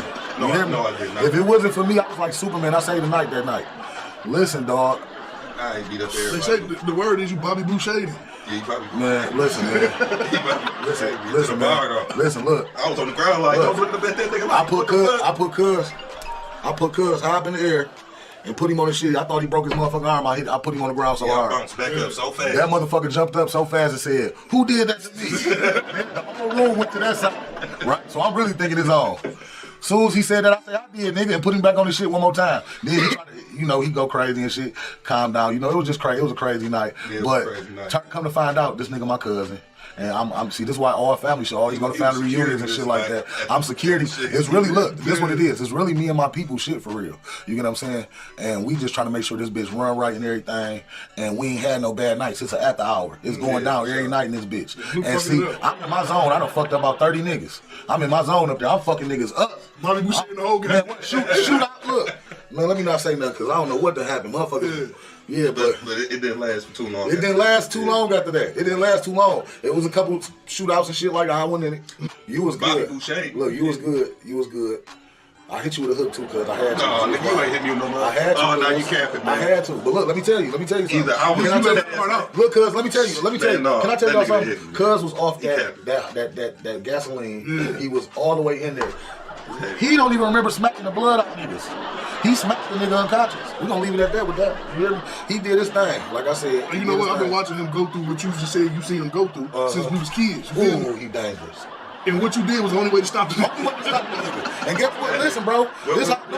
Can I tell you something? You know why you heard that from your girl when you got down there? Because they always want to see the motherfucking king fall. They always want to see the big bad motherfucker fall. You get what I'm saying? I mean, but it was straight. They want to see. Listen, I'm just saying. Listen, bro. You done whooped up everybody. Shit like that. That nigga used to be drunk, hop out the car on each other, get the slap boxing each other, hop back in the car, pull off, go to the party. Like it was never a time if we was drinking, hands was being put on each other for whatever reason, bro. It's just because you know what I'm saying. My brother, he has a strong mind and he's a strong will, and what he says What you need to do is, then you already know it's about to be a fucking argument. So it's like, no, nigga, I don't need to do shit. You know who the fuck I am, nigga. You know what I'm saying? I don't want you like that, cuz, because you dangerous like that. I'm telling you. You uncontrollable, cuz. When you like that. Get uncontrollable. Listen, I'm telling you, listen. Yeah, you're right. Look, when I put you down the first time, you jumped up so fast that I had to hurry up and sit back and get you. I had to because it was about to be over. He was about to fuck everybody up. The whole, look, as soon as he said, who the fuck just put me on my shit? Everybody went to the other side. You had to do it one more time? Yeah. I ain't scared of shit. I'm like, nigga, I did. But as soon as I said that, it was on the floor. Yeah, you see me? And he was coming. He came.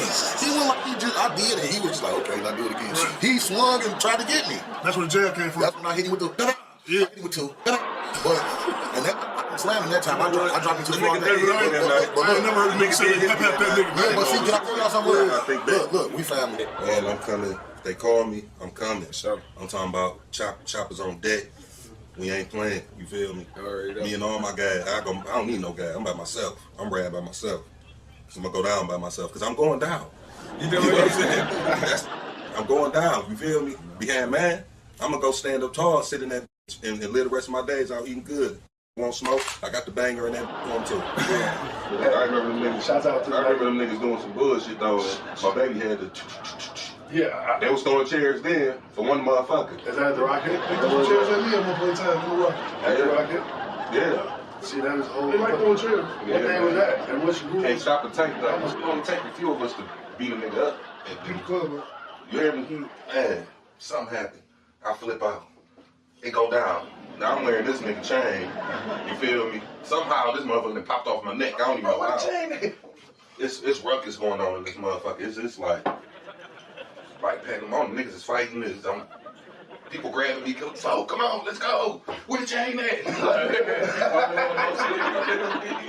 I looked at all this shit happening. It's so fast. You feel me? And then I'm like, nigga, I grabbed the motherfucking beer bottle, nigga, and was like, man, I don't know who it hit. He threw that bitch. Man, it was us. I don't even think them niggas came out the bar. You feel me?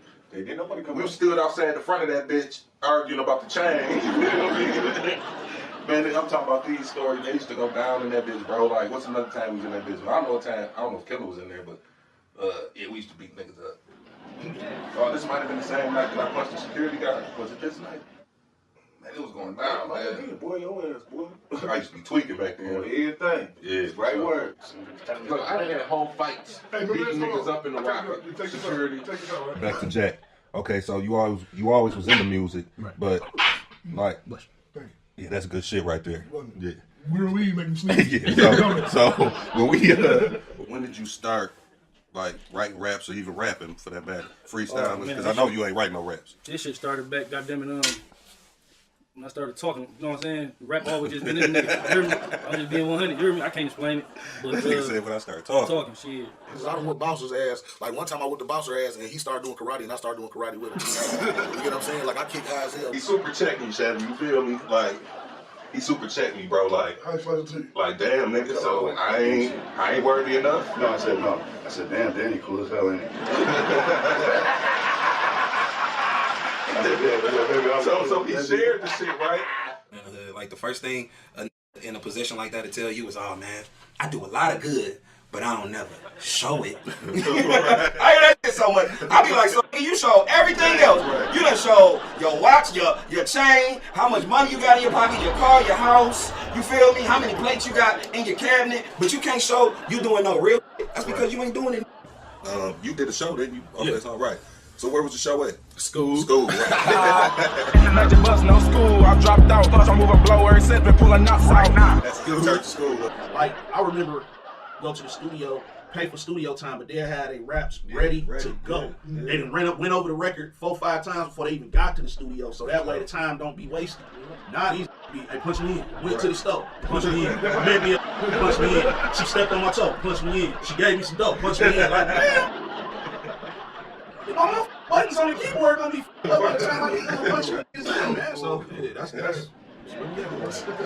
it. All right. Yeah, of course you don't. Of course you don't. Bad Dude Boys, 7th grade. Man, Dude Boys. That name sounds big. He's that man, pretty ass man with the curveball, man. I don't know about that. That's how 85% of motherfuckers gonna know. Oh, Eastside man with the curveball. Do you mean Outkast together? As a just Andre. Yeah, he'll rap the shit out of you, and he'll beat a nigga ass. You feel me? All while wearing a blonde wig. That's like football pants, nigga.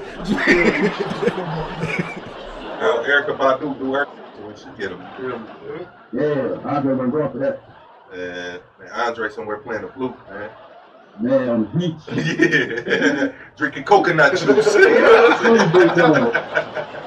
Don't come to me telling me nothing. You know what I'm saying about nothing. You feel me? Period. So yeah, man. Like I need about. Let me vent real quick. Yeah, He's like, man, you mind if I smoke? That job had me, man. But I listen to it and I be like, man, I be feeling like I wish he was around here, man. We had to tune him up back then. Straight up. I saw this shit. I saw y'all. I saw my guys. I saw everybody from here. I knew because of my life in the studio how to make hit records. Still do. However, we made a bunch of hit records. I know, bro probably got one of them. Blue probably got one of them. Probably got two. You know what I'm saying? I might got I ain't got one. Damn. He said he got that. You ain't got it though. That's fucked up. You say what? You got it, I ain't got it. I got it. I know you got it. Yeah, I got everybody's shit. I got everybody's shit. Anybody who had to record it, man, I still got. On the matches, everybody's shit. Suge Knight. I'm Snoop right now. I was already on your ass though about when you start transforming into the tight pants. I'm like, bro, what you, man? That's a style, man. That's a style, man. Yeah. So you know how niggas be swinging like this? See, I got this shit from my pops from here. It's like if I come from here, I'm hitting like a car crash. So I'm hitting niggas something fast. Don't even say it'd be like, my man, then his boy ran up and said, bro, watch out. Come on, nigga. And about to knock his ass right out. Right in the face. And he ain't coming from back here. He's coming from car crash. Yeah, car crash. I don't even like niggas to know that. Who's cool with Elon Musk? Would you go on a round trip to Mars? Nah.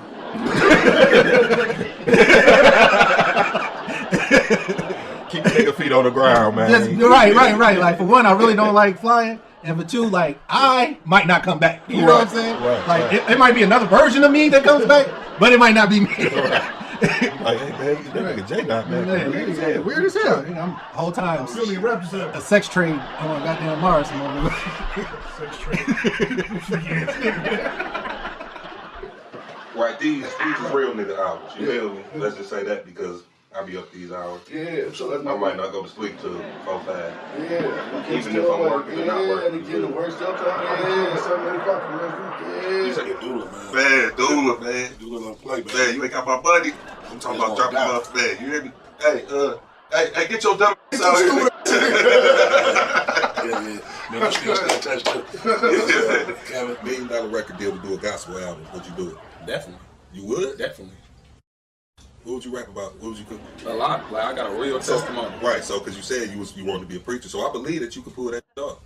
Damn, that was a wild one right there. I believe. I do that with no effort for sure. Damn. No effort. Rap album. Kirk Franklin. Definitely. Especially Kirk. I can rap. Well, the nigga fucked up. I had to figure it out first. That's just me. I can't. Shout out to everybody who can go in the studio, man. Fucked up. Shout out. I'm just getting 100. Shout out. New joint out by the way too. Cappuccino featuring Mill, man. Shout out. Hope you read that. How small Jackson is. People calling me the next day and 2 days after me getting shot for a haircut. I'm assuming. Damn, I'm assuming. You heard that motherfucker. I can't even stand the fuck up. Right. You feel me? I swung back here from downtown one day, walking with my brother Leno, and did a nigga like Hunchback in Notre Dame, put his eye down here, and I stopped punching niggas in the face. So you know that like rocket when you pull over that van and you know that bitch, what's up with that bitch? 16-inch barrel is considered a rifle, right? Yeah. You can go to the store and buy a rifle, right? Right. Right. No. I mean, but if you're the average, you're the average white boy. You know what I'm saying? You know what I'm saying? You can carry a rifle. You can do that. Hey, that motherfucker cold. Remy hit. That motherfucker hit the algorithm different. You feel me? Man. Courtesy of smoke. Courtesy of smoke. Yeah. In that bitch, man. Me too. In that bitch. Chi was a bad motherfucker. Yeah, shout out Smoke, man, for doing that bullshit, man. You know what I'm saying? Fuck the nigga life up. Turned us over to the wrong thing. That was the good thing. Yeah, nigga got us with Chi-Chi's, man. Give me your top 5 in the city. Artists. top 5 in the city. Yeah, without throwing yourself in there. Okay. We don't want to be biased, you feel me? Okay. Me. I did slide. I slid. No, I ain't slide, but I slid. Right. You feel me? And I checked out some shit. You feel me? I just got a goddamn case down there at the fucking rock. You could say that. That's public record, but I know, man, but I don't even be you my lawyer to ask me. I don't even be yeah, just bro. This man, we just came through Thug him. Probably just came, beat some niggas or whatever. He hopped straight in the truck, put some kills in. 12 Fiesta. I was just feeling, good about that type of shit. Yeah, so, because sometimes, like Janae Ago said on that Lion King, okay, so you just go over home, break in girls' heart just to see it. You're basically fucking all these hoes just to feed your pride. It was every day challenges and charges. Beef like 50, flows like Biggie, this Detroit City on there like P. Diddy. The interview will work, I can't wait till he with me. Even Bobby, selling dope, bitch, my hot, rest in peace of me. Used to be at like McThirsty, we used to have them little shows and shit. Everybody be drinking. You have a Red Bull. I used to be like, man, I feel sorry for you, man. Oh, you know what I mean? In the midst of that, you got to think, nigga, I know you on the highway, like, man, I get out here, I'm tearing somebody's ass up, but I got to be back so I can go to work in the morning. That's the craziest shit ever. That's the craziest shit ever, bro. It was your grandparents, you know what I'm saying? Definitely, like, I think they had played a pivotal part. These grandparents now, they twerking and shit. They're not grandparents. They're trying to be grand friends, nigga. They not parents. What is it called? Hoodies in the elevator. Like pink cookies in a plastic bag. I think it was like it was one cat that kind of said I had set a line off this off that Drake Free Smoke joint. I did like a freestyle over it, and I said I was talking about a situation where I had fronted a nigga something, he ain't bringing my money back, and I said, you know what, never mind that. You know what I'm saying? You can have that shit. So another nigga did the same, used the same beat and took that line. Like, nigga, we ain't never giving you your money back. And I'm like, nigga. I was up in bands, I up 20 bands, motherfuckers would be like, oh, you got that motherfucking people. I'm like, bitch. I'm like, motherfucker, I got new stacks, bitch. You better keep looking. Because my fans know they go on my Instagram from 7 years ago up in the same type of shit when everybody was broke. When your favorite rappers was lying in their songs. You get what I'm saying? I want to go back to that bully shit because you is a bully. And every fucking movie you play in, you a damn bully, man. See, I'm going to tell you though. A lot of shit don't be on camera. But I have beat up a lot of people. Man, what about these But it be self-defense. You know what I'm saying? And the movies. Then the movies, right? And see, this fucked me up a lot too. Me watching them racist ass motherfucking shows, seeing how they did black men. Yeah. I used to be in that bitch about to fucking have a heart attack when I was a kid. And they would have to kill me. They would have to kill me. I see that. It's going crazy. Like, bitch, I'm going crazy. I'm like, get on. And then my grandma like, yeah, then what your family was gonna do? What your kids was gonna do? Because they done killed your ass. You done got off and killed this one nigga. Not all y'all fucked up. And I'm still like, grandma, we always gonna have to die together. I can't go out like I can't let them just do me like that. Come on, man, they've been doing that to me my whole life, bro. Damn. So I mean to cut you off. So at this time you was in Maryland? Yeah. Oh, okay. So I don't mean to cut you off. I don't remember that group. I don't mean to cut you off, bro. But that goes to, I'm gonna say this. It goes. It's like. It's all right. So I don't mean to cut you off, but raping women. I don't mean to cut you off, but this was around to get money, and it ain't all about the money. So yeah, that's the best part of us having you on. I don't mean to cut you off. The niggas that I don't know that you off either. All right, so hold on, pause. I don't mean to cut you off, of course, but my being around that, I was blessed. You know my direct. So my Jewish lawyer that motherfucker. I don't want to cut y'all off, but let's say, some people sitting out here on these man, I don't mean to cut you off, but he's on the stool for sure. Right. You know what I'm saying? A lot of my little, I don't mean to cut you off, but a lot of my little homies, you know what I'm saying? Respect. You know. I don't want to cut you off. I don't want to cut you off. Nigga finally got that motherfucker. Nigga finally got this big ass. Oh yeah. Like, comment, subscribe, all that old shit. Yeah. I'm a B-R-E-A-D-B-R-O-V-A-Z. If you wanna see me, then I be in the D. Or should I take it on 3?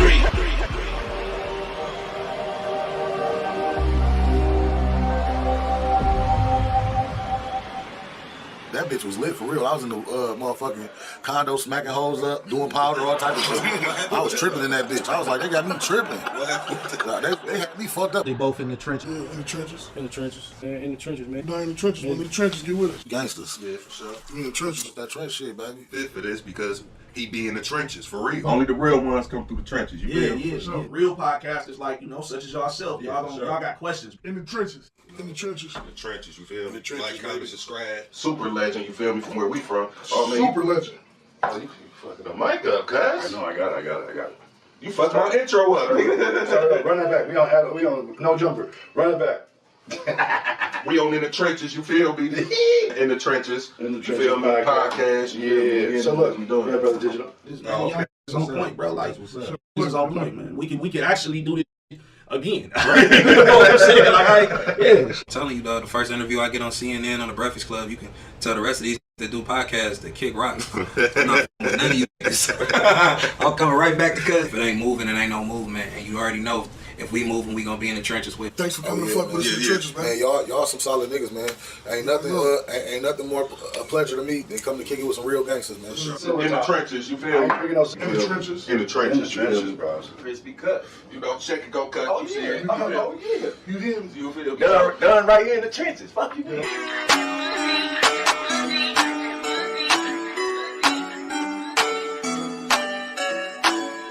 Move like a genie, move like a genie, on like a genie. Ain't gotta eat and we all in the street and we all meant to be. Getting money every day, that's my main mission. If you wanna fuck shit, I'll leave you nice missing. Lil' cuz in the drop with them brains missing. 2218, we the gang, nigga. We be getting money since the early days. Bad bitch with me cause you know the play. All my niggas shooters, bitch, we don't play. Freeze, hey, man, that boy 10 toes down. All my niggas want that chopstick and move the crowd. You might wanna chill with that talking loud. Big fella don't play, he a blow shit. Get it off in one day, bitch, you know this. I'd rather drink my Remy straight, fuck that road shit. We got it in down the way off that hard flip. Bring that fake back fast, I'm talking all strips. Should be good till the nigga on that hoe shit. Let me show you how to move in the streets. I'ma show you how to move like a G, move like a G, move like a genie. That's along me cause the nigga gotta eat, and we all in the street, and we all. Let me show you how to Now I'm big fella, the one Blue was talking about. Big guns, big bags, even when it's a drought. Got slow, had to find me a route. And I ain't coming back till November, so I'ma just find me a house. Fly, pelican, fly, what I tell the work to do. Let the Copperfield, how I'm turning 1 to 2. Tell me boys how I keep the strap close by. Move on, I'ma set your ass on fire. 2218, nigga. Move like an 18, nigga. Chopsticks with the beans, nigga. Bank rolls in my jeans, nigga. Move like a G, cause I be there. There's money all on me, you can see that. Catch up, nigga, it's a reline. BBR, bitch, so we can.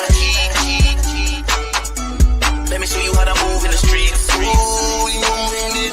I'ma show you how to move like a G, like a G, like a G, like a G, like a G. Listen on me cause the nigga gotta eat in the street, and you know where we be. Let me show you how to move. I'm legit for day. I swear that mop stick gon' chop shit for that op shit. Bitch, I'm off that mom shit and that block shit. I'm toxic. Bitch, I'm on my pop shit, so be careful who you cop with. Niggas out here snitched out, that's cop shit. Lame nigga can't fuck with them. Real nigga came up with them. Scared nigga can't bang with them. Bitch nigga can't hang with them. Hit a nigga with the front door out the back door. That's what he got smacked for. That's what he get. That's what we came back for. Loyalty, that's what the game lack, bro. But I ain't tripping off old shit. That's whole shit. Get the dough, bitch. In the streets, I'm a beast. And my niggas lawless. All this money coming, going dumb.